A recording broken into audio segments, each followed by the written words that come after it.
But I don't know who they is. I was just making a joke there when I said they.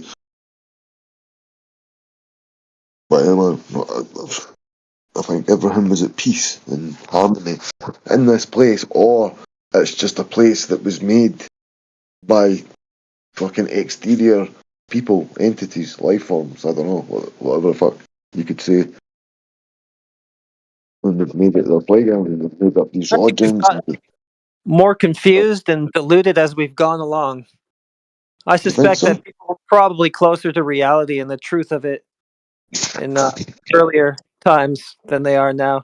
Because I mean, you just look at just how far gone they are and just how out of touch with reality they are. I mean, they look at the sky and see the things in it moving, and they think the exact opposite is Yeah. occurring. At this Aye, point, the whole worldview is completely inverted from what the world actually is. but So bro, they're not. I think we've been going backwards, personally. Bro, they're not dumb. These people.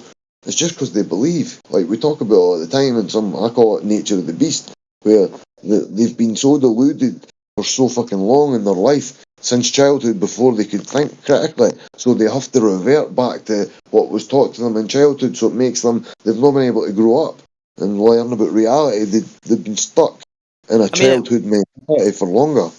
yeah, but we got everything inverted at this point, and we think we're like at the the precipice of civilization. We've got all this advancement, all this technology, science, and blah blah blah. But I mean, the ancients, who they thought were primitive, they accepted the world that they experienced, and they went off their sense experience to develop their worldview.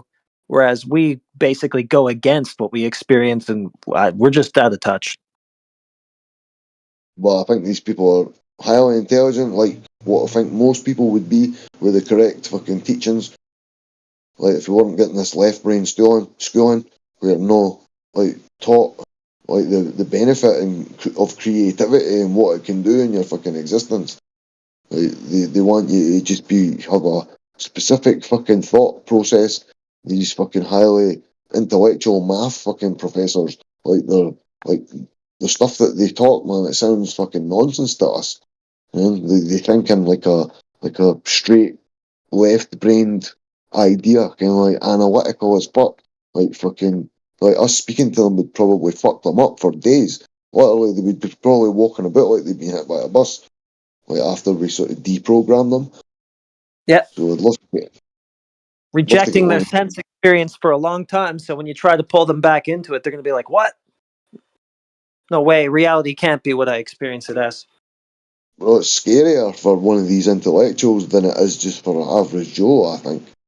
Like, if they're in the field, they say astrophysics, and they actually entertain the idea of coming to 24/7 Flat Earth Discord, like, I mean, that could affect them for the rest of their life, bro. Could mess their Well, job up.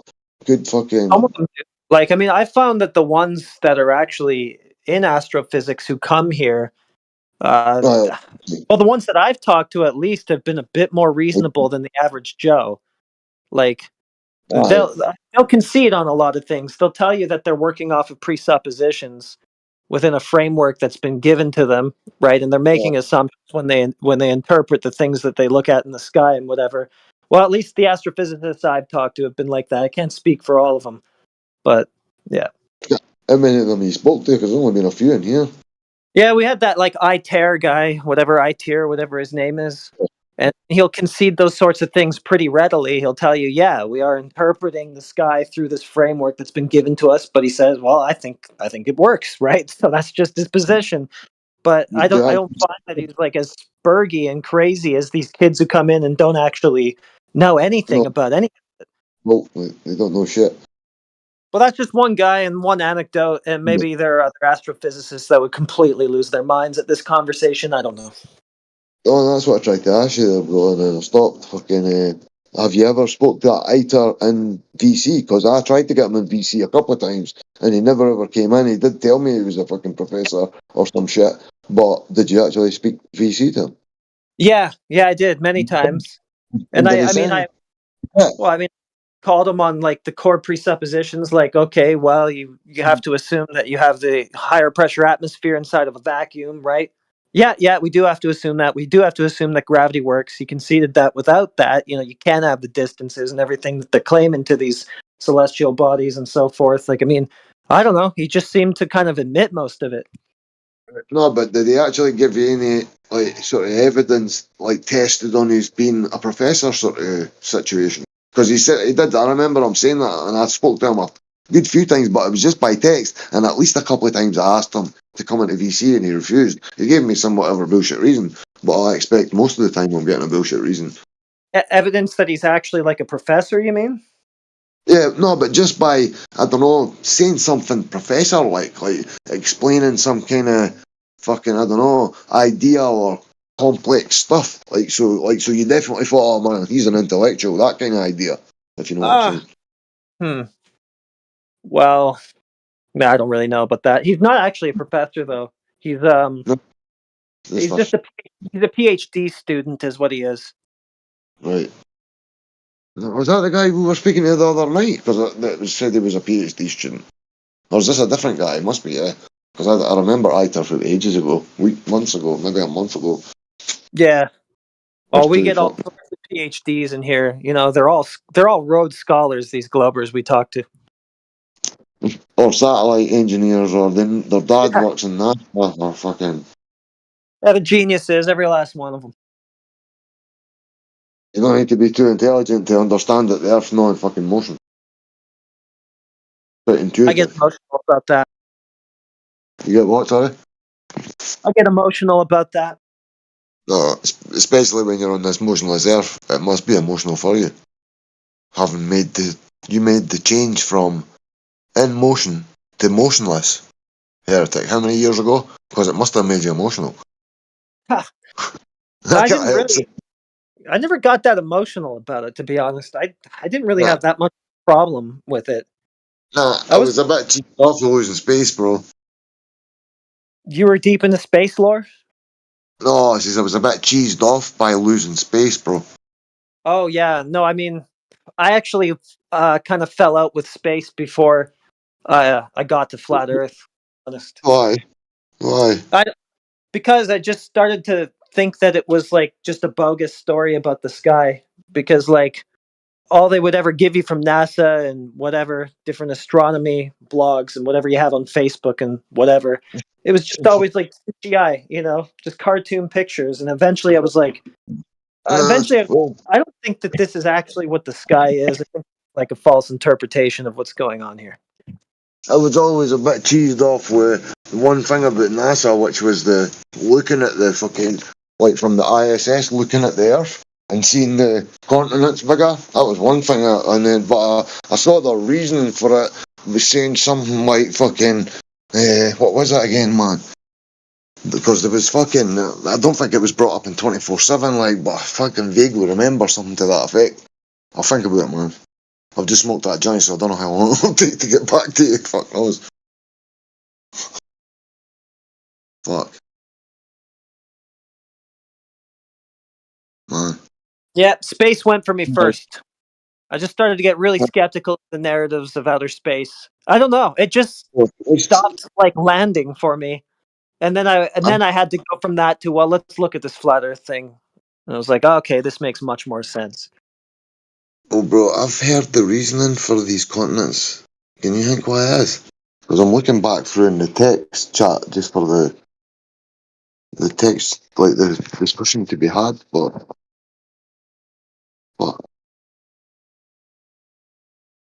man, What's that?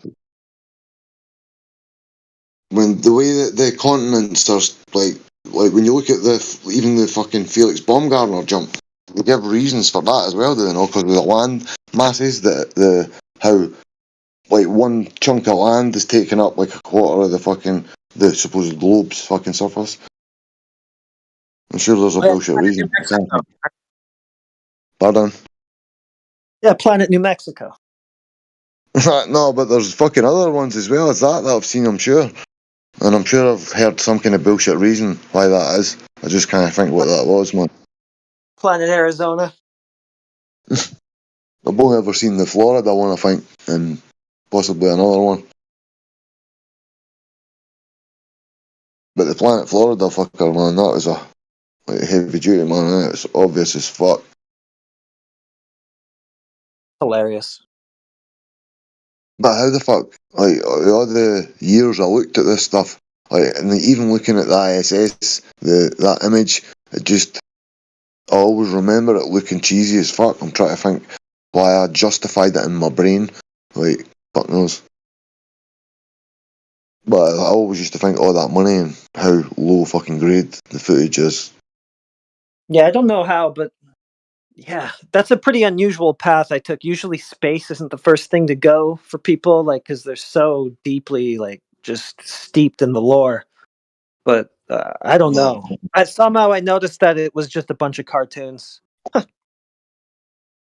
Oh, oh man. I never really worried that it was cartoons, bro. I used to like them. I used to like these space fucking the interpretations of what it would look like on these planets. Like, no, when it came to see when it came from like Hollywood, I'd be like, no, no, fuck that. But when it was given to me by these fucking people at NASA, I was fucking happy as Larry most of the time. Like, I was fucking sharing it with other people and saying, look at this stuff, man. This is Wow, an space, Earth-like man. planet. You know, like, and they'd be like that. Wow. We're gonna colonize Mars. They said something like that the other day. I think it was the moon. I saw it on some because I've got on my Google account. They give me some fucking, not that I check it very often, but when I look back on the notifications they've gave me, like some of the shit they show, man, it's You ever fucking seen crazy. those scams where they like try to fundraise to get like a crew to go out to Mars?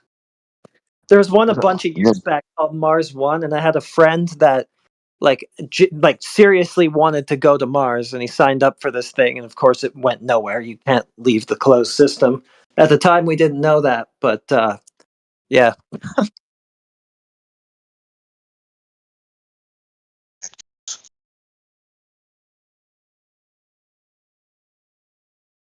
interesting how it never actually happens, huh? Wonder why. well, the space hotel's 2030, bro. So don't get your fucking hopes down because we've always got a space hotel, We've always got that to look forward to. and they might do some fucking specials. Like we might get a special out of it, like a discount 2 for 1 or something. At least at the bar. Like even if we don't get to stay in the hotel, we might get to stay at the bar down at Houston or wherever. Because I'd feel safer knowing Houston would be the place that we tell when we have a problem. Like they seem like they're more OG. Like so, if I was taking a space flight, I would be fucking uh, assuring myself that Houston was where my problem went. I'm kind of Just so wondering if that, the narrative is a little bit based in like the fantasies of the controllers of this world, like they want to get out of here or something like that. And so they're just kind of imagining that they can just leave. They can go to one of these places in the sky, but they know they're trapped. That's pretty well, deep into speculation territory, but I don't know.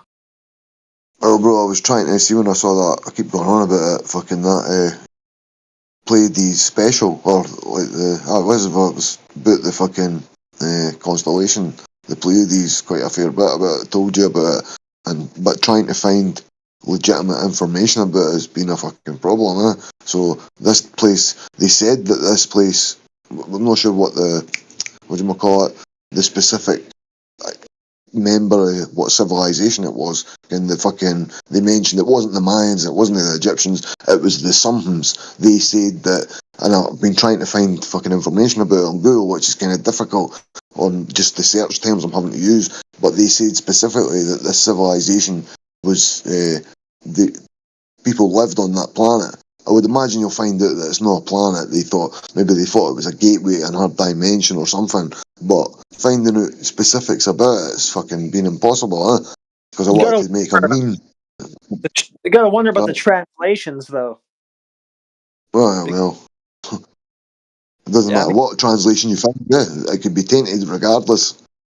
yeah, yeah, because you get like Sitchin or whatever who is interpreting like those old Sumerian tablets, like through this framework of like heliocentrism and space and all that, and that can't be right. For So you could find it in any fucking language, even if you found it in an ancient language and you were able to fucking decipher it. Even then, you still don't know what you've got. It's like any translation of any Bible or Quran. They say that they've always knew it in their heads, but that's what they've been told. You know what I mean? End of the day, they've been told that, and their fucking families have been told that, and the next generation they've been told that. So it wouldn't take too many generations to have people believing and reciting the Quran. Like, so they could have, if there was a big reset, say whatever, say every so often, the fucking waters come down and flood the place, which I think is a fucking possibility as well. I mean, I don't believe in it, but it sounds a good fucking likelihood. And like that hole at the Barringer crater, and there's another couple of craters that are huge fucking uh, holes in the ground, man. So it possibly could be certain stars. Well, not when they get into a certain star formation, like whenever X amount of like notches go on the big timer, whatever that is. If it's a couple of thousand years within ages, I don't know. So that fucking change of the age might have happened in 2012 or in 2020 when all this other shit happened to keep the populace that were meant to, because we were supposed to fucking rejoice this time, this age of enlightenment coming. We're supposed to be at the top of our game in the sort of in our fucking reality. Because I believe in the fucking the law of attraction. The placebo effect proves it. And I think if you're convinced of something, then it cures you. And if it's that powerful, then I think we possibly are like Neo in the fucking Matrix, bro.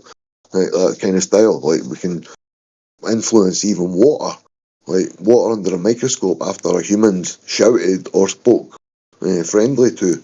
Like under a fucking microscope of these frozen water samples. It shows you that human's consciousness and it's just its voice makes water react. So I think that we might just be Neo, bro. Think of that one, if we are. You need to be able to meditate, you need to be able to channel your mind, open your pineal, without taking it synthetically, actually do it itself, because supposedly when I had that near-death experience, I produced it, my brain produced it, so that makes it humanly possible. And these drugs that people take, I think they're just like keys for the whole.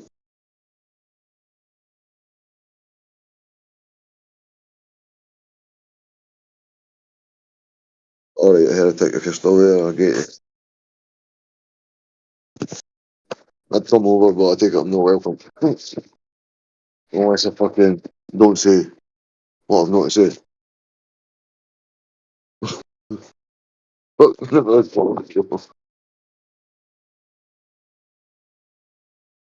I think I behaved myself rather well, for a Scotsman at least. They're not they're listening on YouTube land, Rumble land. See the bots around. Anybody there?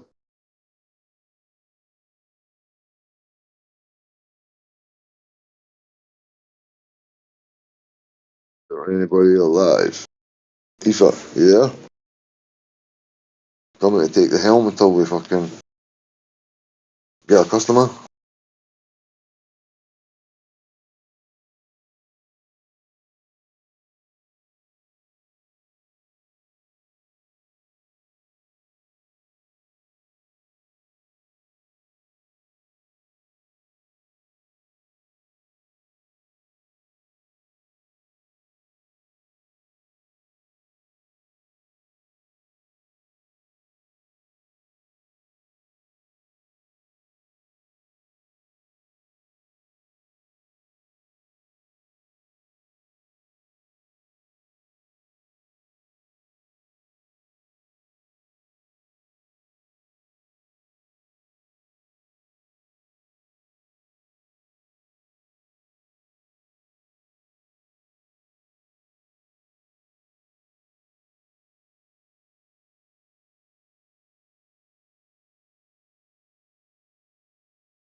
Oh, how are you doing? Hello, Hello. Bonjour. it's me again. You know who I am. Well, I'm not sure. I'm not sure. Oh, you Americans sound the same almost. Uh, I'm the Who's guy that that? talks about the clouds. Not sure.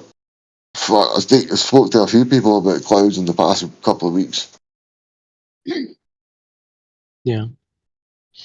Mm, Not sure who you are because had these conversations about clouds a couple of times with other people there, so I'm not really sure, bro.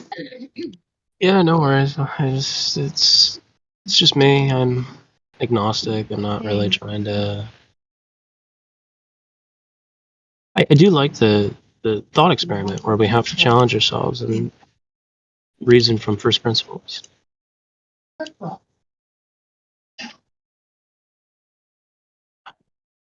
I don't remember a thought experiment about clouds, no. Yeah. Okay. So if you get up at the Well, with them before being the lit sun from below. rises. Oh, right, from them being lit from below, you mean? Yeah. Oh, yeah, You can what see that the appears to sun is shining on the bottom of the clouds and not on the be. top. Well, you can assume that that's what's happening. You don't know what that could possibly be. You don't know what phenomena there is possible. You just assume that because that's what you think you see. If you, we just see this thing and it looks like due to the laws or what light does, like, but anything could be happening to make that happen. And then Indio described the scattering on the earth, like obviously the amount.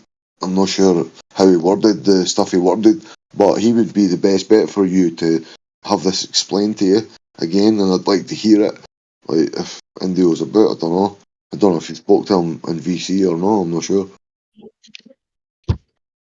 Have you spoke Yeah. to him in VC? Have you spoke to him in No, I VC? haven't. I haven't. No. What do you? I wanted to ask a different question. What about? Well, I'm having a problem with telepathic mind rapists. They will abuse me every single day for years and use the dirtiest of Tele- tricks. And I don't, yeah, Telepathic mind, telepathically. bro. Yeah, telepathically. You gotta be a fucking weirdo, man. You can go away. I'm not gonna. What the fuck are you talking about, bro? Why would there be telepathic mind rapists? And why would we be having this discussion in a flat earth server on a flat earth VC? Like, if you even use the Why? term over the borders, bro, you know, mate, how can I tell you who is fucking attacking your mind? I would think a psychiatrist might be able to help you. At least with medication, they might help you. But I've never No, thought but those you're people try. telling no, no, but you're telling me No, that you are skeptic. You're skeptical that telepathy is real. I'm not. I can't be pro something that can't be proven. No. Okay, so but it is not a yes. It's either yes or not yes. So it's a not yes. But I'm not going to be pro something if it can't be proven. Like, there's no way you demonstrating, especially right now, to me, that you can actually attack somebody's mind in that manner.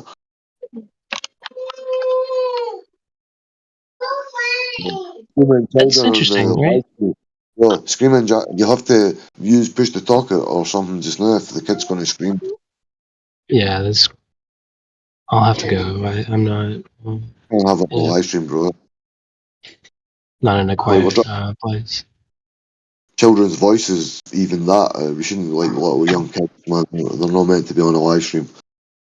Anything can get said. Yeah, Yeah. yeah. Sorry, I didn't mean to. Oh, hey, bro, no, you don't Uh, have to apologise. I was just saying to you, bro, that's just, it's a bit of a no-go. no, but so you're telling me like how? I thought that was part of No, the whole worldview is that you believe in no, magic and all other no, types of like God of the Bible.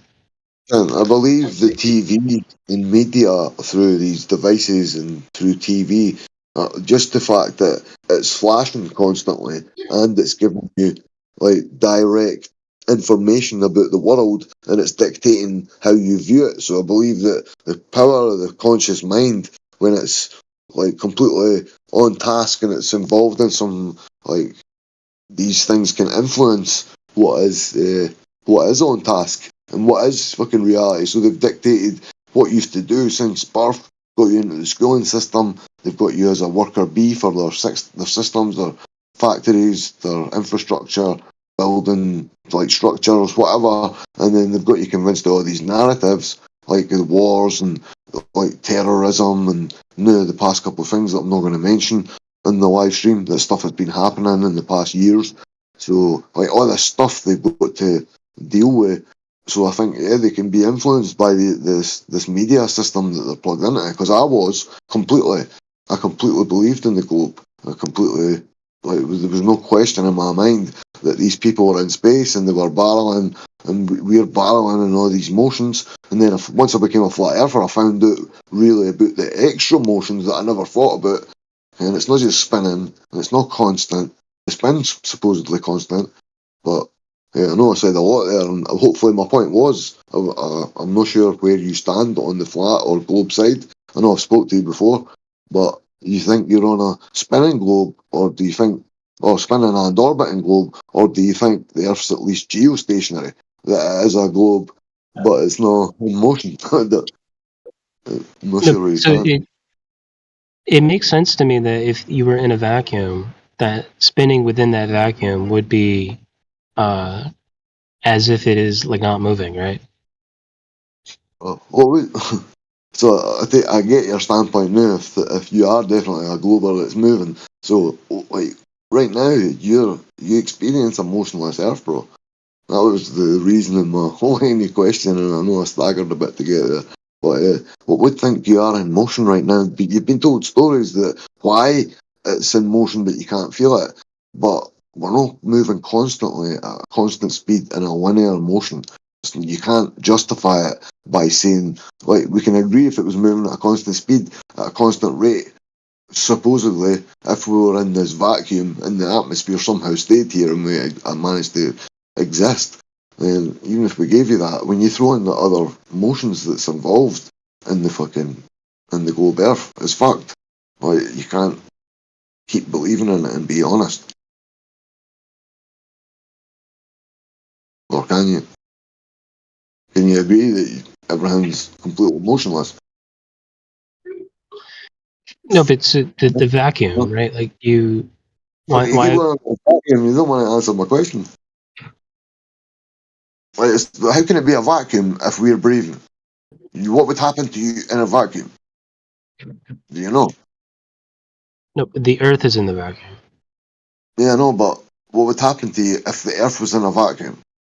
In reality, what would you think would happen if the Earth somehow right now was in a near perfect vacuum that completely enveloped it? What would make you think that there would be any air here that you would even be alive? because the air is within the vacuum as well, right? Like it's No, localized on the Earth. but localized. Why would a pressurized system be localized inside a near perfect vacuum, bro? How does that sentence Because make it's sense? because it's gravity, right? There's gravity in a vacuum that's spinning. Which gravity do you believe in? I don't know. Is there a I'm not trying to convince you. no, I'm just whatever. no, man. You've got Newton's version of gravity, mass attracting mass, or you got Einstein's. So that'd be space-time bending. What space is length, breadth, and height, and time is something you use to cook an egg or when you get to your work. Like these are not actual things. Like in reality, they're just concepts, bro.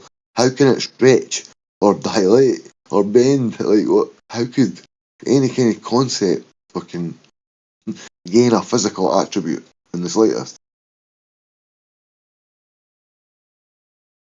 You get me? No, no, I don't understand why you are rejecting the idea that just conceptually, if there's a vacuum and there's gravity, gravity keeps the air on the Earth, and the But how? spin appears to be motionless because of the vacuum. I'll tell you why. Because it's conceptual, not physical. Exactly. Exactly what I just thought and said to you, and you replied to that even though you know that's what I said. Like that was your reply to what I said, and then Heretic had to reply to you again. Now I've replied to you again, and you still want to hold the position that these things stretch. a concept stretches.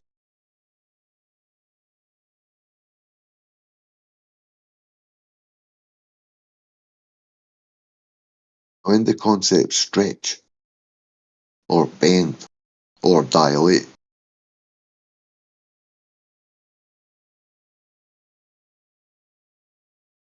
even if it could, how could how would you explain how a concept would dilate?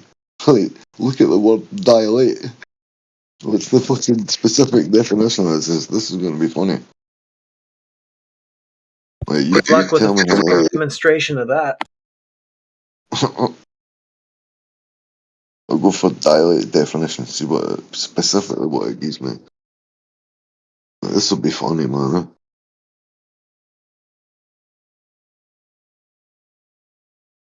Welcome to the madhouse, or zoo, as some Globers would probably refer to us. Hello? Welcome. Welcome to the shit show. Hope not. Right, we're going for a word definition here, whoever entered the room. It's the definition of dilate. Now, the poll is, before I get the definition, does a concept dilate? Like, I'm sure this definition is going to be quite definitive. So this tablet's really slow. Yeah, a new tablet, man. It's barely used up until the past few months. Couple of months. Oh well. That was a quick goodbye. Was that the same person that entered the room, or you only been looking at the room? You just gave up. Did you see who came in? No. He left. All I had to say was it was conceptual, not physical, and he just left. No, somebody that just came in the room a second ago. It was like doo-doo. The wee noise that came in. Birds, rain, dew. Dew sounds like a familiar story. This tablet's still trying to load up. Right. New account. Pretty sure I know what this is. Oh, it says to make dilate, for all you Globers who think this is possible, right? To make wider or larger. Tell me how that's possible with this place called time. I'll have to Google the definition of time. Like, how would it say? It would say like the way something processes, or like I don't know how to put it in words, to be honest.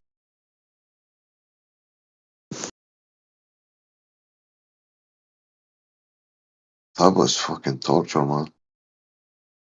Don't know why I'm using that when I've got my iPad, like, not it's charging, but it's full, I think. So is there nobody listening at YouTube land then us? We can do what we want. Go elsewhere, sort out a conversation.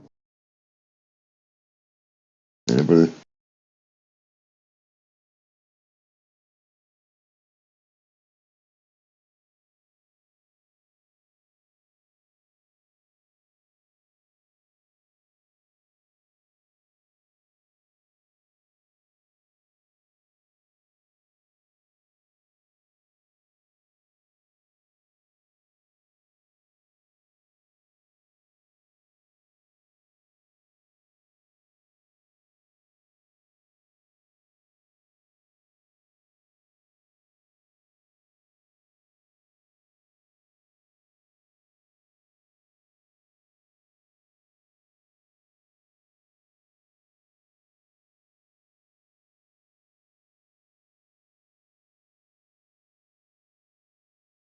So is there nobody listening, folks?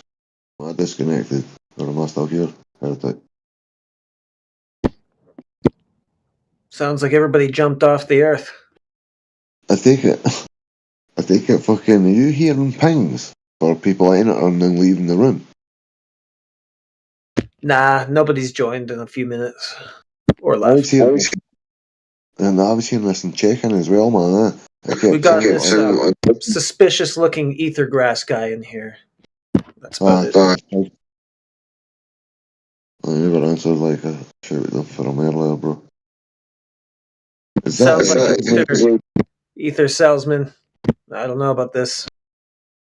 Has Grizzly Gorilla never been in here the past few days? Because I've seen him like on other servers, like when I've Who? never met Grizzly. He's quite a character, man. Grizzly Oh yeah, Gorilla. he was in the politics channel for quite some time, but somebody ended up banning him for something. I wasn't there, and he hasn't been back since. Yeah. I thought I'd heard them. I just don't know where. But I expect to speak. Usually he's quite. He's about quite a bit. Any politics mods that are listening, don't be trigger happy like that. See how a guy never comes back again. I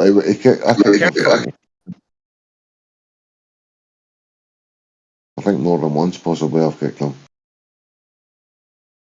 Well, I remember I had one big, huge fucking argument with him on the live stream. He was talking about, don't know, can you remember a specific point that he goes on about? Because whatever it was, it's one of his main talking points that are like pure outlandish, but outlandish nonetheless. He had some pretty funny rebuttals to some of the stuff Globers gave him. They gave him like Southern Star Trails, where they're going around the apparent axis in the south, And he just outright said, "Not the video's a forgery. It's just fake. Not. It's just completely fake." I don't know. I didn't think it was the best argument, really, but it was funny. We take it as a matter of fact that these things are fake, and some people say it as a matter of fact, but it needs to be emphasised how ridiculous it is, or the Glober just goes along with their belief. Like they hear it getting said, but it's not emphasised. Emphasis, because they're going through the motions, and that's motionless. I might bring that up elsewhere, but people will not get the joke by accident. I might, by somebody saying motionless or some shit like that, I'll forget that was just a private joke between me and you. We're all just going through the motions of realizing there's no motion. That's a meme. I will make a meme about that in the next fucking day anyway. I'm gonna put it in the meme maker. It's got a little bit where you can, or any words that you've used in the meme maker, you can save like up to fucking 10 or 20 or whatever. I think it's 20. It must be 20 because I'm past 10. But you can just save words in there, so it's good for making memes with invites and shit like that, or text that I'm needing to save like that. At least I can save it in it. Just save. I'll sort of tell you that it saves time. You're probably never going to use that fucking meme maker. If you ever did use it, I could have gave you that tip, even though I gave you it anyway. But it's a good meme maker anyway, nonetheless. I'll be right back again. Oh fuck! Lead me, still never mind. Fuck's sake! Yeah, keep cooking. Fuck's sake! Aoife, Cook this ether grass fool. Call him out. You shouted them there, fucking Aoife. Save the fucking day. Fuck's sake. I don't know what I'm going to do.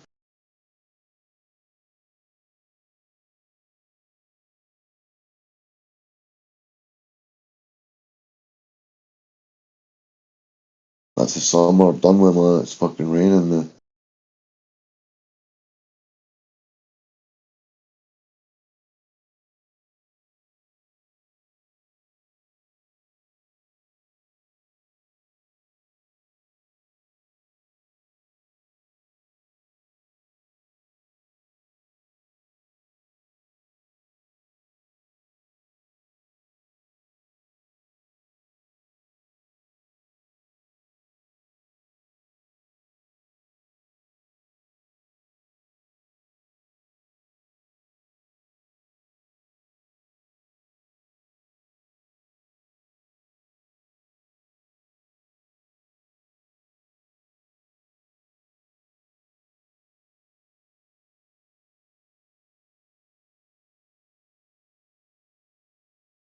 So, Aoife, are you there, bro?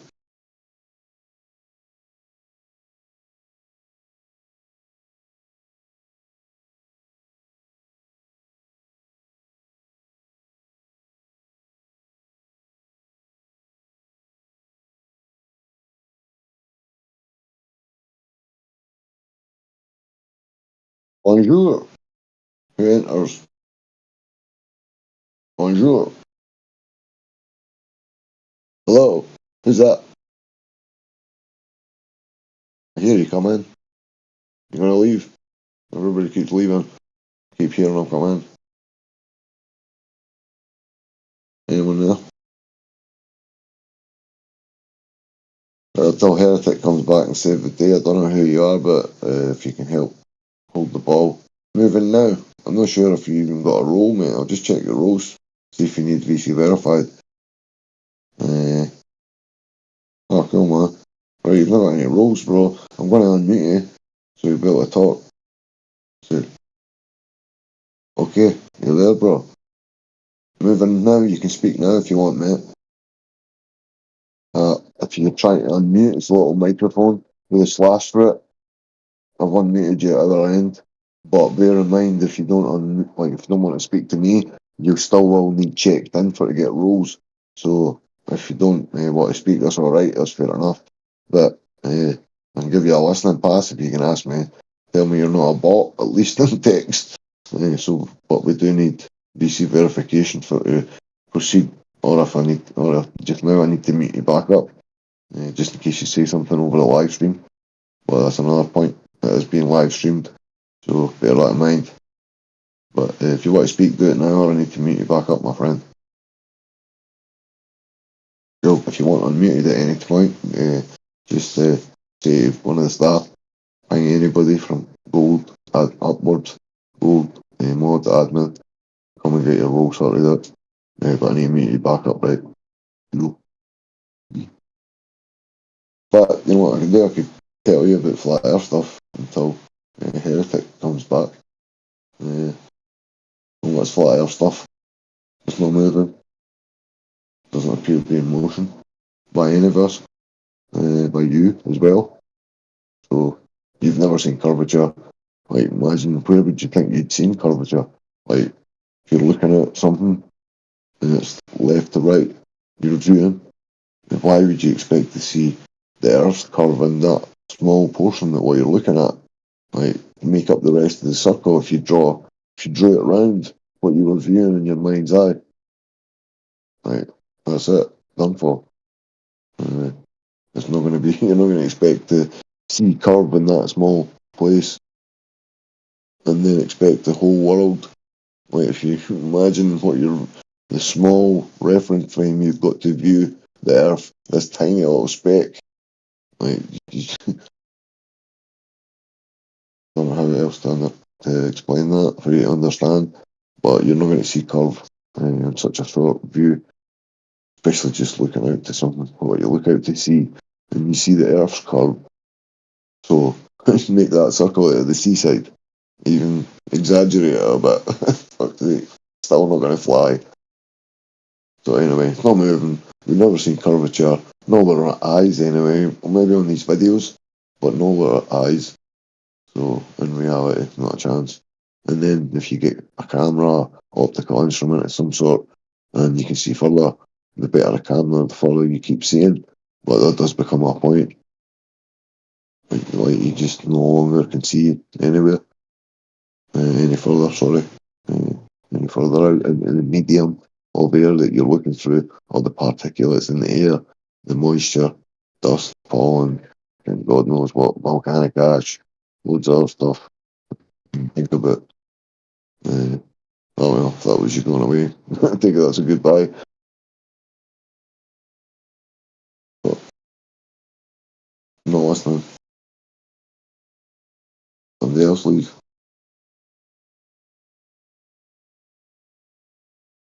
Seeing people leave and join, man.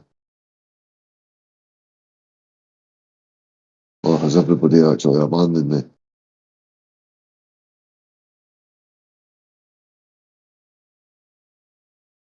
Fuck's sake, it's just me and you, Ether Grass Heretic.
Oh, welcome to the room. What brings you swinging by on this flyer? Almost Friday. No, it's Friday. Oh shit, it's 1 o'clock.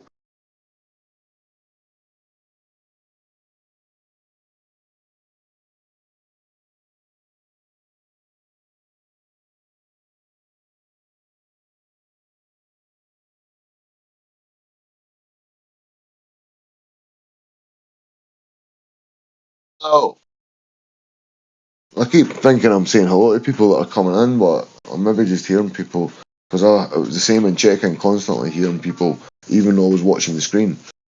Like there was nobody joining, but I was hearing them. So I don't know if you came into the room, but if you were, you're welcome.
Welcome.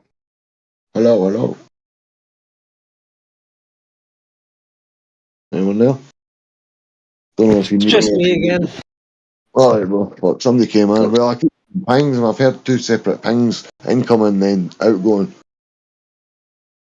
Yeah, I'm sort of in and out. I'm just trying to park here to hopefully drive some traffic in. I'm just in on our server, right? And I just said, they just told me this was the wrong thread for what I saw. What I said, the Earth is stationary, in reply to somebody else, and she said this is the wrong thread for that discussion. And I went, what? She's like, for stuff that's not real. I went, what? The Earth's not stationary. In reality, that's real. It's in the word, and I'm still having it. Still having a back and forth from them. No, this dude's ignored the fact that I've said they're stationary, and he said something about like Iran could destroy America, and then shared a military sort of fucking YouTube channel. I mean, his reply, I forgot, he just disregarded the flat Earth stuff. Basically, I'd said, and says that ship alone could decapitate Iran, because I said politics is all nonsense as well, bro. They don't do anything that's not decided. But he's ignoring that as well, so I think he's just oblivious and completely mentally ill. Sorry, who's oblivious? I missed that.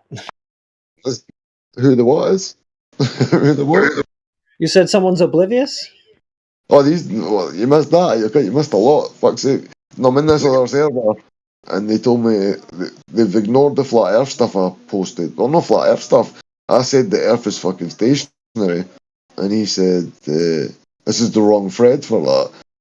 And he says for stuff that's not real, like, so I've got to go to another thread if I say this is objective reality for everybody. This is to go to another thread. Like, so they're already triggered out their mind. They said goodnight ages ago, and they're still there, I think. Yeah, they do that. Say goodnight No, a bunch of times. Oh, okay, I'll just leave. Oh, okay, I'll just leave. And they're still there. Still saying that a half hour later. they tagged, I spoke to Sarah, and then they've tagged Sarah saying a new E-Boy F. E-Boy F. What's that? What's this new lingo that I don't understand? You know what an E-Boy is? Oh, some stupid Zoomer thing. I take it you don't know that shit. But you're more of a Zoomer, man. You should know that shit. Fuck's sake. An The E-Boy, Zoomer isn't strong enough with me. maybe an E-Boy flat. That must be what it is.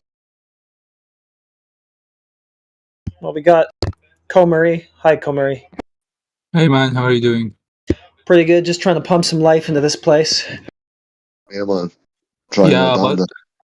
I have been like there's like more than 30, 40 people on like the other server, the little channel they are doing the activity on the other server. Politics, yeah. Me and Spake started that. Now we're back here.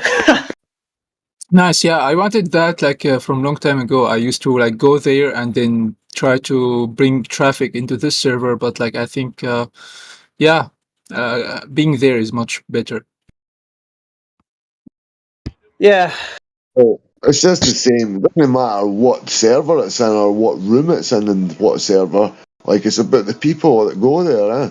So it's not like you can say, oh, this place is better, because those same people can be in any VC and then it's just as good there, eh? So it's about trying to get those people integrated back here so that this place is, there's more than enough people from our side, like the people that we know are regulars, for them to be like, I don't know if we have to make a meme it, something that basically says remember about 24/7 and the time you spend, because they were all part of this and then everybody's just fucked off because everybody else is there. But if everybody that's there and the PNR server, like, because like AJ, he's been in there constant. He's held the fort down because he's on Australian time, bro. So he gets fucking like I go to sleep and Well, wake they up. go left, they go left, I'll go right. They zig, I'll zag. So they're over there, I'm going here. Yeah, I agree with that. Spec bringing traffic from there into here, like because they have so much traffic there, so you can like filter the members of the server by just like inviting who you are interested in into this one. Bro, when I see this place dead, I'm in DMs asking people to come as well, huh? Like sending the VC link, and so even if they're not in the server, like I'll DM them the VC link to the VC and live stream, and so as soon as they open, they'll be in VC, and they'll not be able to unmute, but they'll be straight here, and we can unmute them. Yeah, actually, the solution to this, like, I think we need to understand something very important. So I'm a native Arab, but I speak English. I have no problem speaking English with non-Arabic speakers. Why? Because it's a tool to deliver my thoughts and to receive thoughts. So the tool itself is a method. So the what we need here is basically similar idea, is that you go there, you deliver the idea on that platform.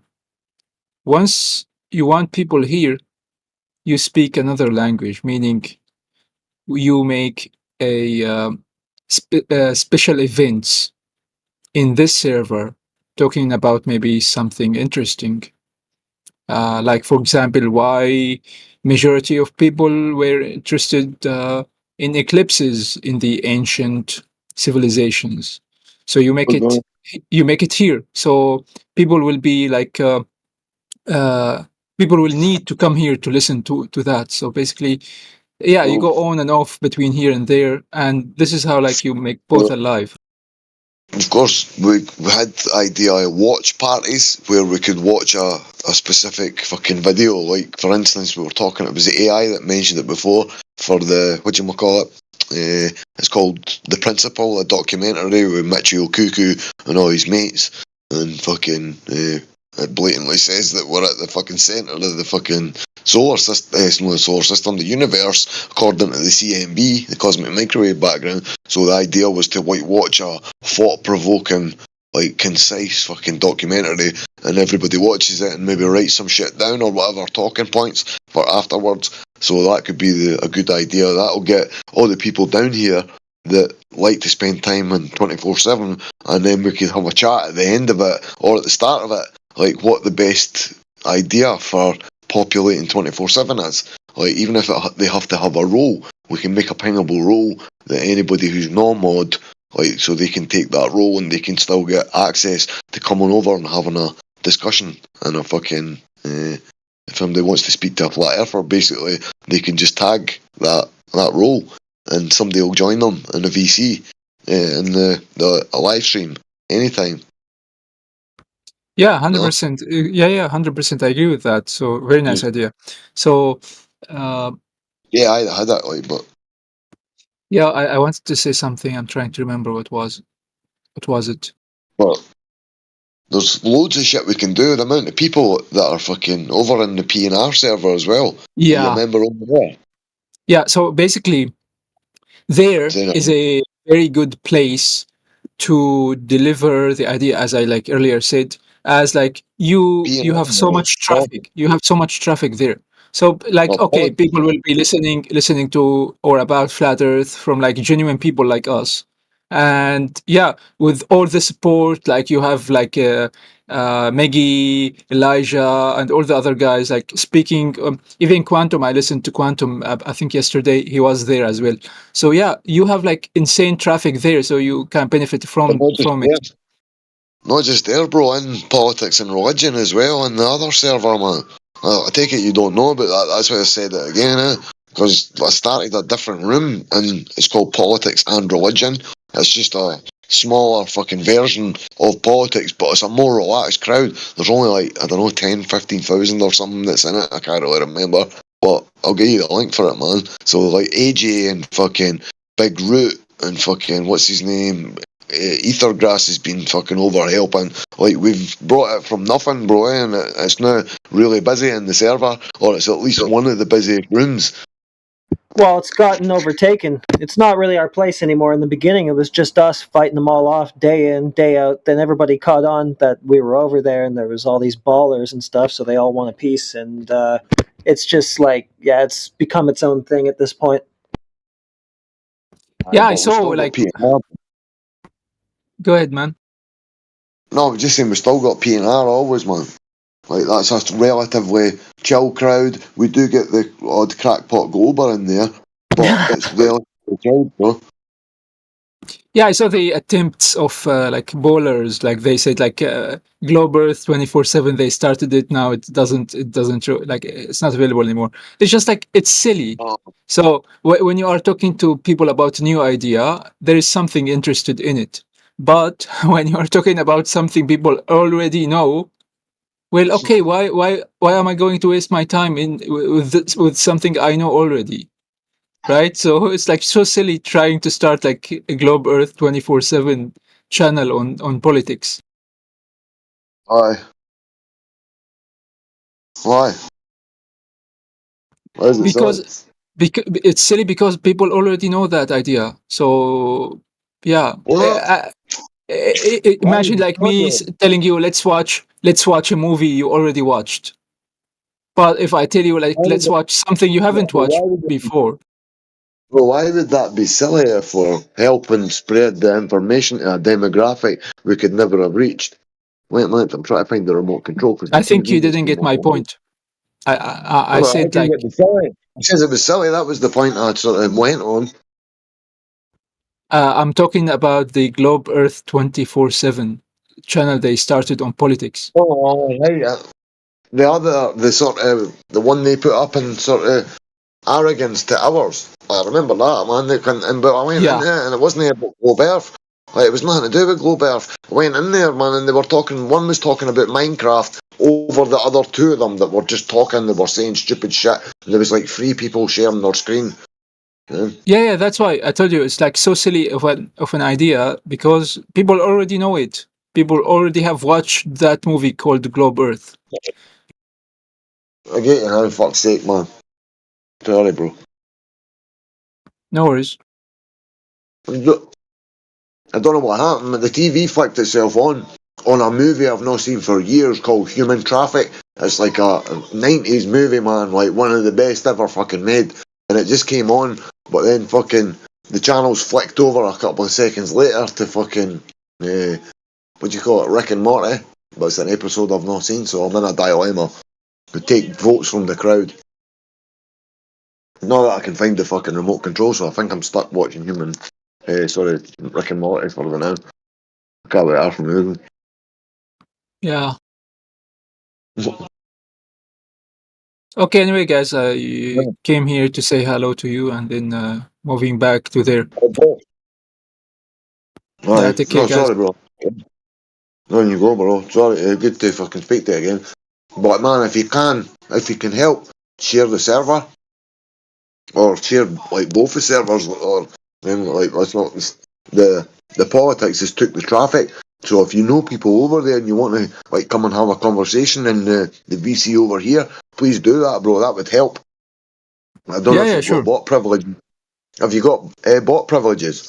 I've spoke to you a couple of times, man. I know you're trustworthy, but have you got access to playing stuff on the bot? Or can't? Like, No. see if you come in and you want to have a conversation, there's no way you pausing the bot or muting it. No problem. No problem, man. No problem. Do you want I it? don't have Do access you to want it. the permission? Will you do Yeah. that? Fine. Will you start a conversation? Yeah. Fine. No problem, man. You think? Thank Yeah. you. And Well, money, you've been here for years, man. Like, I don't know how you never made it to gold, bro. no, I have been gold on the like on 1.0. I have been gold there. Man, Yeah, that's, but I don't know why you never got that, bro. Like, I have that's, been. you should be. Yeah, but You've been here. that server Yeah, was very heated. well, man, crazy. Right. But I mean, Yeah, I've known that's. you fucking. When I joined, bro, you were a part of the server. Yeah, I know, I know. Like even from the old community, I have been like I know this community for like 5, 6 years now, or maybe more. Yeah, Like man. when I Right. joined the first community, we were like celebrating like the community going beyond 10,000 member. The old community that we lost to the that fucker, you know, As long who as was that, bro. Were you there? As there as long as that ago, man. That's crazy. Like, I've yeah, only yeah. been like 5 years with the server almost. Right, I'm looking for Um, the. No problem. It doesn't really bother me, like being gold, being a mod, being anything. It doesn't really, as long as like I have like some good role that I can like be free to move around and speak. Yeah, that's like enough for me. Yeah, man. Well, this will give you the And ability to at least stop the bot, bro. Like, if you look in the, once I give you it, you should get access to the room above it. It's just where the bot commands are. So you'll be able to see what the controls are there. It's in pinned messages, and then you'll see how people have been using the bot anyway as soon as you jump in. I'm just looking yeah, for the thank you. fucking role. I just don't know where the fucking role is, man. I've been through the roles, fucking. This will be the third time, man. But I'm going slowly this time. Fuck's sake. No problem, man. But it's easy done anyway, man. Like you can see it. Stop. Exclamation mark, stop. Or it's fucking something like that anyway. Exclamation mark, stop. I think.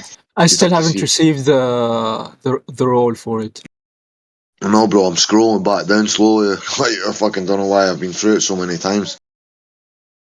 It's No must, I problem, need to man. turn my brightness is turned right down, man. I just never fucking turned it up. I just started looking and then tried to go back the second time. Now I'm going through it for the fucking fourth time. Glab blab on the fence, skeptic, bot DJ. There we go. Fuck's sake! I was getting fucking Yeah, stressed out. another thing about why I'm not gold. Basically, I have been so busy. Uh, I used to be more active before like even uh, before many of the very active speakers joined this community or maybe the old community. So I used to do like stuff, but once people like with like who are native English speakers started like taking the role of like speaking to people and yeah, I saw no need for me to speak or to fight over like spotlight, Yeah, to be in it, yeah. to speak. I get you, bro. Fuck's sake. Yeah, some people just they want to hear themselves talk as well a lot, and like rather than like come in and spend a couple hours, but eventually give way rather than sitting there for like 9 hours or fucking 12 hours. Like eventually just let other people get a shot on the floor. Because like when there's very vocal, very forward people on the floor, a lot of people just won't even try and like say their thought. Like they'll not try and get through just because they're constantly trying to get through. Nobody gives way to them, so they see other people doing that and getting fucking spoke over. Like even Yeah, Maroon and fucking PNR, man. Like I'm fucking saying it for like 30 seconds. Got that? Can we have some fucking order in the room? And I'm loud as fuck, and they're just like top voice shouting at each other, ignoring what I'm saying and talking through both each other. Like it's fucking Yeah, ridiculous, man. yeah, exactly. it's That is even a worst problem towards me. It's very like it's pressed me from like even engaging in like in any discussions because like if I start something, let's say there's a new glober in the room or in the channel basically, and then I start engaging with him. I'm building or constructing towards a goal in my mind. Suddenly, you have like some speakers jump on the discussion, start to hijack it from me. I like it's very annoying towards me because like okay, you can start it and keep on going, or at least ask for permission to take it from me. And if you want to ask for permission, it's high likely that I will not agree because I started it. I want to reach some point with this guy, You but like need to use a few steps. You yeah. need to have a few back and forths to come to a logical fucking conclusion, and then like other people, even people who know that's what you're trying to do, they just speak over anyway, and then they speak over that guy's reply as well as like you try and you try and get a reply from him. They speak over that, then speak over the next guy and reply to him as well. So it's not an actual conversation, man. It's all fucked up all over the place. Exactly. I am even though I won't be remembered for a lot of things, but I started a lot of things for example, the idea that you shouldn't really discuss anything except for like the flatness of Earth, the like motion of I agree Earth. with that. This is like from the old community. but it started picking up with like Maggie pushing it around very hard, and it picked up, which is very good. What do you mean? It's awesome, I'm man. not sure what you mean. How's it going? Yeah, but like I appreciate all the good work the people are doing. You know, as long as the Well, idea is being pushed around and like people are speaking about it, that's like enough for me. I said before about a role, like so, like that point you just made before about people diffusing your points and not being able to come to a logical conclusion. Fucking, I'd said to, I think it was Jedi, and this was years ago, largely like when Jedi was right at the start of his when he first came into 24/7. Then he was away for a bit, a year or whatever. But right at the very start, it was like I likened it to throwing the ball. So somebody gets, and it could even have been triggered by the bot, that somebody gets to throw the ball back and forth so many times. Kind of, they say once per half an hour or once per hour, that you can basically take control for, I don't know, minute, 2 minutes, 3 minutes, whatever, and you can only do it once an hour or half an hour, depending on how busy the VC is. Like fucking, like if it's politics, it's not really going to work because people are going to be fucking just jumping in and out all the time. But in 24/7, when it's a standard crew, like a panel of people, they should all get the chance to, as I said, throw the ball back and forth for at least 3 consecutive times, where you're throwing the ball, getting it back to you, throwing the ball again, getting it back to you, and then if you have to throw it another twice, where nobody interrupts while you're trying to do this, trying to gain like cohesion in the back and forth, because it's the only way to do it. For anybody listening, especially on YouTube, that's the only way to do it. Because if not, it's just random people making random points. Fair enough, they might be good points, but it's more. It's not thought out with. They're not taking into consideration the thing that the person's saying. They're just replying their own little bit, like whatever their little bit is. They're not really. They're trying to stay on topic as best as possible, but it's just a big collection of words, kind of. I agree. Yeah, I agree as well, and I really wanna like suggest like in a small academy, you know, for anyone. I think we should like train people on how to speak about flat Earth, how to like engage in this discussion, how to start it, so you can build up a strong speakers, you know, or like debaters when it comes to the point. But the way it's going now, you have very strong and old speakers or debaters for flat Earth, which uh, engaging most of the time with any newcomers. But if someone else like maybe have like still new to the debate or to the idea, they are still trying to build themselves to come to those conclusions we came to from long time ago. Yeah, sadly, it's like it's kind of suppressive towards them to like learn quickly or maybe come to conclusion quickly. So I think Yeah. they need more help on maybe small. I think I know like maybe some issues with that we are here like for example on live stream now, and you don't want any like stupidity to be like pushed around, putting us on like bad light or like. But you can like always like make rules that the gold speakers or maybe another role is allowed to take or make debates on live stream. Otherwise, like people have the other channel they can like train or whatever. So people are always like so there is rules where where people can look at it and respect it, you know. Oh yeah, that's why I'm not allowed, or that's why those people are allowed to lead or take the discussion wherever they want to take it. Something like that, like a kind of flat Earth 101 would have to stick with the basics, because once things get more complicated, people have their little groups of how they think things work, and that's when folks start arguing about speculations. Yeah.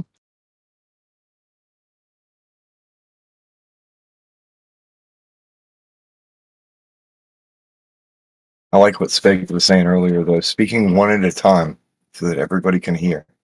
everybody can understand what's going on. How Yeah, can you respond any other way? Yeah, true. Like, like go ahead. I was just gonna say, like normal conversations where we accidentally, sometimes there's lag or a little latency, or we might talk over a little. To me, that stuff's okay. When we're in a serious debate and we're trying to actually get information broken down and achieve understanding, there's no room for that kind of error. Like speaking one at a time to make things concise and clear and heard and understood. That's definitely imperative. True. Okay, we have VC verified. Hello there. Nerivar, hello. You muted yourself. I think you need to unmute yourself.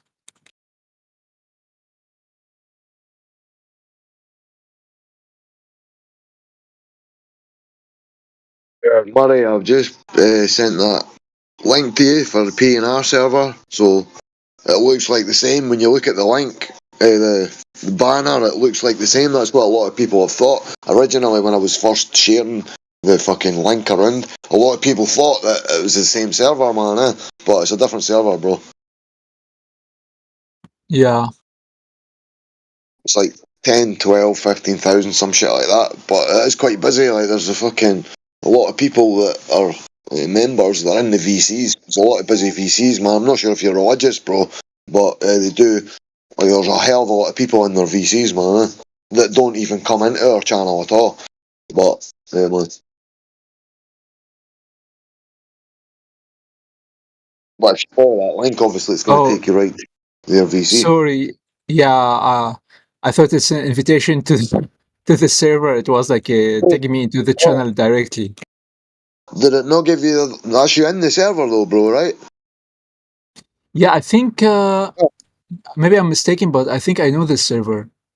I Right. joined it a while ago, and then left the server.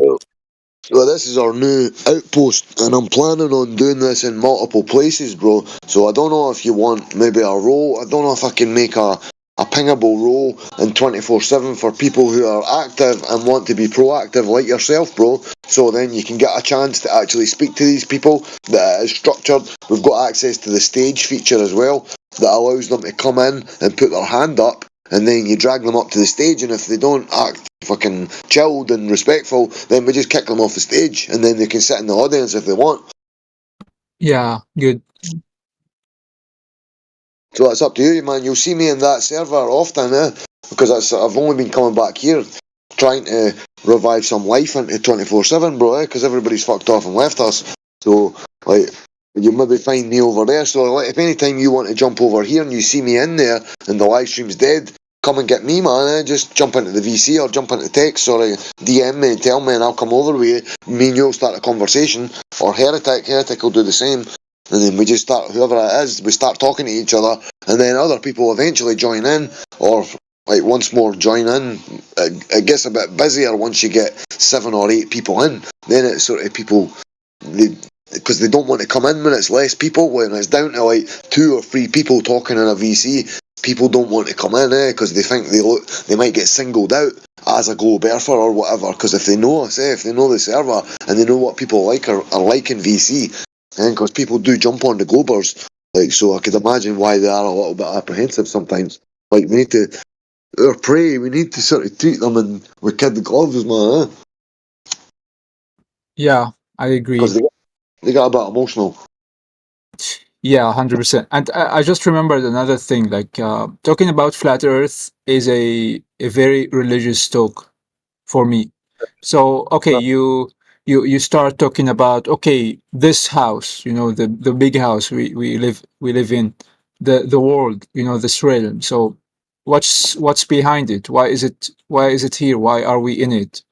So knowing the layout of this like house or world leads us to finding out or to start exploring behind or uh, outside of this realm. So it takes us into religious talks. But luckily in this server, people are not so like or maybe more friendly, even though I stopped really engaging in such discussions. So I have no way to gauge the temperature now. But in the old in 1.0, man, it was like it was insane. It starts religious and then end up like in fighting. So yeah, Oh, so don't people. worry. Go ahead, man. On you go, mate. Sorry, I thought you're finished. No, fine. I was just going to You say, can if you talk. want, no, if you want, bro, join. Oh, sorry, you're already joined. I can give you mod permissions over there, cause I know you're trustworthy, bro. You're fucking been here for a lot longer than me. Fuck's sake. So I'll give you it just now. You maybe get a ping saying that over in PNR, but I'll give you the mod. So if you ever want to join over and like have a discussion with nobody and it's a shit show, you can take control of the room, man, and you can get people on Flat Earth or just fucking mute them. If they're going to be assholes to you, just mute them, bro.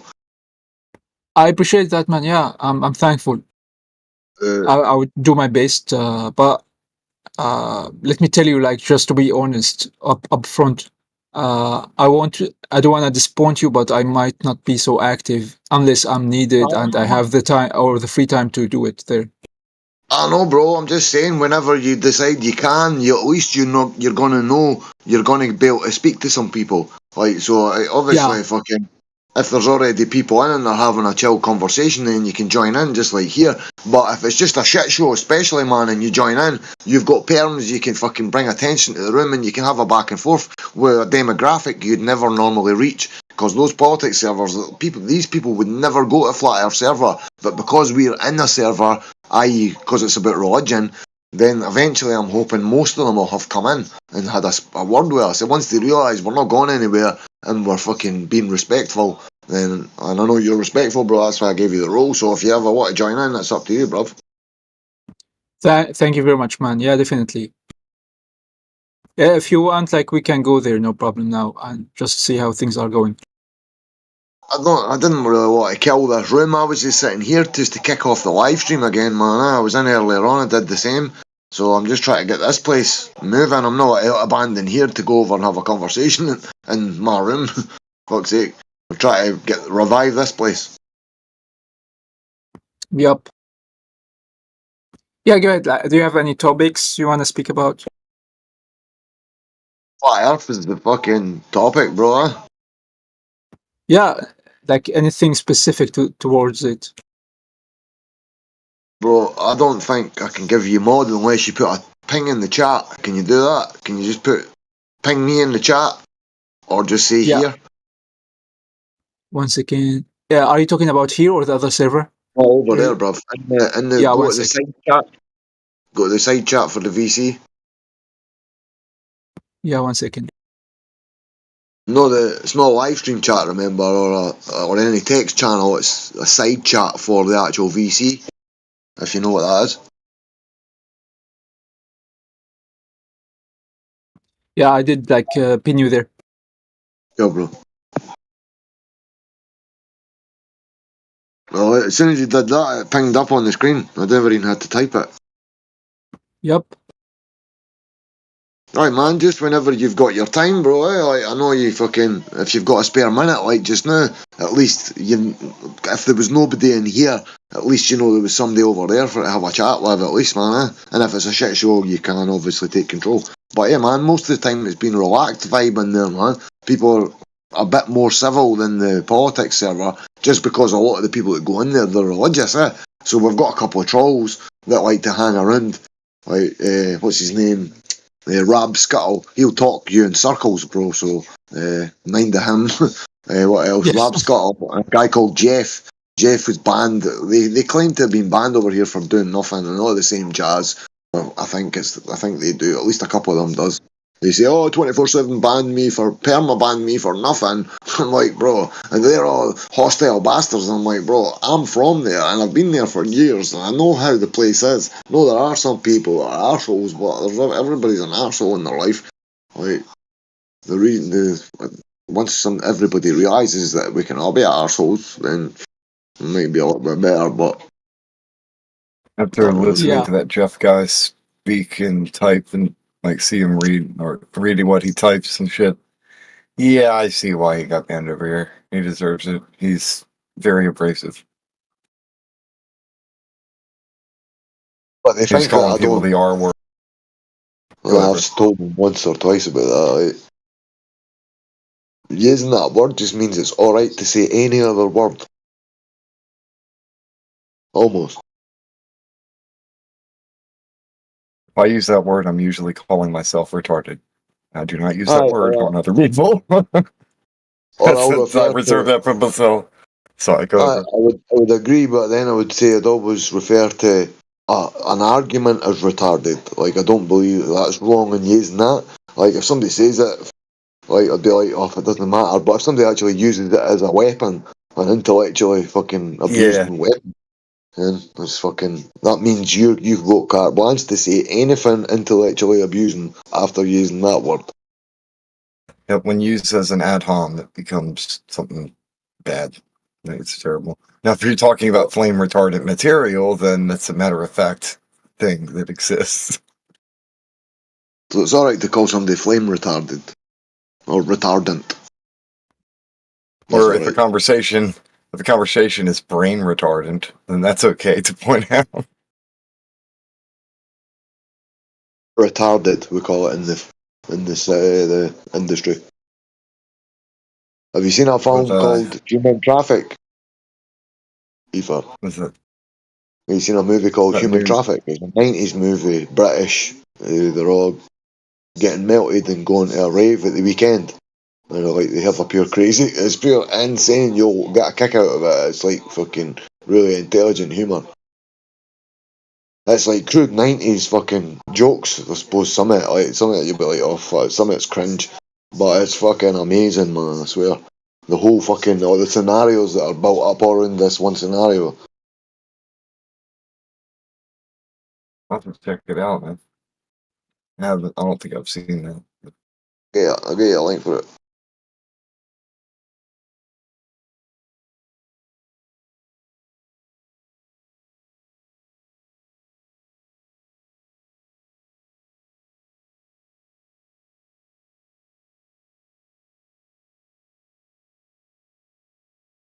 That other server, I should pop in over there and check and see how it's doing. Let's see if everything's level. Come back, keep the conversation going.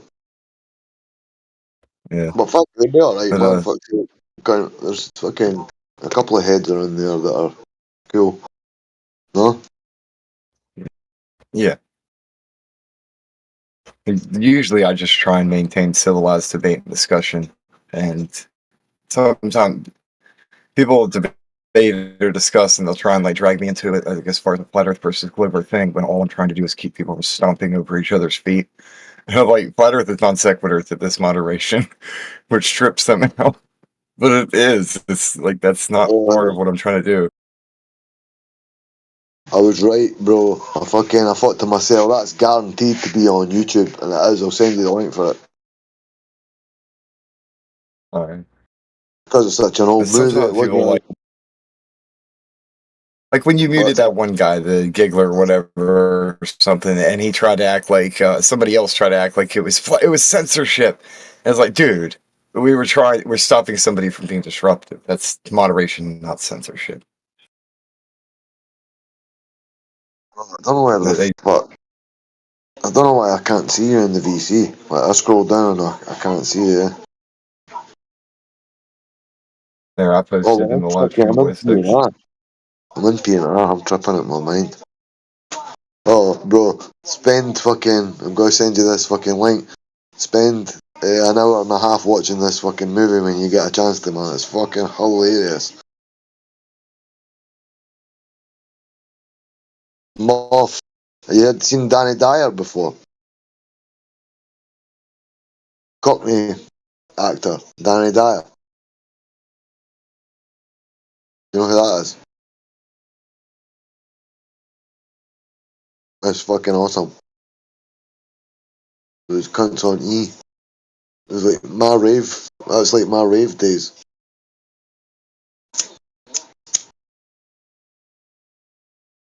That's some fucking classic jokes, man, honestly.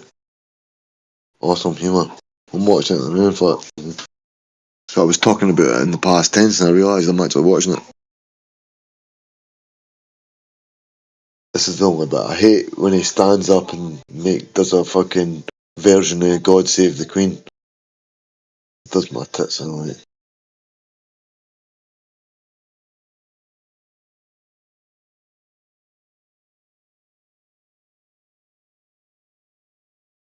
And the music soundtrack's fucking banging. One of the best dance soundtrack fucking versions has ever been made. That and Fred and Perry Go Large. That's got a good music soundtrack. So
oh yeah, Rifa. Yeah, man, I'm still here. I'm just kind of thinking. Bro, do you hear people going in and out of the room at all when there's nobody actually doing it? I'm still here as I well. have Alright, just come in there. So there's a phenomenon I first thought in VC check-in. People, but welcome anyway. I don't know who it is that came in, but so just for this strange phenomenon that fucking keeps on letting me hear somebody, man. I have to keep jumping back and forward. I don't know how many times, and then I sat and watched it, and it was happening when nobody was coming in or out. So it was just constantly happening. Like, yeah, I I have don't mine know. disabled, so I don't hear the constant dinging when people are joining a lot. 'Cause sometimes over on the other server, it's just people in and out. Was that Kiwi that just joined? Or Liquid? Or Venus? I don't know, there's loads of people in the room. I don't know if you've got roles, folks. If not, chime in the text chat directly above this room called live stream voice text. I'll check your roles just now, see who's not got. Because I don't recognise any of these. Liquid looks Scottish.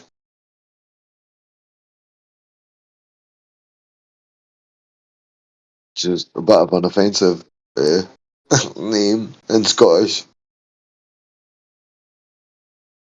Fuck's sake, this tablet's so small. Kiwi Buzz is making excuses, says got a bunch of background. No, I'm picking on you, Kiwi Buzz. I get it. It's all good, man. I got some background noise here too. But mine's less than yours, I'm sure. Who are you talking to, Eva? I'm reading the live stream voice text. Kiwi Buzz says, I can't speak unless you want heaps of background noise. And I was just joking on him a little bit. I thought you said Kiwi you were Buzz. talking to Kiwi. That's why I was asking you who the fuck you were talking to, man.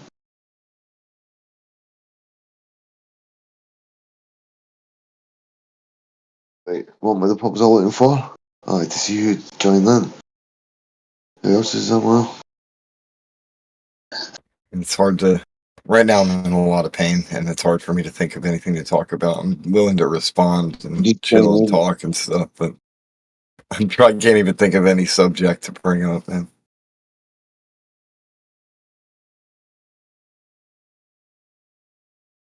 I know that these outposts are pretty cool. It's nice to go and see other people's perspective, and like people come in here and you can talk to them and whatever, but over there it's like they're in their comfort zone. Getting them to come from there to here is almost impossible sometimes.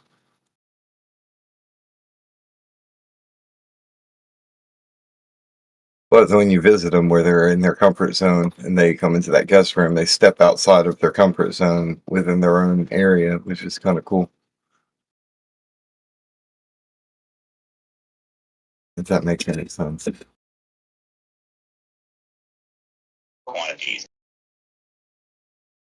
the live stream. Yeah, I've got the politics server here. Man. Purpose of this chat. Important option. Most often used techniques for calculating the sizes of parcels of land, the areas of cross sections, and the volumes of materials, and to show how earth moving can be planned. Let's see.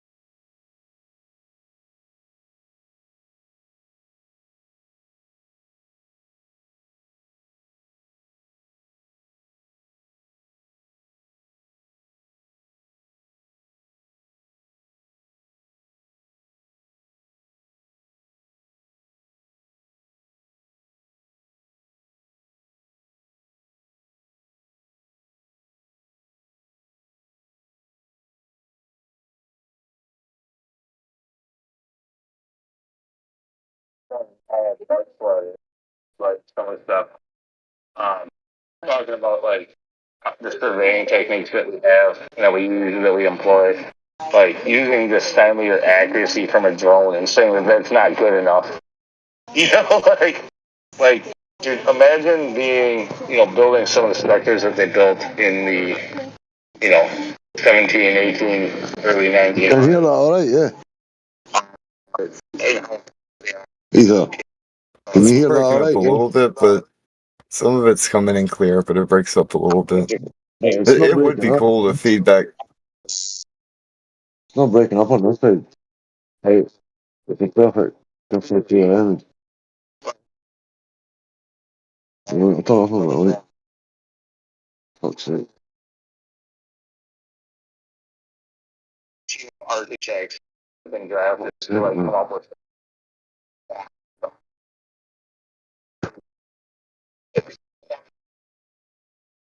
Sounds a bit. Probably better. My Yeah. phone sounds better than that one. It's just not clear, eh? Sounds like it's a bit like tinny. That's what it sounds like, tinny. So, Yeah, it's kind of got a feedback sound to it. Also, that this idea of like like a liquid, like a. so it's not actually sealed in the case, but it's in a case.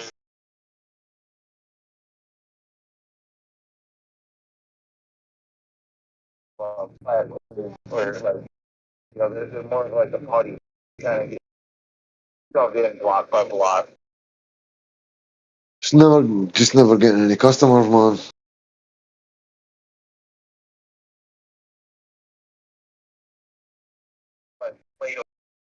There is a way we could actually use a virtual cable and feed it through from there to here.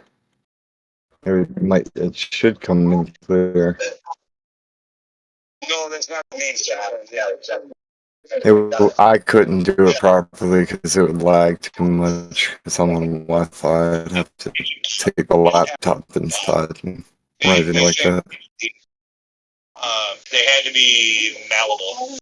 at one point. It's more of a creep type of a thing, like concrete, or they found a way to make the materials and form them in blocks, like making bricks or whatever, and like form them against each other. So that one automatically hits the other. Like to actually form and chisel blocks perfectly together with that type of accuracy, absolutely impossible, especially when you're talking about asymmetrical blocks, asymmetrical like things. You know what I mean? You couldn't have something that's like a V, have another one that's like a long Y. Again, whatever. Like a bad example. Like you have a smaller rectangular stone and a bigger square stone, and you're like, okay, well, it's about the right size I'm looking for, but we need somebody to come in here and pull these other things together. Like you're talking about a cat, something that size.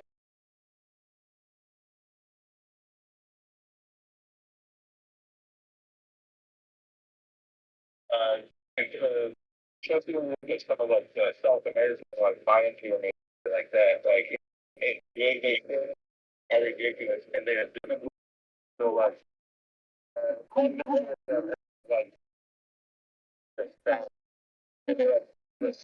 Well, it sounds like the discussion's peaceful over there, so that's good to know. place, and you can just up the stack, and because it's organic matter, like over time, it would deteriorate, disintegrate, disappear, and all you'd be left with are these like odd shapes that just perfectly fit together. You're basically throwing stacks of wet sand on top of each other and letting it dry. The buildings in Australia, especially out in Tasmania, where apparently these companies built some of these buildings, and every individual stone that's made, they had cut so many stones and lay them each day, and they had a quota to meet, so you can actually still go through a signature on each of them. That's 100% right. You guys ever heard about that? The Temple Bar? I don't know about Tasmania. Well, when you said England now, you talking about Tasmania. Oh shit. Okay. Well, they used to call the Temple Bar basically this like gated area where like it would cut off the peasants from the elite England at the time, so they would control the Temple Bar. And what they did was they had the building moved block by block and numbered, and then they rebuilt it like 100 years later, same spot in England, 2000. Some shit like that type of stuff is possible too. Like I worked on a historic society building in Milwaukee, and it doesn't make sense the cost that would go into doing this type of stuff. But like I did copper gutters on the place, and it was like this old like Victorian age freaking place down in the city, and like so I did brand new copper gutters. And this was in like early 2000. And cost of materials have gone way, way, way up since then. But like it was $30,000 just in material to buy the copper gutters. And that didn't include my labor. You could at least double that. So it was like you're talking about like a $70,000-$80,000 gutter job. They did a brand new slate roof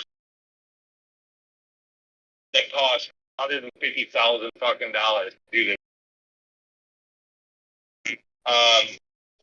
All the windows, they weren't allowed to historic society. They couldn't do new windows. They had to take them apart and refinish all the wood and replace it with new low argon glass.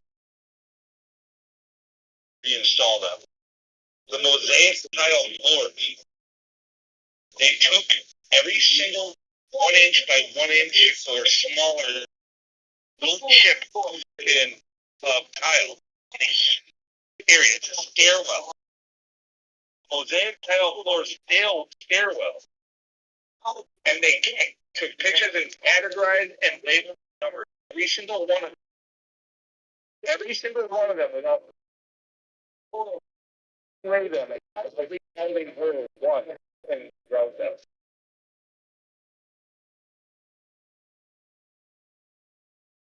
So what was the building exactly? Or what was it? What's the building called? I'm not even sure, dude. I just know it was something that was funded by the historical society, like part of the record. Right. So, I could actually look up. I can look it up. I could go search on Google Maps and find it. But dude, it was in a shitty fucking neighborhood. Like, if it was our gutters, like every little crap that, like, I tried to stop it. It wasn't connected. But trying not to drop stuff, but I was doing it from a trying to drop stuff. I got like a floors. Top of it. Sometimes I was trying to catch it. I was trying to put it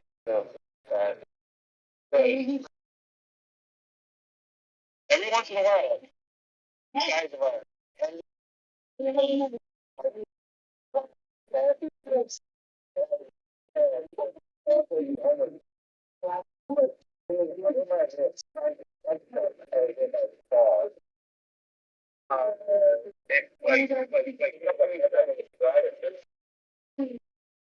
Yeah, something to the sides.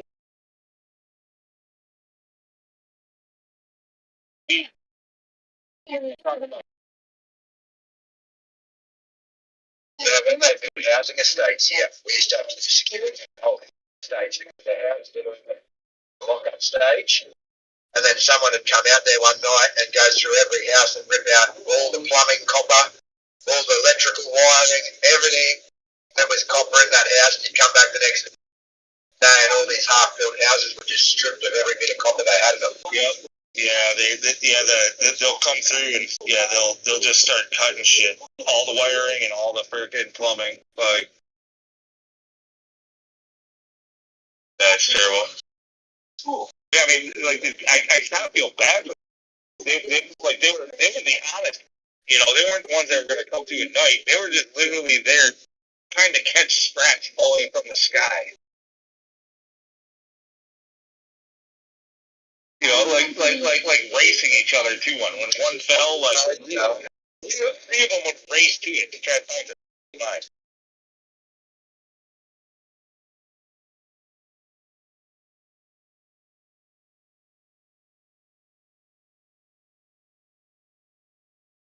Not read it, but skimmed through most of it, but that surveying book, I'm gonna try and find a more updated.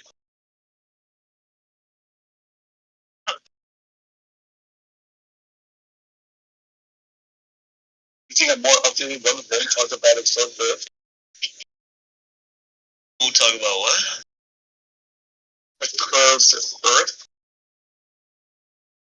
You know, what about it? Like a fiction novel.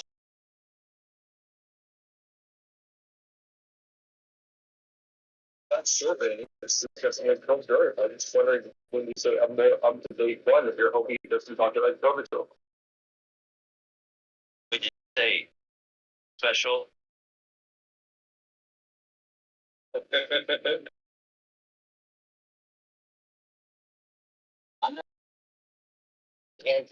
Once upon a time, and that's just one of the versions of the surveys, and I guess it's something find one that does not reference it for Earth.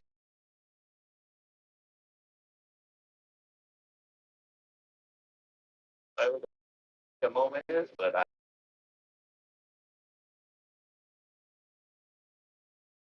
think that it Even the manual says that you have to like this. Okay, let's use another example. Like many.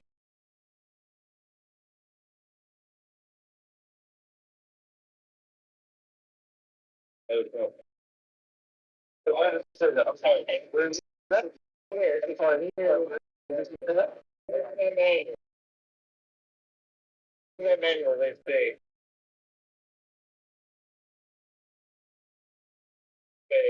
just all the red levy. Like,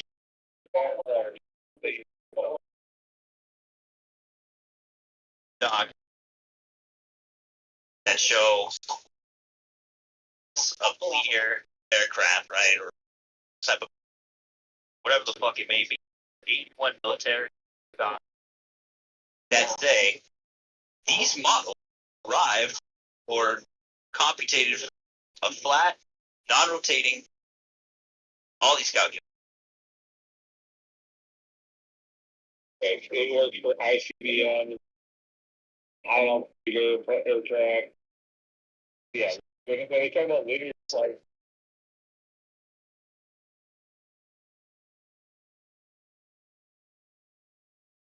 She's making it worse. I mean, so, no. I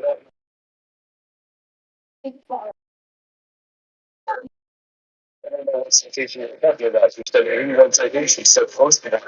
At least, even if I showed, I'm just asking for, I was asking for one out of 81. Well, I don't know, one of them, but that wasn't the point. The point was, I was only referencing that. I was only referencing that to point out the fact that you say that it's like when we use Neil deGrasse Tyson saying how you wouldn't see curvature from the height of the space jump, right? You go, well, does he believe in a globe? And you go, yeah. And you're like, ha ha ha. Well, why would you use a reference from somebody who believes in a globe?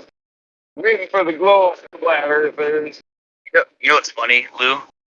It's like Patrick and Man Ray, where Man Ray's like, excuse me, sir, did you drop your wallet? I'm sorry, I'm waiting for the citation. Can we have the citation, please? Can we have the citation first before you just browse the citation? Talking to my buddy Lou. Shut the fuck up. Thank you. Oh, you're talking about the lack of citations, so I thought you'd say, here's the citation. It's my comment on Steve from politics and religion server, or rather the rather than have dead air, I'm just piping it back through. But if anybody wants to join in, please join in. Obviously, I can't moderate, but I can go over if it got out of order. But yeah, I'll just keep streaming this just now. Clearly, there's not one that's saying that estimates not right. I just said, like, I'm gonna less than I'll give you a video that has 31. I'm not sure about the 80 thing, but I just want one reference. Wait, I just want the one reference. I'll give you the one reference. Yes, give me one reference. Shut up, son. Context. This is crappy. Whole website. Some of them are 404. So I'm going to give you the Wayback Machine one. Will you accept that? Sure. Okay. That's all I wanted to know. Now, will you accept when I find the paragraph after the one you cite that says, of course, this ignores the curvature of the Earth? No, literally, it was literally like already stated by me when I said that in order for these aircraft to work, it assumes a flat and motionless plane. Okay, like they are not saying in these citations, they're not saying that the Earth is flat. But what they're saying is that all one more time. I'm sorry, one more time. What was that? I'm sorry. What I'm saying is, courtesy in your mouth. Does that mean you've already sucked my dick? That doesn't follow. But what does follow is if your dick fit in my mouth. Listen.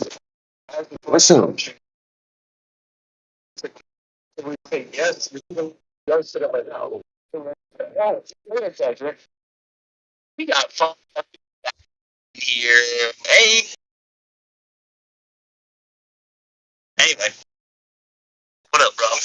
What's up? All the calculation. They tell you in order for the in order to mathematically, like why, like that you would see that the Earth and most okay, you know, saying is young or is turning more than one, but it does tell you that for the word.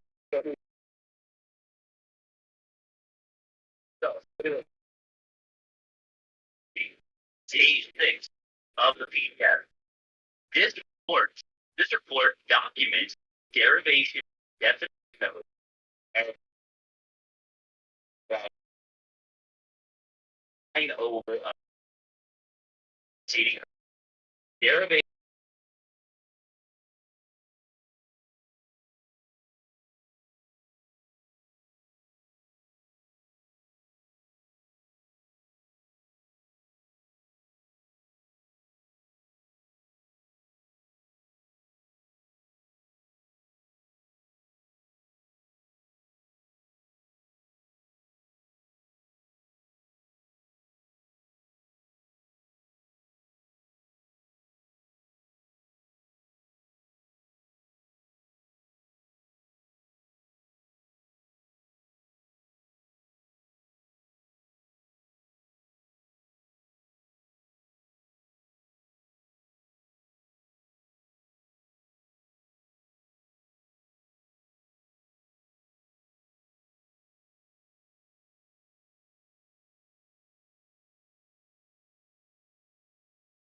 24/7 Flatwater Crisis Support Line. How can I help you?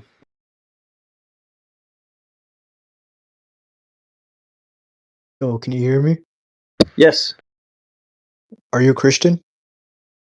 No. What religion do you follow? Or do you follow any religion? None that I know of. Do you believe in a God? Sure. When did you become a flat earther? When I was born. Yeah, I was born onto this flat Earth, so I guess that was when. Alright, let me reword my question. When did you start looking into flat earth and learning about it? When did I realize that it's a flat Earth? Yes. Probably when I was born, and then probably again after the indoctrination. I don't know, a few years back. What made you believe in it?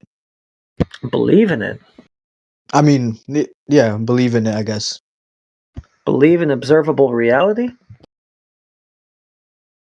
Dude, I'm not trying to argue. Like, I'm just trying to have a conversation. I'm not here to argue. I guess observing it. Nice. Alright, what would you say is your best proof of it? No curvature. Would that be using I don't know the formula, but something per inch is mouth squared? You guys say That's 8 one that inches you can go with. squared? Not necessarily, but that's one option. What are the other ones? No curvature of a body of water anywhere at rest. Never happens. Surface of water is always horizontal when it's at an equilibrium of forces. Another formula you say? You can use the geometric horizon formula of the globe, which is 1.2 miles times the square root of the observer height in feet. That one's quite useful. Alright. So Yeah. water is always horizontal? I agree. At rest, on its surface, yes. It's always horizontal, not curvizontal, horizontal. Or it's horizontal, yeah. Yes. In the globe model, would you say it's not horizontal? It's a globe, right? In the globe fantasy, yes, water is curvizontal, not horizontal. But isn't the land curved too? So it's not just water. Wouldn't that go for everything you guys say?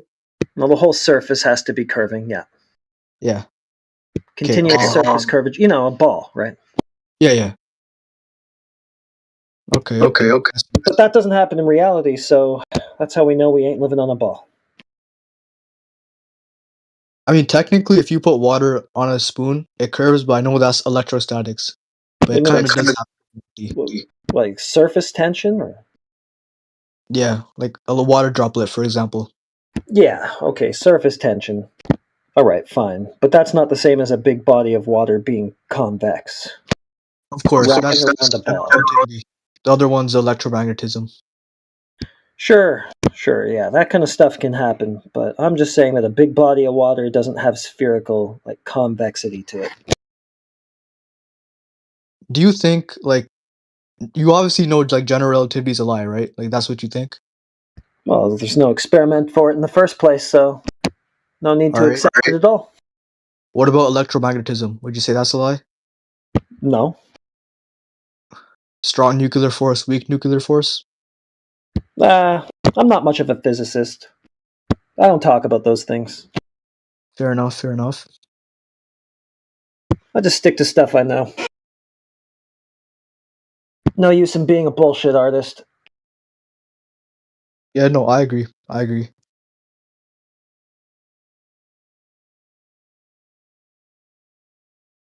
Yeah, I don't clown around pretending to have a physics, degree or any of that. Do you know electromagnetism, though, and electrostatics? I'm no expert, no. Alright. I wouldn't feign expertise. Don't need to bust the ball. Fair enough. Yeah, you could say that.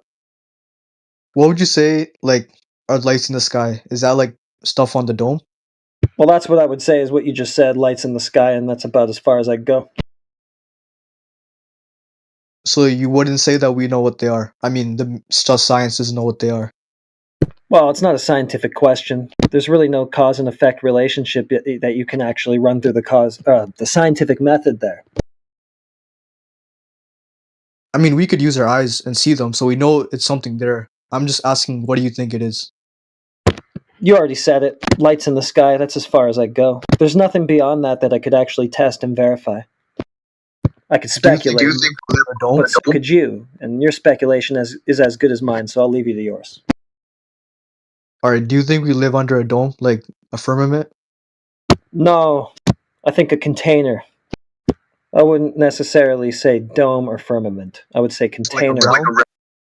Well, I would say container because that's what's required for air pressure, which we obviously have.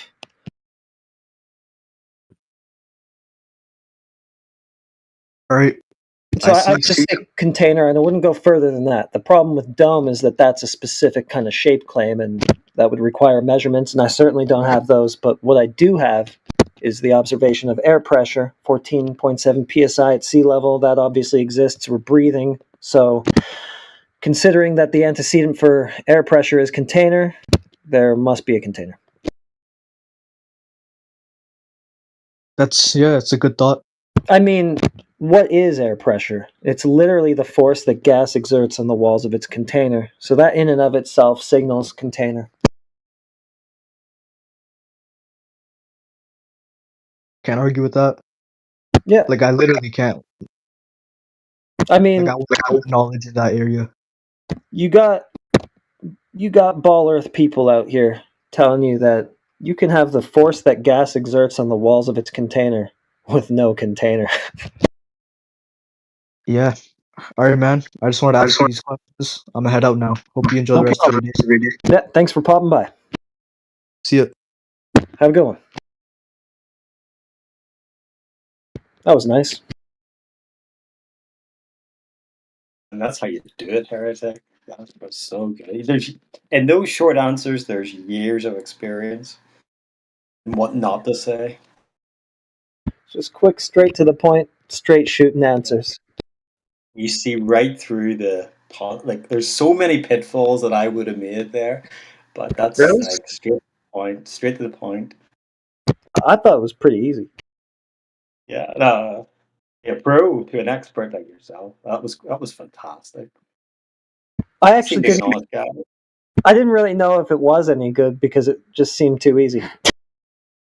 Yeah, well, maybe it was what I needed to hear. That's good. Just like what not to say. I like to keep it simple because I want it to be, intelligible for people.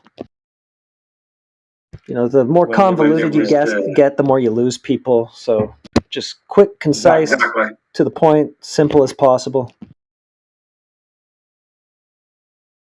When he was talking about the stars, I mean, it seemed like a genuine guy, but when he's talking about the stars, can't go there. Well, yeah. No point in making a claim. Can't test it, can't manipulate it, can't run it through the scientific method. Can speculate, but then so can you, so I'll just leave you to that. Yeah, that's it. Exactly. Stick to the earth. Speculate in another form, perhaps, but not in this conversation. That was kind of unique, but he had like a list of questions, and he kind of seemed to be on the flat earth side. Not that it doesn't really matter what the motive is. I was like, okay, here's what I want to ask. Boom, boom, boom, boom, boom. Okay, goodbye. Yeah, that was kind of weird. I've heard that before. Yeah, I've never really heard that either. That was kind of funny. Do you think that would be worth clipping out and just using as sort of like a short commercial? I loved it. I honestly did. It was like 2 hours discussion in 2 minutes. That's okay, hilarious. good answer, good answer, good answer. You just took each answer. Okay, next one. Going down the list. Maybe doing a homework assignment on flat earthers, who knows?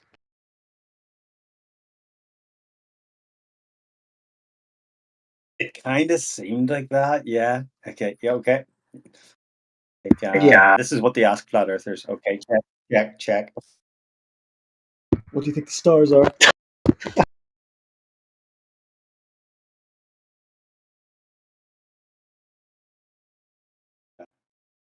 Great job. That was so good. Why do you think it's flat? No curve. Well, I knew I had to elaborate a bit more than that.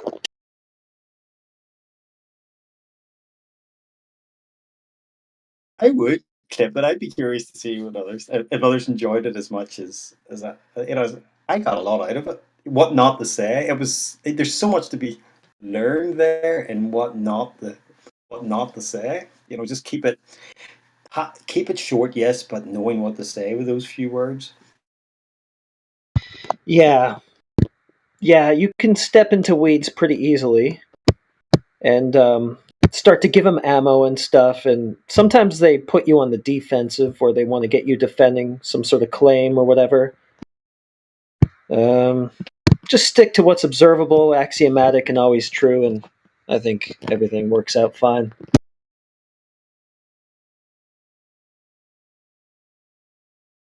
When you got reality backing you, you can't go wrong.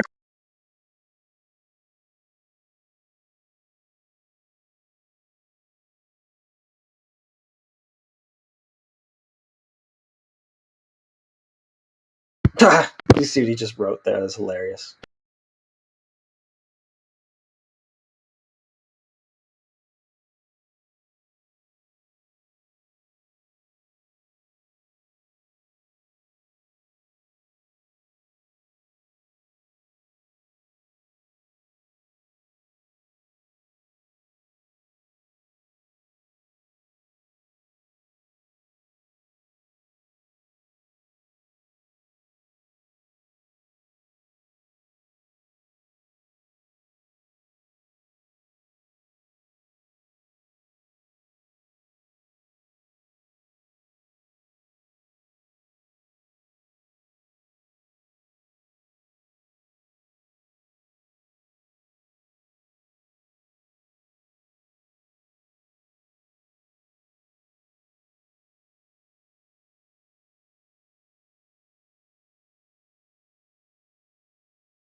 in case you don't know by now. A whole system's a dead thing. Free your mind, free the man in the cell, because the living reverse is EVIL. I give this shit to you for free, I ain't got nothing to sell. Every word that I'm spitting's REAL. The real DEAL. I ain't trying to talk about how we play well, I'm trying to wake your ass up off beat as well. So if it all kicks off, we don't end up in hell. Listen, you better watch the clock. No time for ignorance and those who mock. We used to have trust when the doctors knocked. Now we all feel terror when they're on the block. And the cops, they're a captured lot. WHO, that's a captured block. The BBC, that's a captured flock. Everything on TV, captured. Still nobody's raptured. Families are fractured. So much fear's manufactured. So much fake news that it's chaptered and overacted. The devil's overactive, and those who lack spirit are attracted. Don't make me laugh, kid. It's more than just lyrics over chords. Cause if you put an S in front of words, you get swords. The MPs and the bankers are all frauds, and our scientists are so specialized they get bored. It's not that I want to be relevant, but the current crisis has a criminal element. Depending who you are, that could sound negative, but the truth is only a matter of evidence to be foolproof. Let me add some more juice. You can't be sitting on the fence no more, you must choose. Atheists, Christians, Muslims and Jews. Good must conquer, evil must lose. Tell me whose history is still intact, when the lost tribes of Israel are still in fact being born into bondage all over the gaff. And the only slaves I ever read about were black. I'ma tell it how it is, I ain't taking it back. I'm taking you back to King James, remember that king's name. This is a big plane, and it's a big shame how the truth gets hidden with a bad name. It's a sad game, stuck up in the rap race, trying to live your best life. This ain't fucking Westlife, but me and you ain't enemies. I'm trying to wake you up and hook you up with some herbal remedies. Everybody wants to go back to before, but before caused the problems we chose to ignore. So from here forth, there's no more ear talk. We're kicking down your door hardcore with sincere and clear thought. You are what you eat, they ain't keeping it quiet. Seems they forgot about this in science. I ain't trying to cause a borderline riot, but the cure to disease is an alkaline diet. Try it, better yet, grow it, don't buy it. Can't get a drug if the government don't supply it. Quiet, you can see the harm in harmony. We need the farm, not the pharmacy.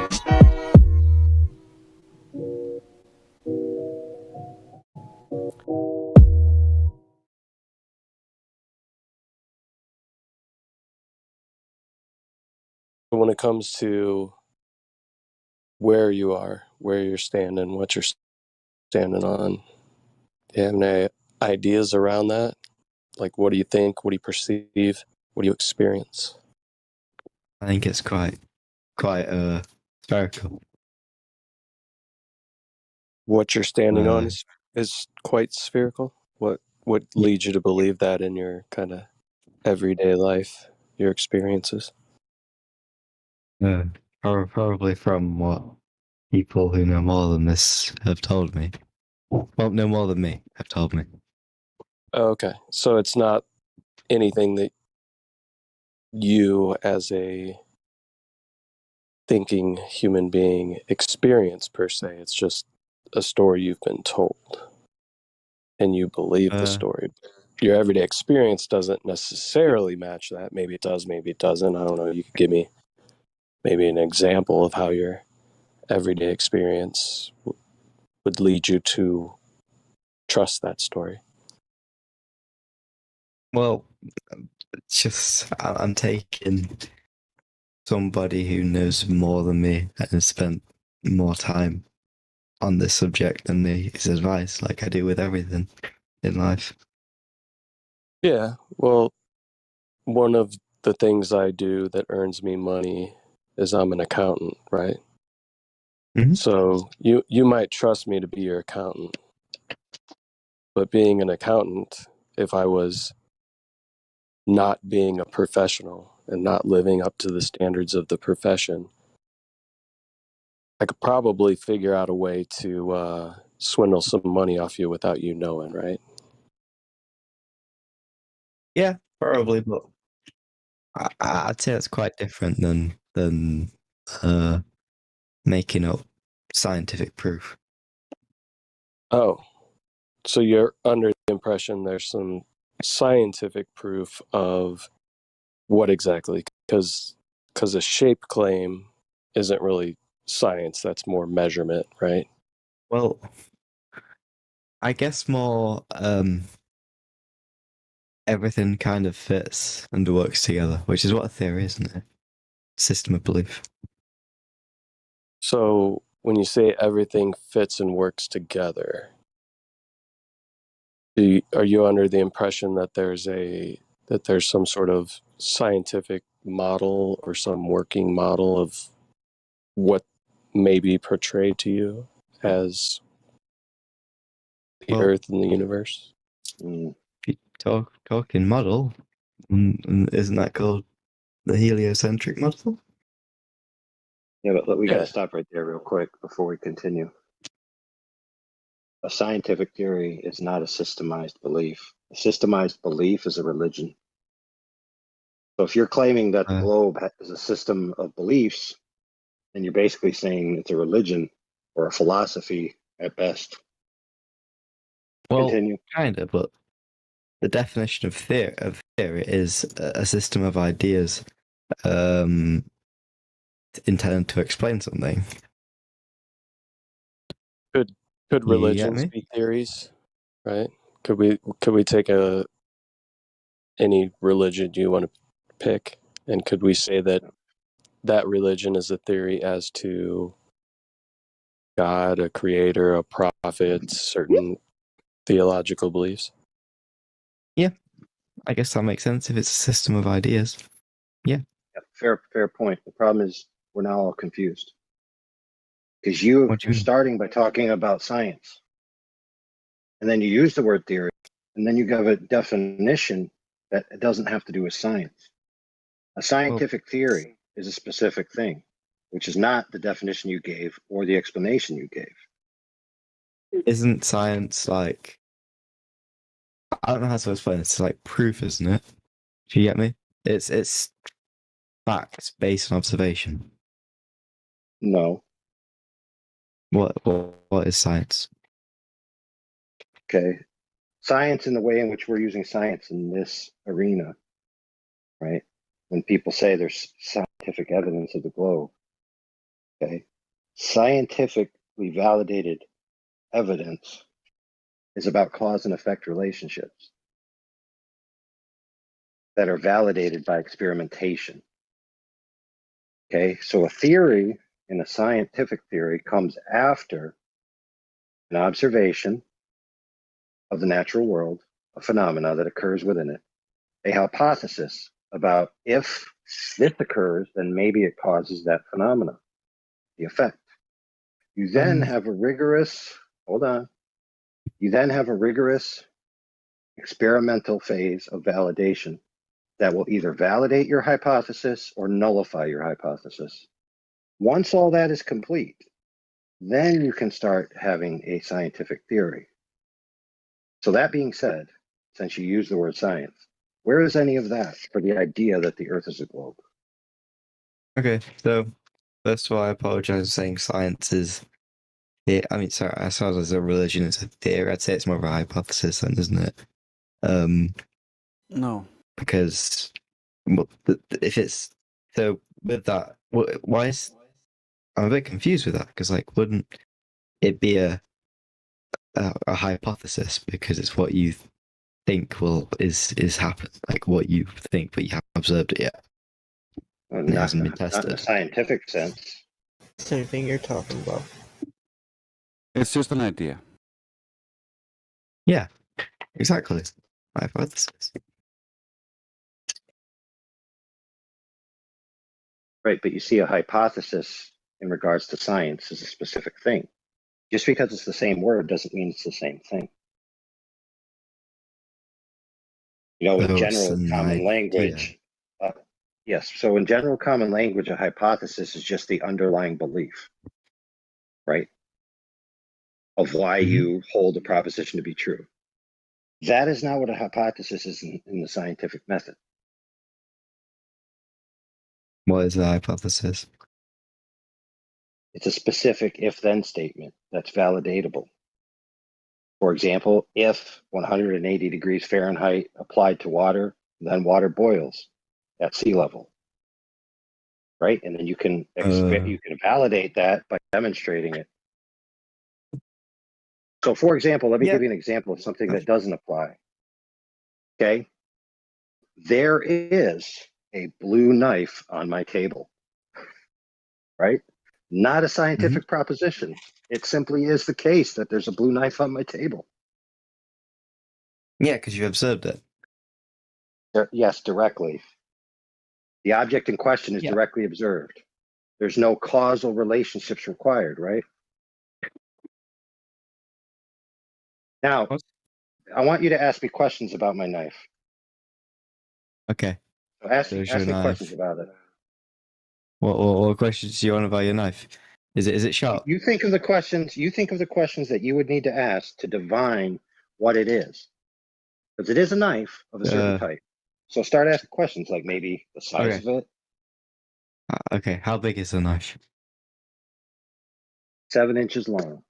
Okay, stop. Don't continue. Did I need to do any science to get that answer? You need to measure it. Oh, there you go. All right. I pass it to my friend who was talking to you earlier. Okay.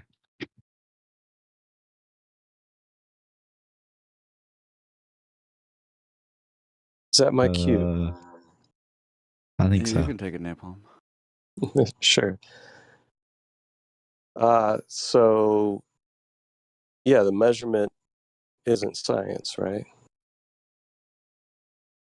Is that what we were just talking about? Yeah. I thought it was a part of science. It's not. Measurement is just measuring something. Yeah, it can be a tool used in science, but it wouldn't be science itself, right? So it's to measure. I'm a bit confused. So it's part of science, but it's not scientific. Yeah, so like I was saying, in this realm, right, in this arena, we talk about science, natural science, which is the study of the natural world through experimentation, right? So we observed something in nature. We observe an effect, right? So let's go back to when he was talking about water and heat. So you and I are walking along and we come upon a boiling pool of water. We've never seen this before. We look at it and we're like, oh, wow, this water's boiling. And then we come up upon it and we realize there's steam, and we kind of touch it briefly and we realize, oh man, this is hot. This feels exactly like the fire back where we came from. I'm wondering what's going on here, right? I feel heat within the water and I see it boil. So maybe we could form some sort of hypothesis as to why the water is boiling. Maybe it's because of the heat. So we go back to our campsite and we try this. We take some water, we put it over the fire, and it hits a certain temperature over time, and it starts to boil. So we can do this over and over again, and it's repeatable. So we have a variable that we're manipulating, which is the heat. We're putting the water on top of the heat, taking the water off the heat, stops boiling. So we're manipulating a variable that we think is the cause of the effect that we're seeing, which is the water boiling.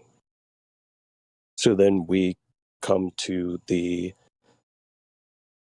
scientific theory that heat causes water to boil.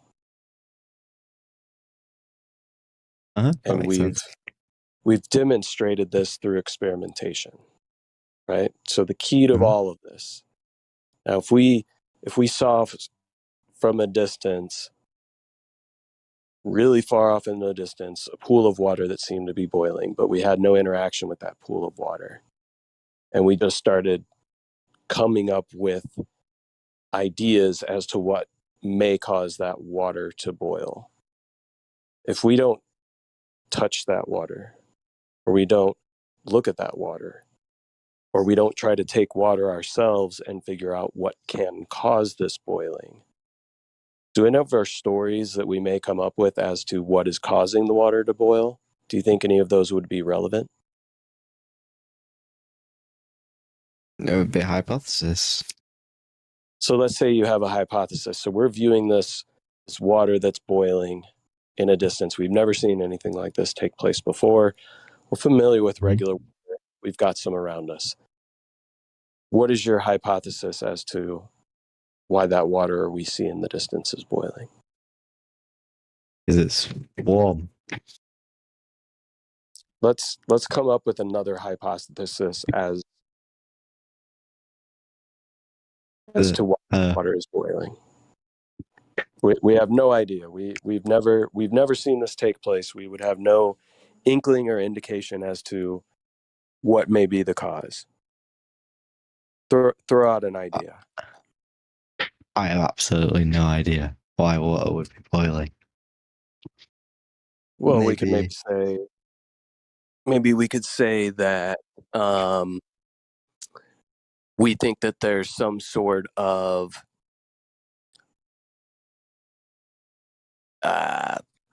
entity or being that lives within this water that is somehow below the surface, which is causing this thing to take place, right? Yeah. Well, we'll make up a name for it. You pick the name. It's unicorns. Okay, so unicorns. Read that in the chat, you copper. You want to cheat. So our hypothesis is that we've got these unicorns, whatever these may be, that are underneath the water that are causing this agitation that we see that looks like little bubbles. Now, what would be the first thing we would do to test this hypothesis? I would try and see if we can find these by ourselves. I'd try and observe one of these little unicorns. Right. So we never experience these unicorns. We don't see them. We have no viable reason whatsoever to believe that, one, these unicorns even exist, and two, that we would have the ability to find them, and three, that maybe if they got in the water that they would cause this effect. Rule that hypothesis out. It's not true. We cannot observe it. Right. We haven't observed it. But if we have no other viable hypothesis, can we just claim that since that's our best hypothesis, that it must be true? Nobody else has come up with another one. You can't think of another one. Nobody has done any experiment with water to figure out what may cause it to do the thing that we're seeing off in the distance. But we have this postulation that it's unicorns. And then everybody starts to catch on to our story. We start talking around town. Yeah, you know that water off in the distance that we can't get to, but we see it and it boils? Yeah, it's these unicorns. Really? No, yeah. And then we start coming up with more stories about the unicorns, the color of their fur, how they can breathe underwater, all kinds of different things, right? Now, if we tell these stories, we tell these stories long enough and nobody ever actually touches the water, goes to the water, tries to do any experimentation whatsoever regarding the water, does that make our theory, because it's the only one that we have, a viable theory? It's the right hypothesis. Well, I mean, it's the wrong opinion, but we haven't proven it's the wrong hypothesis, right? Because we haven't done an experiment. That's the whole point. We need to do an experiment in order to come up with a viable hypothesis, right? Or you could observe these unicorns. So let me ask you a question. When it comes to what you believe in, the heliocentric model, globe Earth, all of this stuff, has any of it been scienced? Is any of It's it been even a observed. question of science? So it's been observed. It's been observed. Right. So Yes. what in particular has been observed? Curvature. Curvature's been observed. Where is this taking place? What do you mean? I don't understand. Where and who has seen curvature?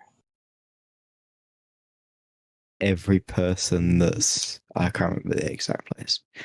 You know, every person that's ever seen an image or a video from Every above. person that's watched TV. Okay. So we got an every person that's seen an image or a video.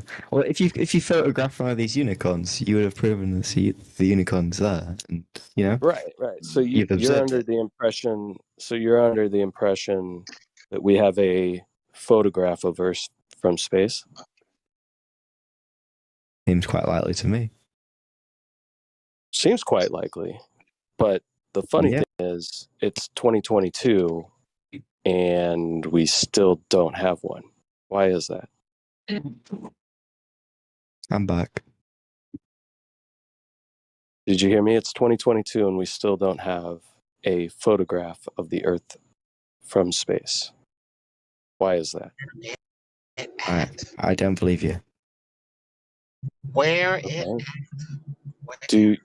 Can you provide one to me, or have you seen one? Could you give me an idea of an image? Blue marble. All right. Blue marble 2.0. That's a picture of Earth from space. I'm sorry. What was that? I believe so. You believe so? Do you know so, or do you believe so? Doesn't seem very. It seems quite credible.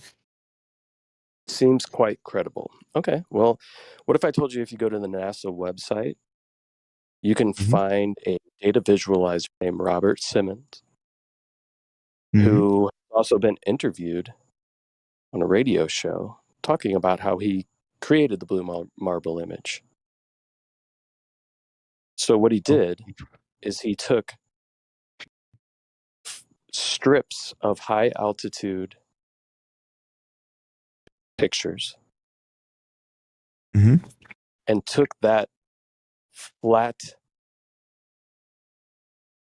map, wrapped it around a ball in Photoshop, and then started coloring it in. He put in the clouds. He talks about how he made the colorations within the oceans, how he made it a little bit more green in areas that they had sensors that sensed more phytoplankton in the sea. He decided to use that data to color those parts a little more green, right? So the interviewer even asks him, so there's artistry to making the Earth. And one quote that Robert Simmons has is that he says, it's Photoshop because it has to be. I'm reading this. Did you find Robert Simmons on the NASA website? You can read it all. Yeah. I'm not reading. Yeah, while you're reading that, so you might say, oh, okay, that's not a photo, but the Himawari 8, that's a photo. And that came after the Blue Marble. And it's a satellite. Right? So in the modern day, they put up a satellite called Himawari 8, so they say, with the intention of taking photographs, right? Because they realize nobody's buying their other fake nonsense that's not a real photograph. So lo and behold, people believe that the Himawari 8 is taking a photograph of the Earth every 10 minutes. Come to find out, the Himawari 8 is just overlaying the blue marble data set that Simmons created with NOAA data, which is weather data. So it's a simulation. It's not a photograph. So again, like my friend said, where's this alleged photograph that everyone has seen?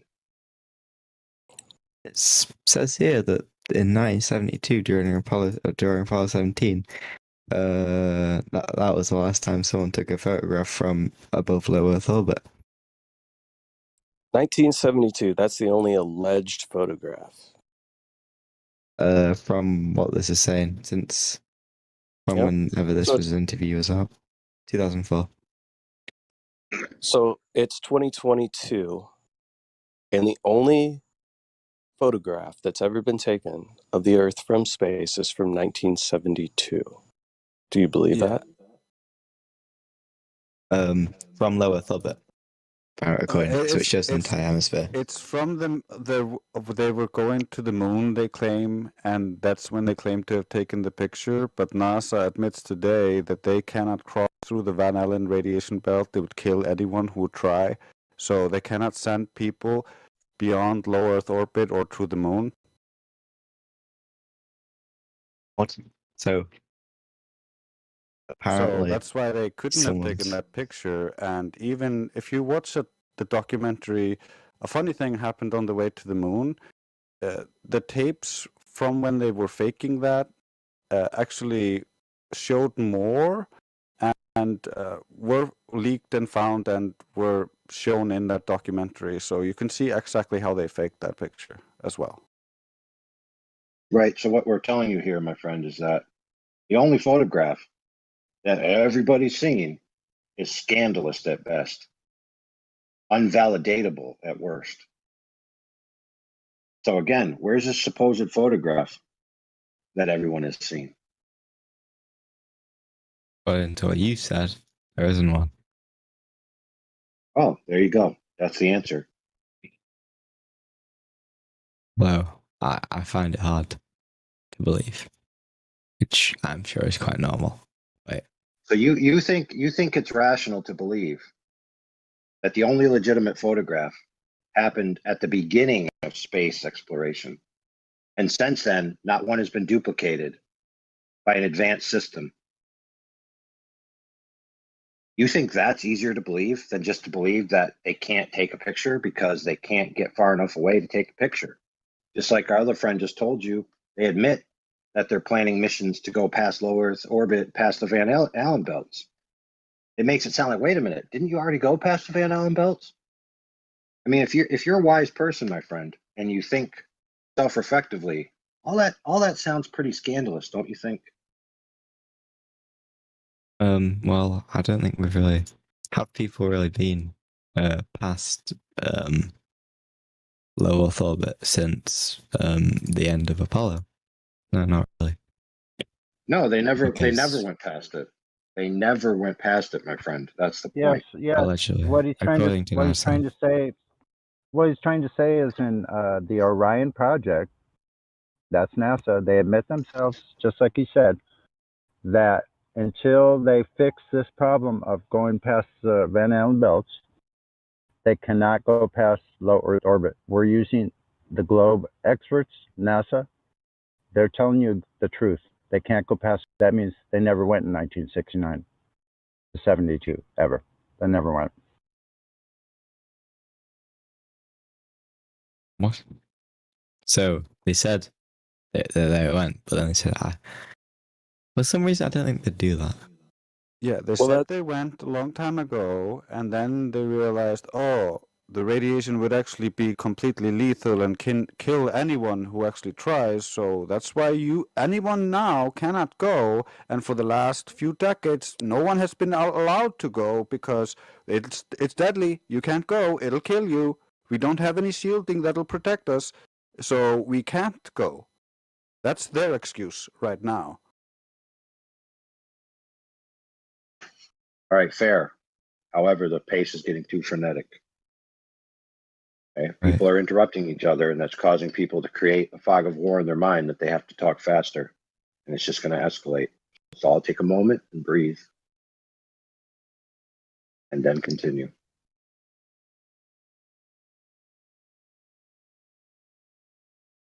So laundry. Yes. Is this new information to you that the Blue Marble 2.0 is not an actual picture, right? The only claimed pictures from 72. And there's certainly some issues around whether any of those missions did or did not take place, certainly because NASA's excuse of not going back is they're trying to figure out a way to get the proper shielding and protection against the radiation so people don't die going past low Earth orbit, right? So you said something not too long ago where you said something along the lines of this information was hard to believe, right? It's hard to believe that maybe what you thought were real pictures actually aren't. Are you just kind of trying to process that? Are you coming into the realization that maybe what you thought you believed before was proof? Yeah, it's not actually. On it says here that the last photo taken from above low Earth orbit was the pale blue dot, right? Taken in 1990, which would make more sense. Yeah. So Voyager, which isn't a manned spacecraft. So that makes a lot of sense. No, it's an alleged space probe, which, if you believe it or not, is still up until, I don't know, when was the last transmission we allegedly got from Voyager? Within the past 5 years, I think. We're still allegedly receiving photographs from this alleged space probe that was sent into orbit. I don't think we're receiving photographs, and I think we have since. What is it? Wait. Maybe it's Voyager 2 that's still providing images. The last photo from Voyager was 1990, pale blue dot. Okay. Voyager So 2. take a look at that. What does that tell you? That What's that? Does that give you any indication as to what you're even looking at in that picture? Have you seen the pale blue dot? I don't think the quality of the image is very, I don't think it's like why does the quality of the image matter? Do you know what I mean? No, like if I handed you a photo that looks similar to that, right? If not the exact same photo, and I drew a little arrow on it to one of the more lit places within that image, and I said, this is Alpha Centauri.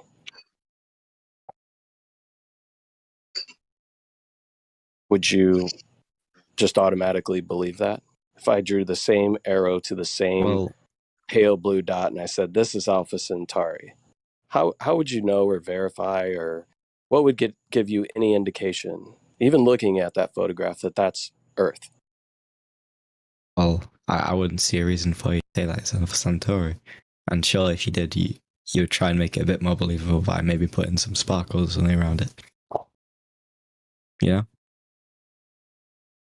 I don't know if sparkles would make it more believable. It actually would make it look more fake. But either way, man, looking at this pale blue dot image, does that make you think that that's where you live? That that's a picture of where you live? Yeah, I don't see why they wouldn't. So what on Earth itself, aside from you believing pictures that are shown to you, which we've already proven, the main one you thought was proof of where you live and the shape of where you live, was a utter fabrication. So what on Earth here, the ground that you and I are both currently standing on, indicates that you live on a globe? Because that has no reason. Like what? So, wait a minute. Say that again. Sorry, really, I'm tired. Yeah. So what here on Earth gives you any indication, you personally, any feeling, any observation, or anything that you see in your daily life looking around you would give you any indication that you live on a ball? Well, that's spinning. Nothing, but it's the same for the other way around, there's nothing that gives me an indication that it's flat as well, because it's quite hard to observe that. Sure, I mean, I observe it all the time. I live near water, right? So I see very far. Looks very flat. When I go over, across this very large bridge in my area that's tall enough for cruise ships to get underneath it, and I look around, everything that I see around me indicates flatness. No indication of curvature at all whatsoever. But can you see those ships forever? Like, can you see them go forever? Forever? Do you think you can see forever? Well, I'm sure the higher up you are, the further you can see. Okay, so if I had a penny in my hand and I was standing on that ship, would you be able to see the penny?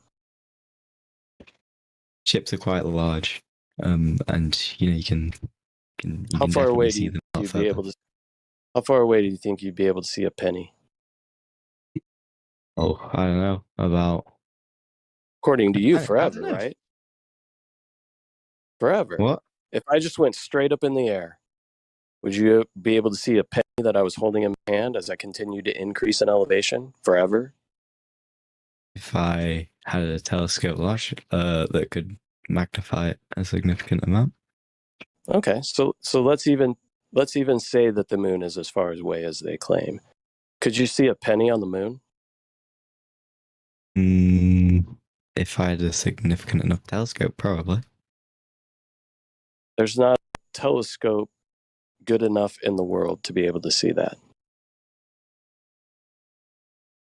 What? Well, yeah, obviously. So when the ships go off in the horizon, you don't have a telescope, you have your human eyes.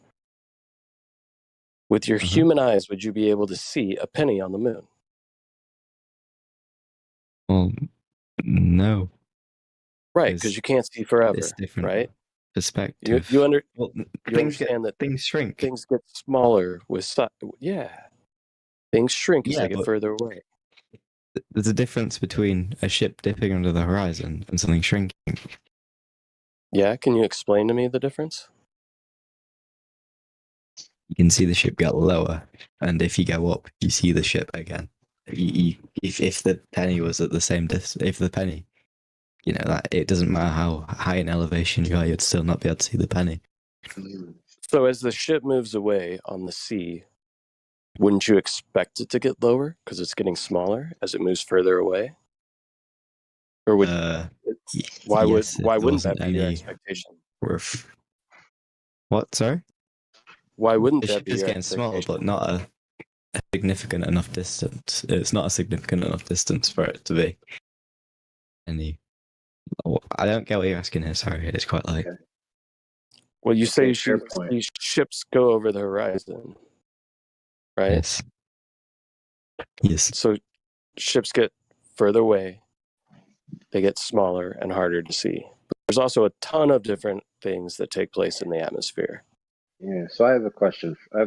Because he's saying if things get lower in your field of view, I guess the insinuation is that they're going over a curve. So I'm in my house and my ceiling is getting lower.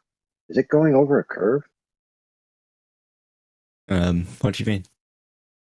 Well, I'm looking at my house, and for some strange reason I just can't understand, rather than my ceiling being straight, it seems to be angled down in my field of view, as if it's going downwards. So I can't fathom it. I guess my house is built on a curve. Could be. I don't understand the question. Like, is the Yes, ceiling that's the actually point, my curved? friend. My friend, the statement's incoherent. I know that my ceiling is straight and flat because I can measure the entire thing. So I know that the effect of it going down is not because of anything physical. It's all to do with optics. So why would you just jump to the assumption that if I can't see something or if something is appearing to go down, that it must be because of a curved earth? But don't you? I mean, I've never seen my ceiling curve, so I don't Right, but you have seen your ceiling recede in your field of view on the y-axis, yes or no? Can you word that a bit more?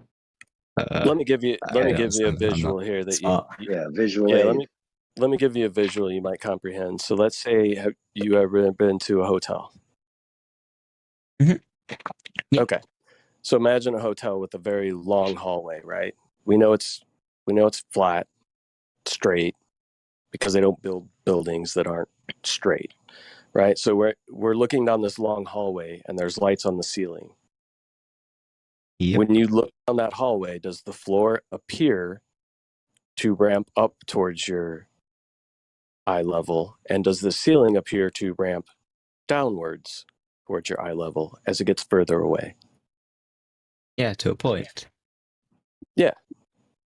So in reality, is that ceiling that's above you physically going downward, or is it just a matter of your perception due to perspective?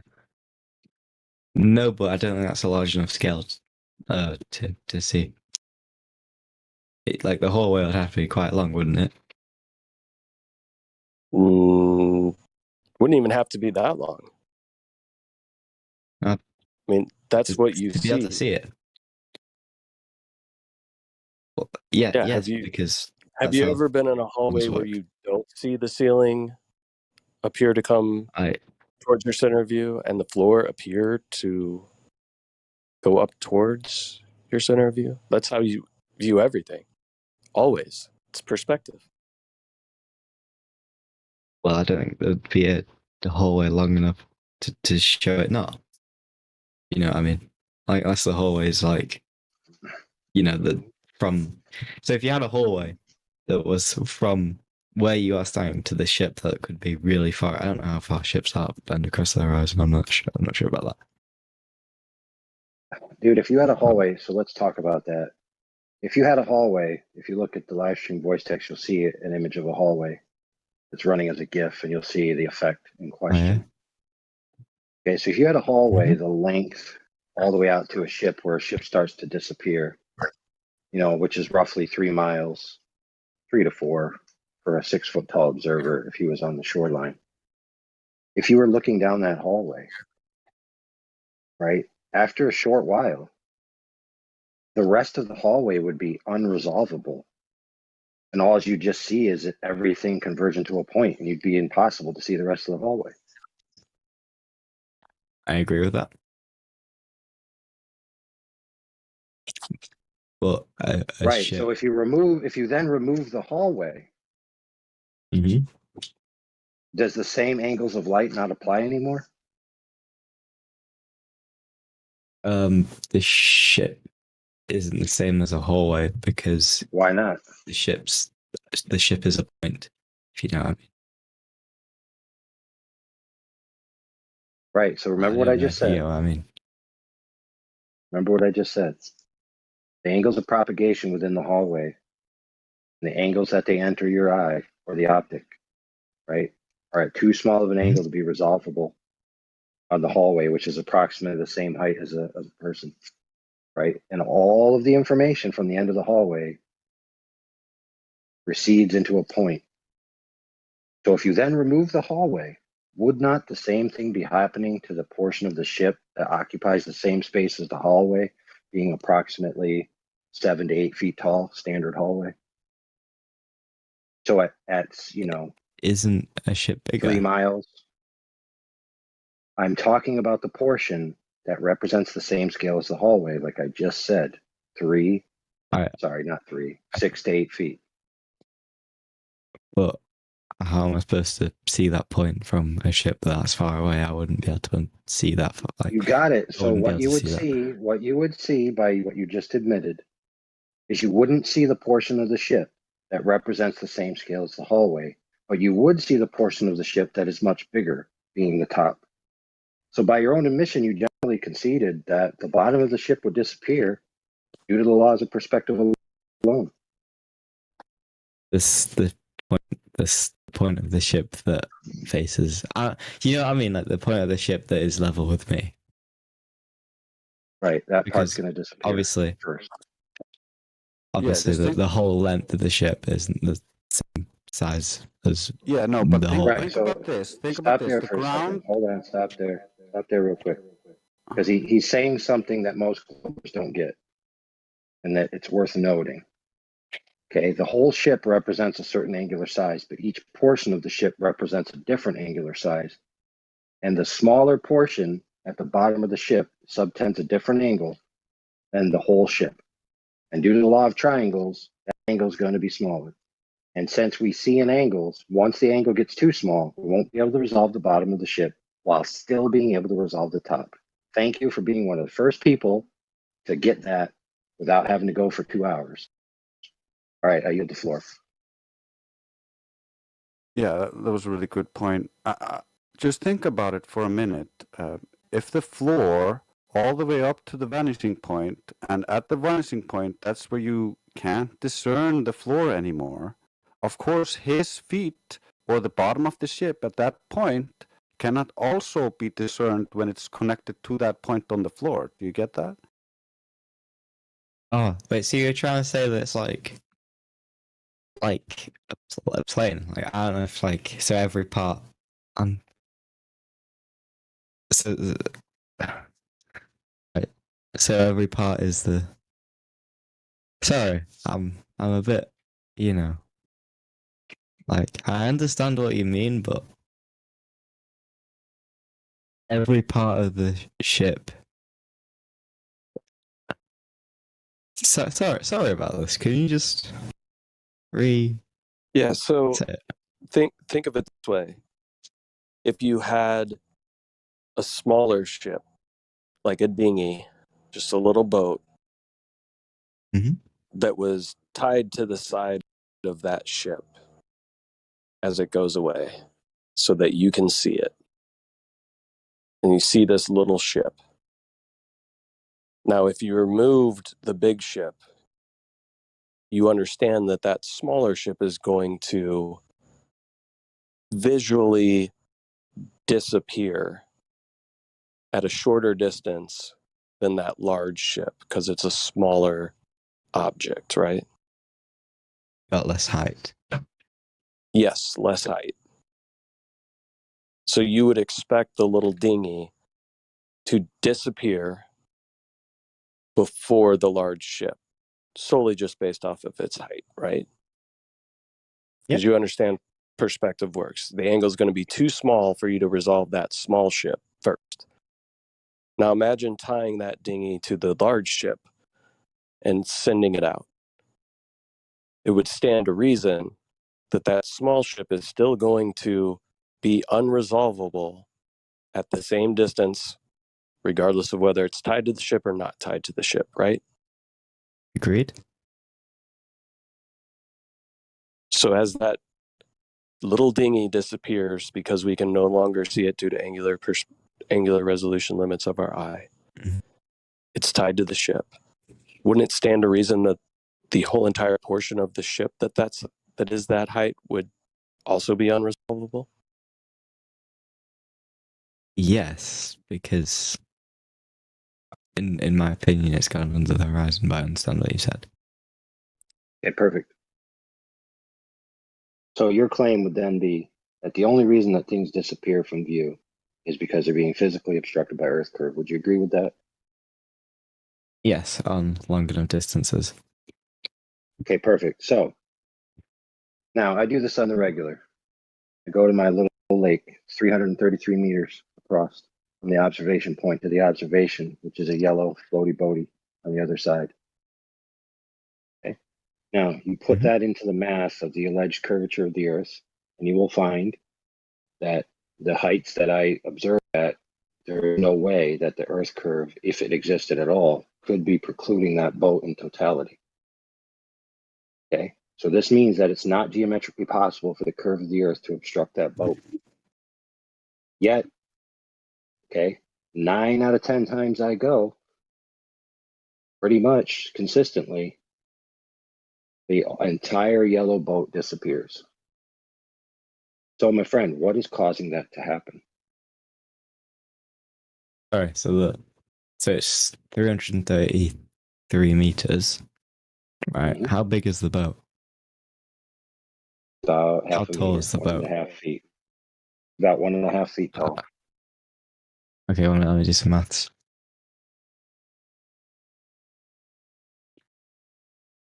So how many?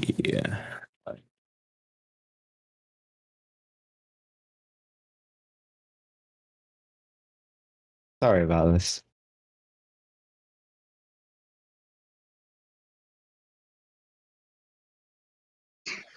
Just doing the math up the Sorry top about of my this. head. AI. No portion of that boat should be hidden. And if it is a portion, it's such a small portion that you wouldn't be able to notice based on the Earth curve calculator. Because that's what, about a quarter mile? Right. It's 1.2 miles. No, sorry, 0.2 miles. Quarter of a mile. Yeah, 0.2 miles. Sorry. Right, so So then do that you know would what be do you know what the alleged 8 drop mile. over 8 inches per mile squared, right? Yeah. Right. So Yeah, that would be so- at the surface. So then would it would be- be like 1.6. 1.6 what inches?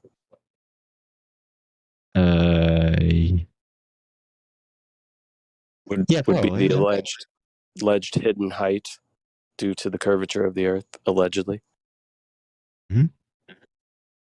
So when AI said he goes out, and 9 times out of 10, the whole entire boat disappears. Why? Is that Earth curvature? Do we have a tiny Earth? Smaller Earth? That'd be funny. Probably not. I'm so glad you Yeah, said there's no reason. Right. So There's then no what reason. must be the reason? Okay. So it looks like it's happening. So what must be the reason? The only other hypothesis you've given is that whole stuff about vanishing points. Well, let's just be more broad, just for fairness sake. Okay. It's not because of geometry. It's because of an optical effect of some kind, whatever that might be. It's no longer in the category of geometry. It's in the category of optics, correct? Yes. Exactly. So now that we've agreed that the bottom of things can be missing, or an entire object itself can be obstructed without the necessity of Earth curvature in the way, we can now make progress.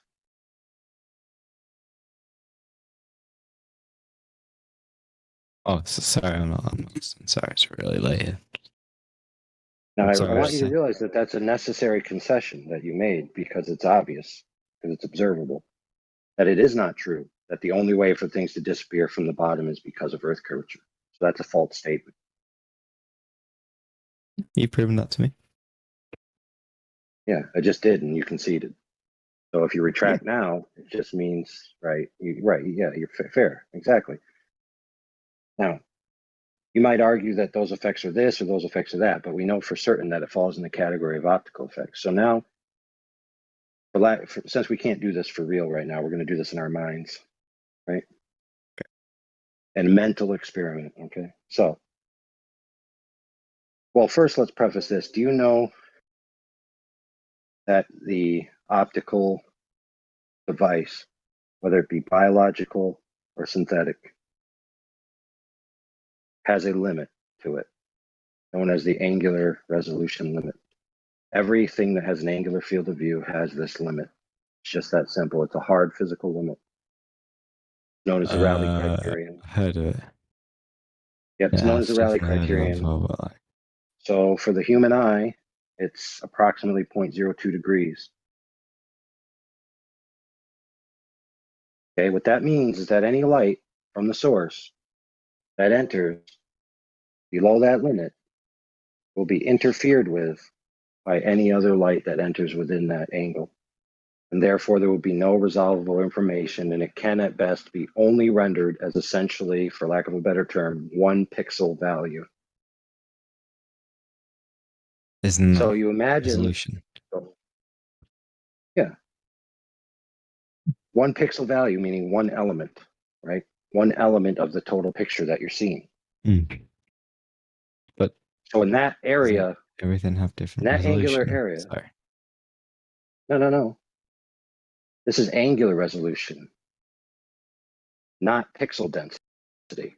So for example, if you only had 4 pixels in your sensor, right? If you literally had only 4 pixels in your sensor, you could never render something that requires 10 pixels to render, correct? It would look like blurry nonsense, would it not? Yeah.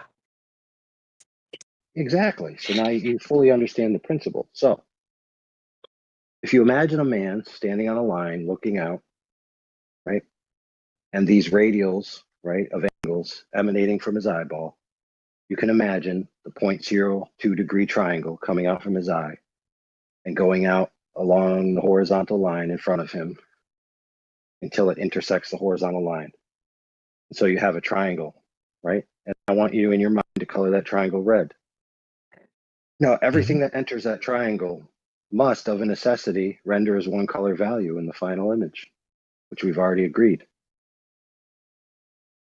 It just so happens that if you take the time right now to map this out, it pretty much coincides with where the alleged horizon is for a 6-foot-tall observer.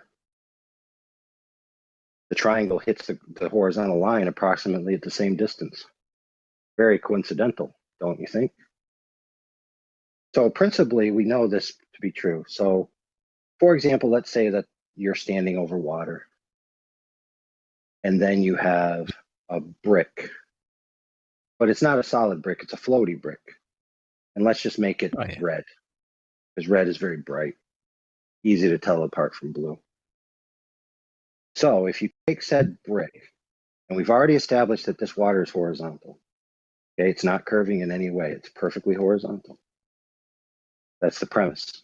You might even imagine that it's a floor, painted blue rather than water, make it easier. So you take said red brick, put it on the floor, and you have your friend start to walk away from you.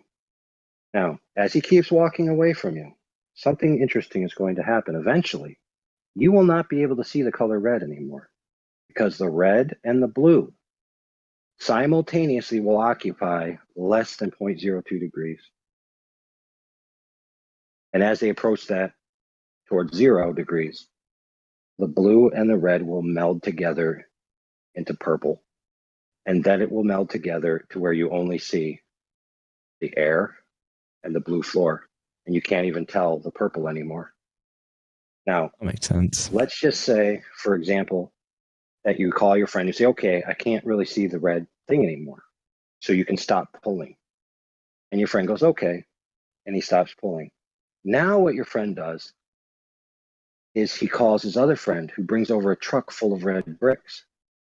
And he starts stacking the bricks on top of the previous brick that you can't see. He stacks 1.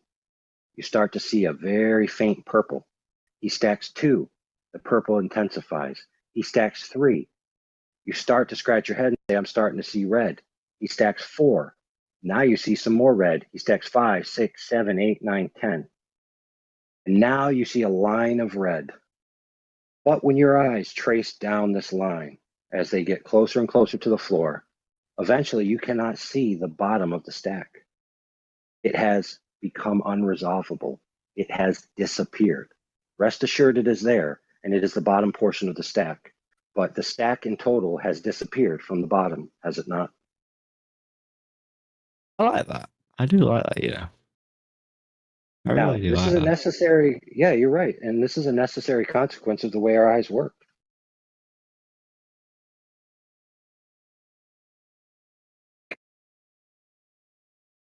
And and all optics with an angular field of view, by the way. In order to see without perspective, truly, you need to have a lens the exact size with all available propagation angles to a parallel rate to the target source from the object. So if you want to observe a 100-meter building, you need a 100-meter lens, not an angular lens, but a straight lens that only allows the light to pass collimated, parallel, and horizontal to the sensor. So you need a 100-story tall sensor and a 100-story tall collimated lens. Okay, these types of optics don't exist. So every observation that we make is through an angular field of view with these limitations, in which we already have said that because of optical phenomenon, the bottoms of things can disappear. And that's just the facts.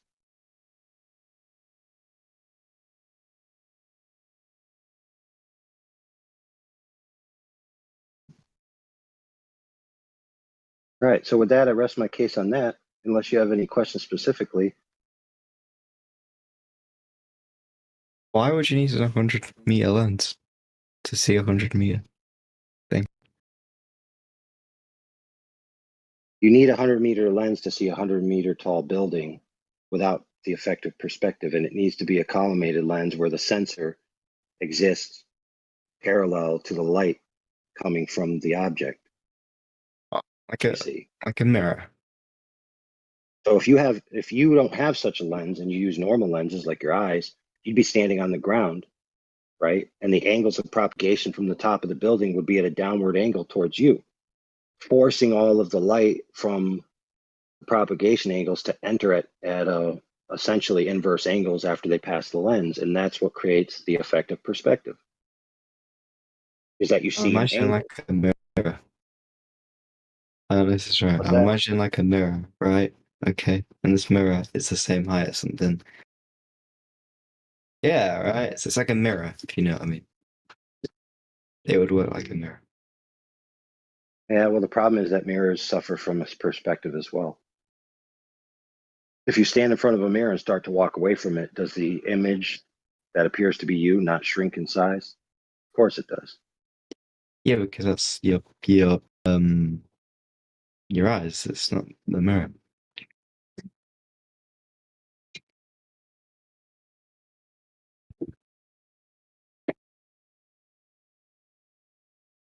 Right, because your eyes are getting the angled light, not the straight light, not the direct one-for-one parallel reflection that's going back in on itself. Now you get it. There's also another way to show it. The ancient Greeks, of course, didn't have any fantastic telescopes or anything. They just looked at the horizon with their eyes, and they drew on a piece of paper and used orthographic view to assume that the horizon was Earth curve. So in orthographic view, things don't get smaller with distance. So the mountain is just as tall angularly in their idea, in their math, but that's not how it is in reality. It's actually tiny in reality. And so when they compare these pictures from reality to their math or orthographic side view, which they got from the Greeks, they're actually just taking perspective and turning it into Earth curve and assuming that the horizon is this start of this Earth curve. But there's no evidence to actually substantiate that.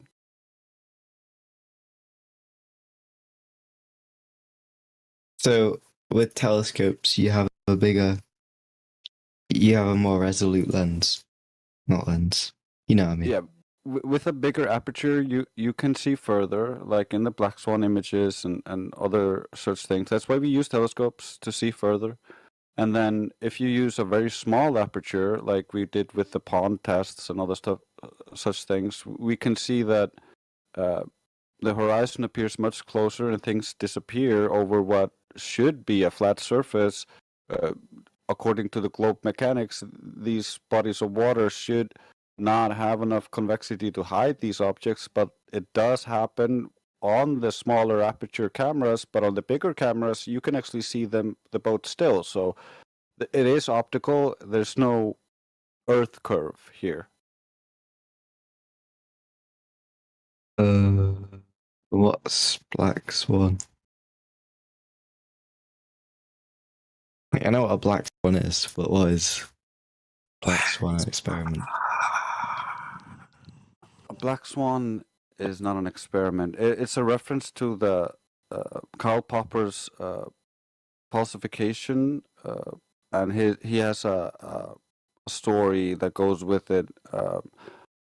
You can say that all swans are white, and people can just accept that. But if you find a black swan, you know that all swans are white is just wrong. There are black swans. So that's what we find. We find black swans that show that all swans are not white. And so the black swan image is just what this image was called. It's two oil rigs taken a snapshot taken from a video where he lowers the camera 1 foot off the surface of the water. So the horizon should be only 1.22 miles away on the globe, but we can see the horizon way past the second oil rig. So that's over 10 miles. The size of that globe is completely unsustainable, so it just doesn't work. Black Swan.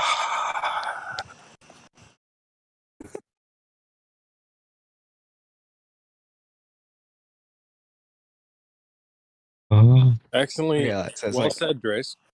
Go ahead. so it's basically just a proof, a contradiction. That Yeah, makes sense. I like that.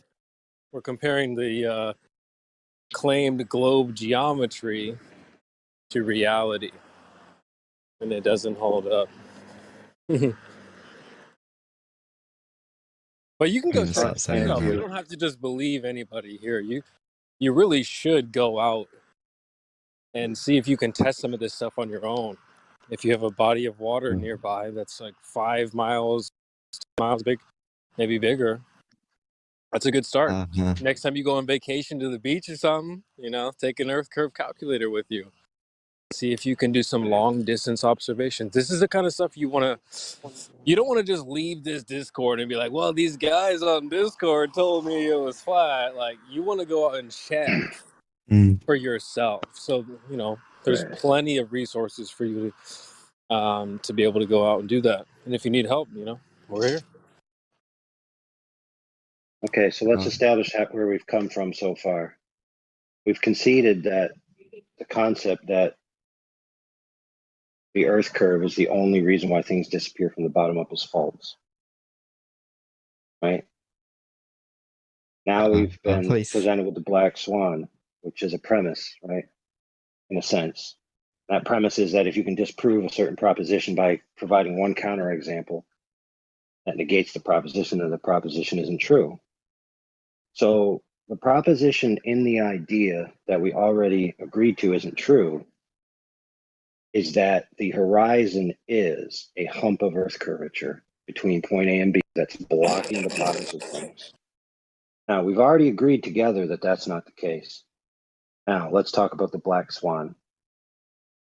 In the black swan photo, the horizon, as you can clearly see by looking at the photo, is beyond the oil rigs. Right? The oil rigs are at 9 miles, respectively, between the other one and the other one. There's approximately 9 to 10 miles from the shore. This means that the horizon is greater than 10 miles. We only know this because we see the boats. Sorry, not the boats, the oil rigs. So we know the horizon is beyond 10 miles. And as he said before, it must be, if the Earth is a globe and if the horizon is a geometric hump of Earth water, right, that's curving and getting in the way. From the observation height that the man observed this, it should have been at 1.225 miles. It's not at 1.225 miles. So the necessary conclusion is that the horizon that you see is an optical phenomenon, not a geometric edge of Earth hump curved water. Now, in summation of all of this that we've already discussed and you conceded to, okay, is that there is no hump of Earth curve water blocking the bottoms of things.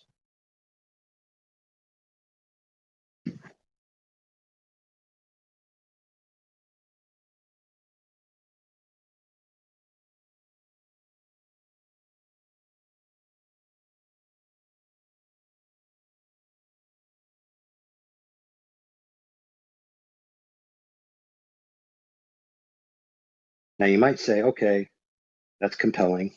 How would I know for sure? Well, the correct answer is to directly measure the water. So far, we've been talking about optical defects, right? So let's measure the water. How are we going to do it? We can't use a string because of the catenary curve problem, right? Which is a physics problem. Just take my word for it. Can't use a string. Oh, okay. Can't use a solid piece of steel for similar reasons. So the most efficient means to get something at that range, that we need a sufficient sample size, right?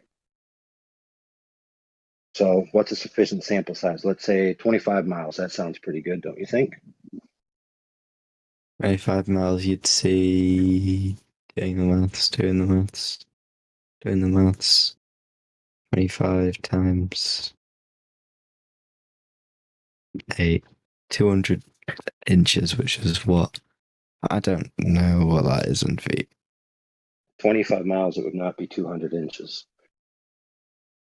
Wait, what? So wouldn't it be 25, then 8 inches per mile, times it by 8? It's squared. Oh, there we go. So would it be If you were 5? doing it your way, it'd be a 5 slope, times. not a curve. Oh, yeah, that makes sense. Sorry. Right, so 5 times. What is it again? What is it? 5 times 8? It's 20. 40. No, 25. 25 times 25 times 8 inches. Right, so that'll give you inches. sure. 5,000. That's going to give you. Right, that's going to give you the drop. 16 feet. Right, so that's 416 feet drop. Right. That doesn't seem very believable to me. I'm gonna be honest. Really? Yeah. Why not? I don't think you can see 400 feet of drop between 25 miles. That's like. I mean, that's the math of the ball. Significant. That's very significant. Yeah, it's very significant. So we have something that's 400 feet, right? 400 feet. I can live with like 400 inches, but I can't live with 400 feet. Well, too bad, because that's the measurements of the ball that they told you exists. Yeah. Okay,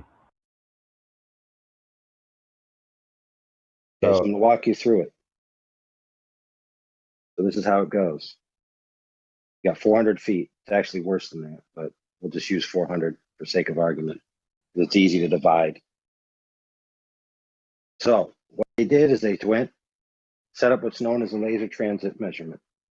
Laser transit is basically a really long level, right? Because obviously you don't have a 25-mile long level. So you level the laser on the one side of the land, you shoot it over 25 miles of water, and you have a target, right? You set up the laser at 6 feet off the ground. You set up the target at 6 feet off the ground. Right? Can't a laser be refracted and stuff though? Ding, ding, ding. He said it. He said the word. Oh, what? Hey. Calm down. Oh, no. We're not getting frenetic here. Yes. The correct answer is lasers can deviate due to refraction. Okay. So I want to ask you this before we start.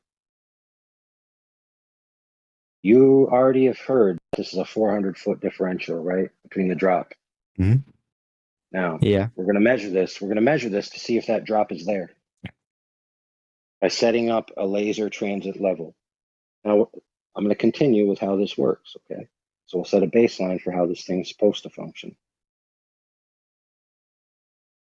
So in construction, let's say you have a foundation, so you have a piece of land. You set up the laser on one side, you set up the storyboard on the other, which is what the laser hits, and it tells you the differential between a level laser and the ground.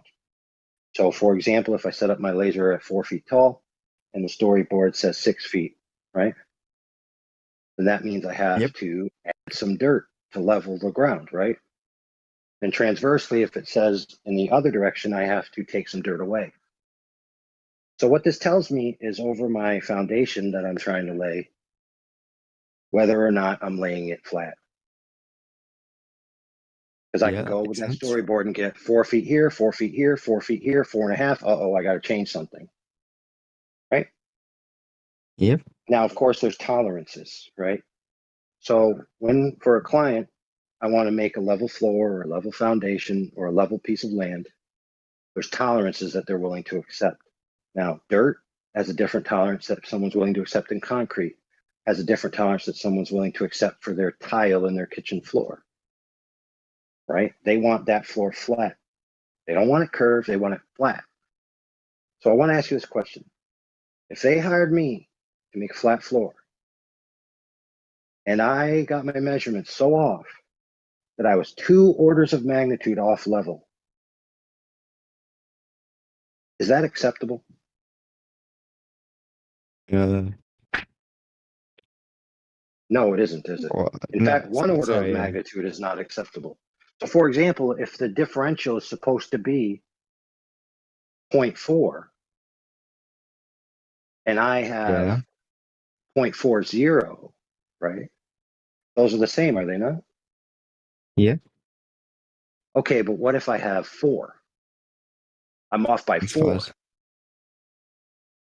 Yeah. That is not a flat floor anymore, is it? No, it's bit, what's the word? Sloped. Right. I've done screwed up. Now, what if it's off by 40? God, whoa. Yeah, you wouldn't even be able to walk. It'd be so steep. Right? So not acceptable. Mm-hmm. Okay, so if we take this laser transit and we want to know whether this earth curve hump is there, and we can measure by getting the laser to hit a target of equal height, and it's off by 2 orders of magnitude, we've already agreed that that's not acceptable. So if the laser is at 6 feet, right, which is in the single digits, then the double digits, right, the tens is not acceptable. And the hundreds is definitely not acceptable, correct? So lo and behold, that would be a slip. Lo and behold, this test was conducted. The ambient conditions were measured. The refraction was taken into account. The millirad beam divergence for the laser in question that was used on this day was taken into account. The laser hit the target.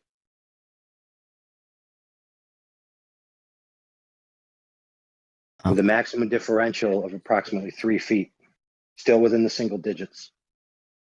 And there's supposed to be 400 feet. So if the Earth was a globe, the laser would have went over the target by hundreds of feet upon hundreds of feet. Yet the laser hit the target. So by the principle of laser transit within the margins of error, that surface is flat.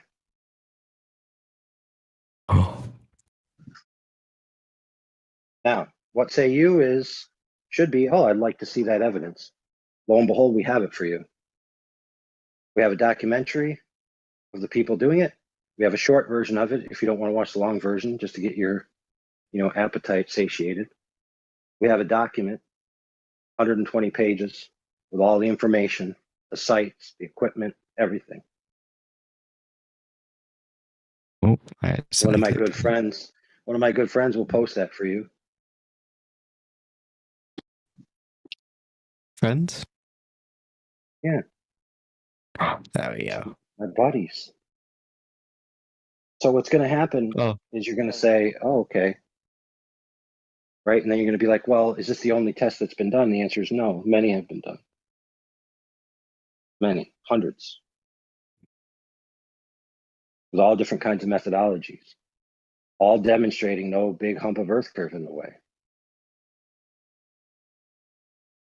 Observations as well in excess of 255 miles, to which the target object should not only be 400 feet below the curve, but should be a mile below the curve. Yet the object in question is clearly visible. So we've already established within tolerances that the Earth doesn't measure to be a ball, that the horizon that's been claimed to be a horizon doesn't exist, and that it's not true that the bottoms of things can only be obstructed or cut off by Earth curvature. So we've basically shown that there's just no evidence or need for this Earth curvature. What? Wait a minute, I'm looking at this thing, right? What is this thing about a blue laser and a green laser? Blue and green lasers refract at different rates. Colors refract differently comparative to the refractive index of the medium. By using different colored lasers, you can determine the refraction that's present in the ambient conditions. Okay. Which, by the way, the military, Sorry. recently did that. The military recently did that at 120 kilometers, shooting 2 lasers to see how it does, and they found out that it doesn't match the globe model. Space Force is going to be angry about that. Space Force is going to be angry at that. Well, I mean, yes and no, because most people, when presented with this evidence, just hand-wave dismiss it. Because they're under the impression, right, that the Earth is a ball. Therefore, what must be happening is that light is curving. Do they have any demonstrable evidence of such a thing? No, it's just an affirming the consequent formal logical fallacy. So now we've established that the rebuttal for all this evidence you've been presented with is a logical fallacy, not actual measurements or demonstration. So again, we just have no need or demonstration of this Earth curve on the ground level.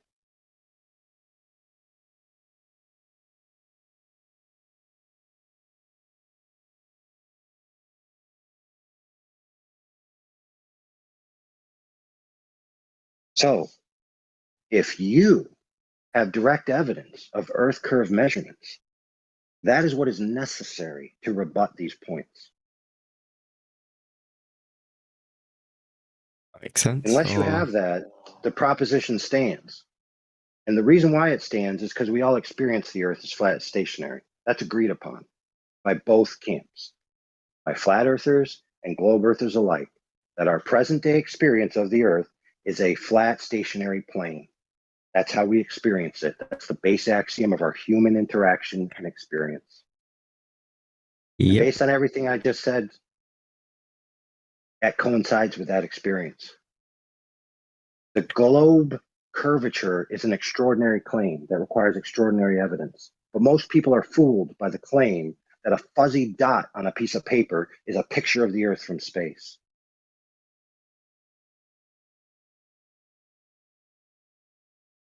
Given to you by a government, no less, who we know lies on the regular.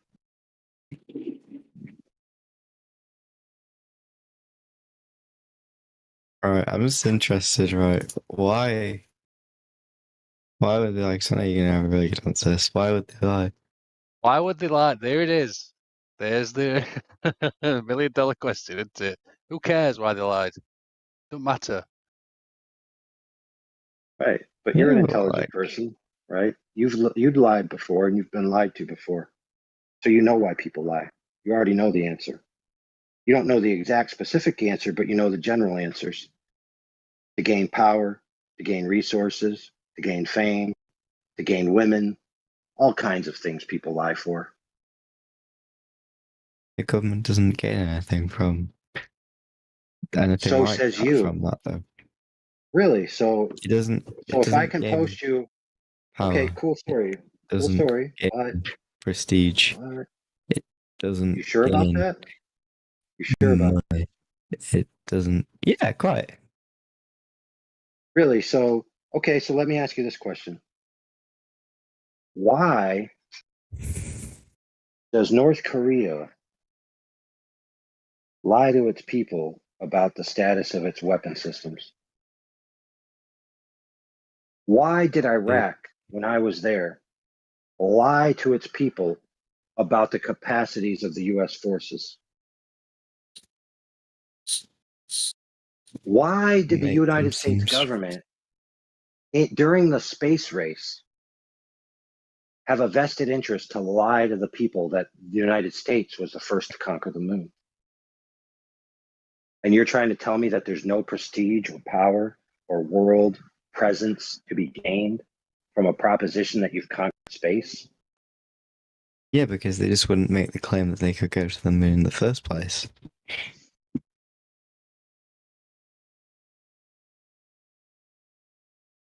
It would be Right, better so for them to just you're not make that now claim in the first fair. place. So let's talk about it then, and let's reason with a real tangible reason why they might lie about such a proposition. So, as a student of history, which you are, clearly a scholar, who have been through standard school and have been taught the history of the expansion of the Western world, that people found out that there was more land. And what did they do? They left their states that they were involved with to pioneer the new land. So we've already experienced in our history a time when new land was told to be given and people uprooted themselves from their governments, even had revolutionary wars against their governments in order to create new territories and new civilizations.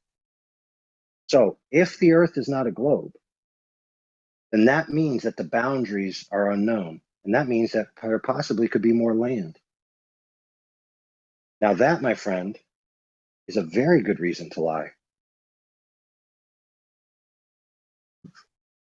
But aren't they also saying there's more land to go to if you can go to the moon? Yes, but think about this, my friend. To get to new land that's connected by water, you need a boat that you can literally build yourself. To get to space is unreachable.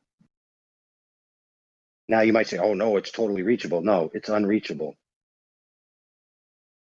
The elite, the very small percentage of the elite, even alleged to have gone to space. Yeah, just So think let's be about clear, it. we're only entertaining this just to give you a satisfaction because we've already demonstrated in spade that it's obvious that they lied, and why they did is highly irrelevant. So I yield the floor to my friend Drace. Yeah, I just wanted to say, just think about it.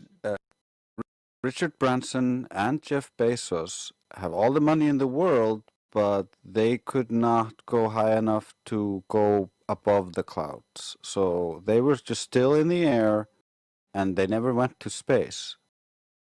So even with all of their money and power and influence, you can't go there. Well, where is this other land? Because everyone sailed to every part of the ocean. So if you say there's, like past Antarctica, you've also said that it's really hard to reach there. So what? How could an ordinary person ever expect to cross Antarctica? Oh, there's more than that. When you think about the globe and you try to unpack it, there could be more lands on and within the area heated up by the sun that is still hidden due to the way they map the globe. So we don't know the full extent of our world, and we're limited how far we can actually explore south due to the Antarctic Treaty. So we can't sail all those seas, and even just sailing willy-nilly, the coast guards of the specific countries will contact you and escort you back if you're sailing somewhere you're not allowed to sail. What?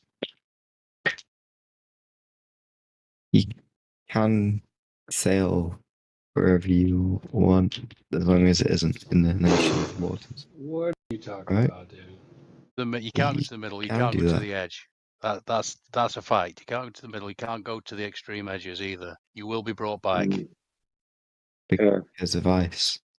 So if your proposition is true, my friend, that you can, then that means that there would never exist a story of a sailor freely roaming who was turned around by any military or shot at, correct? No, because that would probably be in the nation's waters, or they were doing something illegal. Right. So there's a guy called Jarl Anderhoy, right? Who tried to go to Never. Antarctica in different manners. Okay, he lost a crewman being shot at by the government. So it's not the case that you can just go where you want, especially in regards to Antarctica. Not only that, but the logistics of doing so is very hard because of the nature of the temperatures and all of that. But again, keep in mind, we're only entertaining this for your satisfaction because we already understand logically why someone would lie is irrelevant. That they lied is the matter of the day. So you're just to be fair, no disrespect to you. You're trying to think these things through to make peace with it. But the problem is that you've already arrived at the bargaining stage. So your brain is already processing this information. Guilt. Was it the 7 stage, right?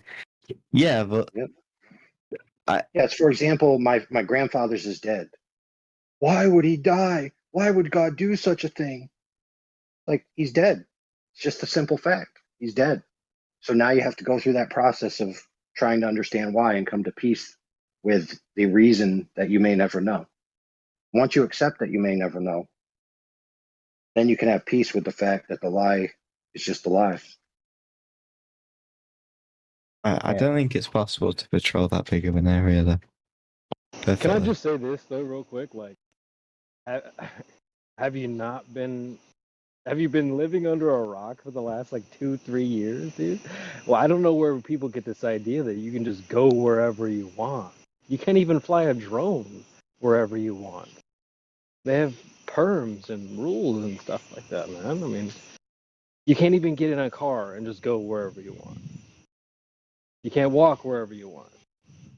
So why can you get in a boat and go wherever you want? Why can you get in a plane? You can't. I just think it's goofy that people have this idea that you have. But then again, look at the last 3 years. You couldn't even go to the grocery store, dude. It's like, dude, I just don't know where people get this idea that, oh no, you could just do whatever you want. Like, no, you can't. Because it's a big place. Okay, like, and I don't think it'd be possible, even if everyone was on board with go it. to the grocery store. Everyone knows where that is. Come on, dude. Oh, so you're trying to say that you could do it? You could do it because there's nobody there to monitor you because it's so big they couldn't possibly know what you're doing. Is that It's your like claim? saying I can just do whatever I want on the highway. Who's gonna catch me? Yeah, so they don't have radar That's the anymore or stream. anything like Come that. on, That they don't track ships now. If you were on Antarctica, no. What? It's like saying, like, dude, well, if I'm in the boonies, who's gonna catch me? I'll just do whatever I want. I'll just drive as fast as I want on this highway. No one's gonna get. Who's gonna get me? So guess how they caught Mr. Yarrow? Information that was acquired at land because you have to plan and do all the logistics at land before you depart. It's like you don't just magically arrive in the middle of an ocean where there's nobody there to catch you.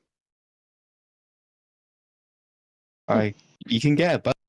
Like, there's nothing stopping you from getting a boat and then going and sailing. Illegally, as you're saying. And, going there. Like. Dude, you know what, You dude? get me? To be fair, guys make excuses about all the logistics of how their girlfriend isn't cheating on them. Because why would she? There's no way a car can go from here to there with that much gas. Of course, somebody would have noticed she was at the store. And all these excuses upon excuses upon excuses because they don't want to accept that one of their friends gave them the stone cold brass tacks truth of what their girlfriend was up to the other day. But why would she lie? There's no way she. And you may die. You may die without her ever telling you the reason. Reporting back in after sunset here, great looking sky. You can see the tail end of the Big Dipper. Ooh. And is one of you using some kind of machine tool, like a drill motor or anything like that? No. Yeah, I'm doing my own teeth. No, seriously, I'm asking a serious question. No one's No. using anything because I thought for sure that I was approached by. This is going to sound strange. By a mechanical dog. What? I thought it was a drone at first. I mean, that's a thing now. So, you know. Could be. But wait a minute. Whenever one of you opens your mic, it sounds like that. So I'm going to leave it to say the most logical thing is to say that it sounds coming from the Discord. And it's my imagination. I just heard it from the Discord. So good. Got that solved. Thanks for your help.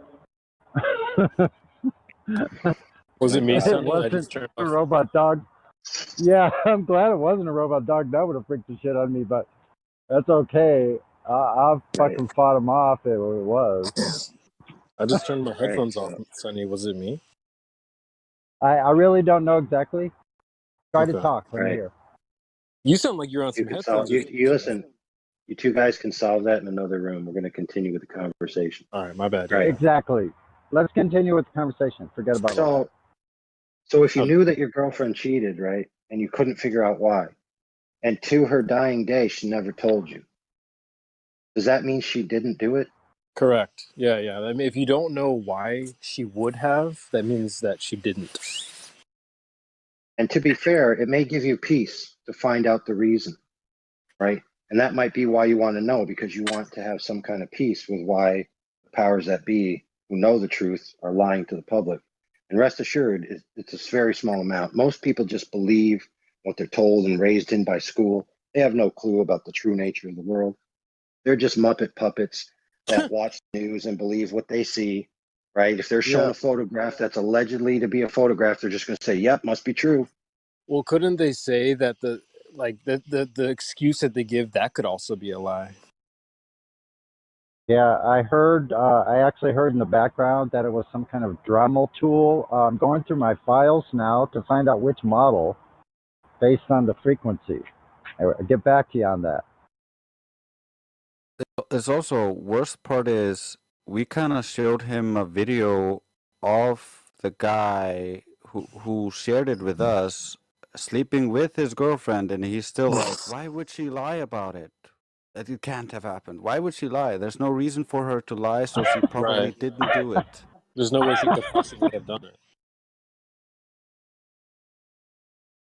I can't think of a good reason why she would have done this, so then therefore she did not. Glober logic. Nobody admitted to using a drill motor or Dremel, so therefore it could not have been a drill motor or Dremel. Right, that's Perfectly false. logic. Sounds retarded. Yeah, so let's say, for example, that we know, or that you know. All right, let's say, for example, that you know that not only have you been presented with recent evidence that your girlfriend's lying, but in the past she's lied to you. Like at one time she said there's weapons of mass destruction in the closet. At another time she said, no, I totally didn't give those black guys syphilis. And another time she says, oh no, that's totally the reason why we went to war with Vietnam. Right? So the powers that be at the elite level have a track record of lying to the public. Right? So they're untrustworthy in a general sense. So they need specific evidence. Wait, hold on a second there, because like Santa Claus, when it brings joy, then it's not a lie. So it's okay to tell a lie as long as it brings joy, like Santa Claus. Oh, I understand now. So if they have a good enough reason to lie, then it's okay. I get it. Yeah, and then it's not even at that point. It's not even a lie at that Oh, point. so what you're trying to say is S&M, sadist, and masochistic. Yeah. I get it. Okay. Mm-hmm. Okay. Awesome. That's kind of like Christmas. Yeah. Oh, just like it. Oh, holy mackerel. Yeah. Yes. Like, it's okay to for lie example, as long as it brings joy. Yeah. For example, in this context, if the Earth was flat, that would have huge philosophical implications.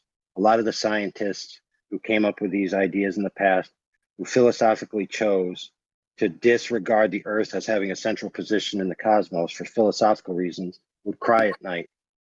Therefore, we must continue this lie. And then you're like, oh, that's such a good reason. We wouldn't want the scientists to be scared. Wow. Wow. That's fine, but that's not a citation. A reference is not a citation. Okay, so if you want to use these words, go find a reference for what they mean, and then bring us back the citation of what they mean. Thank you.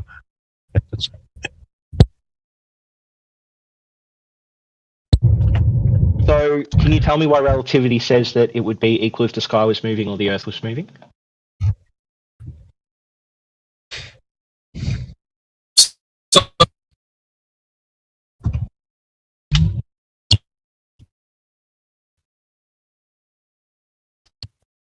Sure. So, the definition of citation, a quotation from a reference to a book, paper, or author. And the definition of reference, number 2, is the use of a source of information in order to ascertain something. So I'd say those are synonyms. You disagree? No, not even close. Awesome. Dude, have you taken any collegiate or university level courses? Yeah, I have, but why does that matter? Are we in college? Have you done references and citations? Well, have you done references and citations? I'm sorry, I didn't know that I was currently doing a college course on flat Earth in this Discord server. So, can I not use synonyms? Is this like whoever said, what was it before? Someone said the colloquial... A reference isn't a synonym for a citation, dude. What was the the colloquial term for space. Someone used a colloquial term for space instead of using the actual physics term of space, right? So am I not... Why should they use a physics terms? Well, we're at a collegiate level to debate right now, aren't we? There's no debate. You're just flailing. So we're not. So I can just sort of like give the references a wiki article that has a list of the actual copies of the scientific paper. I can do that, can't I? Right. That's not a citation, though, friend. That's the difference. You're offering references while asking for citations. To reference something is to point at some source of information, like a... Right, that's not the same as citing it. That's not the same as citing it. I can cite a reference, and I can reference a citation. Are those two sentences equal? No, they're not. So if I cite a reference, if I say, oh, my reference for this is my friend Jason X, who this is his phone number. And if I reference a citation, I say, oh, my citation is the one written by Jason something, here's his phone number. Is that not equal? This is just... No, because now you're mixing categories. Do you guys have any reason why Michelson-Pierce scale didn't show the Earth was in motion? Oh, yeah, because they had to apply a mathematical transform to fit their bias in order to get the conclusion that they wanted. My boy just realized he goofed up and tried to run away from his own little example. No, I'm just tired of the semantics. It's pathetic. It's not about semantics, dude. It's about earlier you were asked to cite something that you offered as a reference, and you just told people to just read it. And I was just pointing that out, that you're a hypocrite. How? I read out the results. Okay, look, fair enough. Okay, maybe you're not a hypocrite. Maybe you just are ignorantly think that references and citations are the same thing. We'll forgive you. You haven't given an argument why they're different. You've just said, are you doing a course? And I said no. Do you want me to read out dictionary definitions again? Dude. Okay, for example, if he asks you for a specific piece of information about something, right? And you say, I'll give you the wiki in total. Yes. You're referencing the wiki. Now, if he says, I want this specific piece of information, you go to the wiki, pull out the citation, give him the citation from the reference that has a specific piece of information. Those are entirely two different things. They're not synonyms. You think that citation has some different meaning. Dude, I just explained it to you. Very simply. From or reference to a book, paper, or author. That's for citation. For reference, the use of a source or information in order to ascertain something. Provide a book or article with citations of sources. Oh my goodness, dude. Dude, you're wrong. You're stupid. You forgot the word specific. To a specific. No, it says or a specific reference. Oh, a specific reference. Yeah. Not a general reference. Citation, definition. Holy fuck, bro. Quotation from or reference to a book. So that's the noun definition for citation. Yes, and where's that in? This is used in the definition of citation. You understand that, right? Dude, quotation from. If you're asked for a citation, yeah, you need a citation is a specific. Have argument for flat Earth. Yeah, you already conceded. Down is down, and water's flat and level. Therefore, the Earth is flat. Welcome. Tower bridges show that Earth is not flat and level. How? Quarry tanks show Earth is not flat and level. No, wrong. You failed to provide the citation that you were asked for about the tow tanks, how they specifically measured curvature. No, string line. You failed to provide the citation, friend. No, you just didn't like the citation. No, you didn't have a citation. You just generally said the term string line, just as you did again now. And? Watch. Ask me how, just ask me in the reverse. I want to play role play so you can see how stupid it is. Yeah, sure. Ask me how to prove, or what proof I have that the Earth is flat. Ask me that. What proof do you have the Earth is flat? Lasers. Cool. Do you have a reference for someone claiming that lasers show the Earth is flat? I do. Awesome. I have an 120-page PDF and an accompanying documentary of the methodologies and the practical tests that they did. And I also have a citation from their document that says the WGS-84 model is not found in the field. Great. Link that and I will read it. See how that works? Okay, perfect. Now, let me... actually, my friends are going to link it because I'm going to speak. So, links, FE Core, for my friends who are using the bot, and then exclamation point videos laser short, exclamation point videos laser long. The short version is a condensed version that you can watch, and then the long version is the long version, obviously, that you can watch when you have more time. Now, I'm going to give you the practical methodology because I'm capable of... Hold on, friend. I wanted to... Oh, no, it's a PDF. Okay, we're all good. Oh, my fuck, dude. Did I not tell you what was coming down the pike? I said a PDF. But then you spoke about long and short videos, and I wanted the PDF. Yeah. I don't know if that was being linked as well. But someone linked a PDF. Yeah, fair. I do. No, all right, good. Where? Oh, yeah, it's my turn to calm down, bro. Were you not on calm when you began? The answer is yes, so fair is fair. Yeah, anyway, let's move on. When you asked for a citation of the methodology that they used with the string to prove curvature over the distance, you weren't able to provide it. You didn't cite from the text, and you didn't articulate the methodology. You didn't cite it from the text, nor did you articulate the methodology. But I'll tell you the methodology from this laser test, right? If you want to listen, I'll tell it to you. But you can also validate it from the document. So this is actually multiple tests, culminating in the final biggest test of 25-mile sample size over water, right? So there's 14 or 17, I can't remember correctly. But the longest one they shot was 25 miles. So what they did is they set up what's generally known as a laser transit, right, methodology, which is you have a laser, you level the laser, you shoot the laser across, and then you use what's called a storyboard or a receiver that's at the same relative height, and then when it hits, you see where the laser hits, and then you can tell how off it is. We use this in construction all the time to level foundations, excavate, all kinds of stuff. Very practical methodology, very simple. So if you have the laser set up on one side, right, about 2 meters, 6 feet off the ground, and on the other side you have the story or the target, about the same, 2 meters, 6 feet, right? The globe Earth predicts a differential between the off angle that the laser should continue into the sky if it's perfectly level and the target at that distance to be 90 meters, right?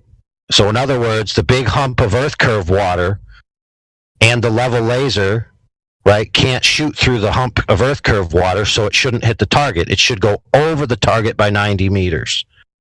Now, when they set this up, right, they took into account the ambient conditions. They took into account the millirad divergence of their laser. They created, which is in the documentary, a very accurate aiming device and leveling system. And if you watch it, you'll see how precise it was, very precise. Type of laser was it? Well, you'll have to look into there. It's a big old laser. A laser sufficient to shoot 25 miles with a very limited millirad divergence. Yep, I read that. So sufficient to the task. And they might talk about the type of laser, because they actually had two. I think the first one failed or they destroyed it. But anyway, they talk about that in the thing. And they give the specs for it. So they did the test. It doesn't matter. Refraction wasn't accounted for. Says who? Them. As light travels in a straight line through a homogeneous medium, light angles due to different refraction indexes in a non-homogeneous atmosphere. We calculate direction and amount of refraction to show how much laser beam deviation affects the measurement outcome. In a non-homogeneous atmosphere where the index of refraction increases with height, rays of sufficient small initial elevation angle of refraction. Holy crap, dude. Is proportional to the rate of increase of the bidirectional index of refraction. Yeah, you just said they didn't account for refraction, and then they went on to say we accounted for refraction in the very text you just quoted from. Yeah, but they accounted for it wrong. And well, actually, they didn't. So they're saying that it's a homogeneous through a homogeneous medium. We calculate direction amount of refraction in a non-homogeneous atmosphere with index of refraction. Blah blah blah. This curvature is proportional to the rate of increase of bidirectional index of refraction.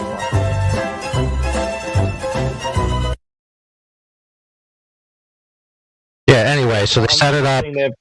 They set it up, and the laser hit the target. Okay. Now, you may claim they didn't account for this, they didn't account for that. That's fine. But at least they have a practical example of their methodology. Here we go. This is because I've read through this before, actually. Here's the problem. So the lake was partially frozen, therefore walking along the beam on the ice or using a boat was not possible. There's no data on the ambient conditions along the laser beam were available. We measured the conditions at the measuring. Yeah, which site, which shot is this? Which shot are they talking about? I don't know. I'm just reading out of the text document for refraction conditions, the PDF. Which test? Which test was it? What location? Point of laser beam. I told you there was about 14 or 17 different ones, dude. You can't just pick one at random. Well, this is their heading for refraction conditions. Oh my goodness, dude. So they said when they measured refraction between the which location? Which location? Why does that matter? Maybe because, listen, friend, maybe because over time and at each location they learned things and improved their methodology. Then why wouldn't they add that in under the refraction category or subheading? Dude, how many different shots were there? How many different conclusions? Right now. I don't know, dude. How about you read the whole entire thing? How about that? Yeah, I thought so. You'd run away from this discussion because you don't actually... I'm not running away from it. I'm asking you specifics about the thing, and you're not giving them. Bruh. Now, by the way, in the final 25-mile shot... Temperature was 2 degrees, the air at night was 3 degrees. Humidity is always high the closer you are to the lake surface, which indicates a lower refractive index. They just assumed a low refractive index. They didn't actually measure one. The ambient conditions showed that the refractive index... Yeah, which location? ...the two sides of the lake. So they didn't measure the difference across the lake. They just measured one side of the lake, the other side of the lake, and said, yeah, good enough. Am I wrong? Yeah, maybe at that site that's what they did. But which site are you talking about? The refractive, measurement number 1. Measurement number 1. Find the actual spots where like, oh my god, dude. Balance on Villegas observation points. And is it observation laser position? Yeah, is location number 1 the one where they state that the WGS-84 model hasn't been sort of upheld. No, that's just their first one they did, dude. Well, that anyway. He won't even make it onto the rest, dude. He's just going to look at number one, say they didn't account for refraction. Refraction curves light. Was still at 0 degrees, and the air of the night was down to -11 above the air. Air temperature at the time of the measurement was -6. The ambient conditions showed refractive indexes were about the same at the two sides of the lake. So they're just on the same thing, two sides of the lake. Yeah, so the point I was trying to make is that if it's the first measurement that doesn't state that the WGS84 model is invalid, then what they did there isn't relevant to this argument.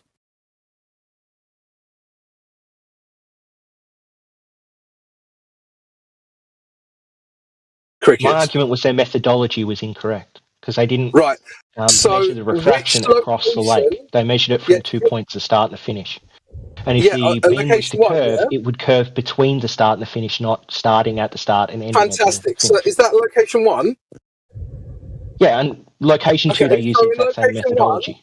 Is location 1 the, let's just call it experiment? Stop for a second and listen to what I'm saying. No, I'm not just read location 2, and they use the exact same methodology. I'm not going to stop talking, right? So the issue is that if they are not using location 1 as the quote-unquote evidence for the WGS84 model being invalid, then it's a waste of time to analyse the methodology there. The second one did the same thing. All of their measurements, they just measured the temperature at the start and at the finish. They didn't measure the refraction between them. Do you understand that, Crypto? Do you understand what I just said to you? Is location 2 being used to invalidate the WGS84 model? It doesn't matter because they use the same. Fantastic. They use the same way of calculating refraction in all of their experiments. The conversation. You're just wasting everyone's time. What did I just say to you, mate? AI, I heard what you said, bro. It's irrelevant. AI, can you tell me which location was actually used in this argument in terms of the WGS84 model, and then maybe we can read that. Oh man, the only one I was talking about was IDSIL, the biggest one. Fantastic. Calculation of third measure. So we're going to look at the methodology there, or we're just going to ignore that? Condition shows the refractive indexes were about the same at the two sides of the lake. The same methodology. It's a failure because of that methodology. Which location was that? No, I mean not really, dude. You can interpolate the lake, bro. Lake Isle or whatever that is. I mean, unless you think that there's going to be a dramatic change in the middle. Yeah, of course there will. Okay, let's say that's true. The middle is over water. Do you not understand that? The start and the finish are both land, and the middle is water. No, they're not just like in the middle of land, dude. They're on the coast. You idiot. They're both on land, and the beam goes across water. Those are two completely different sets of air they're going to be going through. One's going to have a frozen constant... lake? Sorry? Isn't it a frozen lake? Partially frozen lake, but you understand that right, so frozen water, exothermic and endothermic effects on the atmosphere. Do you really think that you're just going to use 4-syllable words and that's going to frighten anyone here? Do you know what exothermic and endothermic means? So the frozen nature of the lake obviously changes the refractive properties of the air above the lake, doesn't it? It does, and they should have measured that, but they didn't. Wonderful. Yeah, but obviously you're saying it's water, which is being dishonest because it's partially frozen. I'm sorry. Also, we don't have the burden of proof. And wrong. I'm sorry. Also, we don't really have the burden of proof there because your side has never proven that the light is bending around the globe to make it appear flat. That's true, brother. That would happen. What the? Yeah, you do. We say refraction would change it so that any observation we can have a certain deviation. If you take refraction into account, it will always fit the globe. Yes, dude. Did you not just hear the words that were coming out of your mouth? Hold on, friends. What did he just say? He said, no matter what observation you make, it will always fit the globe. Wow, very scientific. You just ceded that any observation that supersedes the globe geometry, you just add the word refraction and it magically cures it. Yeah, sure. It's like when will water boil? If you add pressure, suddenly it'll change, won't it? Yeah, sure. Yeah, sure. We have an unfalsifiable tautology that begs the question and inputs values up into 60 billion mile radius to account for refraction. What question am I begging? What question am I begging? Listen instead of talk. Maybe you would know. What question am I begging? The globe in the first instance, brother. No, we've measured it. How? I just told you there's tow tanks, there's tower bridges. No, stop right there, friend. Stop right there. Stop right there. Stop right there. The tow tanks, you didn't give us the methodology of measurement. The towers, you didn't give us the methodology of measurement. You just claimed them as a positive assertion. And then when I asked you what's the methodology, you simply said the word line. Fishing line, I think, was the actual word. You're choosing to ignore all the times I read it out and just focus on the one time where I said string line.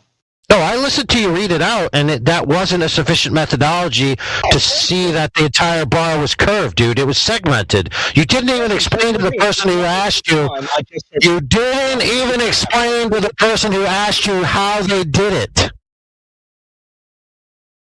As you guys like to make Globers do, you're willing to concede that I didn't just say line in all instances. Can you concede that? No, I'm saying when I asked you. So you're not going to concede something that you just admitted to? Dude, when I asked you, it was correct. You just said line. Previously, you read something out about a line. Listen. Previously, which I already had just said, you read out something about a line.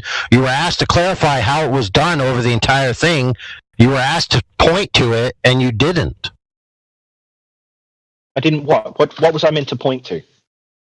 How they applied the fishing line to prove that the entire structure was curved. I wrote it out a couple of times.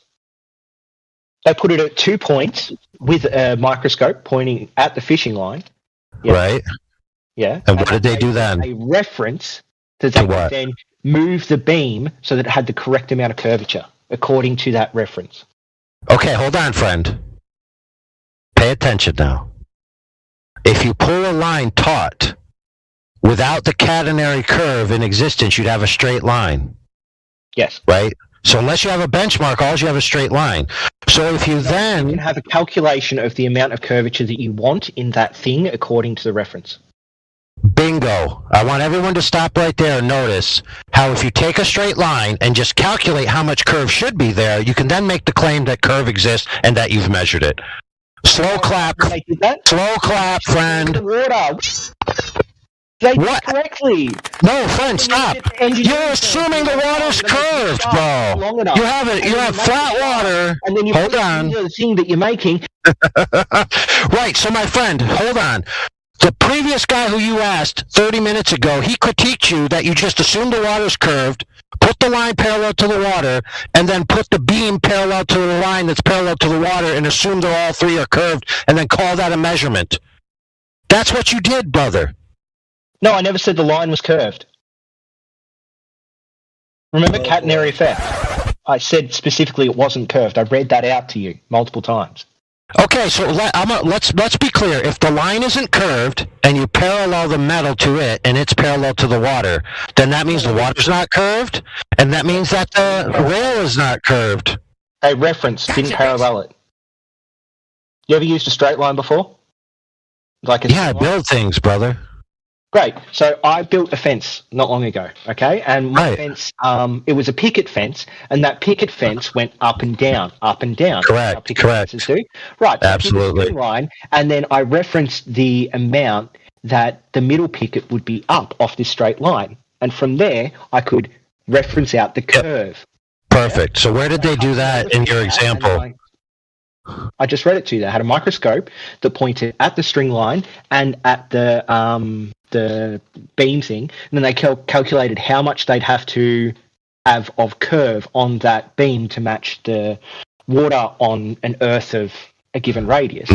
And they referenced the distance between the string line and the beam on the What was the length of the string line? I don't know. Well, that done fucks it up, doesn't it, brother? No, a gap in knowledge doesn't mean that the whole thing can be thrown out. No, I'm saying if the string line isn't known, right? God, what's the name? And it's not sufficient to the task, and then you give us the answer that's not sufficient, that's going to screw up your argument. So how about you go get us that information?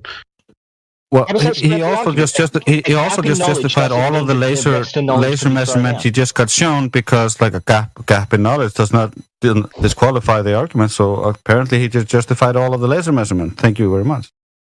What did I justify?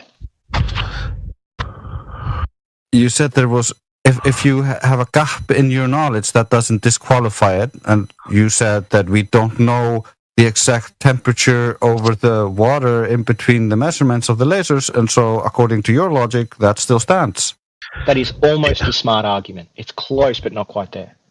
So the problem is that I have a gap in my knowledge. That doesn't mean that they have a gap in their knowledge. So the people that actually built the tow tank didn't have the gap in knowledge. I just have a gap in my knowledge. So you haven't provided the methodology. The experiment had a gap in their knowledge. The people doing the experiment, the laser test, had a gap in their knowledge, which does invalidate their experiment because they didn't account. Not really. It doesn't really. You're assuming that if there's a massive temperature differential, then the light's going to be able to travel around the ball and hit the target. Yeah, it is. When we account refraction into... Yeah, no, you don't have the conditions required when you measure the temperature on both ends. Sorry, sir. Dude, I don't know why it's so hard to get, like... We can get the conditions in the middle? Is that what you think?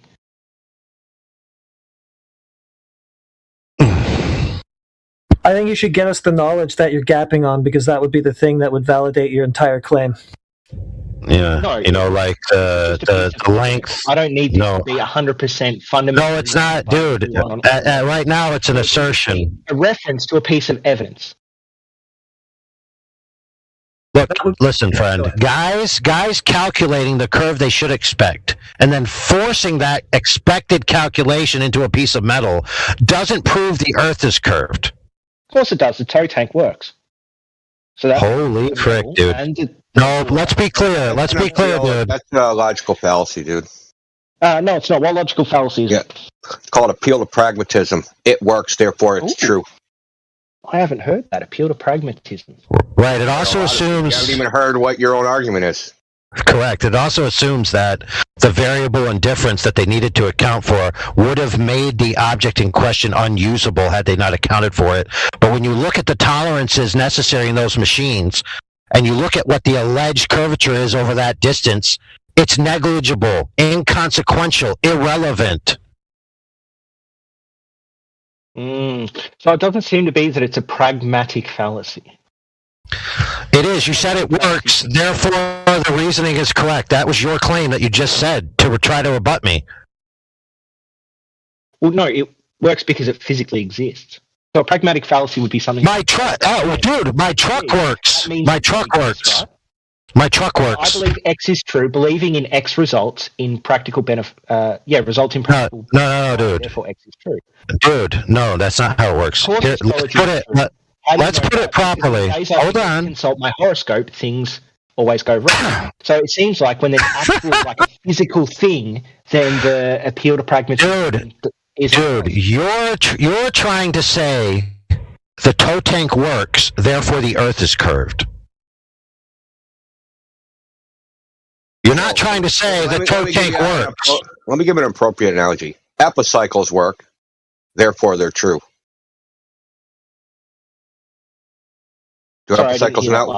Epicycles work, therefore they're true. That's the actual physical situation. Epicycles, yeah. What are they? It's a Ptolemaic model of orbits. Do they work?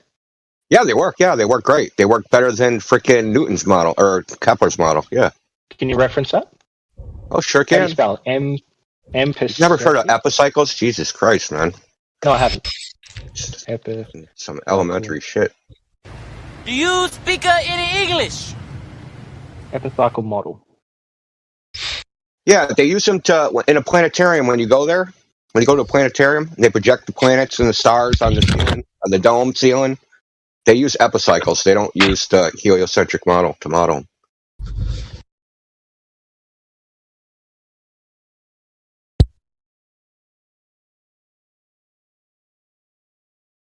Just because you have a model that works doesn't make the model physically real or have some ultimate reality there. This shit is well known. It's not even an issue. What do you mean by works? Do you mean as if we model something out, we get a result, or do you mean as and you got a result? Yeah, build things based on it or measure things based? Yeah, that's called engineering. Yeah, it's awesome. Yeah, what it's called is predictive evidence. Okay, so what they did is they predicted that the water would curve.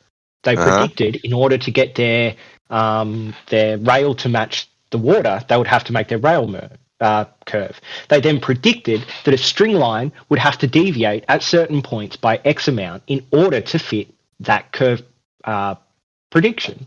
And then it was all true. That's called science, buddy. No. First of all, that's not called So science. I'm not saying anywhere that that all would be like post-dictions. Those are all like post-dictions. Because they had to alter the string. I'm reading it right now. No. They had to adjust the string until it so-called aligned. What part? Where's that? I'm going to read it. A 0.33 millimeter dynamine fishing line was attached to one bespoke winch at each tail end. The line has a breaking point of about, that sounds precise, about 25 kilograms, and very little stretching. Oh, that's scientific too, man. Very little stretching. It's not even like they have two things here that they didn't even quantify. Sorry, you haven't validated your claim, mate. Go back to your claim. Listen, I'm going to keep going. I'm going to keep going. Don't worry, man. There's more here. So, but I'm just saying, this does not sound like precision. Okay. Anyway, which allowed it to be pulled very tight and reduce the catenary effectively. A microscope was mounted on the rail to look down at the line and perform the adjustment with high precision. Right, so they adjusted the string until they got it to match really where they wanted. That's really sad. So this is your repeated thing I've been listening to over and over again. When you get cornered in this box, you start talking about us and how our argument is and how sad our argument is, and you just start talking about us. The way we're talking, the way we're arguing with you. Shut the fuck up. No, you're here for round 3 to get knocked out, dude. This is like, Hearns versus Haggard. There was never fight 2 and 3. Wait, string.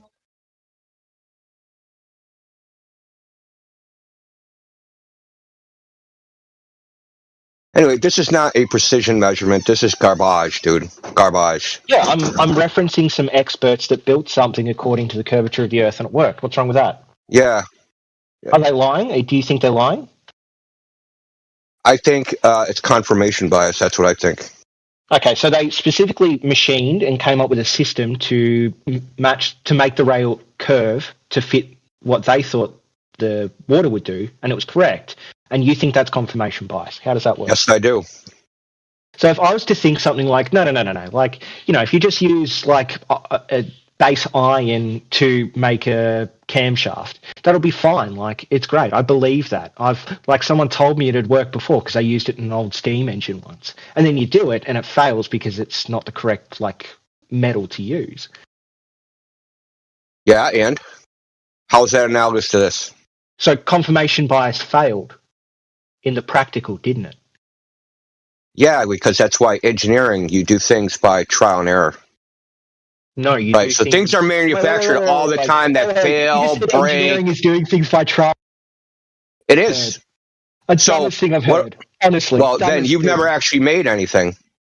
Have you ever made anything in a manufacturing process? Have you ever worked in any manufacturing environment? Yeah, I've worked in a couple of factories. They're shitty jobs, but yeah. No, an actual manufacturing environment where they actually engineer, design, and make the product, and then have samples, and then the samples are gone through tests, and then you have the production line, and you start making it in production, and then you have to have quality control because not even that is a perfect process. It's called trial and error. I get all that. Yeah. So you start with an idea, right? You maybe apply some models. And then you engineer some prototypes. Some of those prototypes will work. Some of them won't. Right? If they could just do it by equations, then they should just be able to fill out the equations, do the math, start pumping out the products without ever testing them.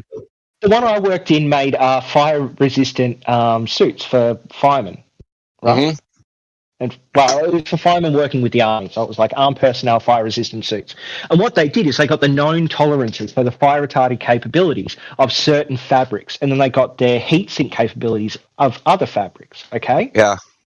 They added all that in with the dimensions of a human being, and then they modeled that out so that any stitching would be covered. And then everything was cut, everything was manufactured, and they tested it at the end to make sure that everything they'd done was correct.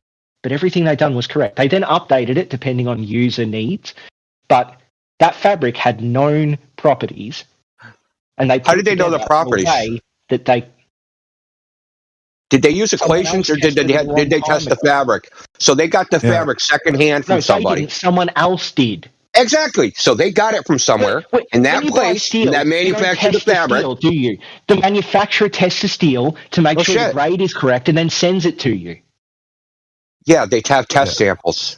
They test samples, right? So they manufacture fabric samples. Engineers buy things of known properties. They don't test everything. Yeah, it's known because they tested it to trial and error and figured that stuff out. Yeah, a long time ago, and now they're known properties, so engineers can make things using those known properties, like the engineers. Yeah, so they're just using trial and error. Who knew the known properties of that fishing line before they started? Not within any certainty, obviously. Yep. About 25 kilograms with quote unquote very little stretching. Not the stretching was not quantified. The break point wasn't actually quantified. And it could listen. And the catenary curve that they calculated existed might not have existed. How do you know that? You're just coming up with that. If they've had some monumental failure. Because you think this is a precision, some sort of precision. Listen, because you think this is a precision measurement of curvature. The precision in that document. How do you know they didn't have the precise properties of that string line and just vaguely referenced it because they couldn't be bothered going and looking it up again? How do you know these people weren't fucking aliens from Mars and didn't just fucking throw a bunch of random words on the back of paper? I mean, come on, dude. We've never seen aliens in existence, but we've seen people in existence. We've seen engineers in existence. We've seen the properties of certain string lines in existence. We don't see curved bodies of water in existence. We've seen that when engineers calculate as much stuff as possible and it all works, then it's reasonable to assume these engineers are competent, aren't they? We don't see curved bodies of water in existence. Look, no, that's stupid. Where, heretic, where? Is that all you got? You're just assuming shit, right? You're just assuming shit, which is par for the course. Yeah, it doesn't shock me. Induction. I know it's scary to you guys. Yeah. Inference and induction. Yeah, great. Affirming the consequence. Oh my God. Can you say it again? Inference and induction? Yeah, inference and induction. Yeah. What's inference? Inductive logic is hinged on making inferences from observations. Is that not true? Is that not a true statement? Is that not a true statement? Yes or no? You get, sorry, did you say inferences? Yeah, dude, how come every time, see, the problem, one of your problems is you talk too much. You said properly. You talk too much. Do you know how many times you have to say, I didn't hear you? Because you're fucking flapping your gums? People. We're on Discord, mate. Yeah, because you can't listen and talk at the same time. That's why you can't hear people. Induction also doesn't lead to concrete conclusions. It only leads to strong or weak potentials. Well, he didn't even do that. He just assumed his conclusion in the first place.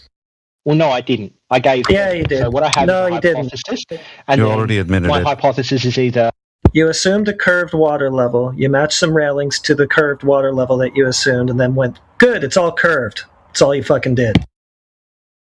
No, I didn't. What they did was they made the railing. You're right. I misspoke. You didn't do that. That's what you think someone else did. So we're at the point now of just muting me all the time? We're finally done? Do you want me to just go now? Are we done? You can do whatever you want. I can leave if you want. If you're just going to mute me anytime I'm halfway through a sentence. Well, you can sit here and cry, or you can leave. I don't care. We just told you that, basically that you're over talking. I tried to tell you what the problem was, why it's not a good thing, because it means you're not listening, right? And we're just wasting our fucking time, which I'd rather not do, right? So no, I was listening. I just think you're wrong. The reason I couldn't hear some people is because some people are low. So I'm trying to figure out who's talking, whose sound is low, so that I can turn them up so I can hear them better next time.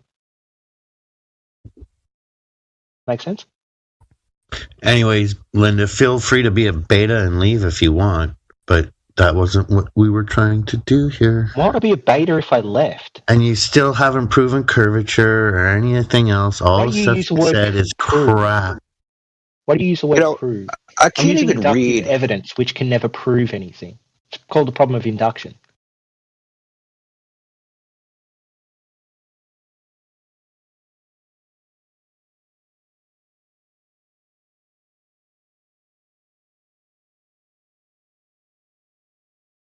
Trying to figure out why they need to compensate for curvature for this design. Why the rails must be aligned vertically to follow the curvature of the Earth. Vertically? Vertically? Yeah, the rails must be aligned vertically to follow the curvature of the Earth. Horizontally and in roll in Southampton, Saginaw, oriented a tank of 138 meters.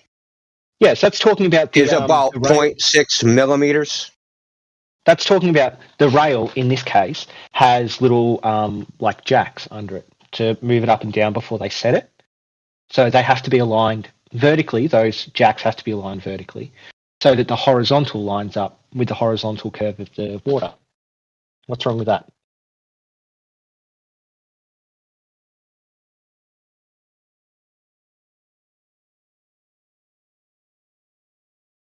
Doesn't seem necessary for what they're doing. Why? They're trying to do I'm reading it, measurements of different hull shapes. Well, do you know what uncertainty and precision is? Yes. Okay. Uncertainty is an unknown, and precision is to the highest degree of measured known. So for this tow tank, they need to know if there's a deviation in the railing, because that deviation in the railing would cause the hull of whatever thing they're testing to push further down onto the water, causing more drag and changing the results, or to go higher up over the water, which would reduce drag and ruin the results. Okay, and if they didn't do it right, what would happen? Let's say they did all this process and they did something wrong and they didn't know about it and it's not in this document. What would happen? What would happen would be that the boat, when they move it along the railing, would experience more drag in some spots than other spots, which would mean they would. You mean so they're trying to model drag? So this is a tank that's trying to model drag, amongst other things. Yeah.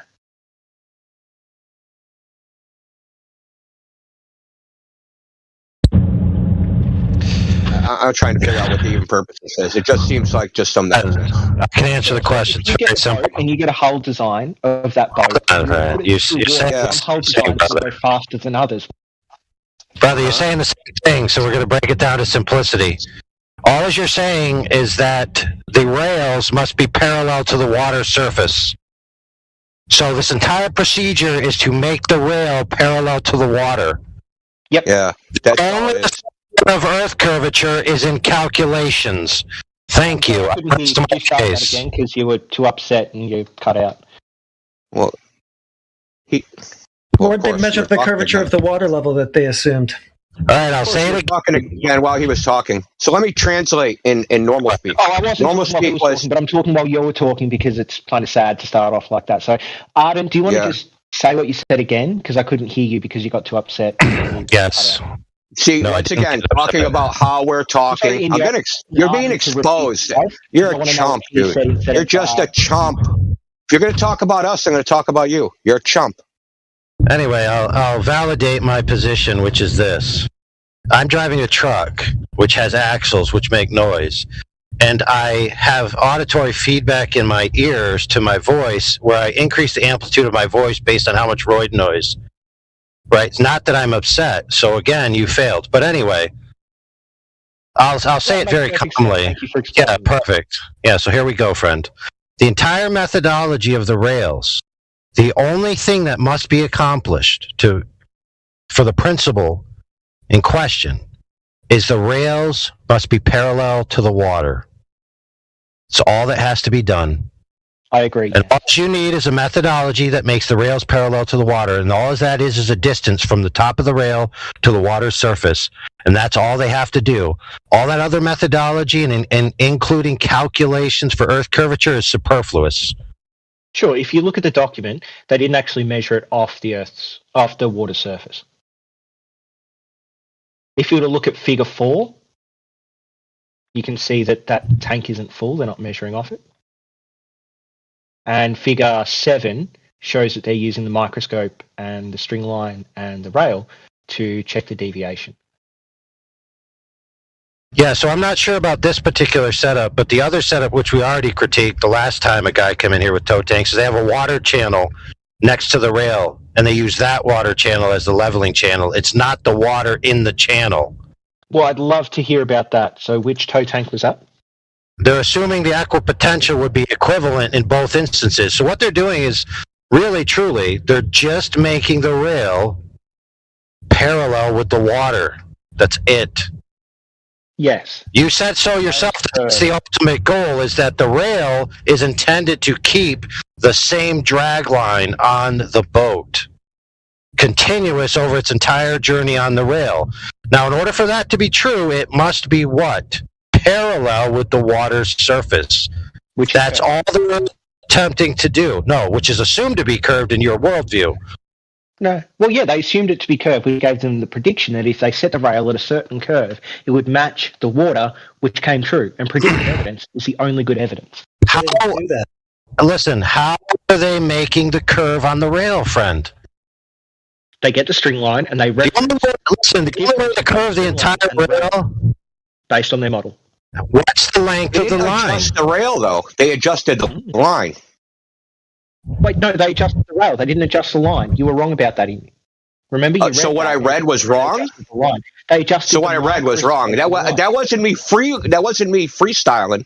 I was reading. What you read didn't say they adjusted the line. If you look at Figure 7, you can see that set up on the rail where they have two pins and they have a microscope pointing at the string.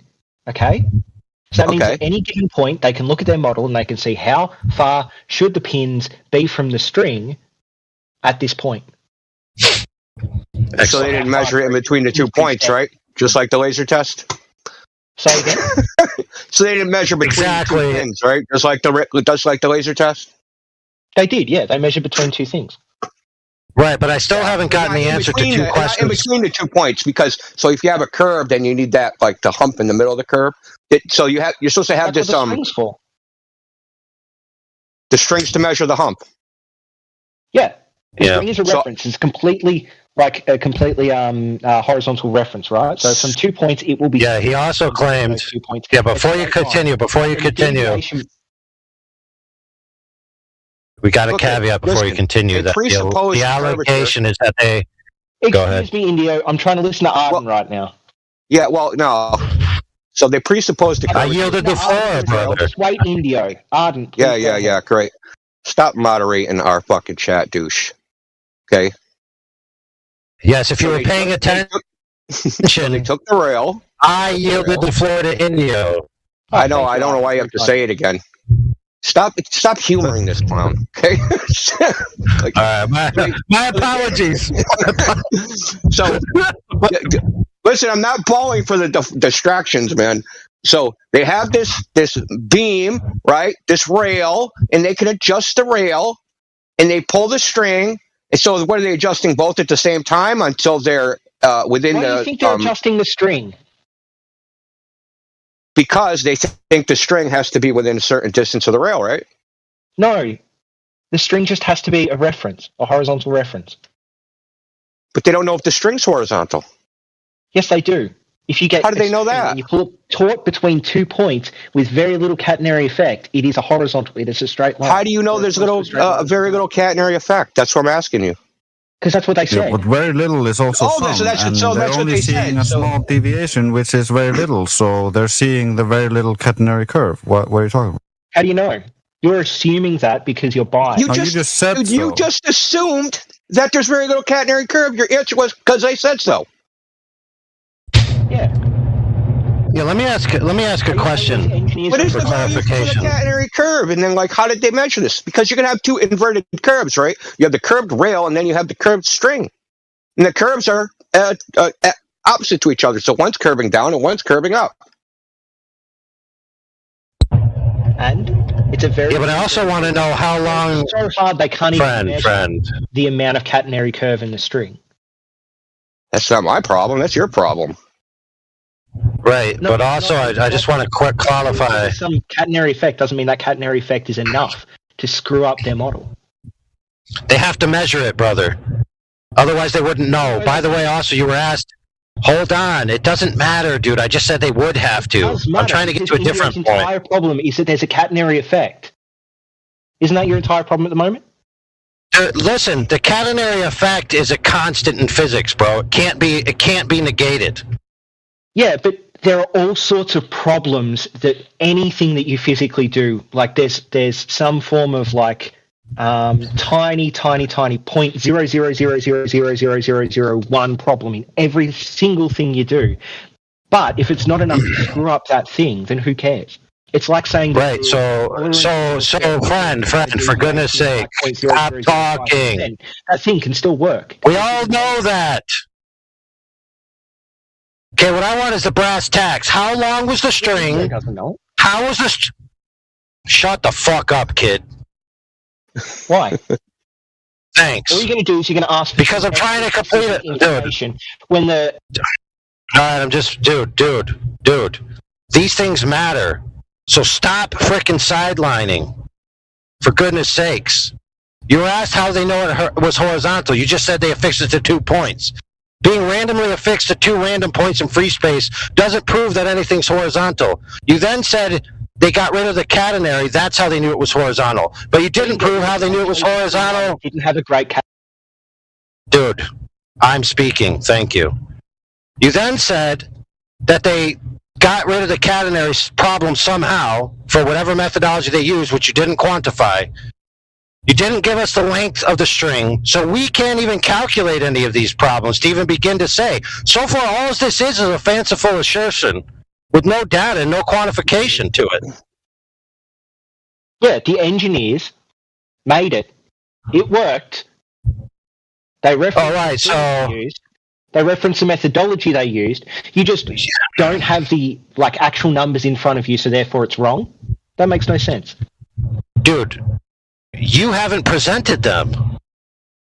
And your appeal again is just to the pragmatic at work. Dude, listen, the methodology they used got, let's just say for lack of a better term, it got the rail parallel with the water. Great. Right. What does that prove? Nothing. It just proves that the rail is pretty parallel to the water. That's it. Pretty parallel? Yes, because of the sentences that you just talked through, everybody, about error bars and all this other nonsense. You know it's not perfectly parallel. Good grief, dude. So, Heretic, you said it's a pragmatic appeal again, but it isn't actually a pragmatic appeal. It is. You said it works. No, a pragmatic appeal would be for something unknown and unmeasurable. What? Where's the measurement? It's for something unknown and unmeasurable. Something abstract, like astrology work. It is unknown. You already told us there was a gap in your knowledge, dude. You already told us the measurements that we needed were a gap in your knowledge, so they are unknown and you don't have the measurements. Yeah, okay, how do you know if you don't know what they know? You also admitted it was a gap in their knowledge because they didn't add it in there and have it nowhere presented, so... Yeah, so let's link their engineering specs for this whole thing. Do you not understand that? Right, but the other one that we did, bro. Find a flaw that you can exploit in this when you guys don't have a single measurement of straight. Like, I gave a glaring flaw in your laser test. A glaring you didn't. Actually, you just showed your ignorance. You actually just showed your ignorance. Did I, Indio? Do you want to talk about that? Do you want to? If I get 2 points across a bay and I just measure what point A and point B's temperature are, does that tell me the refractive index across the bay? 1, 2, 3. No, it does not tell you the refractive index across the bay. It could, because possibility. Could you explain how it could? You could apply modeling and you could assume it. They didn't apply modeling though. Yeah, why would you? So You need they to didn't first calculate a establish that value? there is refraction. You need to establish that those models are correct. But you can't establish if there's refraction unless you measure a difference across the bay, can you? They Yeah, that would didn't. be They something had two. They different. did have two meteorological stations at each end. Yes, You of know course that, there'd be right? something different, Drace, you fucking idiot. So you No, do know you're that the idiot two here, Ruben. meteorological stations, right? Yes. You know. And they said meteorological station 1 and meteorological station 2 show X, but all that distance in between, they didn't measure any points on that and then map out the refractive index. Refraction doesn't happen between point A and point B. It happens the entire way in between. As any sort of change, No, any that's not how deviation in the refraction atmosphere works. happens between That's not how point A and refraction point B. works. Of course it does. No. Light goes Show from that. one dense medium to another dense medium. All that has to be is a change in temperature, pressure, or like humidity of that air. No, Any it's change not. at all, It's any it's deviation called at all will optical cause the speed of density. light to It's move. not just the density Yeah, of the we medium. covered this with him before. Yeah, we've been over this Yeah. optical density. He What was about it? furiously Googling or something. Yes, you guys say it's optical density. Optical density can be changed by factors like temperature, the density. Yeah, it can, but you also require the correct boundary conditions to those temperature gradients to be able to refract things, and you don't have those conditions all the time. And it also it depends on those angles and the optical gradients. So which you know what, direction like the light goes. So light can go up and down. So you know what, like ISIL, not only did they horizontally pan it, they vertically panned the laser, and on top of that, they did it twice. They did it twice, 3 weeks apart, and they got the same result. So when they just have like, what does that mean? So they have to have the same magical refraction conditions, the same 2-3 weeks apart. And in different directions at different ranges. They didn't just horizontally pan the laser. They panned the laser horizontally. Seems like they had different outcomes. See, here you go again. I'm speaking, brother. Okay. AI, please. Yes. They panned the laser to targets at different ranges. So, for example, in the 25-mile shot, the 25 miles was the final target, but they panned it through like a 4-mile target, a 14-mile target, etc. And this was done 3 weeks it seems apart. like they've got different. It The seems like firing line is hot. It seems like they have different what? They have different measurements for every single laser test that they did. What does that mean? Well, considering Different that measurements they of say- what? They say refraction exists. Yeah. And they say that the laser is hitting different points, but it's just within the tolerance that they set based on the refraction that they think, to fit a flat Earth model, right? No, they're tested. seems They like- tested the WGS 84, and it's outside those values by 2 orders of magnitude. Because they didn't look at the refractive index between the 2 points. So Oh, the 2-week change would cause a small change in refraction in the refractive index, right? It wouldn't be okay. So how massive. much refraction does there have to be to get the result they got?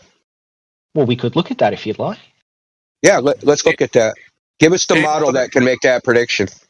Let me know when you're done with Walter Bissell Advanced Earth Curve Calculator. That doesn't. First of all, there's no predictions in that.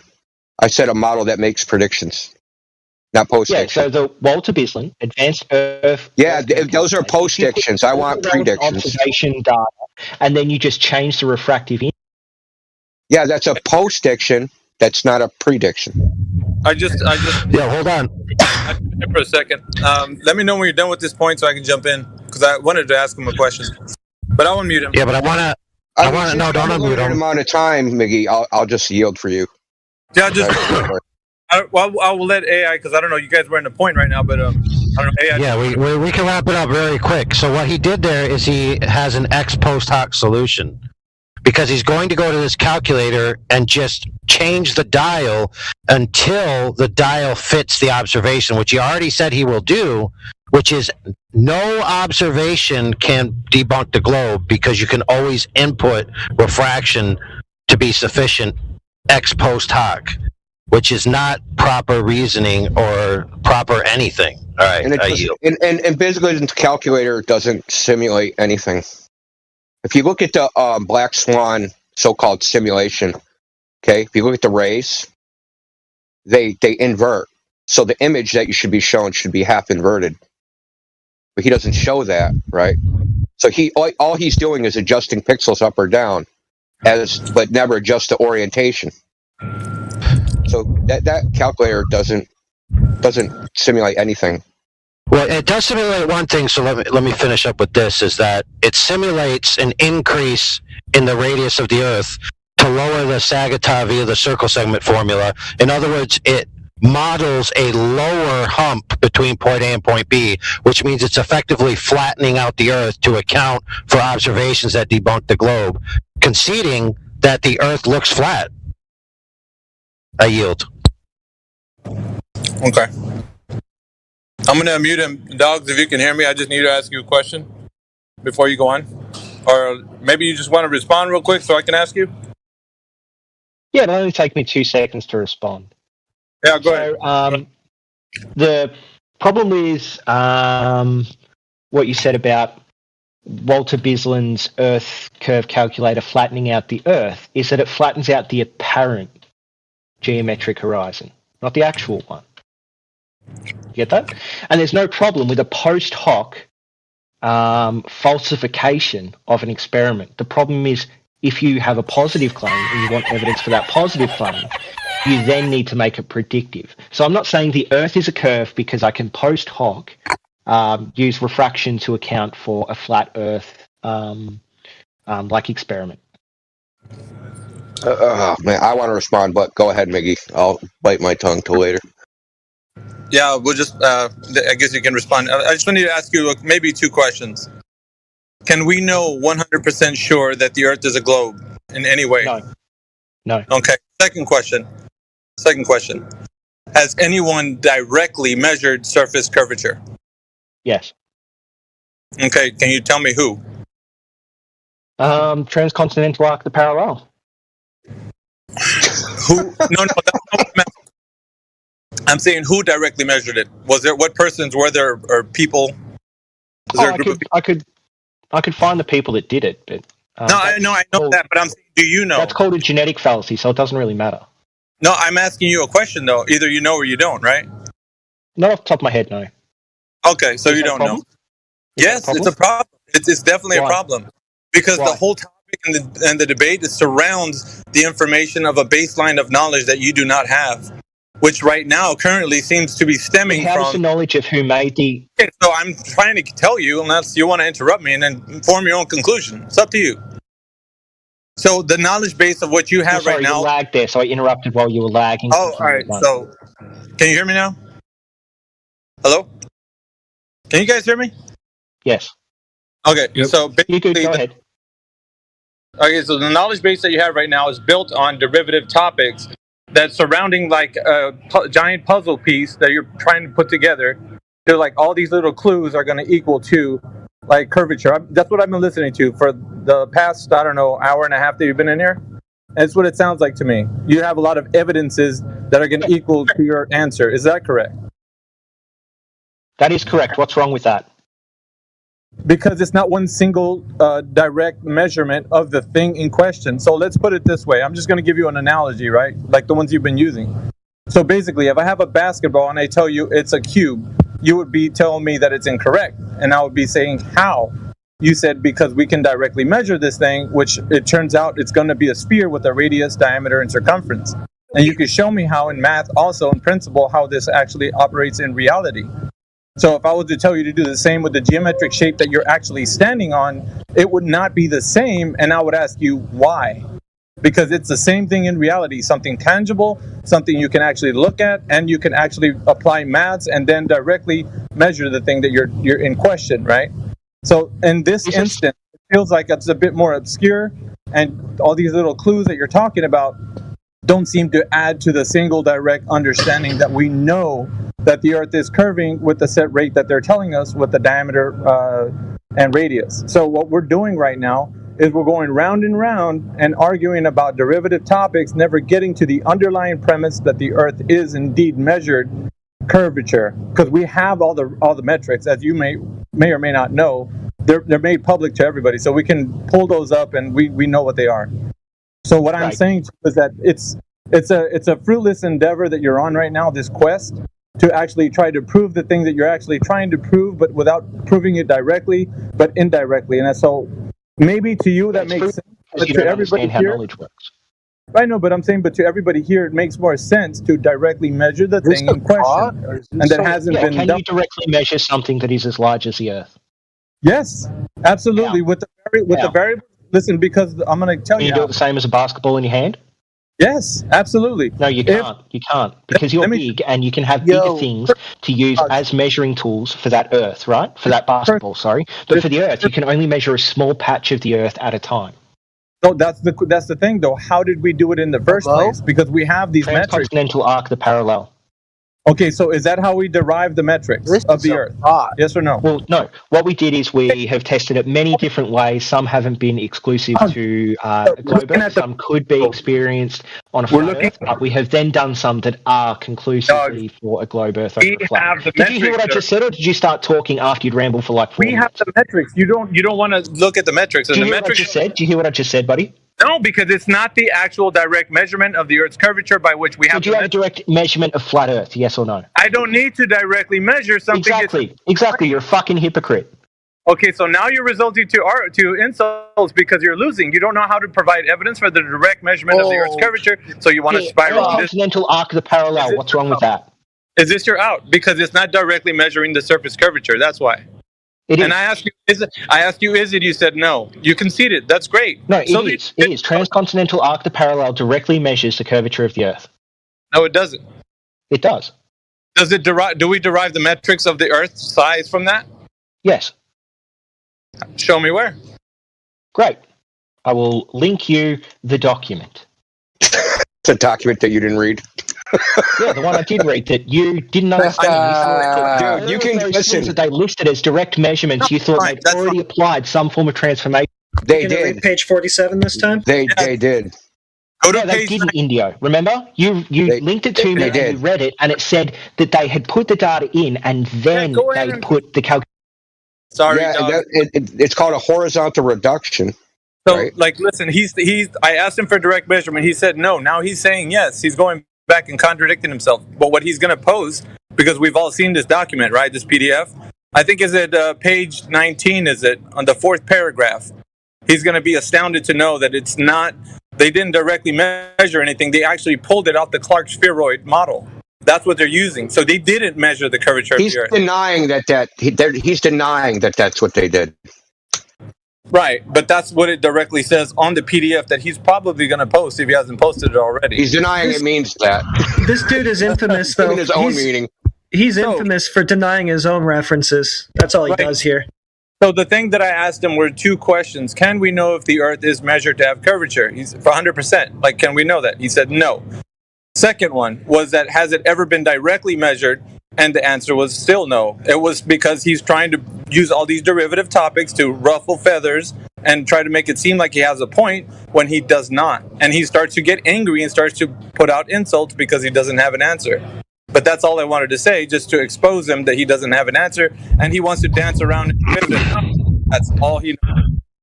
And that's all I have to say. I yield the floor.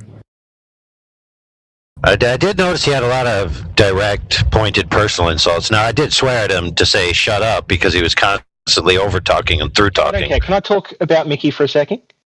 And how he started off with a genetic fallacy. We'll talk about him, or do you want to talk about the arguments? No, his argument. His argument was a genetic fallacy. His argument was, I didn't know who did the measurement, so therefore the measurement is wrong. That's not a genetic fallacy. No, he was talking about you. He wasn't talking about the argument. I don't know who measured the transcontinental. No, he's pointing out that you have a belief. That's what he was pointing out. Yeah, you just have a belief. That's exactly how he started his argument. Is that how you started your argument? Because I wrote it down. Yeah, that's okay. If you think about his first question, I said no because we can't be sure of anything. If you had epistemology, if you knew anything about knowledge, you'd know that. Oh my goodness, dude! You said that because I don't know who did it, I'm lacking some knowledge that makes that an actual like a good argument. When that's that was your interpretation, but he never said any of those words. He specifically said I was lacking some fundamental. Yeah, that's right, but he didn't. Own sources that would make my sources incorrect. No, You're adding that yourself. The incorrect part, you're adding that. He never said that part. Okay, so for everything I've argued so far, what have I done that have made my arguments incorrect? Okay. He wasn't arguing against your arguments. He was illustrating the fact that you have a belief. He was using a genetic fallacy, yeah. No, dude, what don't you understand? He was just illustrating the fact that your claims about whatever measurements exist out there, the results of which that you don't actually know are just a belief. Oh my God, dude.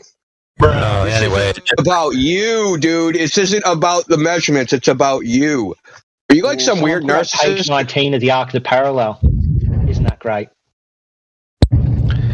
Dude, listen, before you read that, you need to specifically rebut the claim that they pulled that stuff off of that model.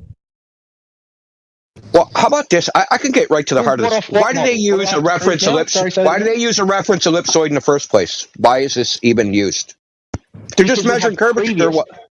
We have previous information that tells us the Earth is a sphere. So based on that previous information, people now assume it because it makes sense to do so. But why is it used in anywhere in any calculation ever? Why do they need it? Why is it necessary? We have previous evidence that the Earth is a globe. Okay, that's awesome. But why do they need it? You're not answering the question. Why do they need it in the equations? Why does it exist?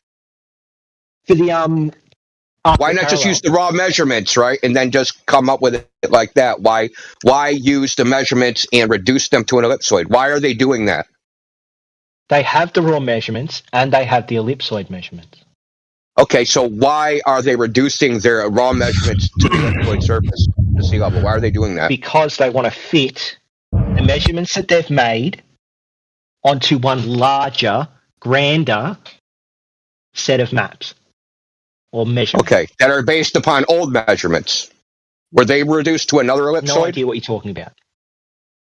So you just said the ellipsoid is based upon measurement. Dude, don't overtalk me. Don't overtalk me because you know you're fucked now. You're fucked and you know it, dude. Yep, that's right. You're fucked and you know it. You're fucked and you know it, dude. Sorry. You know you're fucked. That's why you're trying to fucking rabble-rouse right now. Listen, you said the ellipsoid's based upon some previous measurements. So these new measurements, arc of the triangulation, they reduce the measurements to the horizontal directions to the surface of this Clark ellipsoid. Where'd they get the Clark ellipsoid from? And when they took those measurements, did they reduce it to some other ellipsoid? How far back does it go? Assumption upon assumption upon assumption. To the first measurement of the radius of the Earth, you fucking moron. When was that? Do you When was understand that? how stupid you are? When was that? I don't know. Maybe I don't. Oh, you don't know. That's probably prior to Eratosthenes, but Eratosthenes did the first one, and then we worked out sorry, I missed that. I missed was actually that. correct using different styles Is he of talk about measurement. Al-Biruni? We've done it Yeah, I dozens missed of that. different ways. How do you guys not understand? When was this measurement, dude? Okay, the radius of the Earth's never been measured and can't even be measured in your paradigm. His whole argument is based on he doesn't know. That's it. I've been saying I don't know this whole time, dogs. You blow your father with That's that? embarrassing, bro. Look, you know what the answer is. Look. Should we just It's embarrassing. It's embarrassing. You're embarrassing yourself, dogs. Yeah, you're so emotional, man. What you talking about? AI's emotion? Go back and learn some more. Let's have a good cry. Yeah, I got a shoulder you can cry on. Go on.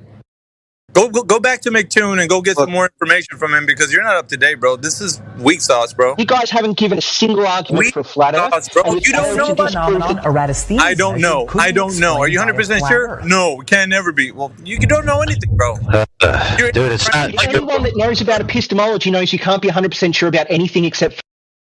Well, then you don't know the Earth. Thank you for admitting that. Yeah, and it's called relativism. It's provisional knowledge. It's knowledge that isn't 100% complete, but it is still knowledge. You have two competing hypotheses, and one has over 50% probability of being correct based on predictive evidence, then you should go with the hypothesis that has a greater predictive evidence. This is epistemology 101. It's fallibilism. Dude, you just don't know. Because That's your lack of fundamental knowledge about knowledge is the problem. That's why you're all fucking flat earthers, because you're too dumb to understand. You don't know anything, dude. I love it. I love that you don't know. Please. What he basically said is that tell me why fallibilism is incorrect. If something has a greater than 50% probability and you have no other alternatives, you should accept it as true until something new comes along. Then it becomes false. Hooray. Great. That's great. So give me something new that comes along that disproves the globe. You don't know. That's all. That's Nothing's all, come along that proves the globe. That's all, folks. I just gave you like 4 different things, didn't I? Yeah, 4 different things that don't prove. Yeah, 4 different things that you don't understand. From towers is one. Yeah. No, it isn't. No, it isn't, dude. Towers are not evidence of curvature. You're a clown, dude. Go try to. We need to find some way to disprove these things instead of just saying. You haven't proved it in the first instance, you weirdo. And I didn't add in this specific number. You haven't proved it in the first instance, dogs. So don't even be saying that you got all this evidence. You got shit, bro. You ain't proved nothing. Can you tell me what's you're wrong over here with the saying that? I don't know. That's what you said, bro. We got to do that again. If you read that document, there's not enough information in that document to make an evaluation. And but you that claim doesn't mean that it's wrong, does it? The experts, the people that built it, say the experts exactly. Exactly. You just said it all. Your actual true epistemology, the experts. Oh, by the way, all highfalutin. By the way, that's a genetic fallacy. The experts. It comes from the experts, therefore it's true. It's a genetic fallacy. A genetic fallacy would be because they are the people that did it, it must be correct. But the problem is that they did it correctly using the methodology that they chose. Are you keep saying I don't know, dogs? We're used to you saying that already in here, so just keep saying I don't know. That'll win an argument anytime. What's the correct methodology? How do you know the methodology is correct? Give us the methodology then. I don't have to. The toe tank works. Okay, so you don't know the methodology, but you know it's the correct methodology. How does that work? The same fallacy. This is crazy. It works, dude. The tank works. And because the experts worked on it, and it works. Because the rail and the... So nothing to do with their methodology, just the experts, exactly like these guys just said. Cool. No, the thing itself, the toe tank works. That's evidence that the engineering works. Yes. Works because the thing works. That's how engineers work, you idiots. Do you not understand this? Yeah. So I got a PDF from an engineer from Australia that says just because it... Oh, do you want me to... Okay. Now, hold on. I read your last PDF. Do you remember what happened there? No, I don't. Well, you read what PDF? Big failure in them not calculating refraction across a body of water? Yeah, they don't. They don't need to because it's an unproven quantity. Gee, that's why I asked you. Let's actually go back to that. Wait, is this a YouTube video? Let's go back to that. Video? This is the calculus they won't teach. Listen, don't mute him anymore. Let him talk. Right? Don't interrupt me. We're going to have a real interchange. Fucking interrupt me, I'm just going to kick you the fuck out of here. Okay? It's going to be like that. So check this out. I asked you, what model for refraction should we use to make predictions? You are aware that there are probably a dozen to maybe 24 models of refraction going back 150 years. Which model should we use that makes predictions? Which one? Snell's law. Snell's law doesn't work. Why? Because it doesn't preserve the angles. It doesn't preserve the angles. That's the whole point of refraction. Refraction is the angles changing. Okay, so in a gradient index medium, you can't use Snell's law because the angles are not preserved. Okay, so hold on, I'm describing. The angles are not preserved. Can you explain what that means? Because the angles aren't meant to be preserved. The angle is meant to go from A medium to B medium. The angle is to change. The inference angle. Yes, that's right. C medium is meant to change again. Then from C to D, it's meant to change again. Then from D to E, it's meant to change again. So at what point? Sine theta is a conserved quantity in Snell's law. Say again. Right. I didn't hear Sine theta. The angle is a conserved quantity. Okay. So the angle of incidence and the angle of refraction have to sum to 180 degrees. Right? Because they That have to makes be no normal. Sine theta has to be 180 degrees. The sum of the angles. The sum of the angle of incidence to the medium's interface, right? Yeah. And the angle of refraction have to sum to 180 degrees. Okay, and? Okay, so in a gradient index medium, that's not the case. If you apply Fermat's principle, I just posted a PDF that runs through the mathematics. I don't expect you to go through it now. Live stream text? Yes, right? I even posted the PDF, right? So it says sine theta conserved along the light path. And it goes on. Snell's law states that the quantity sine theta is not changed in the refraction of light passing from one medium to the other. We inquire whether this is true in a general case where the speed of light varies continuously within a medium. That is a gradient index medium, right? So you have to apply Fermat's principle, right? The principle of least time.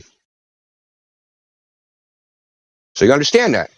Final result of these exercises is that, contrary to initial expectations, the answer to the question in the title is negative.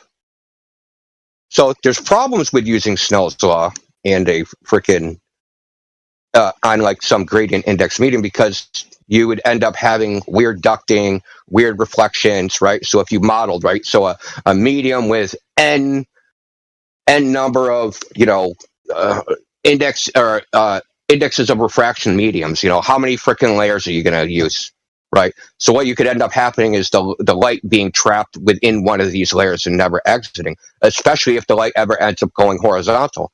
So if it ever ends up going horizontal, it's never going to transition some barrier, right? Some interface.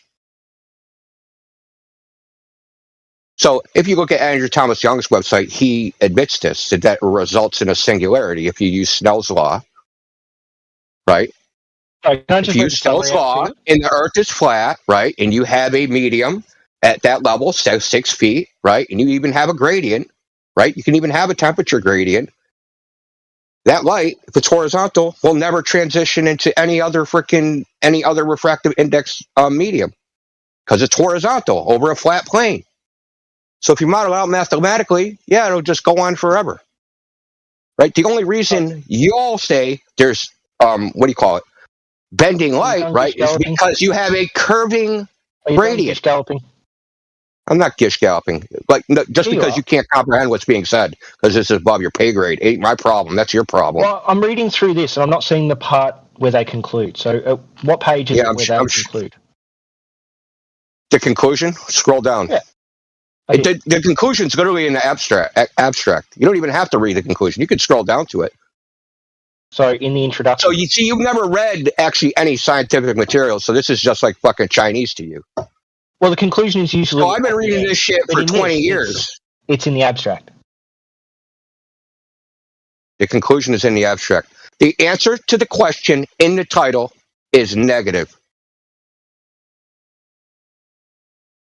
Is sine theta conserved along the light path? That means, says, Snell's law states that the quantity and sine theta is unchanged in the refraction of light. Is sine theta conserved along the light path? The answer to the title is negative. The answer is in the abstract. They don't use Snell's law to model in physics, gradient index medium. Abstract, I posted it literally in the chat. It also provides... Look. The final results of the exercise is that, contrary to an initial expectation... Let me ask you this. Does Walter Bisgund's simulator use Snell's law? Yeah. No, it doesn't. It uses Fermat's principle. Okay, if he uses Fermat's principle, who cares? Okay, so does Mick West. What's the difference? What's the applicable difference between the two? Is that there's no boundary. In Fermat's principle? Yeah, there's no boundary. You integrate over the light path, basically. No. Yeah. If you use the calculus of variations of integrate over the light path. Whereas one is just simply algebraic or trigonometric, if you want. And? That they're not mathematically equivalent, dude. They are mathematically equivalent. The outcomes are still generally the same. No, Snell's law is a special case of Fermat's principle. They're still... Where you have a well-defined gradient. No, they're not. Yes. Snell's law is a Yes, they are. special case, right? Snell's law is a It doesn't special matter. case They're where you still have equivalent. two If you were to- well-defined if you were to mediums with a calculate the well-defined refractive index based on Snell's boundary. law and Fermat's principle, would they be roughly equivalent? In one case, where you have Which two case? homogeneous, a medium where you have two mediums with different refractive index that are homogeneous, isotropic, and have a well-defined boundary. That special case, that's what it models.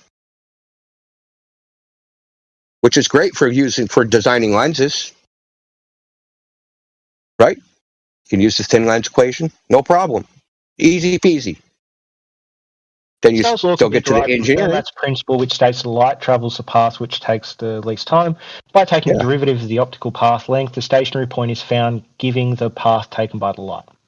And there are situations of light violating Fermat's principle by not taking the least time path, as in reflection or a spherical mirror. In a classic analogy, the area of lower refractive index is replaced by a beach, the area of higher refractive index by the sea. And the fastest way for a rescuer on the beach to get to the drowning person in the sea is to run along the path that follows Snell's law.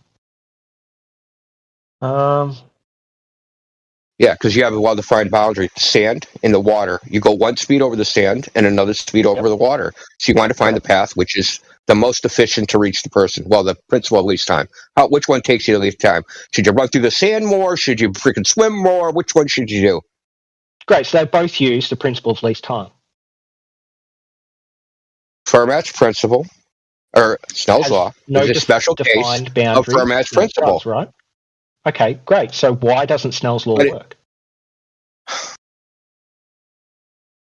I told you, because it's a gradient. So now you have the sand, right? So the sand is continuously varying. In the water, your speed through the water is also continuously varying. Actually, there is no sand in no water because there's no well-defined boundary. It's just all sand. And your velocity through any given point in the sand, like at point, there's 0.0, 0.1, 0.2, 0.3, 0.4, 0.5, but there's a continuum. It's a continuous change. It's a continuous change, right? It's not a discrete change, like at a boundary, which is Snell's law. Why is that a problem? So think about it like this time. You have X speed on sand, X and Y speed on water, and then you replace that water, and you have the speed across just sand being equivalent to the average speed between X and Y. And all it is just I don't know how to explain this to you. If you don't understand basic mathematics, I just don't know how to explain it to you. Well, I just explained to you what Snell and Fermat's law, the difference in the principles. One says you go from X to Y, and the other one says there is a gradual change between X and Y. But if they both end up with very, very similar end results based on, the different optical do they end up with similar results of the mediums? Yeah. Yeah, where's your evidence for that, dude? Like, seriously. The paper you cited. They only found very, very small deviations using different calculations. In your paper that you cited. Well, every FLIRF paper disagrees with them. What did you say? Every FLIRF citation disagrees with Dude, them. okay, you just said that there's a difference. Previously, you said they were the same. Okay, it doesn't disagree with me. It disagrees with you. That's a crazy projection. Now it's close enough. Before you were saying it was the same. I'm waiting for evidence that it isn't. Can you tell me why Snell's law wouldn't work across a lake? Because it's not a well-defined boundary. It's a single medium, so they have to. You can take all the different mediums, and it's not a single medium because optical densities changes depending on the temperature and the amount of air, the amount of water in the air, and the density of the air and the pressure in the air. So you can. So tell me, in reality, how would you model this out? How would you model this out? This gradient, right? This air gradient. How would you model this out? I don't know. I don't have enough knowledge in maths for that, but I understand the concept. Yeah. So you would have to use an infinite amount of to B density, or X density to Y density. How many layers Fermat's do you need? law is that there is a gradual change between A density and B density. That's all it is. How many layers until you approximate Fermat's law? I don't know. I don't care. But that doesn't matter. I know you don't care. And this is amazing. This is amazing. You're doing a reification. Yeah, now you're going to talk about me again. How predictable. You're doing a reification fallacy. No one is reifying it. You know I'm asking you. You say refraction exists. I'm looking for the evidence that it exists. I'm looking for the model that makes mathematical so that we can. Is it something that exists in reality? Refraction as a general phenomenon exists. Refraction bending light around the curve of the Earth. Does that exist? That's what we want to determine. Does that exist? What is the evidence for it? Indio, what is the boundary in Snell's law? Does that reference something actual? Like an actual boundary, or does it reference a mathematical? Yes, it's an actual fucking boundary. Yes. No, it's where one medium becomes another medium. The atoms on one side is. I've ever heard. It doesn't. Oh, so water. No, Elijah, please don't. Please, I'm asking you, please. I want to finish this. He's going to try and get off it. I'm not letting him get off of it. Snell's law calculates the optical density of A and the optical density of B, and then it arbitrarily pops in a boundary between them. Where do you think they would pop in that boundary? What? At the end of A, at the spatial end of A, and at the spatial beginning of B?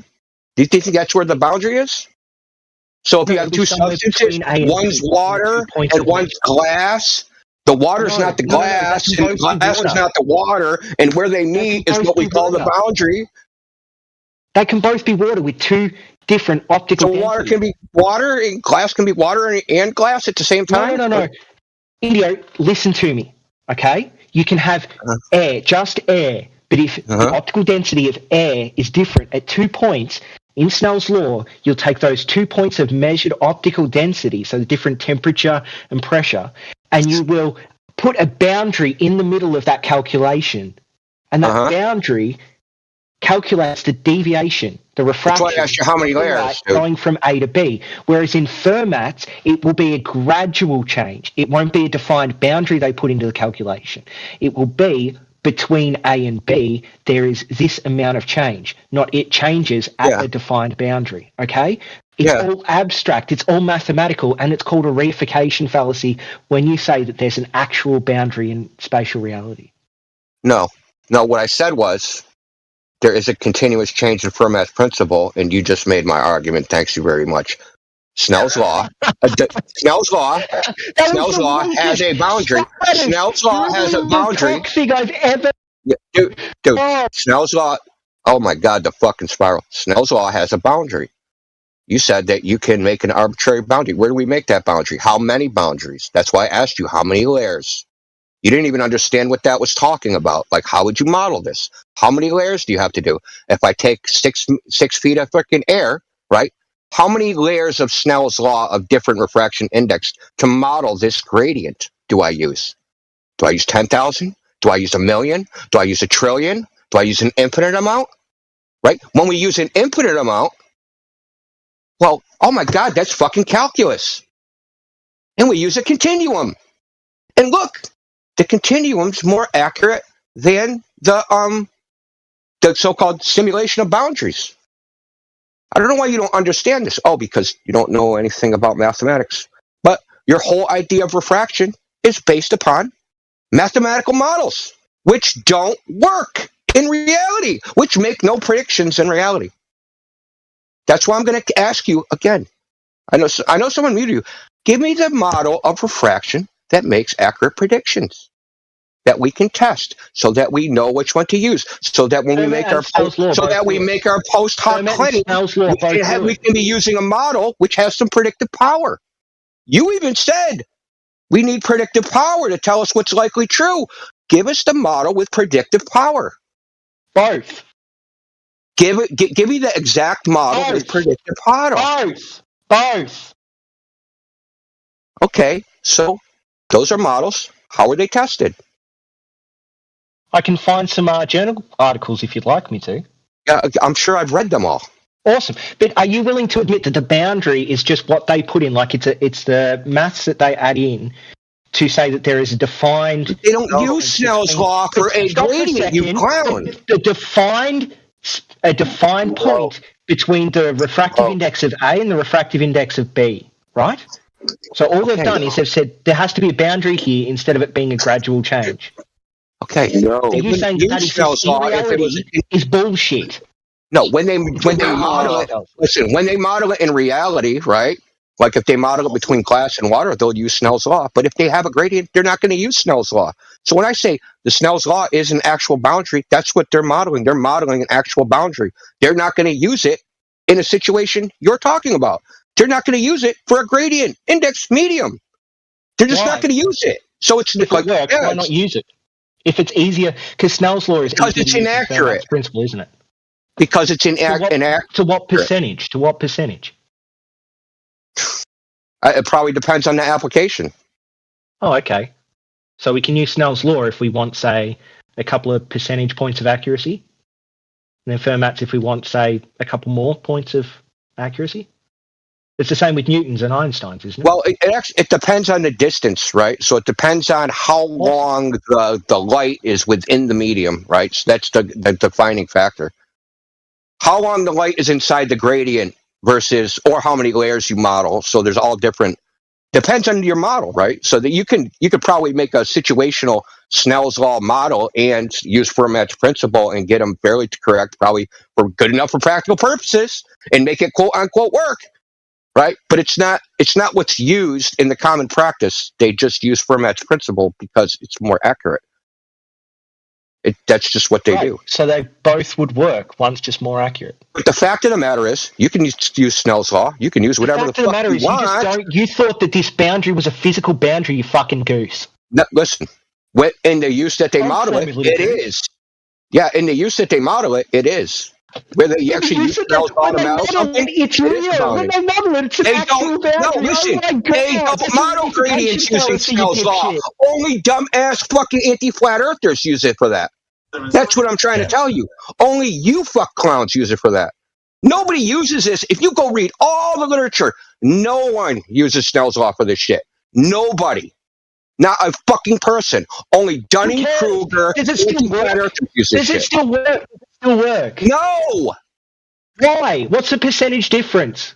How many decimal points are different? I just told you. I already answered that question. Depends on the application. You don't know the implication fallacy, and you don't know, and you're trying to lecture me about the maths. At least I was big enough. No. Listen, I told you the situation. It depends. It depends on the situation. It depends on what you're modeling. The error depends on what you're modeling. If you're modeling how long light's in fucking 1 millimeter of a gradient, dude, yeah, they're going to be almost identical. But if you're modeling how far, like if it's going through fucking 1 trillion miles of air, that's something else. It depends. It depends on the application. I think we're done with this now. No, you're going to give me the predictive model. Dude. You're just going to give it to me because we want to know when we do our post hoc, ad hoc bullshit at the end, right? So we can't falsify the globe. I want to know what model we have to apply.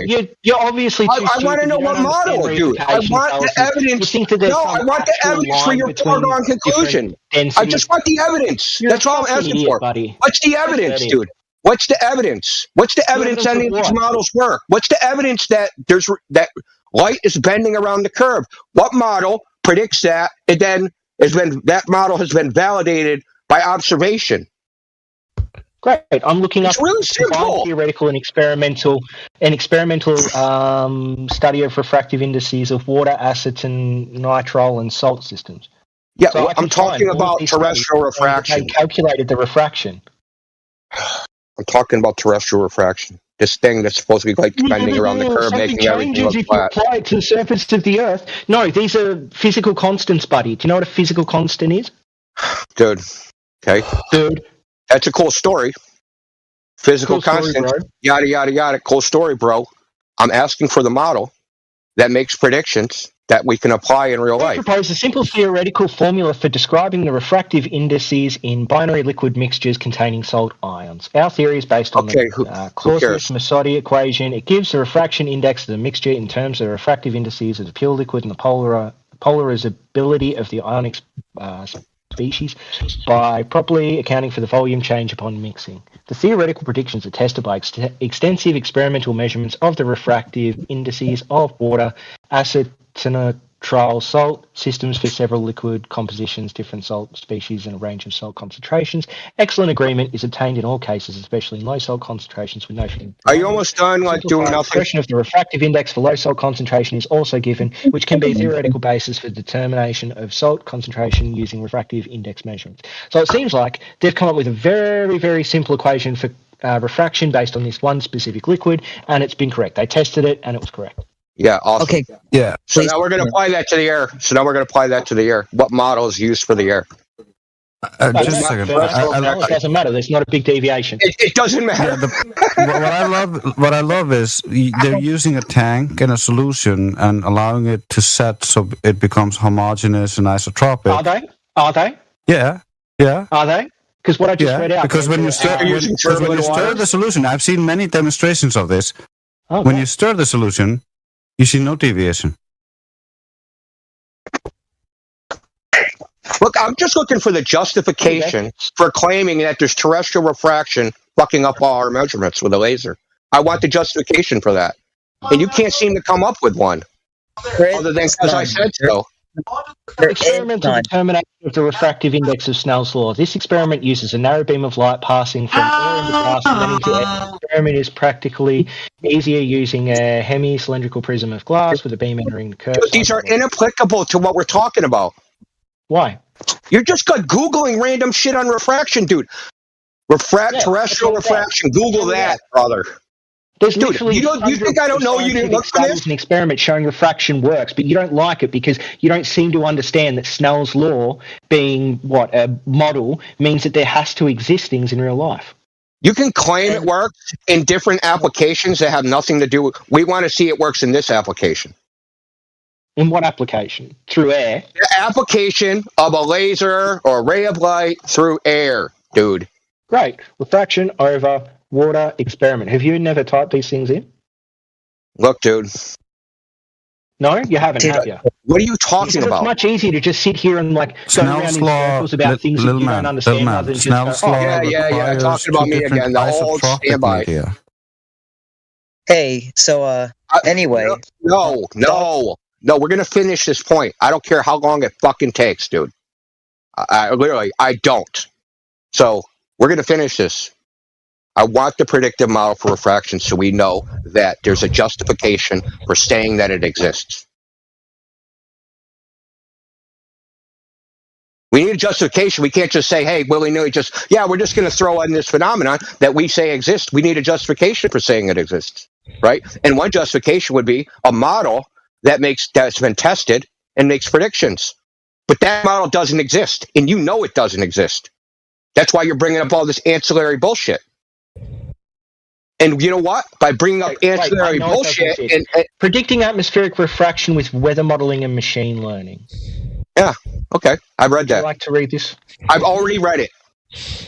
Have you? Yes, I have. I read it about 2 years ago. Oh, okay.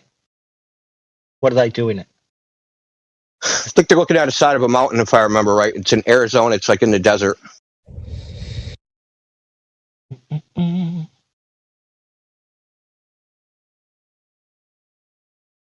White Sands, New Mexico?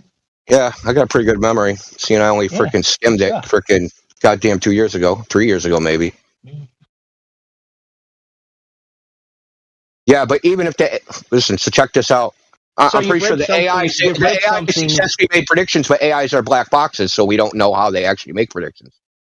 So you've read something that confirms that... No, it doesn't confirm anything. They just... Weather model data results were computed for 10-minute intervals and ray tracing procedure was applied. The data is interpolated in time to align with the time-lapse image frames. Shows results of the experiment as a function of time of day, blah, blah, blah, blah, blah. Where is it? Measurements are only available for daytime. General downward drift through daytime hours is an effect we commonly observe in clear weather, and this corresponds to a reduction in the average refractive index gradient of the atmosphere along our line of sight. Yeah, claiming something and showing the actual mathematics to support it are two different things. Well, they've got the mathematics in this. Not for that specifically. That specific claim you just made, they do not have. I'm looking at it right now. So what model do they use? They have a machine learning model. Well, you said it just matches the grading of listen, you just said it matches the grading of the refractive index. What is it matching? What is the machine learning matching? What model is that? So the machine learning takes the image and then the ray tracing, whatever it is, and adds that into the known distances, and then takes all of the weather data and then calculates a refractive index based off that. Okay, so what model is it comparing it against? I mean, I can just link the paper. It's got all the maths for it here. What model does it compare it against? So what you have is you have a model, and the machine learning looks at the images, right? And then the machine learning goes, if this model existed, how would this image match that model? And now I'm going to make predictions. When I take an image, how does this image fit this model? It doesn't matter. It works. What's the model, dude? Refraction exists, and it's between Fermat's, Snell's, and this model, they would have similar outcomes, right? No. And the deviation doesn't matter because the deviation can be changed by any of the variables changing. So the refractive index should actually just be like a range, okay? So if you have like the black swan image and then you apply refraction to that, you don't just add a set refractive index. You can make that a range of refractive indexes based off the measurements you have and the variables that could change. That's how science and data works. And then from that, you can see whether that image can fit the predictions based off refraction, which would be the range of refraction. What predictions? That's what I'm asking you. How do we make the predictions? What model do we use to make the predictions? It doesn't matter. For that, this machine learning, I'm going to use chicken bones. Be fairly similar, right? No, not really. Not really. Okay, so what's the difference? Depends on what model you use. They've tested models. In the literature, they've tested these models against each other. Well, then so you actually don't know anything about this topic. I'm asking you this for a very specific. Any literature, champ? Because they're so, dude. Do you want me to link hundreds of PDFs that say "fuck"? No, dude, we don't one. know. I want you to link one. Hold on. Here, look, I'll add this in showing that machine learning can predict refraction. So what? Machine learning is black boxes. We don't even know how it's doing the prediction. If you knew anything about machine learning, no. That's genetic. The machine learning is at modeling anything. You don't understand how machine learning works. So let's not talk about it. Until you know how machine learning works, then there's nothing to talk about. It's a genetic, fellas. No, isn't machine learning where the machine takes in multiple sources of data and then it comes up with an algorithm based off that data that would predict any two sets of data outcomes further on? Okay. Let's look. Machine learning, subfield of artificial intelligence that deals with systems that are able to acquire their own knowledge by extracting patterns. There we go. Extracting patterns to get new data. Great. So, have you found that study yet? Yeah, I'll just read you a whole bunch. How about that? No, just link one. Where should I pick? Have you linked one? Have you dropped one in voice chat yet? Yeah, I got a link to like 10. Well, I just want one, so link your best one. I'm going to just look at the top one anyway. Top one better be your best one.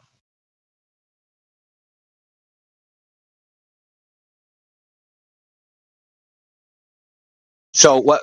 Just so I get the right thing, and I give you the right thing. What exactly do you want?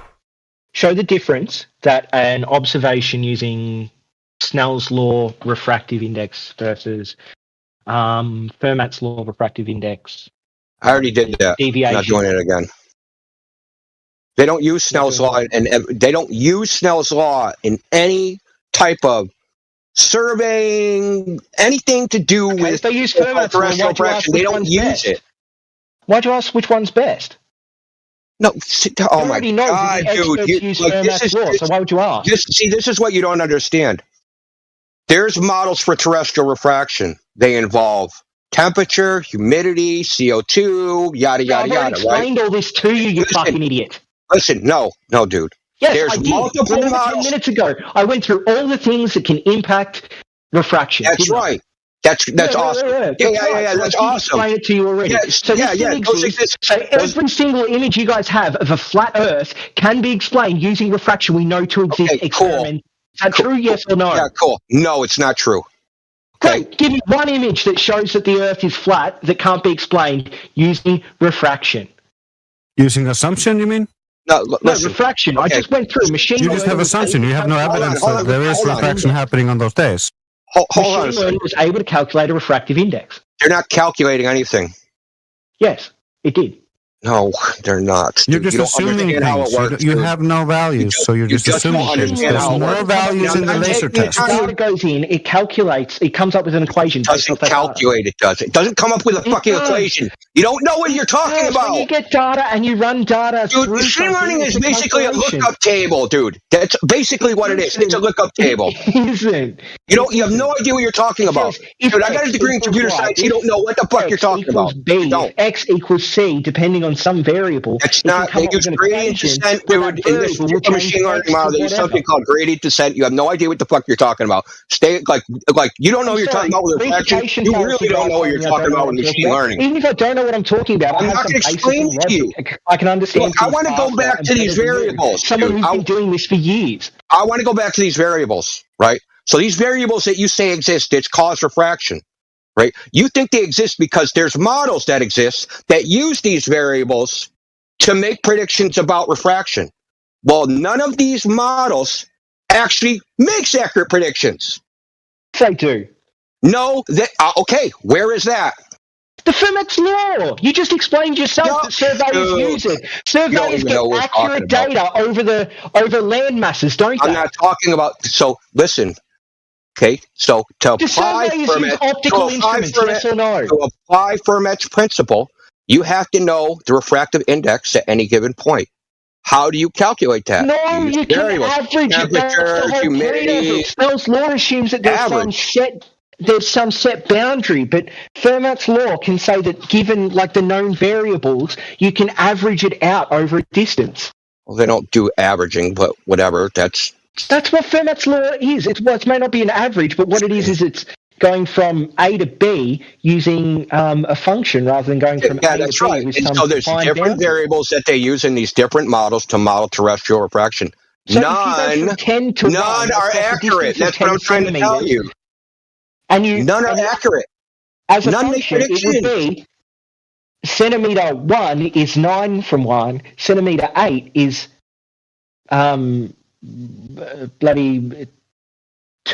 centimeter 2 is 8 from 1, centimeter 3 is 7 from 1. That's how the function would work. Yeah. Great. Fantastic. How do they figure out what the refractive index is at any given? Maths. I don't know much advanced maths, and I was able to explain to you how that would be. You don't have to explain it to me. You're just you're trying to convince yourself of something, dude. You're not understanding what I'm saying, or you're deliberately being obtuse. There's a model. There's a model that uses these variables. So you're starting to talk over me again. There's a model that uses these variables, and none of those models make accurate predictions. These variables that you say exist, which cause refraction, to validate whether these models cause refraction, you need a model that makes predictions which are tested and known to be accurate. You don't have that. You're putting the cart before the horse. Where's the fucking horse? Where's the model of refraction that makes predictions so that we know these are the variables that matter? These are the variables that cause uncertainty in our observation. These are the variables that we need to account for so that we can come up with a refractive index or a change in the refractive index from which we can make predictions with. That doesn't exist. And do you know what? It's been tested. So there was an experiment, this laser experiment across the Hawaiian Islands, and they took 3 lasers. And they went from one Hawaiian island to the other, and they did this experiment. They were measuring turbulence in the air. They picked up all 3 of these laser frequencies through their telescope. Then what did they do? So there was other research students there. So for his master's degree, he tried to model it, and when he applied the model of refraction, right, gradient, standard US temperature. When you modeled it across this same distance using the same laser frequencies, he found out the experiment should not have worked at all. Because the divergence, because refractive index is wave dependent, right? You have, what the hell do they call it? Can't remember the name of it. Dispersion of light. That's where the wavelengths separate. Why are you still talking? Have you linked the PDF about it? Oh, I will if you want. Yeah, of course. It's going to make you fucking spiral into oblivion, but whatever. So,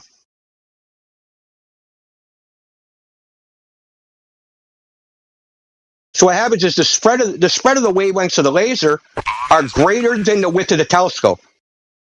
So when you model it, right, when you model it in this refractive index air, the spread, so you have 3 frequencies of lasers all starting at the same point. They spread out because not all of them refract the same. They refract differently. It's wavelength dependent. So they're spread out by some spatial distance. That spatial distance is greater than the width of the telescope. But somehow they picked up all 3 beams in the telescope at the same time. The only way that can happen is if there's no refraction. How do I find this? How do I find this? Hold on, I'm gonna post. How do I you want the underlying experiment? Yeah, hold on. So I'll find the underlying experiment. So this was there's experiments based upon. It's done by the Air Force. So the person that wrote this master's thesis, he tried to model what the results were, and when he modeled the standard, terrestrial refraction, using the same shit Bisgin uses, using the same shit Mick West uses, found out that, like it says, I'll read it to you. For the 150 kilometer path simulated, the rays are misaligned by about 4 meters. Okay. With respect to the point, the telescope's 3.4 meters wide. And? That means they should not have, if the refraction model was correct, they could not have picked up all 3 lasers simultaneously in the telescope. But they did. What did they say about it?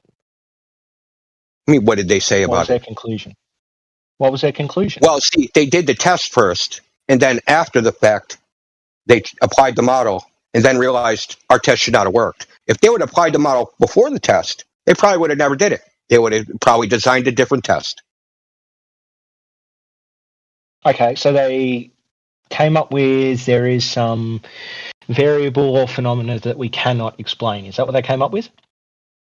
What they were testing was... Okay, so was was their answer? The presented experimental results on intensity scintillation characteristics reveal complexity of the observed phenomena that cannot be fully explained based on the existing atmospheric turbulent models.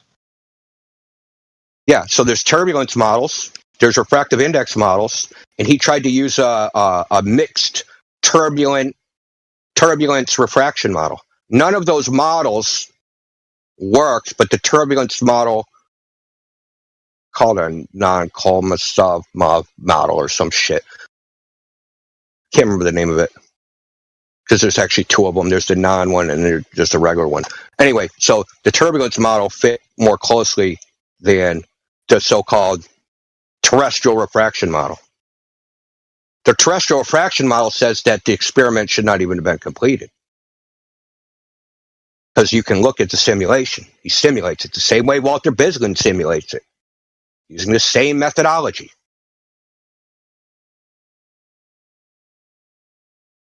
So the fact that, and I have more stuff, right? So I have more. They've done terrestrial laser measurements using 2-frequency LiDAR. I can post that. And? What they measured was the deviation. What's that going to prove? What's that going to show? What's that going to show?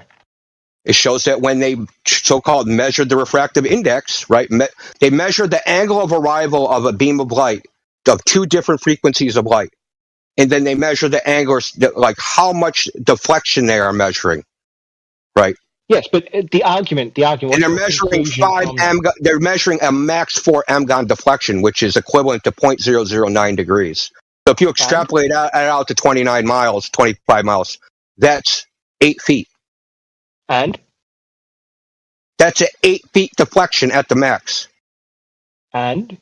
The laser like ISO laser test would have to be a 420 foot deflection, a 440 foot deflection. And You don't understand that the observation at Lake ISO is 2 orders of magnitude off the prediction, right? Even if you say you use 7.6R, it's 2 orders of magnitude off that prediction. what was their conclusion? Dude, for FD core, yeah, that does not fit the WGS84 model. Oh, you're talking about FE core again. They didn't add in any refraction, you fucking idiot. And I'm trying to justify adding it in. So don't you get it? We're trying to justify adding it in without just saying, yeah, it exists. The surveys use refraction. Let's say we use 7.6R. Surveys use refraction. Surveys use refraction. How much refraction Do they use? accurately measure the surface of the Earth in distances? For practical purposes, yes. Great. Do they use optical measurements? Yes. Great. So why didn't FE core do the fucking same? We can do the same. We can use 7.6R. Then do it. We can use. So if you look, so I'll give you an example. We in the United States, different states build roads. If you look at the surveying manuals for the transportation departments in different states, they all use different refractive index ratios. They use different values for terrestrial fraction. So, for instance, in Massachusetts, they use 0.17. In Washington State, they use 0.13. In Europe, they use 0.13. So different places use different values. Listen, the point is, the largest value anyone uses is 7.6R, which is 0.166, right? So you take this 0.16 that they use in surveying, right? It only takes 5 meters off. You have to, and the value is 137 meters off. The measured value is 137 meters off, dude. So, okay, we'll give you refraction. We'll give you terrestrial refraction model. We'll go 7.6R. Yeah, now you have to make up another 132 meters.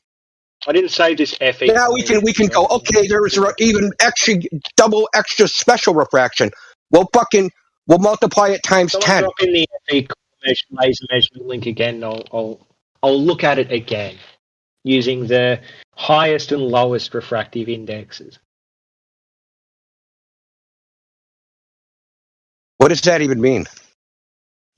First of all, you just quoted surveying. If I'm right, they use a 7.6R value. Stupid rambling way.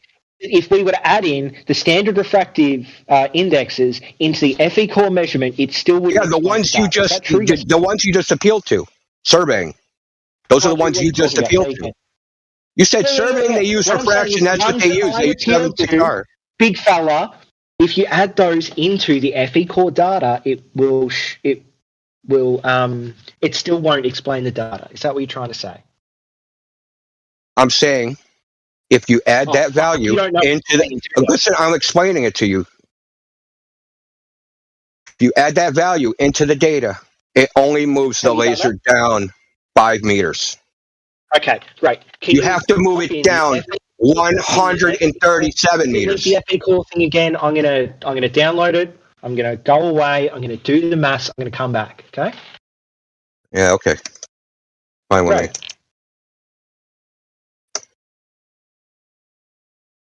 I want you to keep in mind that they didn't just. This isn't a one-off. They did it 3 weeks apart. So make sure that you read the dates.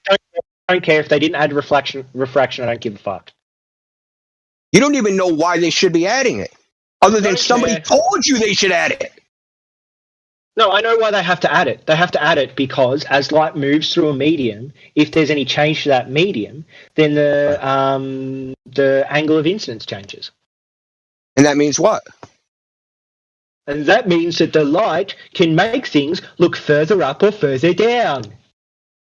Okay. Yeah, you're claiming that. But you're claiming that. But what's the evidence? Dude, that's what you don't understand. You don't understand there's a difference between claims and evidence. Open the fridge, mate. Have you ever opened the fucking fridge and looked at it? You cold air when it hits the warm air and things get all goofy behind it. Well, that would be evidence. What about experiments? But there's one where some dude pours cold water over, or I think it's liquid natural gas, over a propane tank, and you can see some I don't know, colors that you couldn't see before, some bands of color. Thank you for proving. Thanks, you just proved flat Earth. Thank you very much. Affecting what you see. Yeah, that's great, dude. Do you know what that proves? Because you have to use it's butane. Listen to me. Because that proves that you're applying Listen, you don't get it, dude. Butane has a okay. Can I finish? Can I finish? Can I finish? Can I finish? Okay. So the refractive index is butane, by the way. And the refractive index of butane is 1.33. Right? I don't care. I don't care. So check it out. The fact that you have to use, listen, the fact that you have to use an extreme, non-physical, unequivalent demonstration to simulate what you say is happening all the time demonstrates that it's not happening all the time. The fact you have to use butane to show it to happen demonstrates that it's not happening all the time. It happens with cold air. It happens with cold air. Yeah, with cold air, but that has a temperature gradient of something like 70 degrees per centimeter. Is that physical? Do we experience that in the real world? Do you ever have your feet get frostbite while your knees were burning off? I didn't think so. The fact you have to use extreme examples of demonstrations, non-physical to what we experience in everyday life, proves that it's not happening. Oh my God, that's because the demonstrations are done in people's houses, you fucking moron. You fucking idiot. If you're going to demonstrate something in your house, a very small area, then you have to use extreme refractive conditions because you can't have the massive change over a long area. It's numbers, you dumb cunt. It's numbers. Oh, what numbers? The language on you. You blow your father with that mouth? Oh my God. So we have, say, I want to test something in a very small area. Okay, and I want to test some variable that usually happens over a very long area. I have to make that variable much bigger in the small area to make sure that I can observe that variable in action. Because over the very, very, very long area, that variable can have very insignificant changes, but because it's such a long area, those insignificant changes can cause a massive change over that long area. I'm explaining this to you like a child because so far you've shown that you may be a child. This is actually pretty humorous. So what you're saying is, look, here's a video. We have to scale down the experiment to demonstrate that the phenomenon, which should be happening all the time in the air, is actually possible. And to do this, we need extreme conditions. But the underlying phenomenon, you can't actually demonstrate is happening. Extreme conditions, just people show that it's possible using extreme conditions because they're doing it in their little house. But they're not equivalent. Of course they're equivalent. It's just scale, mate. Okay. If I want to make a square, I can make a square 1 centimeter by 1 centimeter or 1 mile by 1 mile, but those fucking squares will still be square. Okay. It's not equivalent, and the scale's not equivalent, okay? Because the refractive index of air, I'm going to explain to you why. I'm trying to explain to you why the emotional child. Irony of you calling me a child with your spasming, dude. That's hilarious. Anyway, so the refractive index of butane is nowhere near equivalent to air. Air's refractive index changes. Yeah, you don't give a. I thought it was dude. I thought it was numbers, but now you don't give a fuck. Past butane onto air, but you're stuck on. I'm going to cover them both. Anything that goes against your biases. So I'm going to cover them both. See, don't presuppose what I'm going to say, dude. Well, I'm going to cover them both. Don't talk about butane because I don't give a fuck. No, you don't give a fuck. Okay, so let's talk about the air. The temperature, the extreme temperature gradient, right? That you're demonstrating. So I've seen the dry ice demonstration. The refractive index of CO2 is not the same as air. And then I've seen I think they use a cold plate or something like that, or ice. I think it was Mick West used ice. Was it Weiss? What did he use to make everything cold? Was it turbulent air? No, he didn't use Barry Weiss.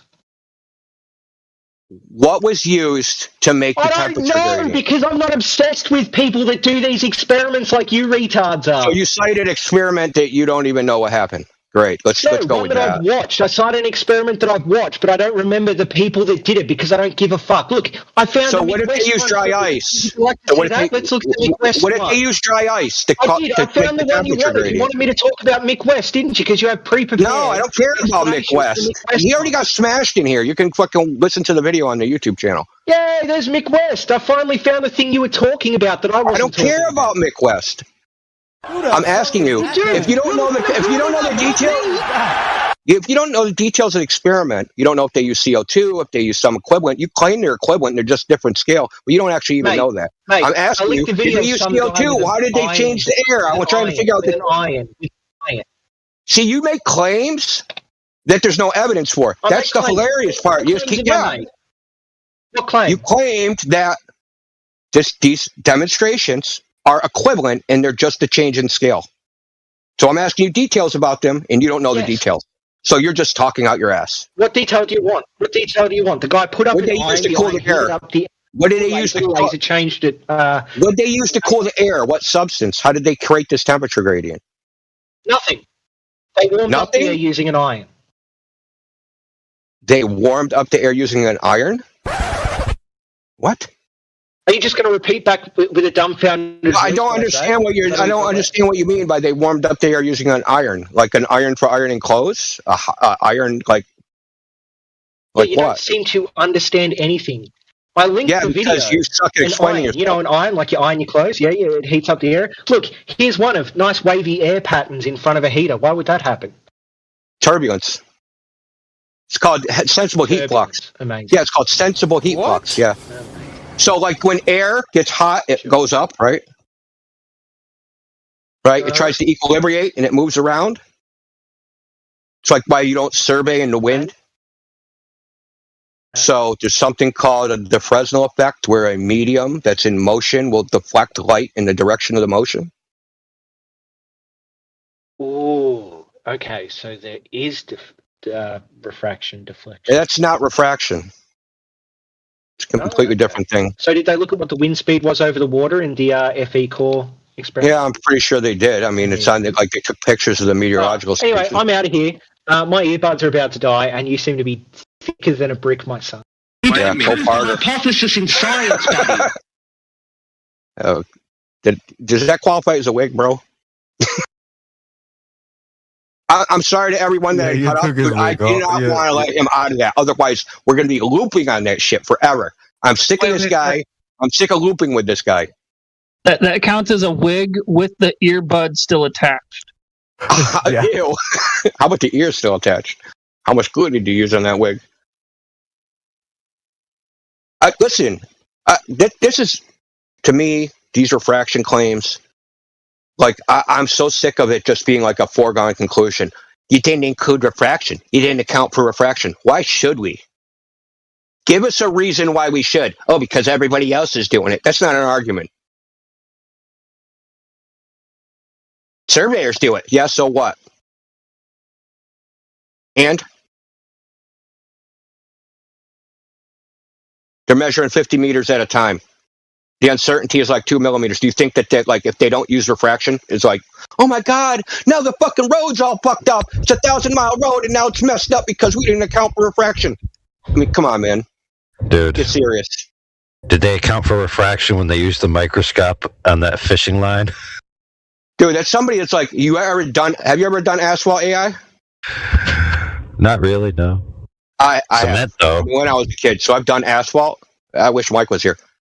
Like, you're precise, but you're not that precise. It's fucking asphalt, dude. It's like, yeah, exactly. fucking not measuring to like, oh my God, we need to account for refraction of the road, man. Oh my God. Like, now the road doesn't work. I mean, get real. I've done sidewalks and stuff and foundations. But yeah, same principle. So they only use the geodetic surveying so-called techniques for practical purposes in road work. They don't use them. And it depends. It depends on whether it's an interstate highway versus, state road versus a city road, right? Depends on whether they're going to use a state plane system versus like the geodetic system. And the geodetic system is going to be, has to be long. And like any error of not using refraction is going to be so negligible, it isn't going to matter. They never like built roads and were like, fuck, we built this whole road and didn't account for refraction. No wonder why it's messed up. No one has ever done that. It's never happened. Yeah, you were trying to tell me. I thought that the point that I wanted to jump in that was annoying was that he was trying to say Diondre wasn't like the part he was missing was that to Snell's law it's two mediums. Yeah, well, I went over that. And, like, that's the he boundary. denied it. And I posted. It's like because I would have pointed into the screenshots of Snell's law. I'm like, what's that? Look, I really didn't want to go into these rabbit holes with him. I just wanted to point out that there was, like, I was laser focused on one thing. Point out that he has no justification for including refraction in any calculation of anything, ever. That there's no actual justification for it. There's no, like, oh, we have a model, and this model requires refraction to make it unfalsifiable, but other than that, there's no reason to have it. Yeah. Well, there you go. That's the rationale. Oh, you got him so hard, AI, dude. You got him to admit we're making our model all falsifiable. Like, that's pretty much what he admitted. That is just perfect.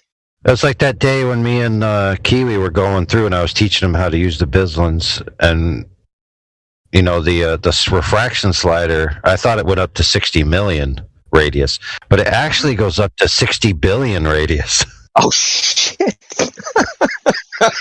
He's like, "Oh, dude, what's these extra 3 zeros here?" And I'm like, "Hold on a second." I resized my screen, because sometimes it cuts it off if you have like 20%, 70%, whatever. Yeah. And then I saw the rest of the numbers, the rest of the zeros. I'm like, "Damn!" Oh my God, Earth's the size of the solar system.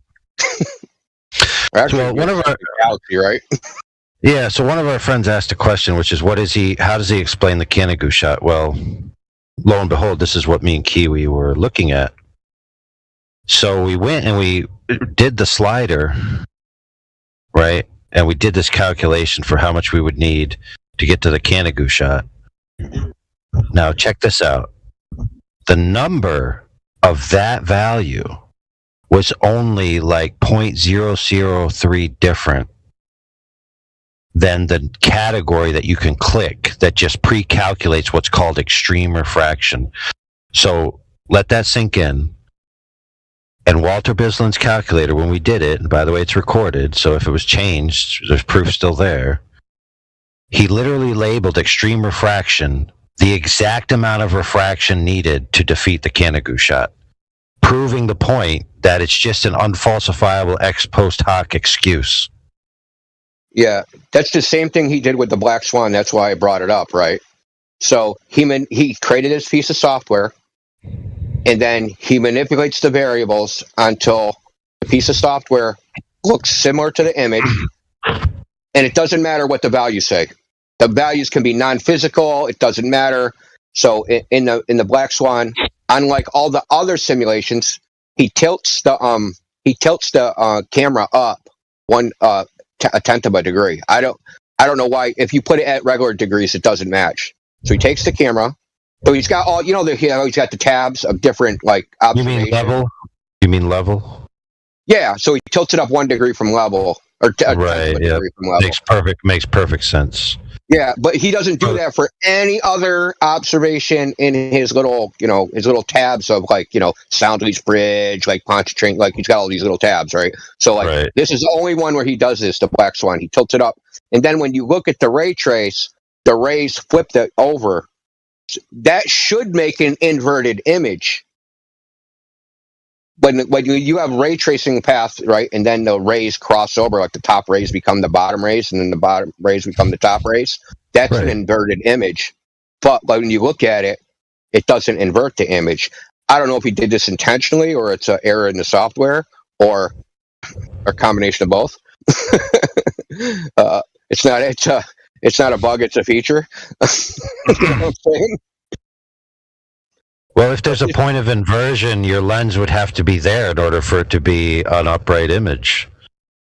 At least he has a little graph where it shows where has the variables, and then it shows like this crazy, like it has a graph of like the variables for like the temperature, altitude, that, right? So that is just insanely all over the place. So if he had to fiddle around with the variables until he got something close enough, right, to what the black swan looks like, but didn't think past like, oh shit, these rays are inverted. He doesn't care about that. As long as the software comes out the way the image is, that's all he cares about. That is some bullshit, dude. Like you could get away with that in like ninth grade. It works. It works. It fools people like this guy. You know what I'm saying? So it does work. Yeah, it does work. Dude, once you're told that there's like you said, a greater than 50% probability, right? When you apply the Snell's law or whatever, that the horizontal rays will remain horizontal, right? That would be an impetus for you to maneuver the thing like at an up angle, right? Because if you just have the rays going straight and they're not passing any variability, they're just going to stay straight, and there's going to be very minor variability.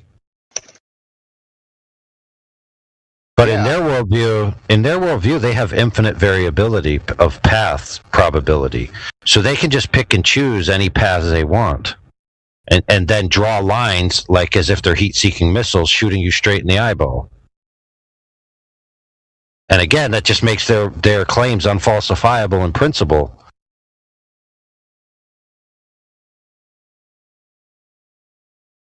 So I'm gonna take a screenshot of this shit. But by the way, all his claims also backfire on all optical observations that the globe makes, because the scrutiny that he demanded of the flat Earth side was not applied to any of the globe Earth observations. Yeah, like, did you measure in the middle? Remember that? We got to measure in the middle. He don't. But the middle is where you're going to actually have to measure it, right? You're not going to measure it at the edges. Yeah, all the models, all the refraction models are based on measurements that were taken at some point, not current measurements of the current conditions, anything like that.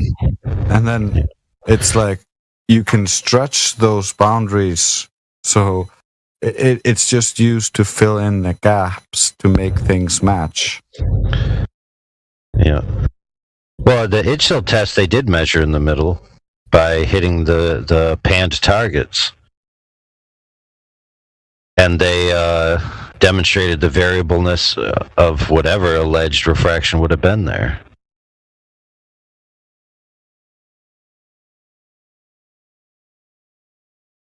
Well, it really just all about the bias that we already know the Earth is a globe. This observation doesn't fit geometric-wise. Therefore, the light must have curved. Oh, well, what model did you apply to know how the light curved? Well, simple. We just plotted out the geometric points and then applied a circle, and then we said this light had to follow this trajectory to get to you. Therefore, it did.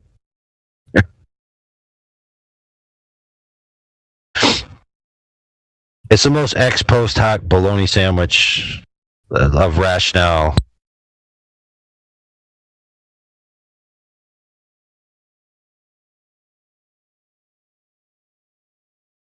Doesn't the infrared observations just throw the refraction argument out the window anyway? Yeah.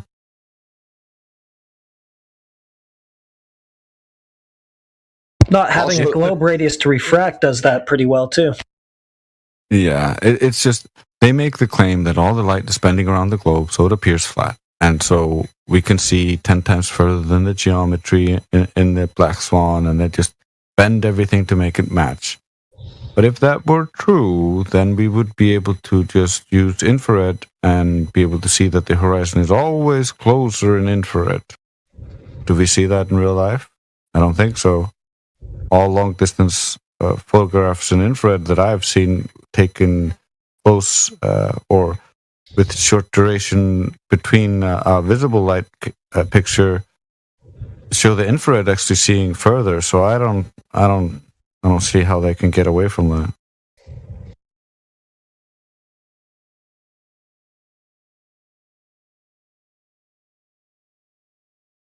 Dude. Well, that was. Yeah. Hold on. I gotta show you all something. How far is the Black Swan? How far is 10 kilometers or 10 miles in kilometers? That's 16. Okay, 16. Yeah, I should have known that. 1.6.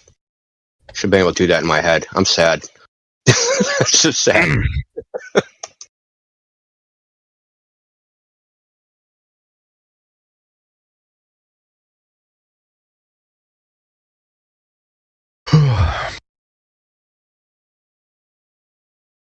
Well, that's just the next greatest whole number after the demarcation point of the rig. It could be much further than that.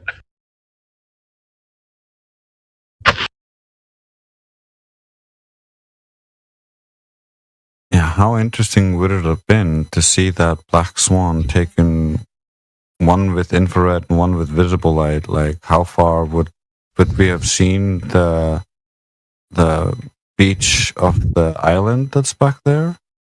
I don't know. It's hard to see because it's the light is so diffused near the horizon.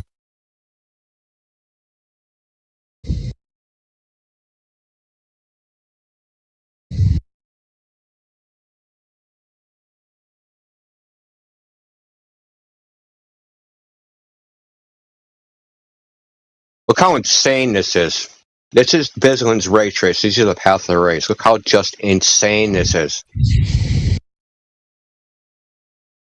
This is what it takes, right? These extreme situations as evidence for the globe, right? That there has to be an extreme, and that's the only way that they can even approach what they're claiming is happening all the time. That's the thing, is you're claiming that this is the general condition, right? That we see too far, and we have to apply this refractive index, this standard refraction all the time. And occasionally it's a little bit worse. But how come it's never a little bit better? Oh, that's when ships go over the horizon. Well, how come refraction doesn't make it look even closer still? How come the refraction doesn't make it look like an extra curvy ball? Exactly. Or make the horizon appear like at 30% in the top of your viewpoint. Yeah, why doesn't it make the horizon appear like a mile away when it should be 1.2 miles away or 500 feet away or right in front of your face? How come they can't even show a picture that even matches their claim standard? Yep. Good question. Dude, why does this picture you post have a big yellow block for obvious contrast, like it's flashing at me and it says custom refraction? That's I don't know why you're there bragging about that. I know.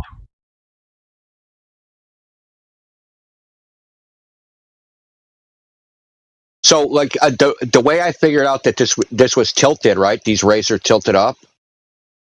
Was I'm like, man, look at all those rays that are all really close together up top. I mean, that's kind of weird. I'm thinking, and I'm like, he must have did something. So I start clicking through the tabs, and these rays are tilted up, right? So they tilted the camera up, so the rays that are entering, so what you're taking is, so what they're doing is, right, they're taking the image, right, and they're taking one pixel in the image, and they're moving it across the grid, right, and moving it up and down based upon, the angle of change of the refractive index, and then they're projecting it onto the image that is going to be presented on your screen, the one that quote unquote matches the observation, right? So there's just moving this pixel up or down relative to that.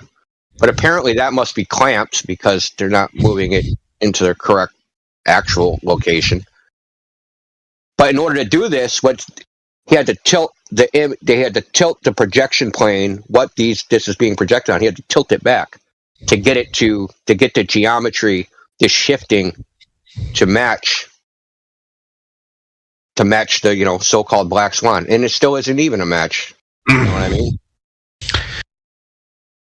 Yeah. It's A for effort, but not quite. It's also if you look at like your image at like 2 minutes after the hour, like if you follow those rays, why like on the globe, you'd be seeing the ground like up in the air, really high up in the air. Yeah, it's all messed up. Like this is I just use this as an example of like post hoc, right? It's just completely post hoc. We're going to sit here and fiddle with the dials until we get it to match, right? And we're going to make, refractive indexes that are absurd and not seen in nature. Like Dogs Are Gods was citing, right? We're going to do tests that aren't seen in nature to prove that these phenomena exist in nature. No, dude, that's not how it works. If you have to do an absurd test, then that phenomenon does not exist in nature because you're going outside the natural order to demonstrate that it can happen at all. Yes, a roided, jacked up, serum-induced, Neanderthal can lift, 2,000 pounds. Therefore, I can lift 2,000 pounds. Therefore. Yeah, everyone can do 2,000 pounds. 2,000 pounds is happening all the time. People are just like picking up 2,000 pounds.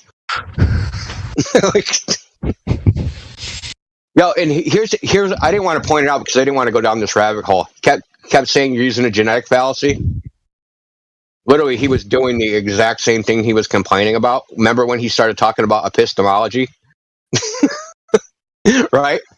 And what he said was a genetic fallacy was, because I don't know how somebody did something, that means it's not true, and that he used it for epistemology. So some people had to come up with the epistemology, right? So they said that this epistemology is correct, and that we don't know about it, therefore it's not true, right? He did the exact same thing, the exact analogous thing, 5 seconds after he complained about you doing it. Or he complained about Miggy doing it, quite honestly. Yeah, it was Miggy. So, I mean, it is what it is. I just want to illustrate that, like, that was my only laser focus. I want to illustrate there's no rational basis for applying refraction just because. Right? We can say other phenomena exist, and we're not just going to willy-nilly just apply them to, like, observations. You could think about it like this, right? So we have diffraction, right? So we can model the path of light as if going through a shitload of holes, right? There's an infinite amount of holes, and we can use this diffraction model. There's an infinite amount of holes between point A and point B. And then we can just say, well, the light's just all over the place because, it's actually, that's not even a real image. That's just like a hologram of an image because you have all these little, you can model the air as like a hole because the light's going between the freaking atoms, right? All so that's the little just balls, yeah. Exactly. Yeah, so it's all scattering and diffracting, and so when you actually see it, it's just a hologram of the image because of wave interference. It all just comes together and coalesces in your eye, and and we have a model for this, so we're going to apply this all the time on why, the Earth, ships over the horizon is bullshit because we have this diffraction model. Okay, so we have a model. It doesn't make predictions, but we're just going to apply it post hoc to every single observation. Nobody would accept that, and they should not accept it because it's bullshit. And this is what these guys want us to accept. This nonsense. Wait a minute. Did you just say that every space between a particulate is an aperture and therefore compounds diffraction?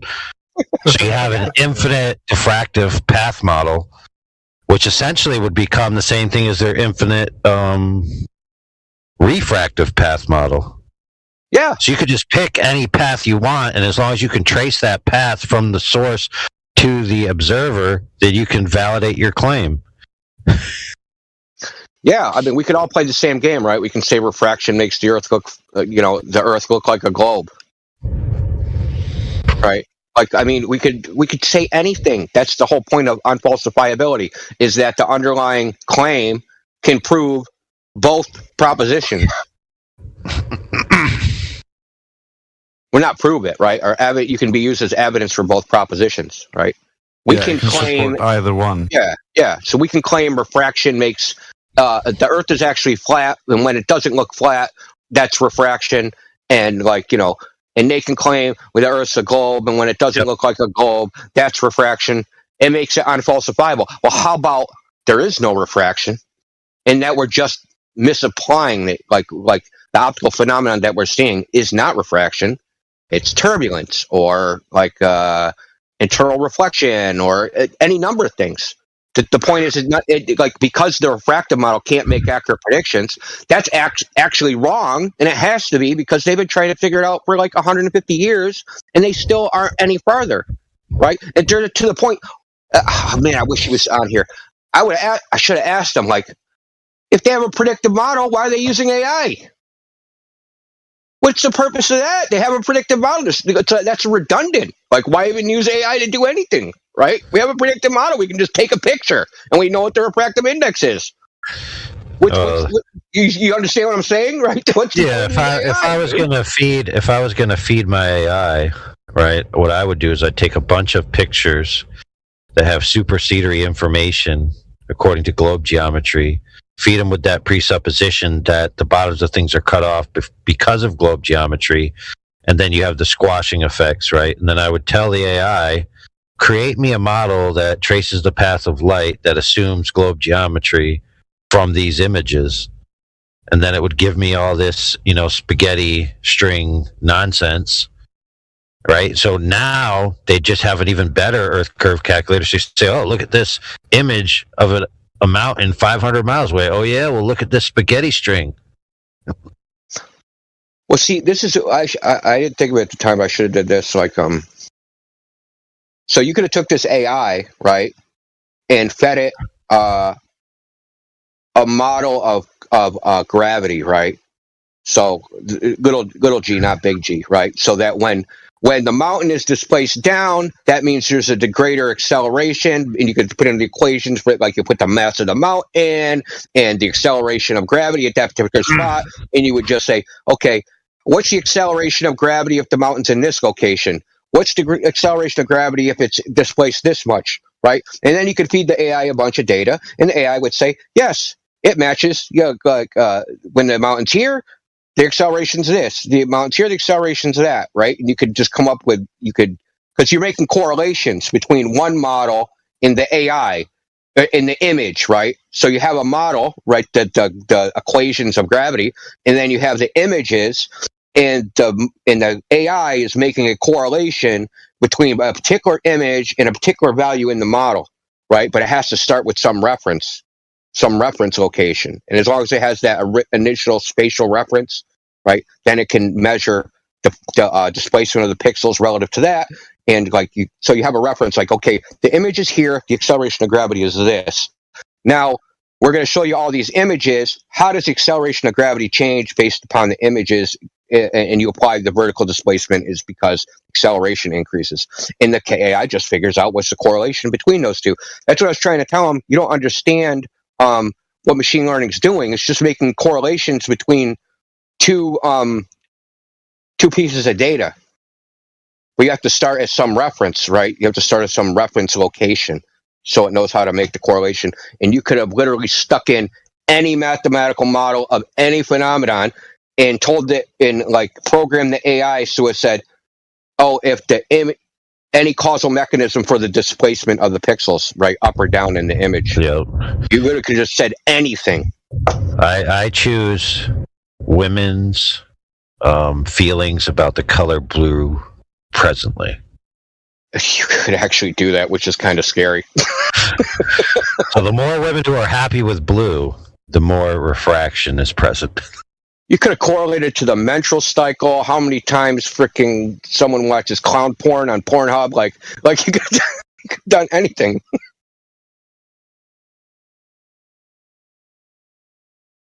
The people don't understand, AI, they're caught up in the hype, this thing's thinking. It's not thinking. It's not doing anything. It's just making a correlation and giving a probability on how two particular data points are correlated within their data set, right? Within the data set that it was fed.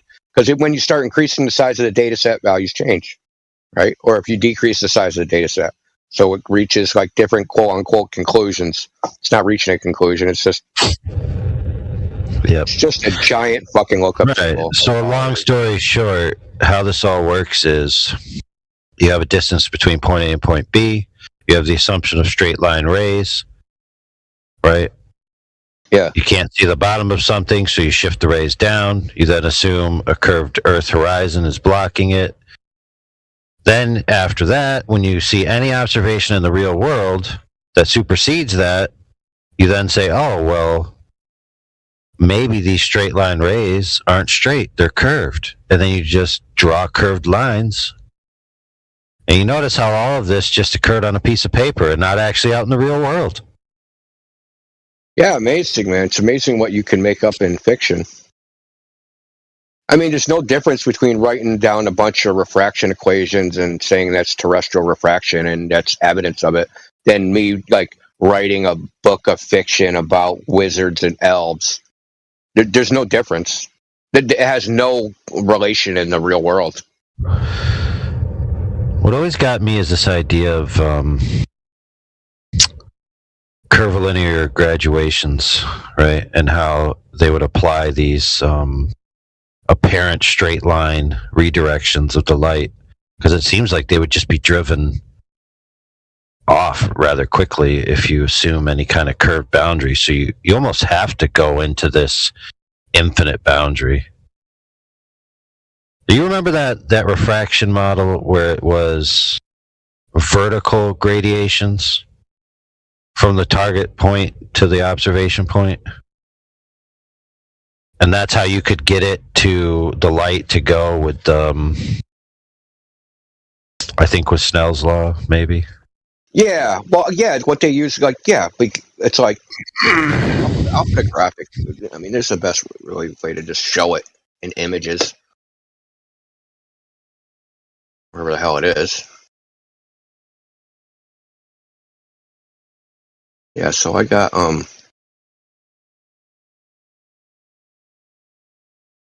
refraction. So we got this. So this image, right? So each one of these, this is how you would model Snell's law, right? You'd have a bunch of layers like this. If you look in live stream voice text, you have a bunch of layers. So it's like the how many layers you want to use. Basically, you're like, how cheap is my computer? That's what you're asking, right? How long do I want the simulation to run? How cheap is my computer? And as you start adding layers, right? Like, it deflects more because it has like this set value. It's not like a smooth curve. And like, it'll approximate a curve, but that curve isn't going to look like the curve of Fermat's principle. And like, I don't know what he didn't understand. Like, it's a divergent value, right? So say you compare them at like 110 kilometers distance, the divergence is going to be small. But if you have a longer and longer and longer optical path, the divergence becomes larger and larger and larger, obviously. It's not like a ratio. It's not like they stay like in this ratio. It's only 10% different forever. No, it's like the difference like increases over time. The divergence becomes greater. Right, but because those the are error accumulates, right? So the error, like if you were going to like, okay, this ray would hit at 10 feet versus 15 feet. Well, as you move down, right, because that angle is continuously changing, right, and they're not continuously changing the same, that difference compounds over time. Right, so now one ray is like shooting up at a 45-degree angle, and the other one's only going up at a 10-degree angle after some distance. Well, now when it starts like curving some more, it's going fucking straight up, and the other one's going up at 45 degrees. That's a huge difference. That difference went from 30 degrees to freaking 45 degrees. Right, so like I don't like he just didn't. I don't know if he don't understand or what the issue is. I don't think he wanted to understand quite honestly. Probably how I should characterize it. He didn't want to know. Yeah, well, he did call you a cunt, so... Yeah, well, he could be right about that.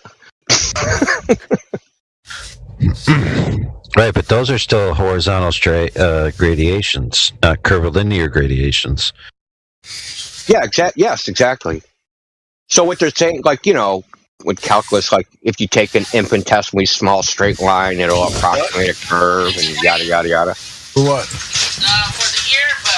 You're hot, way mixer. You're hot, dude. Your mic's hot.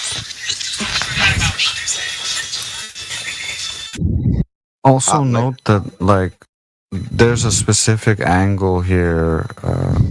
They would require all these specific angles and boundaries to get things around the ball.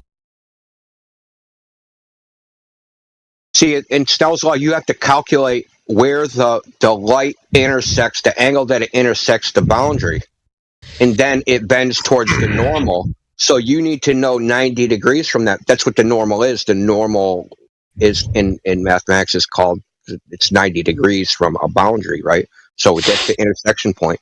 So that normal in a gradient keeps shifting, right? So you have to keep calculating that over and over and over again, and then like to get the angle of incidence at the boundary, and right, like one location isn't going to be the same as some other location, which is why they just use Fermat's principle, because it's just simpler. It's simpler, it's more accurate. It's just like, why would you use? They just don't use it. So like saying it's this whole shit about like whether the boundary is physically real, not in the application you're using it for. Well, look at my picture there, man. Look at that picture. You see what I'm saying? Yeah, man. See where I'm going with this? Yeah. If you got curvilinear gradients, bro, your little 180 degree summation is going to take all that light and just drive it into the ground. Yeah, man. It just ends up a mess. That's why they don't use, like I said, it doesn't sound redundant, why they don't use it. Like, they don't even think about using it. They know it doesn't work. They know it, like, you know. Right, but for a long time. And does nobody remember that vertical gradient thing where it says this is the way it would have to be, and it shows like it's black and white, and then it's got vertical columns, but they're splayed out in radials, and then it shows the path of the light going through. Yes, oh, right that, there. yes, yeah, Trace, you're the man. Yeah, like that's what you need to chart it out nicely and spicely. Otherwise, you get my picture. This is wrong. Culver say this is wrong because the gradient is radial, right? It goes up from the center. Right, but if you have a radial, like curvilinear gradient parallel to the alleged curved surface of the Earth, then in my opinion, you get the nonsense that I drew. Yeah, but your nonsense supports the globe, so it's obviously correct. Actually, it doesn't support the globe. I don't know what that supports. That supports insanity, I guess. Concave Earth, welcome. Oh, fuck, dude. banning you right now, man. This was an elaborate troll to get you all set to the concave side. Gandalf has entered the chat. Wait, what's concave Earth? Exactly. It's a mental illness, man. It's a joke. Concave Earth is very simple. So go to your house or go to a store and look at a globe, and you're seeing a ball with everything on the outside of the ball. Now just imagine all of that is exactly the same, but on the inside. Yeah, all the math works too. Yeah, the math works perfectly. You just add a negative sign to all the values. I was imagining like a bowl. It is a ball, but you're inside the ball on the inner surface. A bowl, like where you A eat bowl? cereal. Oh, no. Oh, I mean, it's two bowls upside down touching each other, and you're inside each bowl. Well, there is a model of like that. It's, what is it called? It's what the Brazilians did. Oh, what's the difference between hollow Earth and concave Earth? Hollow Earth is Earth's the globe, but it's hollow on the inside, right? So there's like lizard people or whatever's in there. And then like concave Earth is where you're like, I don't know, held to the inner surface of a hollow sphere. Yeah, it's basically concave Earth is you're on the inside of the sphere right now. Hollow Earth is like there's like a concave Earth on the inside of the sphere. Although there's also hollow Earth conceptions under like many different other conceptions. It's just there's a bunch of hollow Earth ideas. Like they're pretty varied. Some think it's a subterranean, right? So that there's subterranean stuff. Some think there's like there's a whole land, like a different, complete ecosystem. You know, so like the concave also has different conceptions. Some of them are just like our ball wrapped on the inside, so we're just the same sphere, but just we're on the inside of that sphere. Others are just like it's a flat spot on a gigantic sphere, and there's a ton of them. Yeah. So concave Earth versus globe Earth is globe Earth thinks your feet, someone is antipode to you, your feet are pointing at them. And in hollow or concave Earth, if you're antipode to somebody, your head is pointing at them. Your heads are pointing at each other. They're at the top of the inner sphere and you're at the bottom. And what's in the center, the thing called the stars, right? The night sky, is also a giant sphere that is too big. That it's so big that you can't see that it's a sphere, right? So it goes all the way to the horizon. And that, like, when you travel, right? So if I, quote unquote, fly, do they even have a word for it? I can't say fly around because you're not going around anything. So what happens when you go, quote unquote, around the world in a concave Earth? What do you call it? Is there a word for that? Like, is there like a mathematical term? Okay, so so you can't you go around a ball, but if you're inside the ball and you go like you're on the inner surface and you like trace a path on the inside, that can't be going around. Yeah, it's called centrifugal navigation. Going within. Just like skimming the crust. We call it in round. We call it in round. You go in round or in round. I don't know, man. I'm grasping at straws here, man. So the Brazilians called theirs convex Earth. Yes, that was it, convex Earth. Yeah. I'll show you the picture. Since you're since you're gonna love it. So also about the concave Earthers, they're led by someone. Did he pass away, Lord Stephen Christ? Well, if he did, he certainly didn't rise again.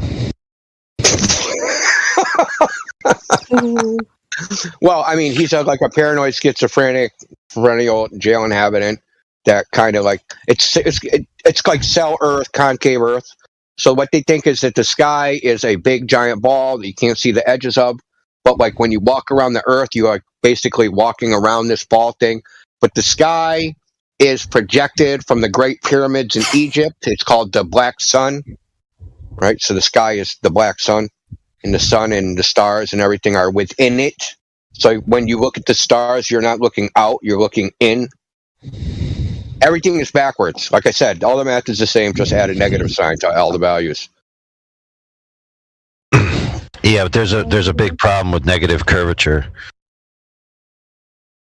What's that?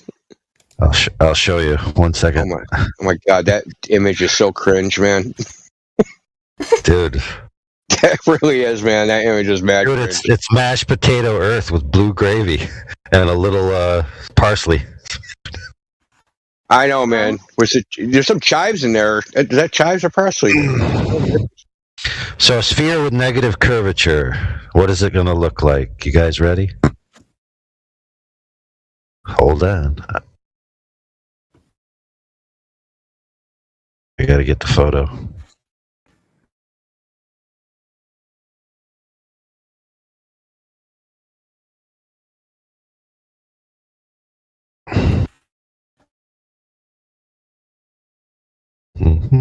Download. Now Now, this is actually very relevant to what we were talking about earlier, which is the catenary curve problem.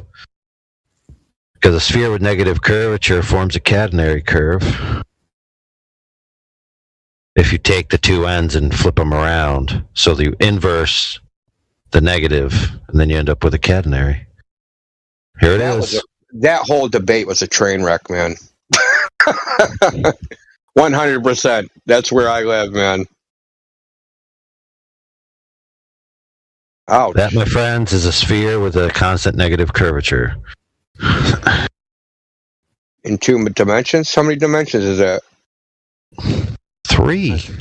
You sure there isn't a 4th dimension I can't see? I don't know, maybe. That's a black hole. Yeah, that catenary curve thing, that was a train wreck, man. That was an absolute train wreck. Like okay, they pulled the string taut. Well, there's a catenary curve. Well, it was negligible. How do you know? Did they measure the string? No. Like, what? How long was the string? He said it was very slight, so there was curvature of the string.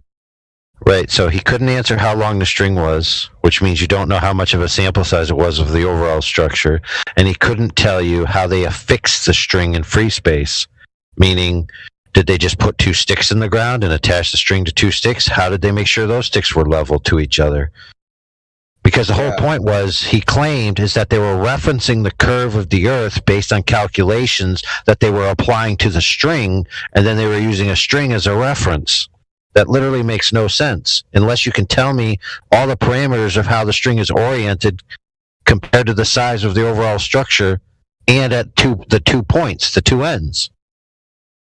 Well, let me talk about how much of a useless exercise that whole thing is, what they did. Now, let's say they did everything they said. They're going to make 2 tanks. They're going to make a tank where they think there's curvature and a tank where they don't think there's curvature. And then they're going to stick a toy model boat in there and simulate the boat's action through water on the ocean. Right? And then they're going to build a boat.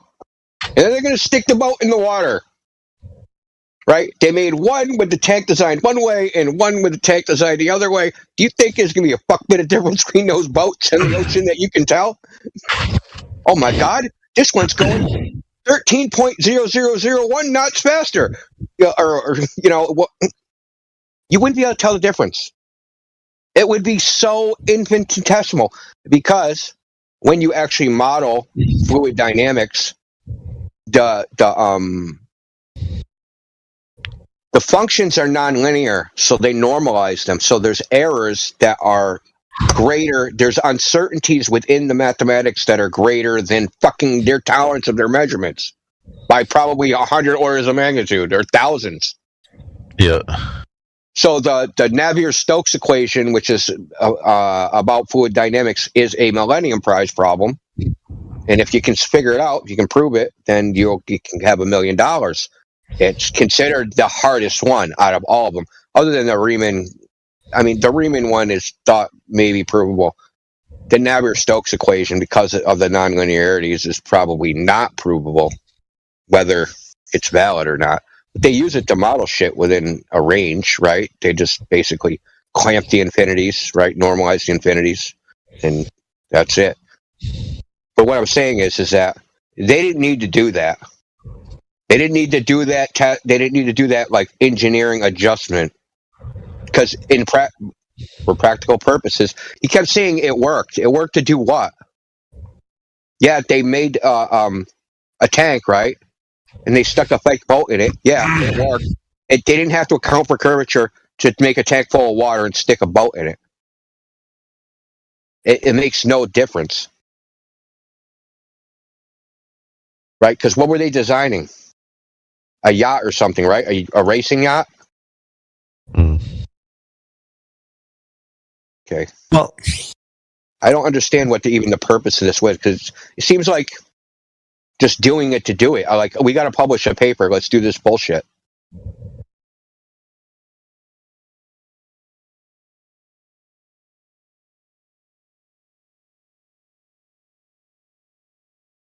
assuming a curved water level and lining stuff up to it worked. Would it not have worked if they hadn't assumed the curve that they never measured or verified? What's his point? Yeah, that's what I'm saying, man. That's exactly what I'm saying. Yeah, It's they like, used like when they built the boat, when the boat like sank because they didn't curve the fucking tank 0.06 of a millimeter. Like, Yeah, that step is key. Yeah, you first have to imagine that there's 0.6 millimeter of a bulge, and then everything Yeah. will work. Yeah, and then everything will work, or your ship sinks to the bottom of the ocean. No, but you got a good point, which is, I believe he read they used a bubble level. Yeah, well, it said they used a master level, whatever the hell that is. Yeah, it's probably the brand of level that they used. Which, by the way, you can only level with the precision of your ability to hold it level, and your ability to judge the bubble between the lines.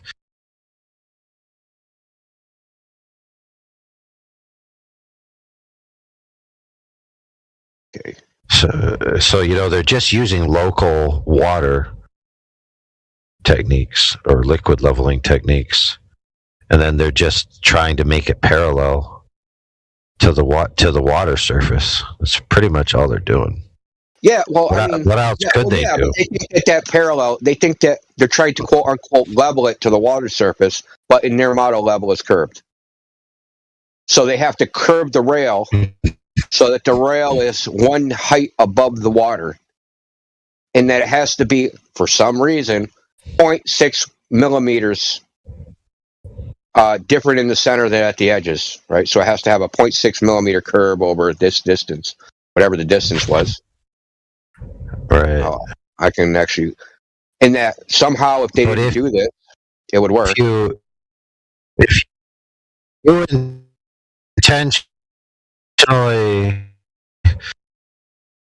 you intentionally put a curve that's higher than the base with the water, it'd be arced in the center. Hey, what's up, fellas? Just trying to figure out why they would even do this. Like, what was the purpose? I really don't get it. Like, if you have a 170-foot long piece of metal and you just go to the middle and jack the middle up, dude. The tank is, so just to tell you, AI, the tank is 138 meters long and 3.5 meters deep, which corresponds to 3,000 cubic meters of fresh water. Despite appearances, the bottom of the tank is flat. And the maximum carriage speed was fixed at 12 meters per second, which is high for a facility of this size, but gives the ability to run a wide range of experiments. The dimensions were selected based upon the experience of university staff, past recommendations, and the site's physical limitations. Yo, what are you talking about? Yeah, we're talking about some corny ass dude that came in here earlier saying, yeah. So there's a tow tank, like it's a tank to model boats. It's like I was just describing its dimensions. And they claimed that they measured that they had to account for curvature to make this tank because there was 0.6 millimeters of curvature higher in the center than at the edges on some rail. And the rail had to be exactly the same height above the water. So they took a string and then they measured, they pulled the string tight, and then they measured and adjusted this railing to make sure that it was curved exactly with the water. Just, it's a bunch of horse shit. Anyway, we had someone come in, we were just like laughing at it, basically, at this point. Yeah. Well, it is that, a joke. Well, it is a joke because his argument was it works, right? So their design of their tank to test boats, it worked. Like, Yeah, what if you didn't account for 0.6 millimeters of curvature and 153 meter rail? What would the result have been? Like, you wouldn't be able to design boats anymore, and like your boat would sink to the bottom of the ocean now because you didn't like account for curvature in your little tow tank. Like, you're being dumb. Just shut up. You're embarrassing. You know what's weird is the last guy who came in and argued that, which by the way we have recorded, and you guys could go watch that if you want. It was much more technical, but his argument, I believe, was that the sled or whatever that pulls the boat wouldn't be able to ride correctly on the rails if they weren't perfectly, in tune with the curve of the Earth, to the degree of like what, a 0.6 millimeter or 0.06 millimeter or some nonsense. Less than a credit card thickness, supposedly. I'm reading like what was the justification for doing this. Like I can't find anything. Like I just can't believe that people still, in 2023, people still think we live on a spinning ball. It's just crazy to me. Dude, it's worse than that, man. The last week, man, we had 3 people coming in. I think it's a ball because of the authorities. After what just happened with that Mexican beer germ, why you're trusting the authorities is beyond me. And they call us, conspiracy theorists and nut jobs. And no, they're the nut jobs for, they're just brainwashed. Like zombies. Like the Night of the Living Dead. Safety, man. They think there's safety in numbers, right? Yeah. So you ever seen the penguins in Australia? They like all huddle together, and like birds do the same thing when they flock. They all flock together because if they flock together, there's a probability you won't be the bird that gets eaten. It'll be some other bird. Because I've seen it, right? Like where I live, there's pigeons that fly around in flocks. But when there's a hawk around, they go mad, but they stay in the flock. And you're the bird in the flock. You're hoping I'm not the pigeon that gets like snatched by the hawk. Some other bird that's right next to me. So that's kind of like a defense mechanism that they have, right? Stay in the herd, right? And they do it with antelope, elks, bulls, you name it. Go ahead, Trace. Sorry. It's all good. Say, I've been listening on YouTube all morning. I couldn't get in here, but I tell you what, it'd be more productive to shit in your hands and clap than listen to dogs all day. Yeah, that's how I feel. I mean, thank you. Yeah, I like listening to India though. Man. But the thing is, they're the conspiracy theorists. They're the ones saying like, you shouldn't believe your eyes. Like you see the sun moving, it's not moving. It's trying to fool you. It's actually you that's moving. Like the Earth looks flat. It's just the light is all trying to fool you. The world is all just out there, out to get you. It's actually a globe. I really don't understand this tow tank argument because all that rail is doing is towing a modern boat. What is that boat going to, not float on top of the water? Is it, what's going to be the I don't under... Yeah, that's what I'm trying to figure out by reading the document is why did they do this? Why did they go to all this effort? Because one way or another, it doesn't make any difference in what they're doing. Dude, right now, brother, check this out, friend. I specifically told him because I said they parallel this with the water. Did I not say that multiple times? He said the tank is empty when they do this. I told him they have a leveling trough that runs along the sidewall, and they use that to level against the rail. Okay? He said, oh no, I said, I know that we did that in the other one that we did, right? He said, well, I don't know about this one. Now keep in mind, this is something he posted as proof. So let's read from it right here. The tanks are fitted with a small trough in the concrete. This trough was filled with water. 2 steel pins were precisely machined. A datum bracket was installed at one end of the tank to adjust the length of the pins, so their pointy end just broke the surface tension of the water. Another bracket was then moved along the tank to the desired alignment location. Each pin was checked and readjusted. Was the curve, did I get it wrong, but was it like 0.6 of a millimeter? No, let me pay attention. Pay attention, you ready? I'll read it for you. The rails must be aligned vertically to follow the curvature of the Earth, horizontally and in roll. In Southampton, the Sagataw for an east to west oriented tank of 138 meters is about 0.06 millimeters. That's an assertion based on the model. It's not a measurement that they did or Oh, it gets better, AI. Read farther. Dude, this is hilarious. Listen to this, though. Sorry. The towing tank only has a walkway on its south side, so the north rail alignment had to be performed from a floating pontoon, which was complicated. Dude, I can't believe this. I don't know. Anybody who works with steel would probably be able to tell you that, 0.06 of a millimeter was over 153 meters, right? Over That's the span, right? meters. That's like their tolerances are higher than that. Dude, that is a higher tolerance than CERN, probably. Dude, look at this photograph of the pin system at the brackets. Look what they're doing there, bro. If you're looking, it's the brackets with the red thing and the 2-pin system. So the 2 brackets are at the joints of the thing, right? And so when those pins touch the water, they break the surface tension of the water. That means that the distance from that bracket down is correct. So they are just paralleling it to the water. Exactly like I said. What else could they do?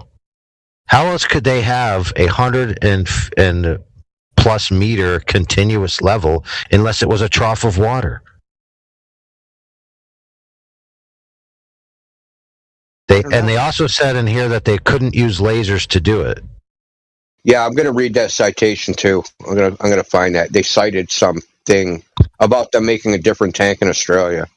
I want to know why they think they can't use lasers to do it. And now there could be reasons, right? Legitimate reasons, like inside. Sometimes you have differential heating inside of a building and stuff that will throw it off. Yeah. If you're trying to do a long span, I mean, you guys could do it incrementally, like you do in regular construction, right? You do, right? I don't know. I have to read it.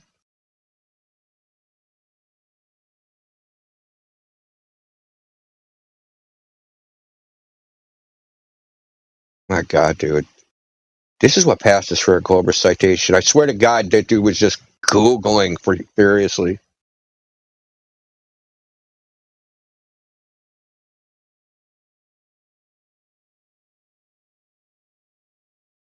The most frustrating part is that he didn't understand what, when I was predictive model, I'm talking about not Snell's law, not Fermat's principle, an actual model for terrestrial refraction as a phenomena, right? Not like the general role of refraction, right? That model, generalized refraction model versus a model applied to a specific phenomena. Like that shit was going over his head, man.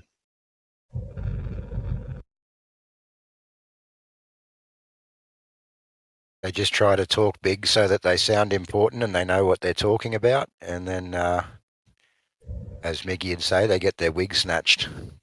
They like to repeat. But not that must have been frustrating to listen to, from your point of view, right? When you're in it, it's a different thing. Dude. I just want to get in there and tell him what a fool he is. That's all. I've had some experiences with this guy before, as well as heard a fair few debates that he's had, and I just can't stand him, to be honest. Yeah, his debate techniques are transparent, dude. Whenever he gets cornered, he starts talking about you or talking about flat earthers or start calling you dumb, right? So he just does this all the time. Or he postures and pretends like you don't know something and he did, or you're freaking but it's a pretend, it's a freaking ruse, right? It's a diversion, right? To take eyes off the topic. Look over here. No, look over here. Look over here. Just don't how long did I talk to him? I never got an admission that there's no predictive model. I had to go through every goddamn iteration, right? Of just I call it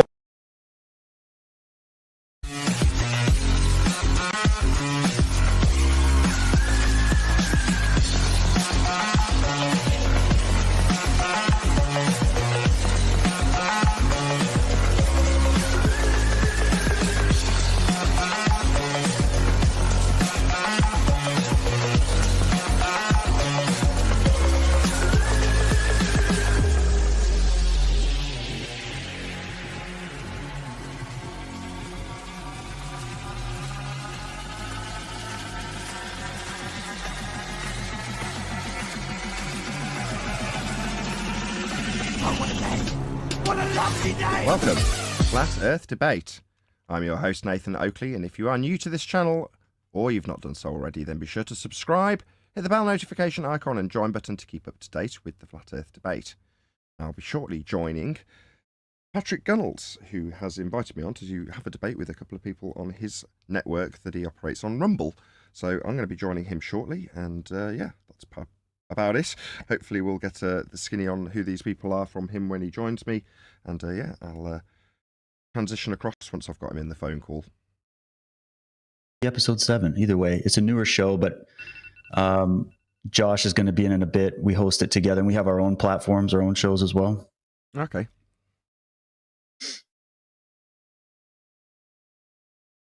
David and Josh, and this is on... What's the just on Rumble? It's on Badlands Media on Rumble. They're like number 3 on Rumble right now. Badlands Media. Yeah. It was started by John Harold. He goes by Patel Patriot. And then his channel started taking off, and it got so big, he said, I want to have people that have different perspectives come in and like build a network. And so now he's got all kinds of hosts in there and stuff like that. So he invited us over. We're like, okay, cool. It's been going pretty well. We've gotten pretty decent exposure on the channel. So we'll get a lot of people in here for this today. Cool.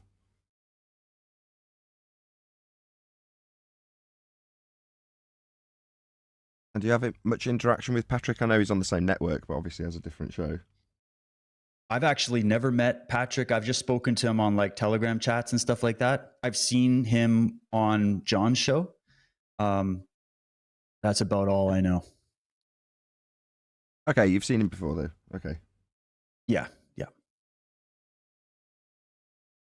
He's an excellent reader.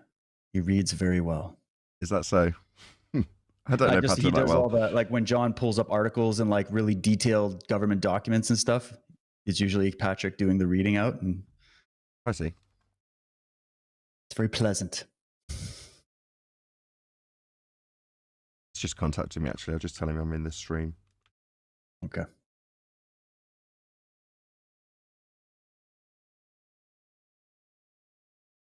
How about yourself? You have your own show and everything, I'm assuming? But that's how I got to know Patrick. He's one of my Patreons. So he contacted me and said, a couple of guys on my network want to debate Flat Earth. Will you come and help me debate Flat Earth? And I was like, yeah, no worries. Sweet. That's awesome.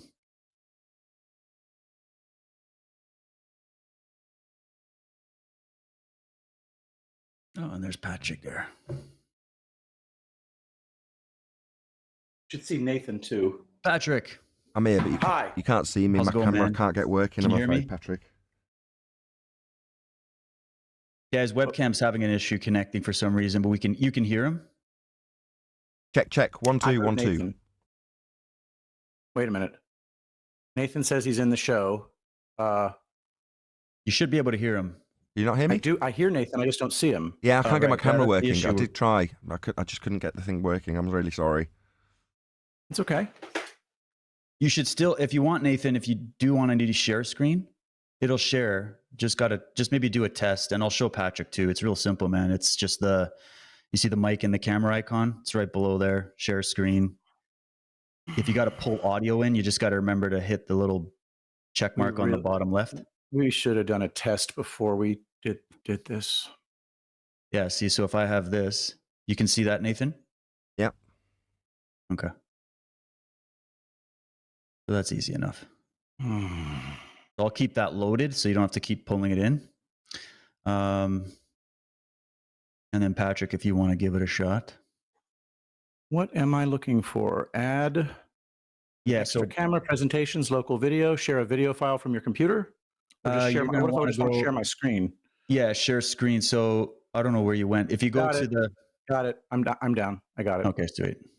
So you can either do entire screen or share tabs. Like I just do my entire screen and have everything ready to go. But I've got a whole bunch of videos that I can share. Let me see if I can share a local video just for grins. Sure. So like, let's see if this works. Okay, I heard a little bloop. That's probably it. There we go. Oh, okay. Hold on. So that December would be 12th, 1901, It Guglielmo So restart it. So what for this one? Oh, I see. Because it's like a local video. You know, what would be better. Are you able to screen share that video? Like just have the video play on your. Like if you just share your entire screen, I'll show you the difference. Why don't I try? Okay. Otherwise, it pulls it in like as if it's pulling in. Share my screen. Share a Brave tab, but I can't. I want to share a window. Yeah. So share. Just do screen one. Share screen one. Okay. So entire screen. Yep. Entire screen and share system audio. Yeah. Okay, that's what I'll do. And wait, it won't let me share it. Now it will. But now look, it's going to create this ridiculous effect. Only if you have Restream up. So now click over on your, So look, now we go here. Okay, so if I want to go to, and now it'll play it. It's playing it. Yeah. Can you see? The Antarctic Treaty is an important proof of the flat Earth. Well, I won't be able to see because and multinational effort to prevent people from determining what's beyond the 60th South Parallel and Antarctica. In short, independent travel is not allowed or outside of the 60th. Okay, so that's how it'll do it then, is I'll be able to see, because I can see on the left-hand side when you've got the video up. As soon as you have it selected, just say go ahead. I pull it on, you mute, press the video, and then there's going to be I'll mute as well, and then it's going to be simple like that. Can you think why Nathan wouldn't be able to display his webcam? I can't because I don't have access to any additional settings for each guest. In Restream, I was telling him if, like he says it's selected because it's in the settings wheel, right? You go to video, it shows video input. You can select your webcam, and he's saying it's selected, but there it is. There, what is? Nathan. Oh, yes. Okay. Except Nathan is muted, I think. So now we got the video, Nathan. Now we got to swap the audio. No, you don't have to do anything with the audio. I'm just locally muted. We're good. Hot damn. All right. Miracle of technology. Oh, yes. And I'm assuming that Josh will be joining us a bit in 19 minutes. Yeah, we still got 20 minutes, so he'll pop in. I've sent him the link here. I'll text him. There we go. And David, what exactly was the reason why you didn't want me just to share an individual video? Because that way I'd be able to keep Restream open at the same time. Oh, to watch it on Restream?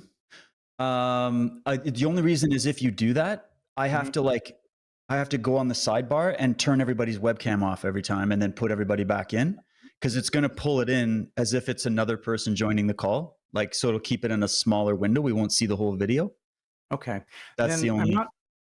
So I'm going to keep my use of these things to a minimum then, because that sounds kind of like a cumbersome process. So, well, how about this? Let's test it. Why don't you try just real quick, pull that video back as the video input, and I'll just source. Yeah, local video, Antarctic Treaty. Yeah. Okay. So then if I go like this, so see, it's going to play. Oh, it could kind of. Couldn't you just make it the big thing? The Antarctic Treaty is and then I go. Then I have to do this. Is an intentional and multinational effort to prevent people from determining what's beyond the 60th South Parallel. See what I mean? Here, I'll bring you back. In Antarctica. That's the only pain in the ass, is it's not like a smooth transition, which I don't mind if you want to do that for like maybe if there's like some main videos you want to do, we can do that. And then that's not a problem. I don't mind if you prefer that. I don't feel like any of these videos are essential. It would be nice if we could seamlessly do it like StreamYard. StreamYard makes it so that we just get arrayed off on the side and then the video becomes the main event. It's quite nice. Right. So anyway, I'm not going to, I don't really want to make a big deal about it though. I've got a bunch of videos queued up that I can use if needed, but there's always the possibility that this will just be a discussion. Right. So I don't actually, when something we could do, if you had, say you pick like your top 3 videos, if you send them over to me now, the files, I have another option where I have video clips. Like I'll show you an example. If I just put a video clip, I literally just push like this. Oh.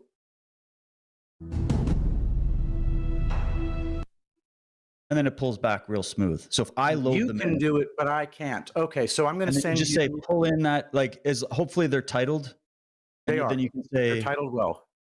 pull up our Antarctic Treaty video or whatever. So maybe if you throw me like a Dropbox link or something, in the chat. Perfect. I think I'm just going to do. Yeah, I got it. I'm going to do. Where do I send it? You can just drop a link right in the chat here. I'll go hey like this. Oh, okay. You mean a link in chat? What do you mean link in chat? You mean like a Dropbox? Well, why don't I just send it via Telegram? Oh yeah. I don't know how to do. I don't know how to do Dropbox. Telegram. I got Telegram right here. Go ahead. Do it on Telegram. Okay, so I'm going to do Felix Baumgartner. I'm going to do no photos of Earth from space. And I'm going to do, we'll do curvature test 1 and curvature test 2 and the curvature formula. And I'm opening all of these, and I'm sorry for the size. I think it should be fine. And if it turns out that we can't use these, I can speak to them, and Nathan can obviously speak to them too. So this one came as a, what the hell is this? If one of them came as a JPEG, then I'm sorry. No, it's a zip. I just want to see stretch zip file. You know what I can do, David? I have every ability to share my screen, and that's exactly what I'm going to do if needed. Okay. Yeah, if you feel like it. Just to let you know, though, StreamYard completely short circuits these problems. Does it now? Okay. It does. But it's good to have both, in my opinion, because sometimes one or the other will have server issues, as we discovered during a Twitter debate. A Twitter Files episode. So. Right. Okay. Yeah, that's good. I know I've been using Restream just because I was used to it, and I just need to learn the StreamYard. Okay. So did we didn't kick Nathan out, did we? No, he's here. Oh, okay, sweet. I'm good to go. I bet you probably need to start the music. We usually start it right at. So we're not starting it for 15. Oh, okay. Well then, yeah, we usually start right at time. Rock and roll. Do you think I can have like an opening statement?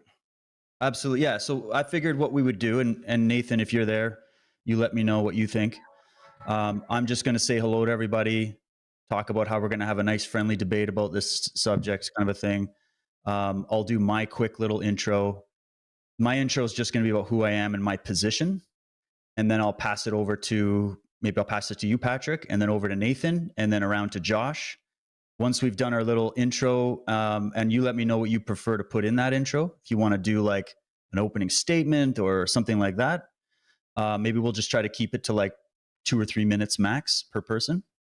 And then after that's done, nobody's going to interrupt each other. Also, we'll do our very best to be not running over each other. And then we'll just have a free flow at that point. Does that sound good? Sounds good to me. Perfect. And Nathan, I didn't really hear you. Was that good for you? Yeah, that sounds good to me. Okay.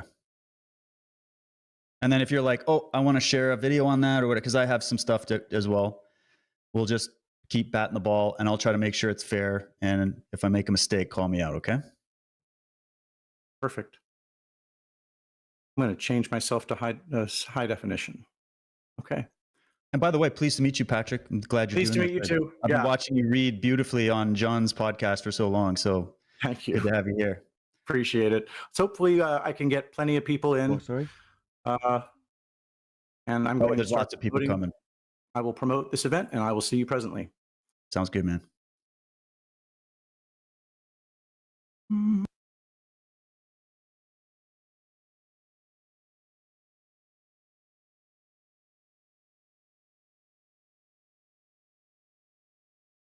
So, David, can I ask you a question?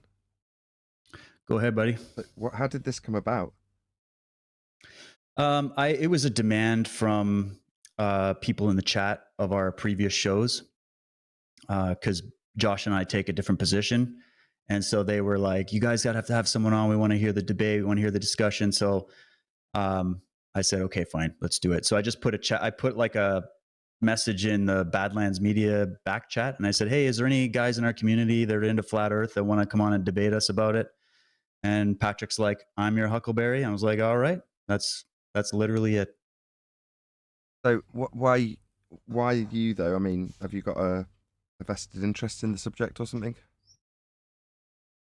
Well, I've had an immense curiosity. I've been following the subject very closely since 2014.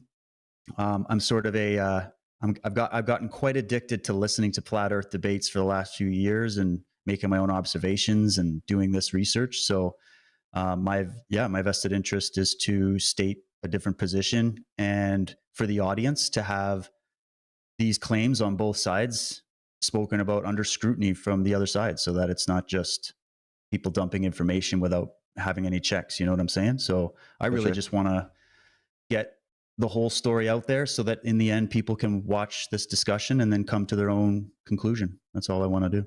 And what's your position? I don't actually know anybody's position, so. Well, I'm going to state it in the show, but I do not agree at all with the flat Earth premise. I don't think that that's the case. I believe the Earth is spherical, and I believe there's many ways to prove it without relying on NASA or even complex science or mathematics. You confident? I'm very confident. I've done it myself, and I think it comes down to a debate about perspective and how people see the world. And so one thing I'd like to open up with, now that doesn't mean I'm going to come out and be like, flat Earth is bullshit. I'm not into that. I don't want it to be like a dumpster fire here, but I want to basically be like, here's the arguments to counter the claims that are being made, right? And then it's not up to me to say what the final result is. That's up to everybody watching. So, that's it. I just want to know the truth. I see. And I'm also very curious. Cool. I asked if you're confident because you said, I believe there's plenty of proof. Oh, you're going to call me on every word, eh? No, not at all.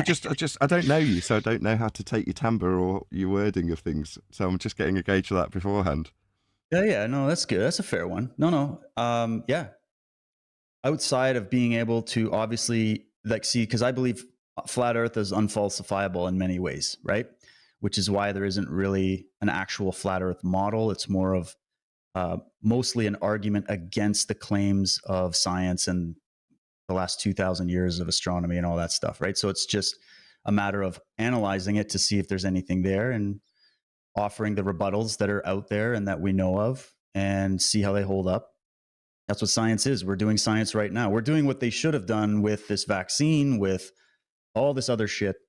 So I'm with you guys. See, I'm different than your average, the average guys you guys usually debate, which come from a strict materialistic scientific worldview. I don't hold that view. So I agree with you guys on a lot of points. I agree that NASA is not the most trustworthy agency in the world, but I disagree that it's 100% lies. And I agree on many of the different conspiracies. That's actually my expertise. I've studied the world of the occult and the secret societies and history, alternative history, religion, philosophy, all these different things. So I'm definitely a conspiracy realist, and I understand that. But to me, that doesn't equate to the change in the shape of the planet. That's just my position. You'd say you're into science? Yeah, I'm into it to agree. I'm no scientist. I'm no expert. I have no degrees. I was homeschooled. I'm self-taught. And I believe in the scientific method. Okay, cool. That's a good start. Science.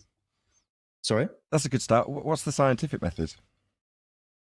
Well, to form a hypothesis, to observe, to make observations, and then to provide evidence for a theory or a thesis where other people can repeat the experiment, and that you present a model where you can actually make predictions that end up proving your observation to be true or false. So it's the process of forming a theory, bringing evidence against it to test it, and constantly remaining open if new evidence comes across your desk to change the result of that hypothesis. You don't know what science is then?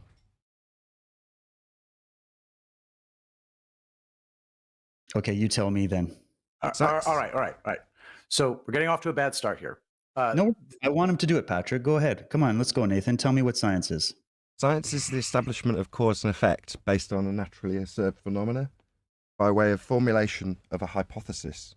A hypothesis. That's what I said. Observing phenomena. My bad. Forming a hypothesis. My bad. Do you not want to know? Yeah. Do you not want to know? Sorry? Do you not want to know? Do I not want to know? Yeah, I was in the middle of telling Are you. you telling me He that wants to be making able to say it observations without with a being interrupted. hypothesis is not science? Making observations with hypothesis. What's a hypothesis? Or sorry, making observations in order to form a hypothesis. What's so a right hypothesis now, then? You tell me. it's a theory. It's you're That's sort wrong. of going, okay, I want to know what the shape of the That's Earth wrong. is, so I'm That's going to wrong. make some tests. It's wrong. I'm going to make observations. It's incorrect. And I'm going to try to prove with data that I collect as to whether or not those observations actually line up with objective reality. Yeah, I got that the first time. And I said, so you don't know what science is then? Then I started telling you. Well, I'm telling you what I think science Hey, is. it's wrong. I'm not saying that the It's wrong. scientific institutions It's wrong. are all It's incorrect. ponies and rainbows on that front. Nathan, But Okay. Nathan, if I can, it's the process of studying nature and trying to find out what the truth is about nature, trying to find out what the truth about reality really is. It's the investigative process.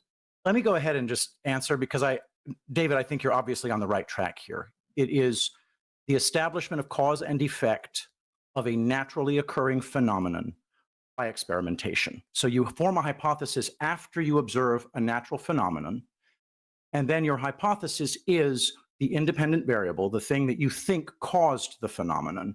And then the researcher goes about manipulating that independent variable in order to see if by that experiment he can cause the dependent variable, also known as the Phenomena. the observed phenomenon.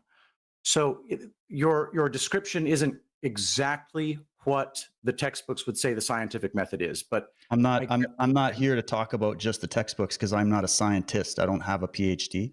I'm telling you what I think the process of truth is, especially when it relates to discovering what the shape of this planet is and what the nature of reality is, right? Okay. So but you said you were into science. Every time you investigate, okay, think of it as a crime scene. You're trying to solve a murder, right? You're going to observe the murder as the phenomena. Then you're going to make a hypothesis about how you think the murder happened. And that's where that's that whole process of gathering data.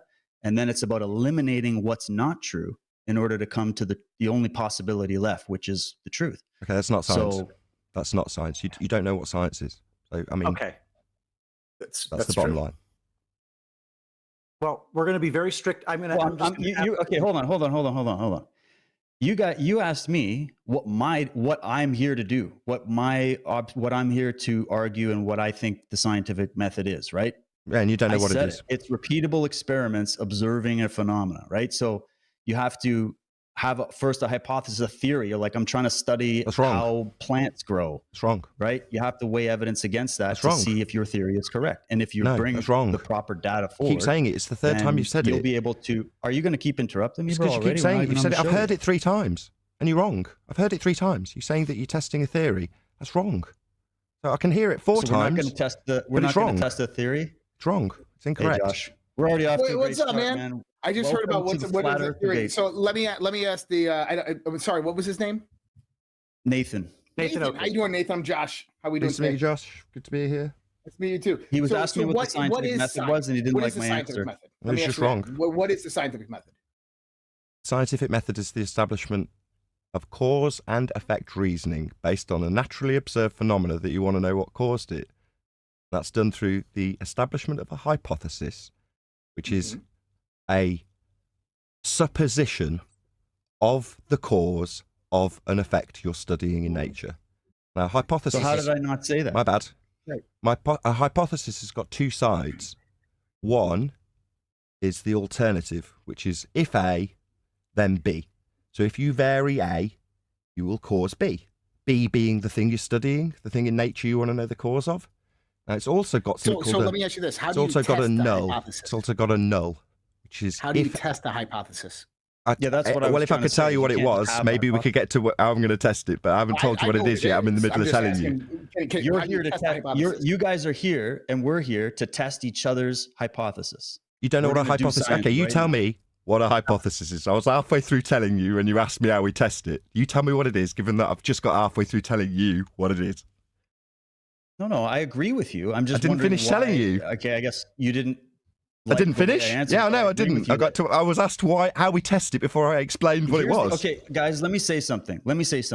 If we're gonna, how are we gonna do this? Do we want this to be something that's going to benefit a shit the audience? show, or do we want it to be because here's the question: Is the Earth the shape of a sphere, or is it a flat plane, right? Like, Flat. what's the shape of the planet? So now we're Flat's both not a going to shape. present evidence to back up what we think the answer is. Okay, flat's not a So I shape. think the goal. That's the goal what we're here to guys, do. We're not here to jump on every single word and try to dissect it and all that shit. Okay. So this is what I really, really hope for this debate, Nathan, and I hope that you'll join me in that. Even when they say stuff that's wrong, that we regard as wrong, I'd like to let everybody finish. So we're gonna have opening statements, this, that, and the other. We're gonna err on the side of letting people finish sentences. And gentlemen, I really hope that goes for you as well. 100%. I even noticed you guys kind of talking over each other. For the purposes of this, I would appreciate it if we could all just really work hard not to interrupt each other's sentences. And that really, really helps, because a lot of times the answer to your question is going to be at the end of what somebody is saying. So when Nathan was in the middle of explaining what a hypothesis is, he hadn't gotten to the end of what a hypothesis is before you asked him how you test a hypothesis. And the fact that you did that indicates to me that maybe you weren't really listening to what he said. So we're going to work real hard today to listen to each other and just really internalize what each other is saying. And we are all guilty of not doing that sometimes, myself included. But for the purposes of this, I really want us all, every last one of us, to not interrupt, if at all possible, all four of us. And that's it. I agree, Well, Patrick. so- And so let me for the just add sake one of thing, if I time- could. Go ahead, David. Sorry, just one more thing. As another part of that, that means we can't go on long monologues where nobody gets to say anything, right? So to not, right? Does that make sense? I mean, hypothesis, So, a ideally- proposed explanation of phenomena. Gotcha. Ideally, repeating the same incorrect Small- assertion about what short- science is 3 times through the top of me, that's not ideal. Well, what science is? It's the explanation, right? It's how we try to rationalize and explain nature, natural phenomena. Okay, Right? guys, I mean, we're going to start the that's show at least now. my- We got to start the show. Nathan, Let's start maybe the show. There's a few minute little intro. So here's how it's going to go. I'm going to just open it up, say welcome everybody. And then we're going to, Josh, I just let everybody know I'm going to go to Is he Patrick. coming? Are we bringing Nathan in? Yep. Nathan, He'll put be your- in. He's just off cam right now. Oh, gotcha. Okay. I'm going to go Patrick, opening statement, introduction. Then I'm going to go Nathan. Then I'm going to go you. And then we're going to have a free flow, and God help us all. Sound good? Okay, here we go.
right, here we are. Hello, everybody. Welcome back to Earth Chronicles. This is episode 6, and we are doing it. We're going there, guys. We are going to have a debate about flat Earth, the shape of the planet, and all that good stuff. It is by popular demand, and this is why we're doing it. And we're hoping to have a very interesting, fun, and polite discussion about this subject. And I would like to really thank everybody for being here. Thanks for sharing this out. And I just want to say real quick, first of all, my name is David. If you haven't seen my work, you can find all my work at dwtruthwarrior.com. And we are going to be talking about a subject that I've been curious about since around 2014. I've been following this for many years now, collecting arguments, listening to debates, doing my own observations, and just thinking about it. And I'd like to see what the other opinions are about this. And so I'm really happy to be here. And I think what we're going to do for this is we're going to go around and do a little introduction, sort of an opening statement, stating our positions. And then we're going to have a free flow, and we're going to do our very best to bring concise arguments to you, the audience, so that you can make up your own mind. I'm not a person that likes to say we have to make declarative statements on any of this stuff. I have my opinion, my guests here have their opinions, and you watching have your opinions, and we're all trying to learn together. And the hope here is that when we compare notes, we can keep a good, peaceful dialogue about these subjects so that we can get to the truth, because that's really all that matters in the end. That's the goal. And so I'm really excited for this. This is going to be great. So I'd like to open up first by passing this over to Patrick. I'm honored to have him here. He's a real staple on this network. I'd like to thank Badlands Media, of course, for hosting this and bringing us all here. And Patrick, I've been following you for a while, doing some great work with John. Great work on your own podcast. And so welcome to Earth Chronicles, man. Open it up. Thank you so much, David. Josh, nice to meet you as well. Nathan, nice to have you in the corner there, and been watching your work forever now. And so it's nice to finally be broadcasting right alongside you. Those of you who don't know me, my name's Patrick Gunnels, and I'm a warrior in the truth war. And I started pretty much right after the election of Donald J. Trump, when I discovered that things didn't quite make sense in how our institutions were behaving. And eventually, after uncovering enough lies from my own institutions, whether they be the educational system, whether they're the media, and a million different other things, I made a commitment to myself that I was only going to accept things that I could verify for myself.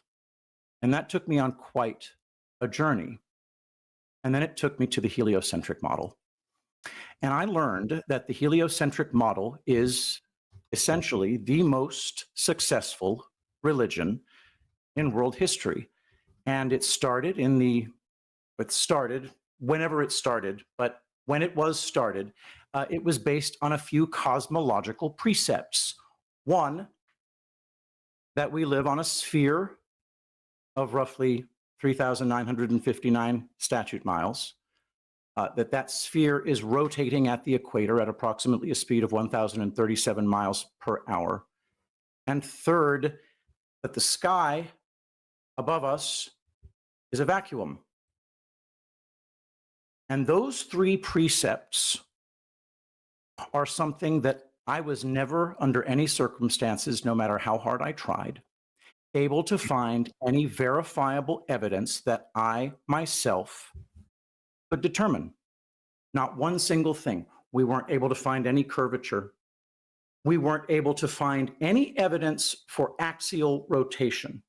We weren't able to find any evidence that you could have this air that we breathe immediately adjacent to a vacuum. None of those things are possible. The third thing is something that we can simply disprove by taking a big, deep breath. Because if the sky were immediately adjacent to a vacuum, the air that we breathe would fill that limitless volume of space that we're told is up there, and we would all be dead or never have existed in the first place. There would be things that we would be able to see in our own world if we were rotating at a speed of 1,037 miles per hour at the equator.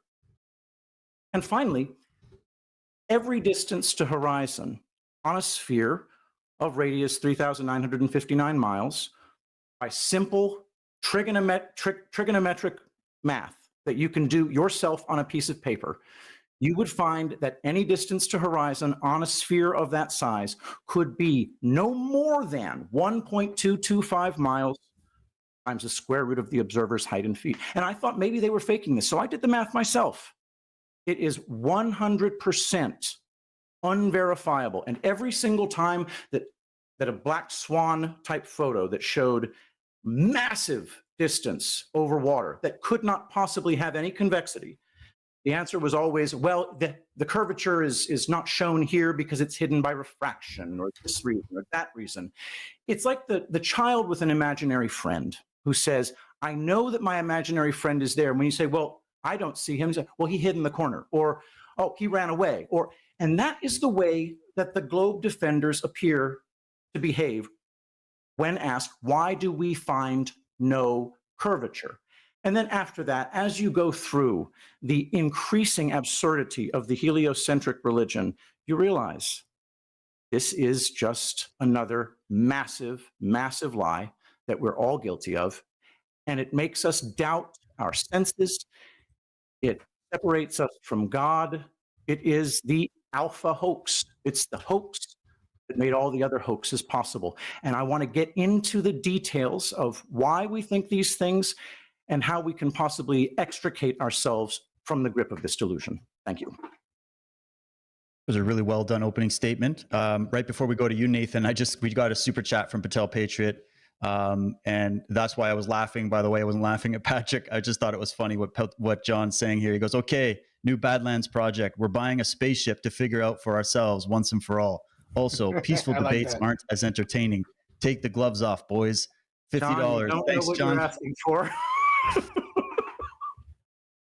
Thanks, John. All right. Well, let's go over to Nathan. Go ahead with your intro, Nathan. I haven't prepared an intro, so I'm Nathan Oakley. I run a show called Flat Earth Debate on YouTube, which runs daily, and you can join at 2 p.m. UK time to debate the nature of Earth. And I've spent the last 4 or 5 years running that show, debating with people who have a misapprehension about what science is and a general misapprehension that they have scientific evidence to prove that they're on a sphere-shaped model, which is definitely not the case. So yeah, that's my bag in a nutshell. I've not got a great deal to say for an intro, other than subscribe to me at Nathan Oakley 1980, and you can see the Flat Earth Debate, or even join if you felt so passionate as the super chatter just did suggest, that rockets can traverse gas pressure, go into an area of volume to take a picture of an Earth as a sphere, and yet the gas which expands in all directions to fill the volume it has available to it isn't expanding into the area that the rocket's going into to take a picture. Those are the sort of things you can hear on Flat Earth Debate on a daily basis. So we run a live public debate on Nathan Oakley 1980. So pleasure to be here. Thank you very much for having me. Very cool. All right. Well done. Well, there's only one way to find out. Josh, go ahead, bro. Josh Reed with redpills.tv, and I'm here just for the tea. So no, I am. I believe that the Earth is an oblate spheroid. I've had discussions with Flat Earth Dave before. I've had discussions with many different flat earthers before. And, what we're here to do is find out the truth. And I think that there's certain mechanisms within our society that allow us to observe nature and the phenomena that occur. And we can take those and make hypotheses. We can generate theories from those hypotheses. And through observable phenomena and through repeating this process over and over and over and coming up with the same results, we can determine what is real or consistent in our universe and our reality and what is not. And I think that if we weigh those, we can come to the determination that the Earth is not flat and that the Earth is round, or an oblate spheroid. But I guess we're up for a discussion and interpretation. And so let's start it. Let's begin. This will be fun. Very good, very good. Well, and my intro real quick, well, I kind of did one, but I just wanted to say a thank you to Flat Earth because my idea is that there's only the best way to learn about something is to learn about its opposite, to have ideas that challenge your worldview, that make you question what you think you know, and that it's helped me learn more about astronomy, about the nature of the planet, and has actually inspired me to learn more about it. So that's my little olive branch over to the Flat Earth community. I also want to say that I appreciate you guys because of the fact that you're challenging a very powerful paradigm in the world where the scientific institutions, as we've just experienced in the last 3 years, need to be questioned, need to be had their feet held to the fire. And we don't have to have all these PhDs and all these degrees and be part of these major institutions in order to be able to do our own investigation, do our own science. I think it's straight in many ways from the original scientific method at the institutional level.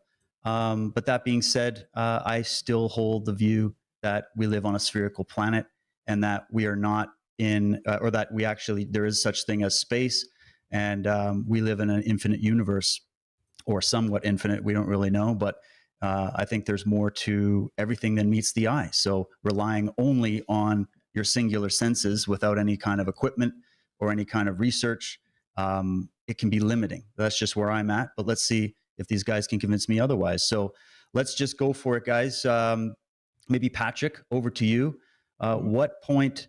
Well, we did discuss, actually. Let me know if you're okay with this. In our chat, I had asked it would be a good place to start with motive, because we want to try to establish the motive behind, or at least speculate on the motive as to why this conspiracy would be in play.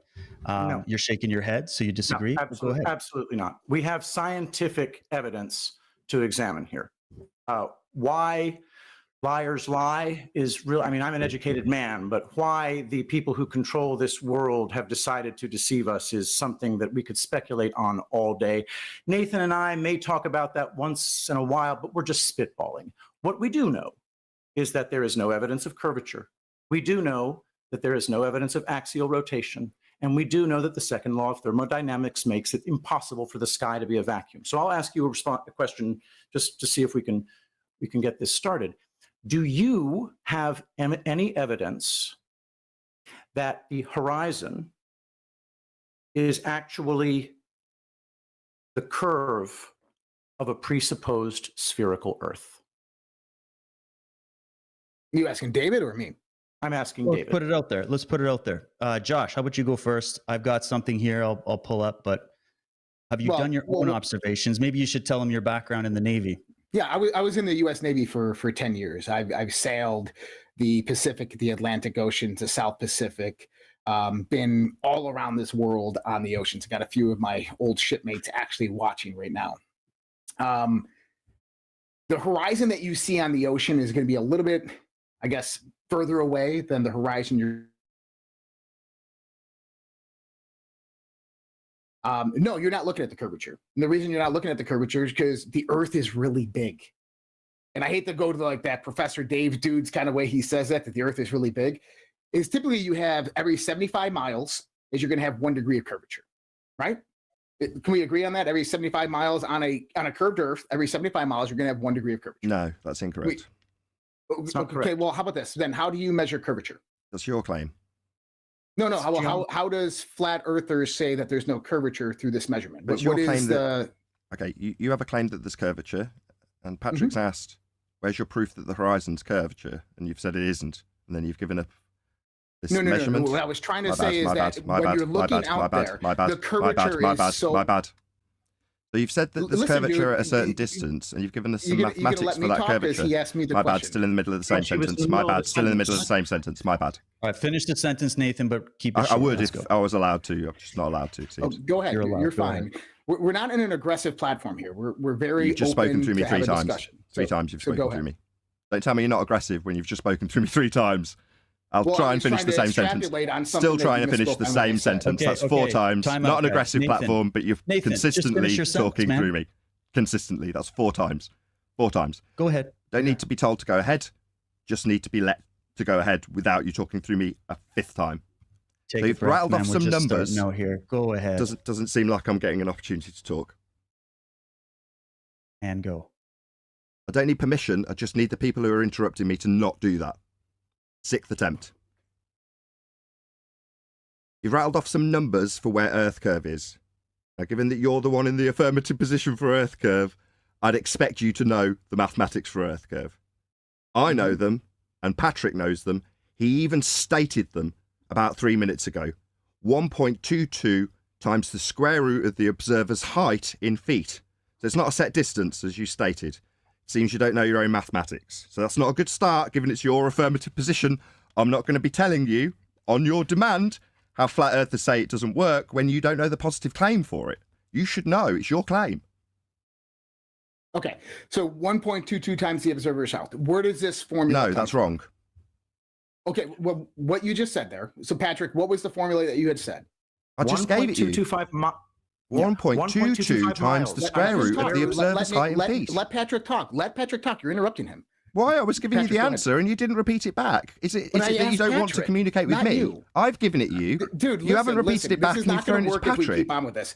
You told me Patrick said it, so I went back to Patrick to get what he was saying. Okay? Patrick, can you please tell me the formula that you guys use and that where this came from? On a sphere of radius 3,959 miles, any distance to horizon can be no more than 1.225 miles times the square root of the observer's height in feet. That is not 1 degree for every 75 miles. But where did that come from? I'm just curious where that formulation came from. Didn't you know? I will explain. I will explain. Okay. You take a cross section, the largest cross section of that sphere, and then you draw a radius going all the way to the surface. Then you draw a right triangle out. And then all you have to do is use 3959 as the radius, and then the height of the pointy end of that right triangle then has the height over the surface of the Earth. What that height is determines how tall the object must be for you to be able to see it from the distance of that first leg of that triangle. I even have a chart that's like made by Globe Math. Cool. Yeah, pull it up. I'd like to see it. All right, one moment. Why? Why are we doing this? This is your claim. Aren't we here to defend Flat Earth? Why are we having to make your claim for you? Well, because... That is a good point. Well, because what I'm trying to say is that I haven't heard that formula before. The formula that I have for measuring the curvature of the Earth is completely different. I remember when I was on a different show with another flat earther, and they told me that I think it's for 1 mile, you have 8 inches of drop that you should have, or 8 inches of drop, something of that nature. And it's important. It would be important to know. So absolutely. So let me give you the you were to reverse the algebra, then you could make it that the curvature over any given distance d in miles is 2/3 of a foot, or 8 inches, times the miles times the miles. So over 1 mile, the curvature would be 1 times 1, which is 1, times 8 inches. 8 inches of curvature over 1 mile. Over 2 miles, 2 times 2 is 4. 4 times 8 inches, 32 inches. And that math gets worse and worse as the number of miles increases. Right. There is a website called the Distance to Horizon Calculator. So it does all the math for you, and it does the math correctly. You know, Nathan refers to it as the... Well, what do you call the? I call it the begging the question. Calculator? Begging the question, proof of nothing, perspective hijacking Earth curve calculator. This is the 1.22 times the square root of the observer's height in feet. This is your claim of Earth curve at the horizon. No, that's not, that formula is not my claim of curvature. Yeah, it is. That's the claim of Earth curvature. The claim. No, that's not my claim. Sorry, are we debating you? Listen, Nathan, you're putting words into my mouth. That's the claim of Earth curve. Stop trying to straw man this My argument bad. here. It's like telling a Christian that they don't believe in Jesus. That's Earth curve. That's your maths for Earth curve. You don't have to like it. It's yours. No, because what we're actually talking about when you're talking about the curvature of the Earth is what I'm seeing here is that you guys are looking at a horizontal plane and expecting this horizontal plane to have a certain curvature at the end. But what we're really talking about is an arc over this distance over time. Yes, that's what we're talking about in the sense of Earth. And if you measure this correctly, you should see about 1 degree for the 3,900 mile radius of the Earth, about 1 degree of curvature every 75 miles. The Earth is very, very large. And so when we're looking at something going over the horizon and it begins to disappear, the reason we're seeing this is because it's not going over it's not going over 1% of the Earth's curve right there. It's going over a very small, minute portion of that. This is why we can see longer distances in some things, because we have atmospheric conditions that present themselves. So that made no sense whatsoever. Meanwhile, you have laid down in... That. My bad, I was only replying for 10 seconds. What you said made absolutely no sense. It's not my claim, but I understand the, not yours, the globe claim, and that is not it. So you don't understand. I don't know why I'm here. You don't know. What's the formula My bad. for... My bad. What is the formula? My bad. No, Nathan, My Nathan, bad. dude, I'm in the middle of a sentence. And you've already interrupted me 3 times. Have I? I waited What for is a the gap. formula for You're in the middle of calculating talking through me, and you're curvature of accusing me of talking through you. by I'm still in the middle of my sentence. Do you know So it? far, every single you time know I've it? spoken on this show, you have spoken through me. So, given that our opponent, Patrick, doesn't know their own claim and has just laid down the most nonsensical, incorrect nonsense about how Earth curve maths works, I don't really know what I'm doing here. He doesn't know his own claim, and he's claiming that I'm talking through him while I'm refuting the total nonsense he just spewed about Earth curve maths, which is incorrect. Not right, wrong. Can I share this screen? All right, so let me see if I can I share this one. Just telling This thing someone I've you're shared, incorrect doesn't mean they're incorrect. Meanwhile, because all it we've doesn't done make so sense to far you. is debate their inability to understand their own bloody claim. We've not got to any flat Earth yet. We're having to babysit them through baby steps of their own bloody claim they don't know. Oh, come on. You don't know your own claim. I'm telling you that the way that you're saying that curvature exists is not. I'm the way not. that That's I would your calculate. claim. Stop telling me that's how I'm saying curvature exists. It's your claim. This is what you are literally saying. Globe earthers calculate curvature this way. I'm That's correct. saying, no, globe Yes. earthers calculate it a different way. Do they? Show And us. it's looking Citation, at please. The arc Citation, change over please. time. Citation. There you go. Look, dude, you're doing the same thing that you're You're accusing saying me it. I heard the first time. I heard the maths the first time that was wrong. Now you're saying that's how globe earth maths does it. Citation, please. Show me it. David, what do we got here? Show me it. I Citation, just please. pulled up what Patrick put on the screen. This is from Patrick. It's So globe earth Patrick, maths. can you I take know us the through globe this? earth maths. I And want him to Nathan, cite can the you nonsense please- he's I just don't told me think I'm you wrong do. to I don't think incorrectly. you understand very According much to him, about this correct point. him I on. wanna yell at people. No, I want to hear the argument. So Patrick, take it away. All right. Josh, claiming that only 1 degree of curvature takes place every 75 miles is simply mathematically incorrect. Okay. The curvature of the Earth increases exponentially as the distance gets further. If, and by the way, this is a globe claim, okay?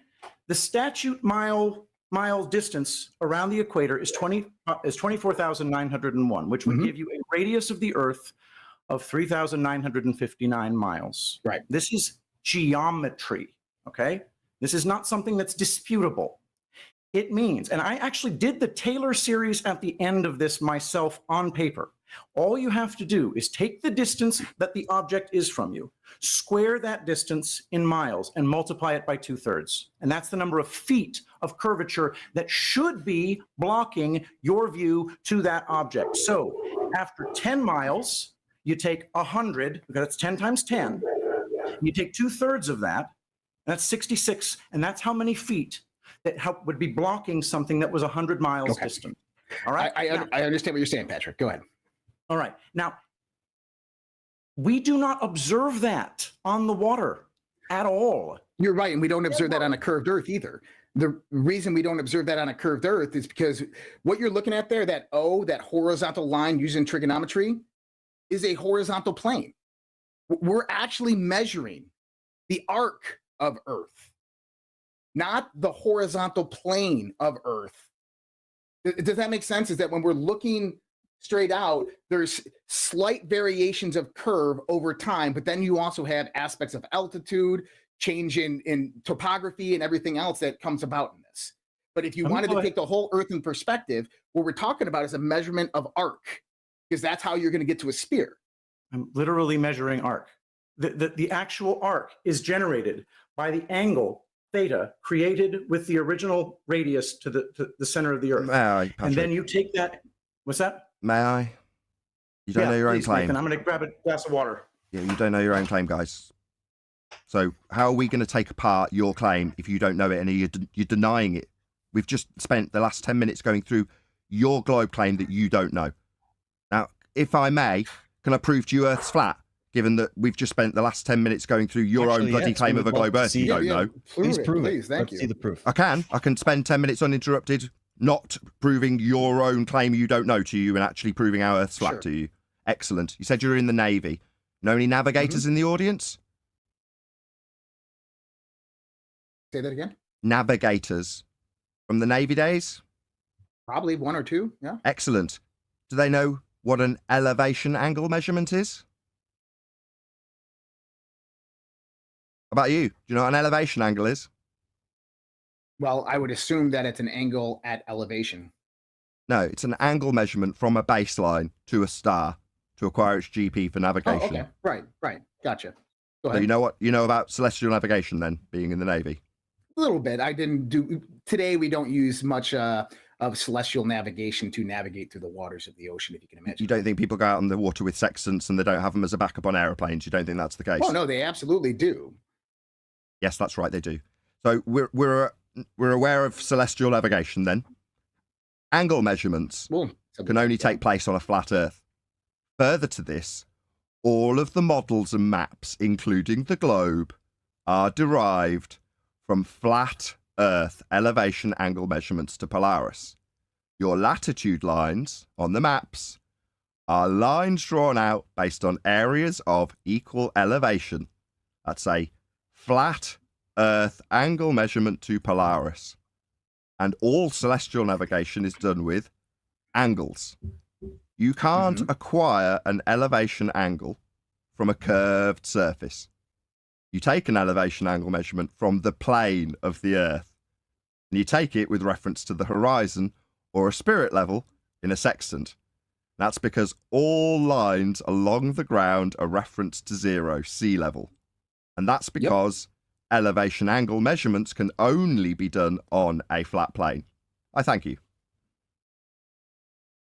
Okay, and so, but we're talking about to our horizon, which the amount of curvature from one point to the horizon is insignificant.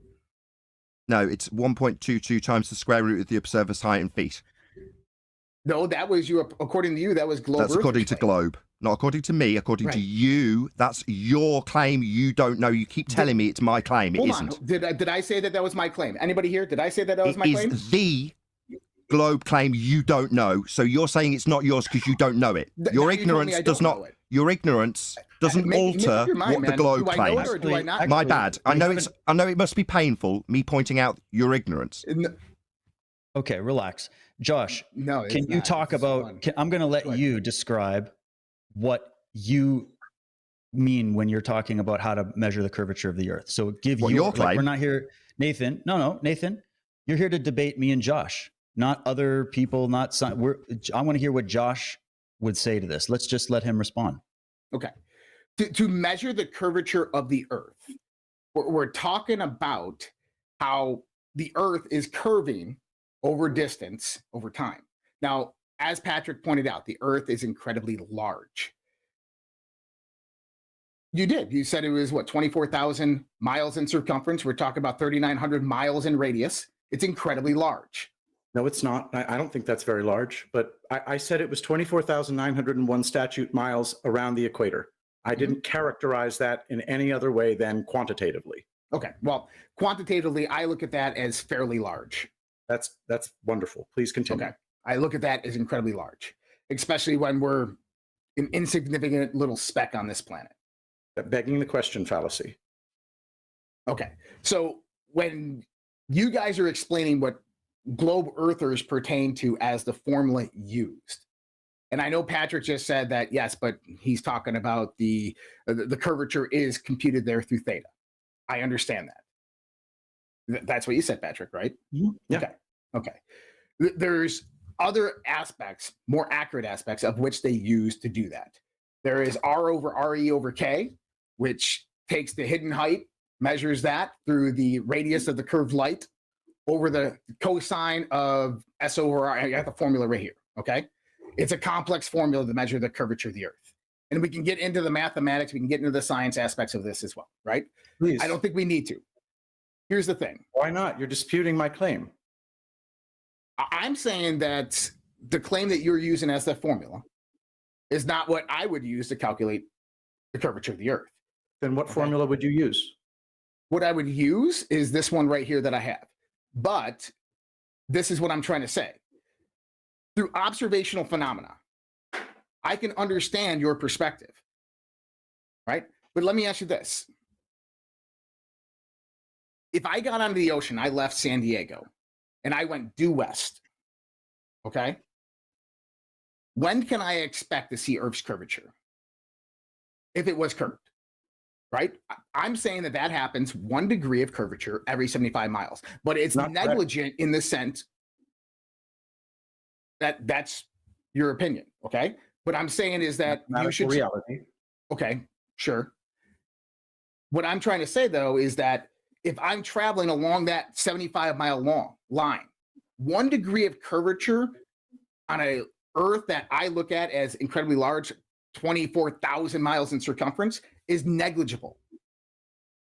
Are you saying you'll never see the curvature? Through an observation of moving west from a point on the ocean? No. So what You have evidence? observable phenomena from that. All right. Fair enough. Then let's go back to my original question. Mhm. What evidence do you have that the horizon is caused by the curvature of a presupposed spherical Earth? It's kind of nothing against you, Patrick, but the question kind of doesn't really draw context. I mean, I'm trying to make sense of it, but what evidence do I have that the curvature is caused by the horizon of the planet? Let me ask you this, I guess. Let me ask a question. Okay. How do you perceive the Earth to be flat through the observation of the horizon? So what you're saying is you'd like me to prove that the Earth is flat rather than me No, ask I don't want you to prove. I want to to know your thoughts and opinions. If the sun is coming over the horizon, okay, Over the horizon. through this observation of that phenomena, because I mean, we were talking about this before the show. Nigel, can I We're answer talking him? about observational data, right? So empirical data, empirical evidence, things that happen within the phenomena of nature. We observe them. We take notes. We record them. We draw hypotheses. We test those hypotheses. We develop theories. Theories are built upon repeatable experimental phenomena over and over again, right? And we try to draw conclusions from that. Can I answer him, Patrick? So from observing the sun rising every day, setting every day, what can we determine from that that brings about the idea that the Earth is flat, non-rotating? Nathan, why don't you take this? Perfect. Okay, so we're moving past the assertion that Earth has a physical geometric limitation blocking boats and buildings with a measurable value in the Earth curve maths to it being our burden to prove what the horizon is and how it proves Earth flat. No problem. If you're on a boat at sea, you have a tool called sextant. It's a tool for measuring angles. What you will do with this tool is point it at the horizon to establish a horizontal plane of reference. That's a flat Earth. Now that line that you establish as horizontal with this tool that measures angles called a sextant, you will establish that horizontal baseline with the horizon, horizontal, as the name suggests, out beyond the horizon to the GP, that's ground position of a star that you're measuring the angle to. Now the GP is the position directly below the star, which would be to say that if you were at that position on Earth, the star would be at your zenith, directly above your head. That means that when you measured, using the horizon, the angle to the star, you established Earth as a horizontal plane of reference, because it can only be a horizontal plane of reference to get an angle from it. That's what an angle is, 2 straight lines, not one curved line and one straight line. So in order to perform celestial navigation on a boat, you need the horizon to establish the ground as flat to measure an angle. Hope that answers your question. It's important to note that we did just reverse the burden of proof. I still am asking for any evidence that the horizon is created by the curvature of a presupposed spherical Earth. Right, and then I try to explain this, and you guys, and he was obviously trying to straw arm me. I was trying to say is that when we look at the horizon, we're not going to see curvature because at those distances, it's negligible. Because you need longer, greater distances to begin to see even 1% of the curve of the Earth. That's what I said. And you guys keep on, and he kept on going back to that same argument. Okay. Mathematically false. Just a quick question. Okay, real quick. I got a super chat. I just want to read out real quick. It's actually related to this.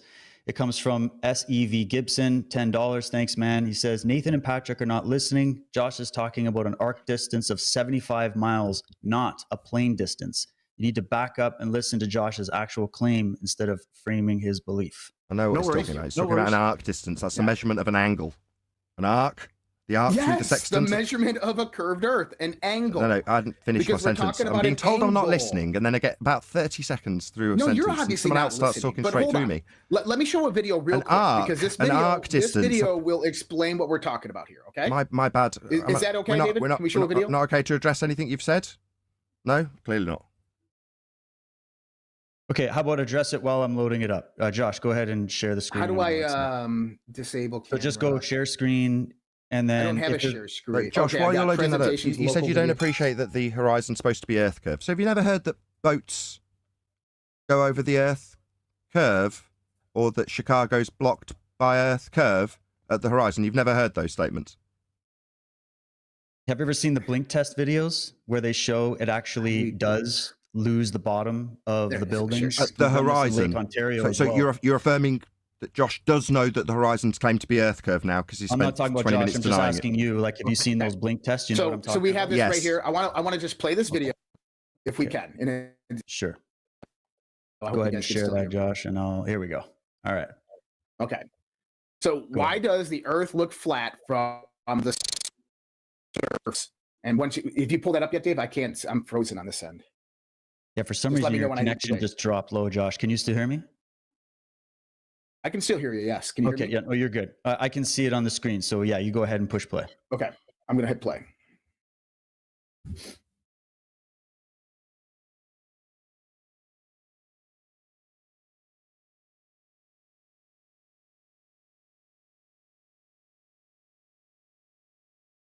Is this a cartoon?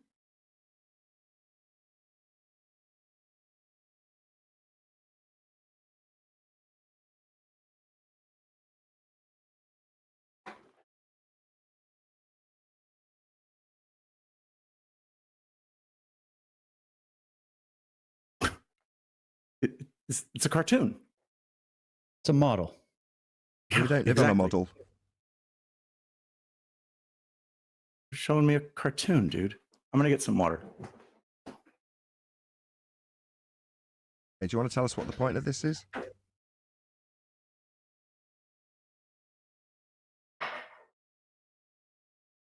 Okay. Thank you, David. So what that's showing you is the aspect ratio of how we are on Earth and things are getting larger and bigger, mountains, buildings, these types of things. And that at 100 kilometers, the curve of the Earth is negligible because it's a little over 1% of the actual curve of 360 degrees of angle. And I think that Nathan even said it there, but you're measuring an angle. Yes, we're measuring the curve of the Earth. That's the point. And that's what my whole argument was in the beginning, is that when we're looking at the reason a sextant works, is he's saying that we're utilizing a sextant to measure on a horizontal plane. Absolutely, because at those short distances, 8, 10, 16 nautical miles, when we're talking about the horizon, the curvature of the Earth is negligible. It's not observed. This is what I was trying to say. So sorry, Josh, just pause for a sec. Are these guys even listening to you right now? Yeah, sure. I don't I'm listening. know. Are they? I thought they were. Yeah, still I'm here. listening. I'm listening, Okay. but every Okay, time I try and but talk, that's I what I get was told trying that to I'm say, talking Nathan, through okay? you. That's what happens kind of like now.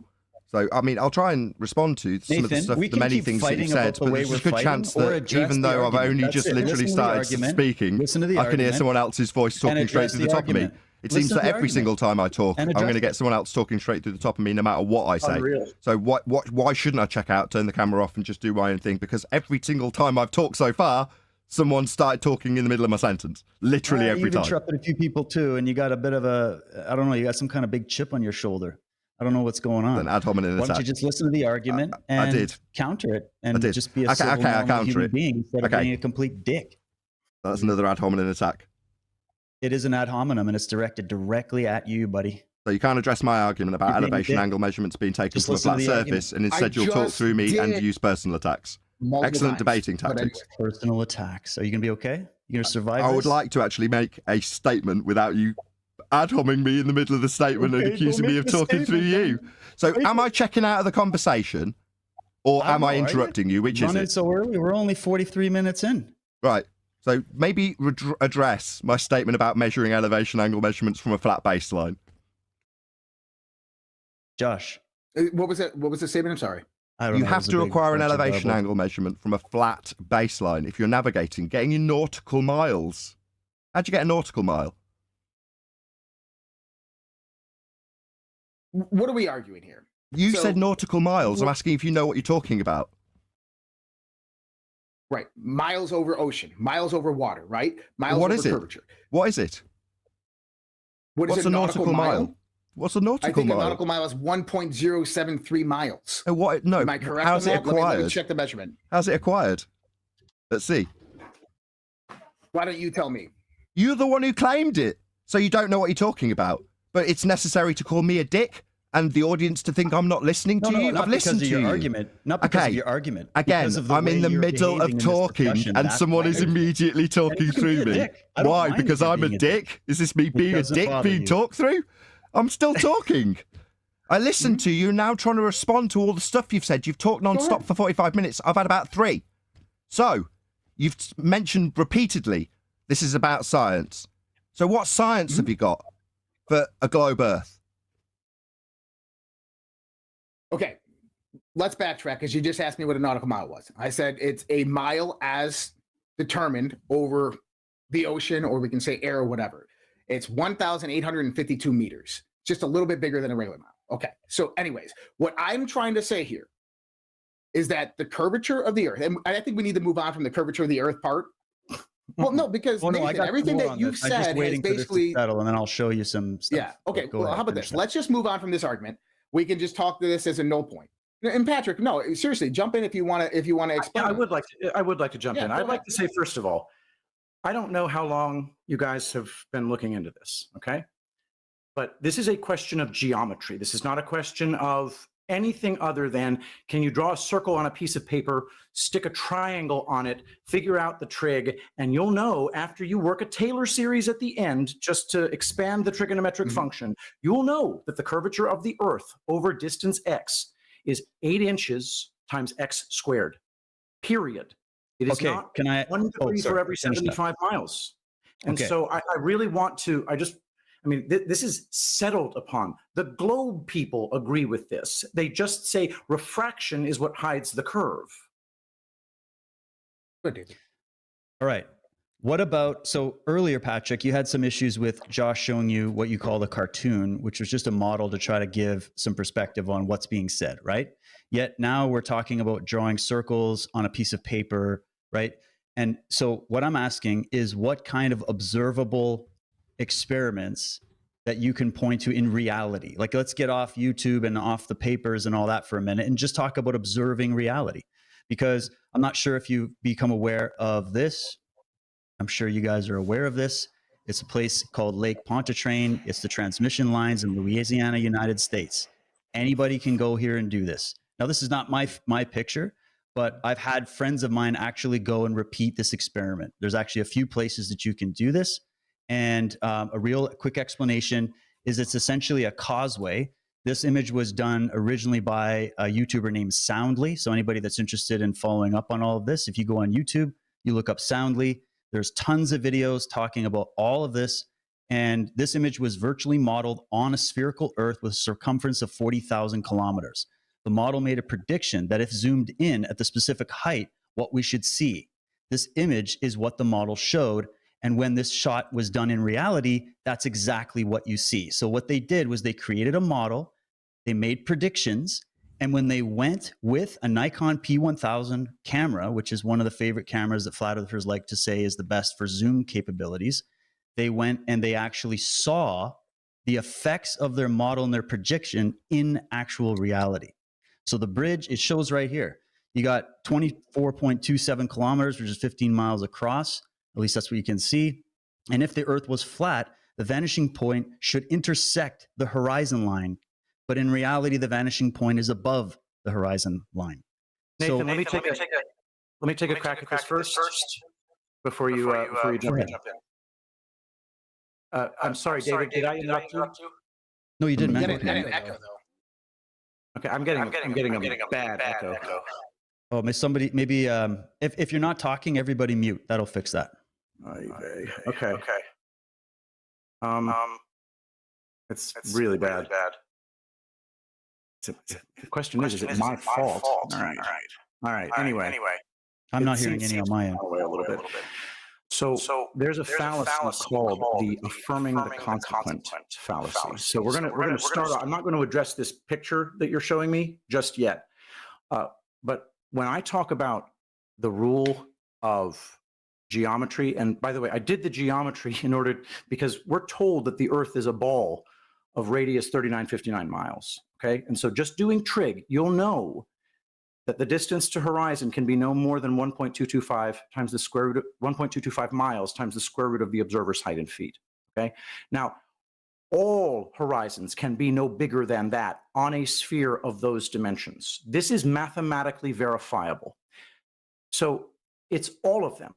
So if you have one instance where it matches up with where the globe would expect that horizon to be, that's one instance. That's it's a claim. All swans are white. How many black swans do you need to falsify the claim that all swans are white? Just one black swan. It's a Popper's razor. And so the Lake Pontchartrain, whatever it happens to show, I can show 100 different cases where the horizon is incredibly further, is way more distant than a sphere of those dimensions would allow. You have to get through that. That's a huge problem for the globe. And I'd okay, like which ones can you show? Just show. Okay.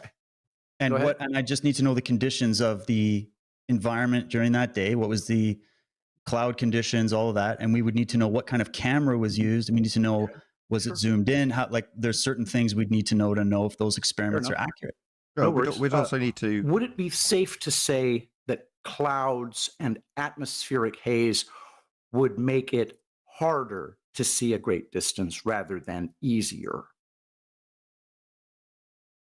Like you were talking like cloudy day, it's obscuring the horizon. Of course. A cloudy day would make it harder to see. You would see less far on a cloudy day, and you would see further on a clear day.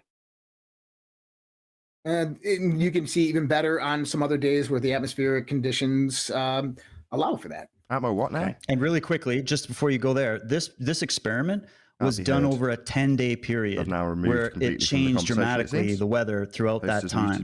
And many people have gone since, soundly released this, and have confirmed this as well and posted their results. So the question would be, maybe we can ask John if we can, instead of chartering calling Tesla and chartering a rocket out of the planet, we could just go to Louisiana and we can go into the Marriott Hotel right across from the causeway. And we can all get our cameras the way we think they should be set up and whatever camera we want. And we do a repeatable experiment over a 10-day period to bring that into account for changes in the atmosphere, the cloud, the fog, and how perspective can be affected by that, and see if we still get the same results. Go ahead, Hello? Nathan. Hi. Oh, wait, hold on. There you go. So just wanted to double check something with Josh. So given that your co-host is now asking us to explain away the horizon in the Lake Pontchartrain image based on the maths that we laid down at the beginning of the show that you denied, and you said that we wouldn't be able to see Earth curve at the horizon, Josh. So are we now arguing for the horizon in the Lake Pontchartrain image at 1.22 times the square root of the observer's height in feet as per the model and the maths that you denied? Or is that horizon not Earth curve? Because you seem confused about it, Josh. I just want to confirm that is the horizon at 1.22 times the square root of the observer's height in feet that you said we weren't talking about. Because I'm very confused based on what you've said, Josh.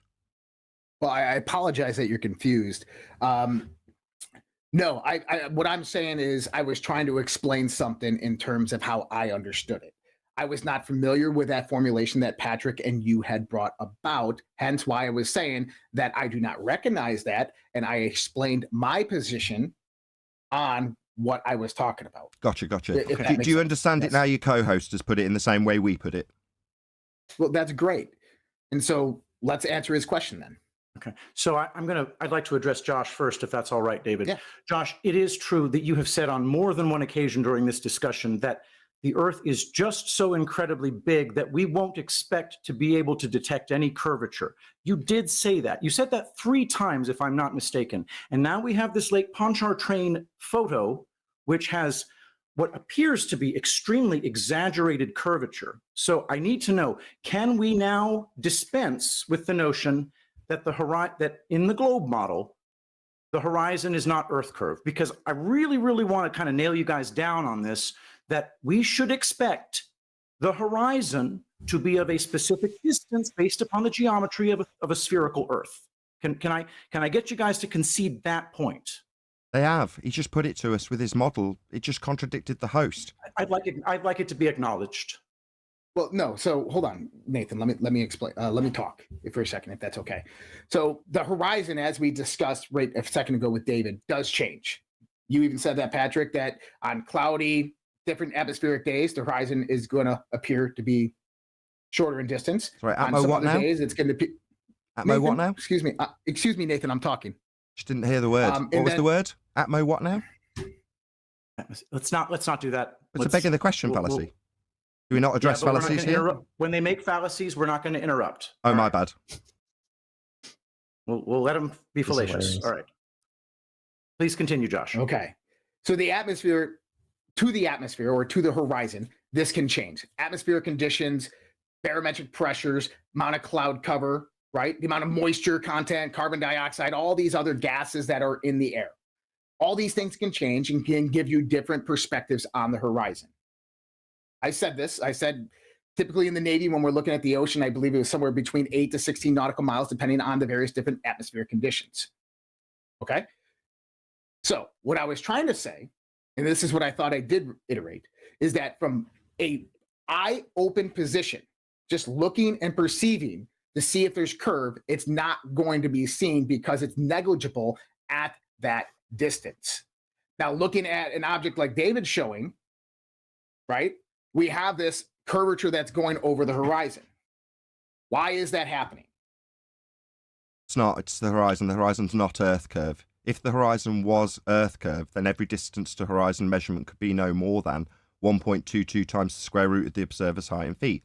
And in the black swan imagery, we can show that the distance to horizon is beyond 1.22 times the square root of the observer's height in feet, as it must be on a sphere Earth radius 3959. Yeah, and actually, it was. Oh, sorry. Go ahead. I want to point out, Josh, you bring up these atmospheric disturbances or atmospheric conditions, water vapor, right, carbon dioxide, whatever, clouds. Those things make visibility less, not more. So I really think that. No, it doesn't. Those things really do make visibility less, period. I mean, I would just appeal to the common sense of the audience in this case. Clouds make it harder to see stuff. They don't make things appear that wouldn't normally appear. Well, clouds and various different gases existing in the atmosphere are different things. Clouds are a concentration of water vapors, where in make the visibility sense of, less, not more. Clouds do. Yeah, absolutely, clouds do. Atmospheric interference of all kinds reduces. Can you look through a glass of water and have a magnification on the other end? Okay, may I just atmosphere you're talking about? No, I asked Patrick a question. That's what I'm asking. It's irrelevant. My not question. Irrelevant. Can I look through a water glass and is the object on the other end magnified? There can be lensing that takes place through the atmosphere. Okay. Yes. So, thank you. Okay. Okay, can I get to the fallacy now? Okay. I was told I wasn't allowed to interrupt. So I was correct on that premise when I said that. Yes. Other than the fallacy you used, which obviously I'm never going to get to ever address. So you said Atmo, what now? Atmosphere. Atmosphere? Yeah. So do you believe that sphere-shaped air is something we experience? Why don't you explain to me what you perceive it to be? It's your word. You said atmosphere. What do you think that means? That is the amount of gases that are held within the Earth by gravity. Held? Gravity doesn't hold anything. It's not a force. There's no scientific evidence of gravity. Really? Middle of a statement. Middle of a statement. My bad. Obviously, it's me being a dick, wanting to make a full statement, contradicting you. Obviously, that's me being a dick. No, there is no force of gravity. My bad. Still in the middle of the same sentence. Obviously, this is me being a dick. Maybe this is me interrupting you. So gravity's not a force. Which you've been doing the whole show. My bad. That's the fourth attempt. Gravity's not a force. to hold gas in a sphere shape. Gravity is the bending of a conceptual medium known as pseudo-Riemannian force space-time derived in the mind's eye of Einstein in mathematics. It's a fourth-dimensional geometry. Meanwhile, in reality, we live in a three-dimensional Euclidean reality. There is no dimension of time to bend. Even if we could bend time as a dimension in a Euclidean four-space geometry, it wouldn't be a container for gas. Gas isn't held by pseudo-Riemannian force-space time bending in an Einsteinian gravitational dimension. Further to that, the notion that gas being held, i.e. gravity is a force, was debunked by Einstein 108 years ago. Mass does not attract mass. That's a Newtonian concept of gas. Pressure being held because of its weight going down towards the centre of Earth. That was superseded 108 years ago by Einstein when he developed the fourth-dimensional space-time bending, which is not a force and is definitely not a container to hold gas in a sphere shape. So your oxymoron, sphere-shaped air, is merely a begging the question fallacy to allow you to describe atmospheric conditions as based on an R value, a sphere value, the radius of Earth being the value that derives your refraction rate at 7/6 of the radius in sphere-shaped air. Atmo, air, sphere, a shape. Air doesn't take the shape of a sphere, it takes the shape of its containment. If the gas was in a sky vacuum, we'd have none to breathe. We'd all be dead, because gas fills space. Gravity's not a force. Bending fourth-dimensional space-time doesn't hold it in a container. And if I could say something else, Josh, you do bring up the concept of gravity, and that's what holds our so-called atmosphere here. I would ask you, what evidence do you have that gas gets acted upon by so-called gravity? Air. What? Air. That's not an answer. What evidence do you have that gas gets pulled on by gravity? Okay. Let's extrapolate this, okay? Because I like looking at conceptualization of ideas. I got to see it, right? We got to see it. On a flat Earth, right? And this is maybe where we begin. On a flat Earth, what is holding us down? I mean, what's holding us down? Gas is expanding in all directions. It's not going down. We're talking about gas. I asked. Why are my feet on the ground, and when I jump up, I fall back down? You're more dense than the air you jumped. Why is that happening on a flat Earth? Because you're more dense. Why is that happening on a flat Earth? I'm trying to answer. Because you're more dense than air. You're more dense. You're more dense than air. So you're saying that I'm still in the middle of answering you. Okay, it's more than one or two words. You want to call me a dick again? Because I'm in the middle of saying something and you can't help talking through me every single time I try and address you? You've asked me, why do I go down on a flat Earth? Do I only get 10 seconds to answer? Go. I'm waiting. Yeah, I'm waiting for you to shut up. So you are more dense than the medium of air. If you jump into a pool of water, you float because you're pretty much the same density as the water. You don't go down. Meanwhile, helium balloons, if you let them go, don't go down either. And clouds and gas isn't going down with gravity. It's not going down 9.8 meters per second squared in line with 808-year out-of-date force pulling it, or a bending geodesic and fourth-dimensional space-time pulling it to the ground. Gas is created at ground level and goes up. So when you ask me why you go down through the medium of gas, what, you're going to ignore the gas in the puddles being created and going up to the clouds? They're not going down with gravity, are they? So Nathan, can I ask you a question on this real quick? What is air? An inhomogeneous anisotropic mixture of gases. What kind of gases? All sorts of different gases. What's the point of this? Like it's not going down with gravity. It's not creating a sphere-shaped air. We haven't got atmosphere. You seem to be focusing on something that I haven't claimed. This is all in regards to your claim that there's sphere-shaped air held by gravity. What's going on? Every single time I address anything that's put to me, it's two people talking at the same time. Everything I say triggers you, clearly. Yeah. The reason we're having this discussion is because there it goes again. There it goes again. The composition of air, when we're discussing sphere-shaped atmosphere made by a claim that you put to us, what's the relevance? Who cares what the proportions of air are? It's created at ground level and doesn't go down with gravity and form a sphere shape. That's your claim debunked. You're going to concede that? Can I speak? In the middle of me talking or when I've stopped? Obviously, you can speak. I've finished making my point. You have stopped, so I'm asking you, obviously, can I speak? You talk about the medium of air. Air, you just said, is a combination of gases. But then you were saying that what we experience as gravity is due to density. If that was the case, then you would see a substrate of gases. Firstly, you have nitrogen, you have oxygen. These are two different elements on the periodic table at two different densities. You have water that is in air. That is at a very larger density. Why aren't they separating through the densities of what you just talked about? I already answered you when I said it was an anisotropic inhomogeneous mixture of gases. Gases of air have gaps between them. They disperse. It's a law of nature. It's called entropy. Air and there we go again in the middle of my sentence. Obviously, halfway through the sentence, you need to be talking. Yeah. You done? You done? Can I talk? Are you done? Have you finished? Do I have your permission to talk? Do I have your permission to finish the sentence? No, what you're saying is making any sense. No, I do not have permission to finish this sentence. Okay, so I don't have permission to talk. Okay, I understand. This is hilarious. Patrick, would you like to we chime started. on what I was asking? I'd like to. I'll answer you, Josh. Thank you. I appreciate it. Number one, you asked why we go down. We're more dense than air, just like Nathan said. Right. We live in a density gradient. Denser things go down, less dense things go up.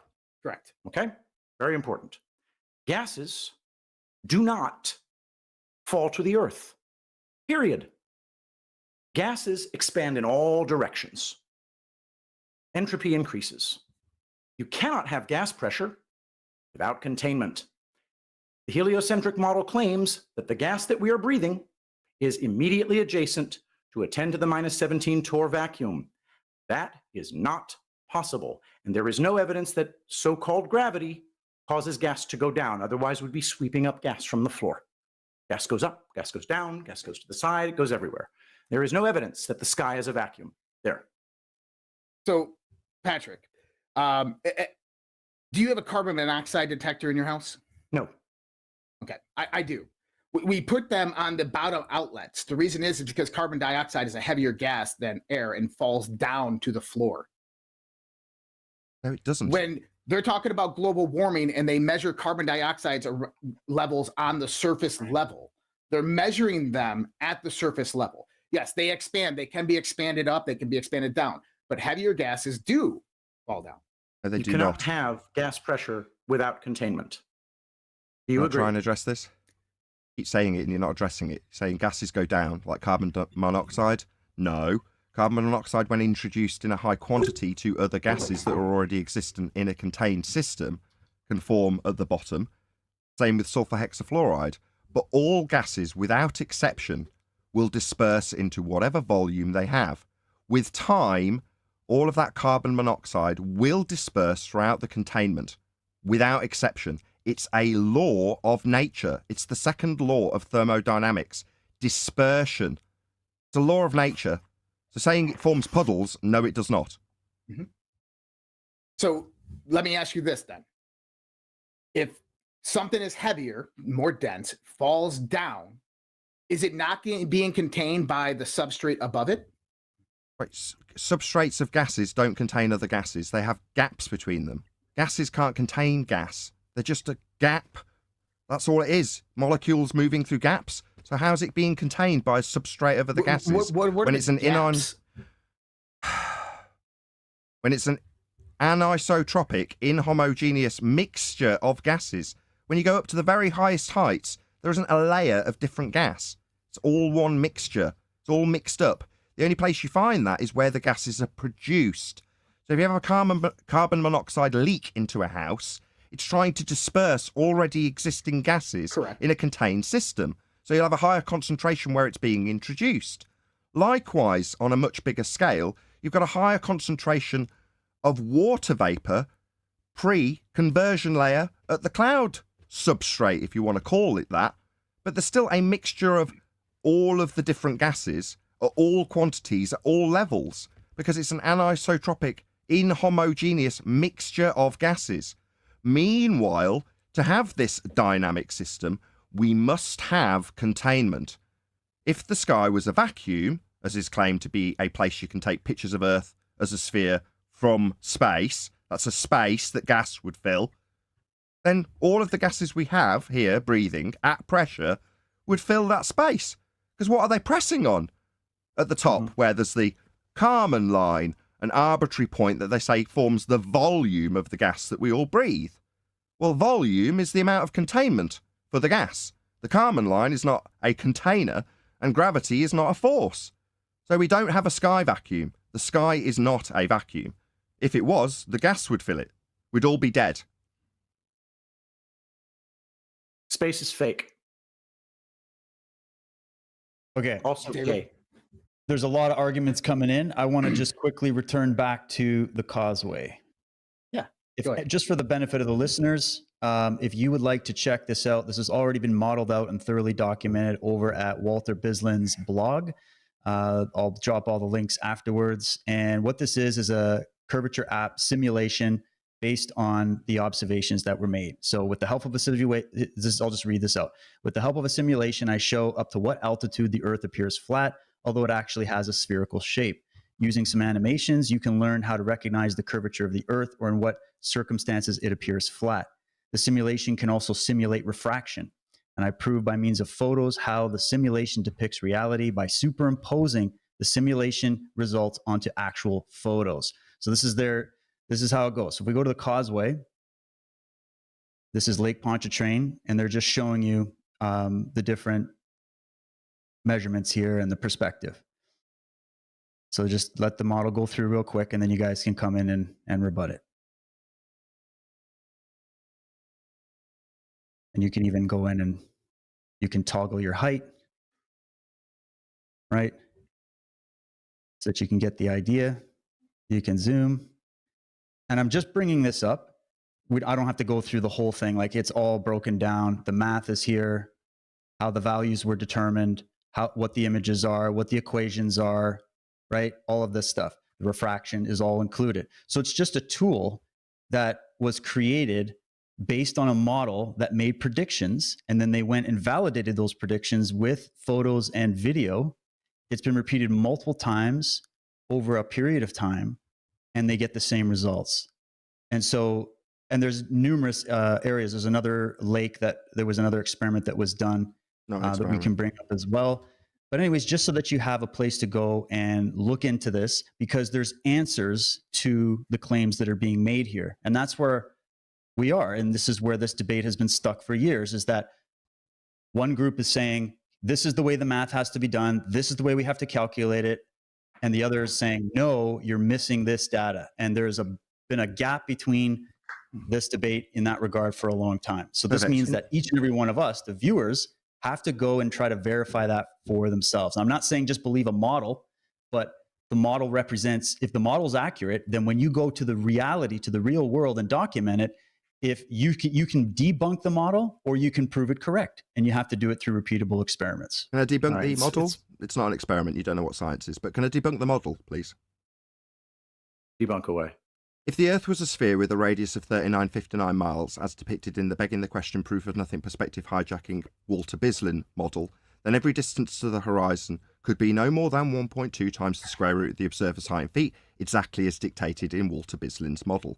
The distance to the horizon in the Black Swan is beyond the geometric limitations of a globe Earth, radius 3959, as depicted in Walter Bislin's crappy Begging the Question Proof of Nothing Perspective Hijacking Earth Curve calculations in his model. Therefore, the Earth is not a sphere with a radius of 3959, and the horizon is not Earth curve. I'd like to respond as well. One sec, Patrick. I just want to point out that, was that an ad hominem fallacy against Walter Bislin? No, not at all. Repeat that last sentence again. If the Earth was a sphere with a radius of 3959 miles, then every distance to horizon could be no more than 1.2 times the square root of the observer's height in feet, as laid down in Walter Bislin's Begging the Question. That means he's assuming the outcome because it's got an R value in it. Proof of nothing, because it assumes its outcome and has got an R value that can't be measured if the horizon's beyond the geometric distance laid down in these maths. Proof of nothing perspective hijacking, because there's no account for things reducing in angular size in Walter Bislin's begging the question proof of nothing perspective hijacking Earth curve calculations, with a geometric horizon at 1.2 times the square root of the observer's height in feet, based on an R value that is acquired by a geometric calculation derived from a horizon distance measurement by Al-Biruni. Anything else? And Oh, you know what we should do? We should get in touch with Walter Bislin and have him come on and respond to that. But anyways, go ahead, Patrick. That sounds delightful. I'd love to talk to Walter Bislin, but I'd like to say this. Geometrically speaking, first of all, if you guys really have been looking at this subject for this long, you really should have known 8 inches per mile squared by now. But here's the thing. What happens when you talk to globers and you show them extremely distant objects that cannot possibly exist in the globe model? You cannot possibly see them. They would be obscured by the curvature of the Earth. They retroactively say, well, this time it's refraction bringing it closer to us, or this time it's this, that, or the other, or honestly, it's refraction over and over again. But we have... Are you saying refraction isn't a thing, though? No, not in your I'm model. not saying refraction isn't a thing. Not in your model, it isn't. It doesn't magically delete Earth curve. In your model, in Walter Bislin's model, you can look at the maths. I'm very familiar with Walter Bislin's maths. He used the same as Mick West in the Metabunk calculation, same model. I have spoken to him about it and had him over a barrel when I pointed out that the assumption of the R value in his model isn't in any way proven or measurable. It's a begging the question calculator, same as Walter Bislin, so they're the exact same maths.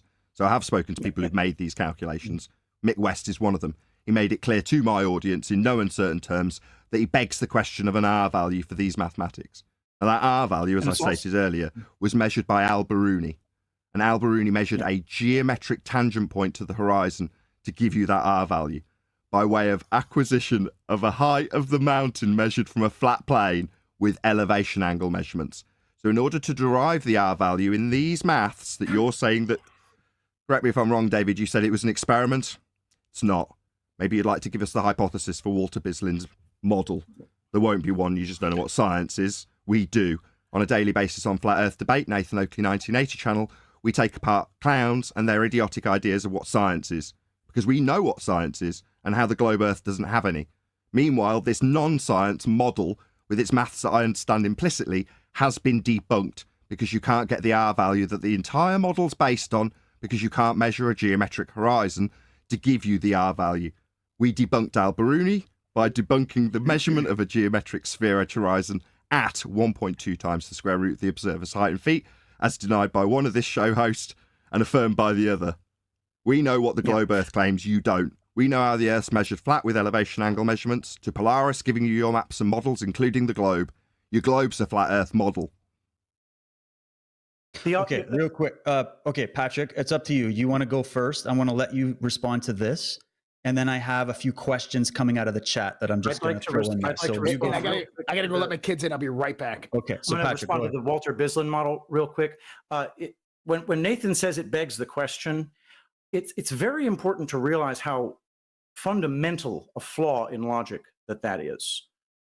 We asked at the very beginning, is there any evidence that the horizon is Earth curve? We haven't heard any so far, and actually the answer that we got from Josh was, no, you won't see Earth curve because the Earth is too big. A statement that you can falsify doing simple geometry. And then you go to Walter Bislin's little computation. He starts by begging the question that the Earth is a sphere of radius 3959.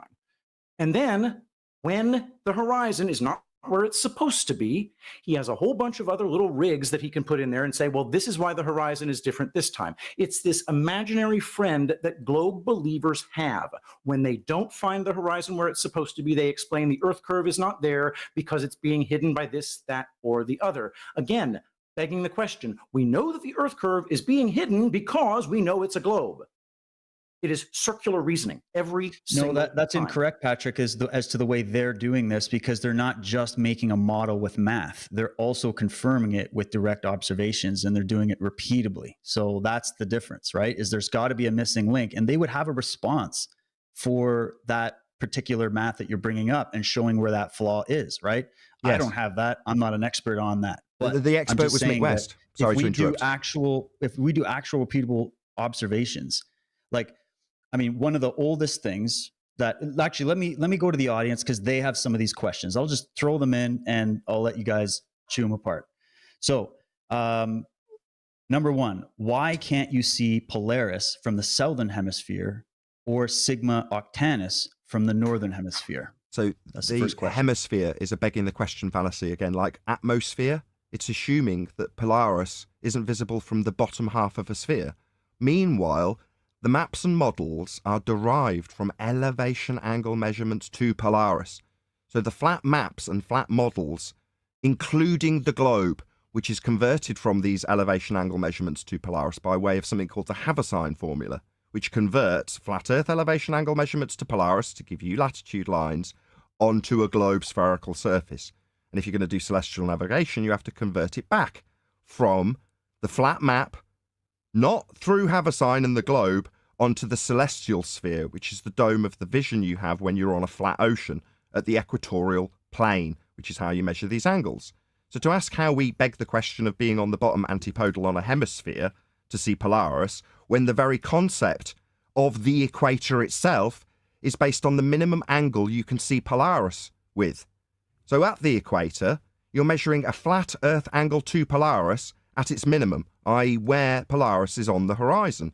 And as you move further towards the centre, i.e. towards the North Pole, the angle to Polaris, that's a flat Earth angle measurement, increases as you approach Polaris, i.e. it goes up and up and up in the sky. Well, that's a flat Earth angle that you're asking about for a flat Earth concept, the equator, and then imposing your begging the question hemispherical assumption onto that flat Earth derivation to ask me how we can't see it off the bottom of your assumption that we dangle off the bottom of a sphere? Crap question. It's also important. Do you have a picture of the map that you agree upon as to being a map of the flat Earth? Do you have all of anything them like are that? flat? You show me a globe-shaped map. No. I'm asking. I answered you. All of them. Change. All of them. They're all flat. You know why? Because they need to work with elevation angles. That's why all maps are flat. If you're at sea and you're using a map to navigate, you're going to measure one line along the ground and one line to the star. That's an angle. Then you're going to draw a circle on a map. That's why it's flat. That's why they're not globe-shaped. You can't do celestial navigation on a curved surface because you can't acquire an elevation angle from a curve. It's an angle. It's two straight lines. That's why they're all flat. So now you've asked me, do you want to show me your globe-shaped map that anybody navigated with ever? Because there isn't one. They're all flat for a reason. So you can navigate with them with the flat Earth elevation angle measurement off a flat plane that you'll be getting from a sextant. Josh, why do they flatten out maps? I just told you. Is it like I'm not That's your here? opinion. Is it I wanna say something know. and then you appeal to someone else? Hey, I'm asking a question. Yeah. Is it okay if we ask questions? Yeah, no. Go ahead, Josh. Yeah. Well, because our perception, right? Maybe there's a way to look at this in a different way. Is we're all talking about how we perceive reality. Am I correct on that? Is how we No, we were perceive talking about reality? maps and I was answering him, but now we could talk about something else because you don't know. I came in, well, that's one. I came in at the middle of the conversation because I was letting my kids in the door. All right, do you want me to fill you in? We were talking about maps and how they're derived from flat Earth elevation angle measurements to Polaris to give you latitude. Obviously, you're not an exact expert on this subject. Meanwhile, I know what the hell I'm talking about. Do you want to carry on talking about this with me, Dave? Or do you want to hand it over to your host who doesn't know anything about it? This is, you know, I want to have Josh's. I just want to ask his opinion on it. He doesn't know. I just want to You're know. not clear. what He his doesn't opinion know. is. Well, No, let's Nathan, find out. Let's find out. Why don't you shut up for a sec and let's find out? How about that? It goes back to the same thing that we've been talking about this whole time, and we're never going to come to an agreement on. Profound. The Profound. perception of curve. Nathan, shut up. Yeah. I'm going to mute you. Perception of curve, okay, is not realized with eye length distance to the horizon. And so early navigators, they produce flat Earths. We still produce flat maps today. What's wrong with that? Because Doesn't you prove claim that we're on the a sphere? Earth is flat. What's that? because you claim we're on a sphere. He's asking me about these flat maps. Like, I didn't ask you anything. I'm asking Josh. But there's utilitarian reasons why they would put it onto a map for the ability to do these things. But that doesn't mean it scales to the fact that it's saying that the Earth itself is flat. It's why just, is that? it's a utilitarian purpose. Why is that? Well, maybe you can tell us why. Nathan, I'm talking to Josh. I'm just asking, are we allowed to ask questions?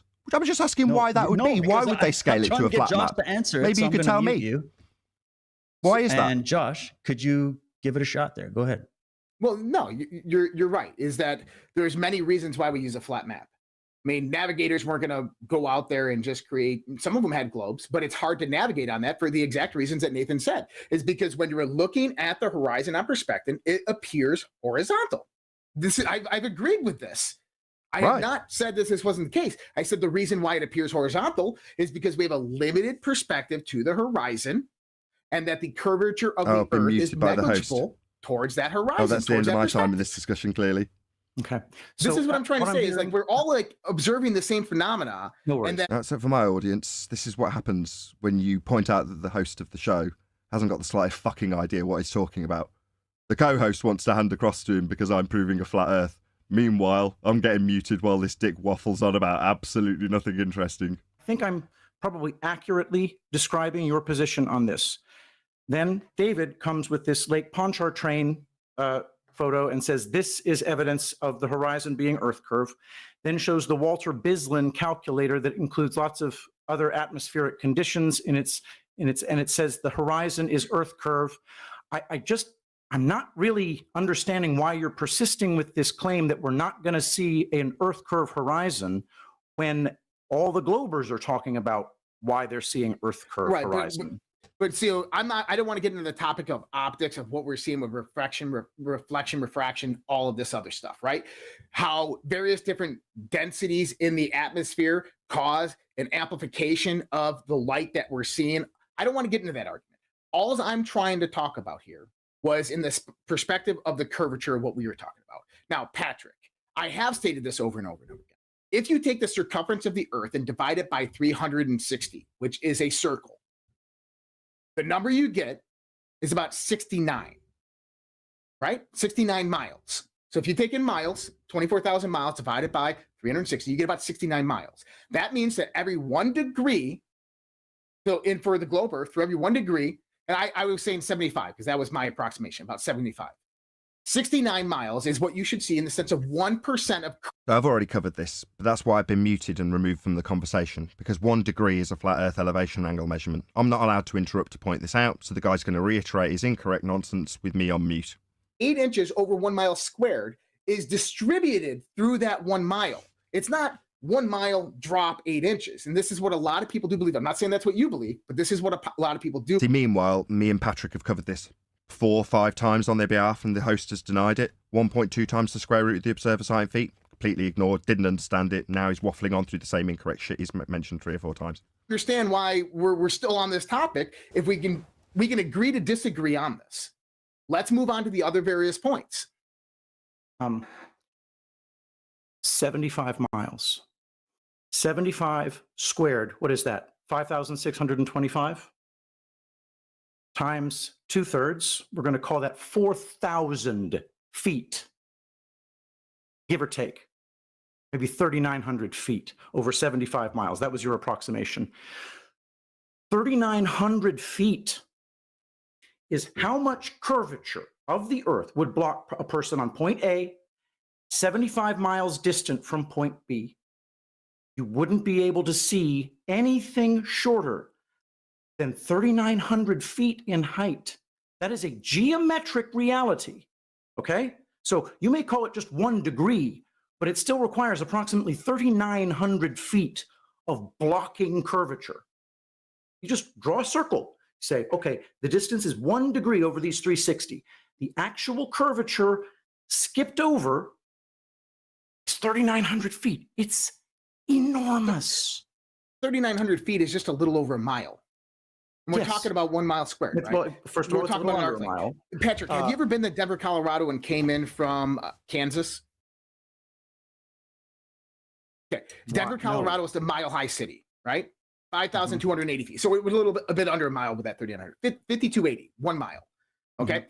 The Colorado Rockies, some of those are 14,000 feet, but they're sitting in an elevation of a mile up. So they're 5,280 and then 10,000, 14,000 feet. Okay.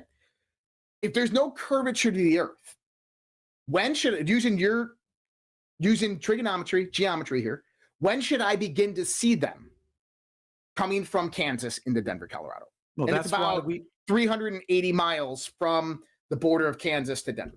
Okay, so that's why you take the square root of the observer's height.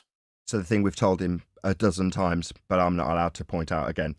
Computation is done for a sphere of circumference of 24,901 English statute miles. So if you're at 30,000 feet, you're on an airplane, right? You take the square root of 30,000 feet.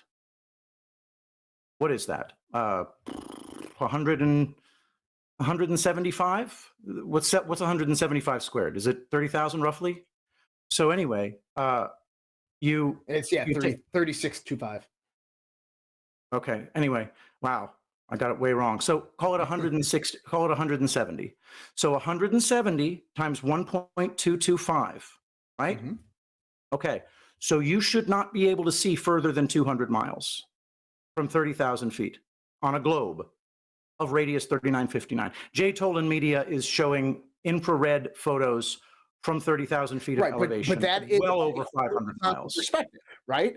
That's assuming on a flat Earth, right? If the Earth is flat, but we also have to take into account elevation, correct? I mean, so we all agree that the Earth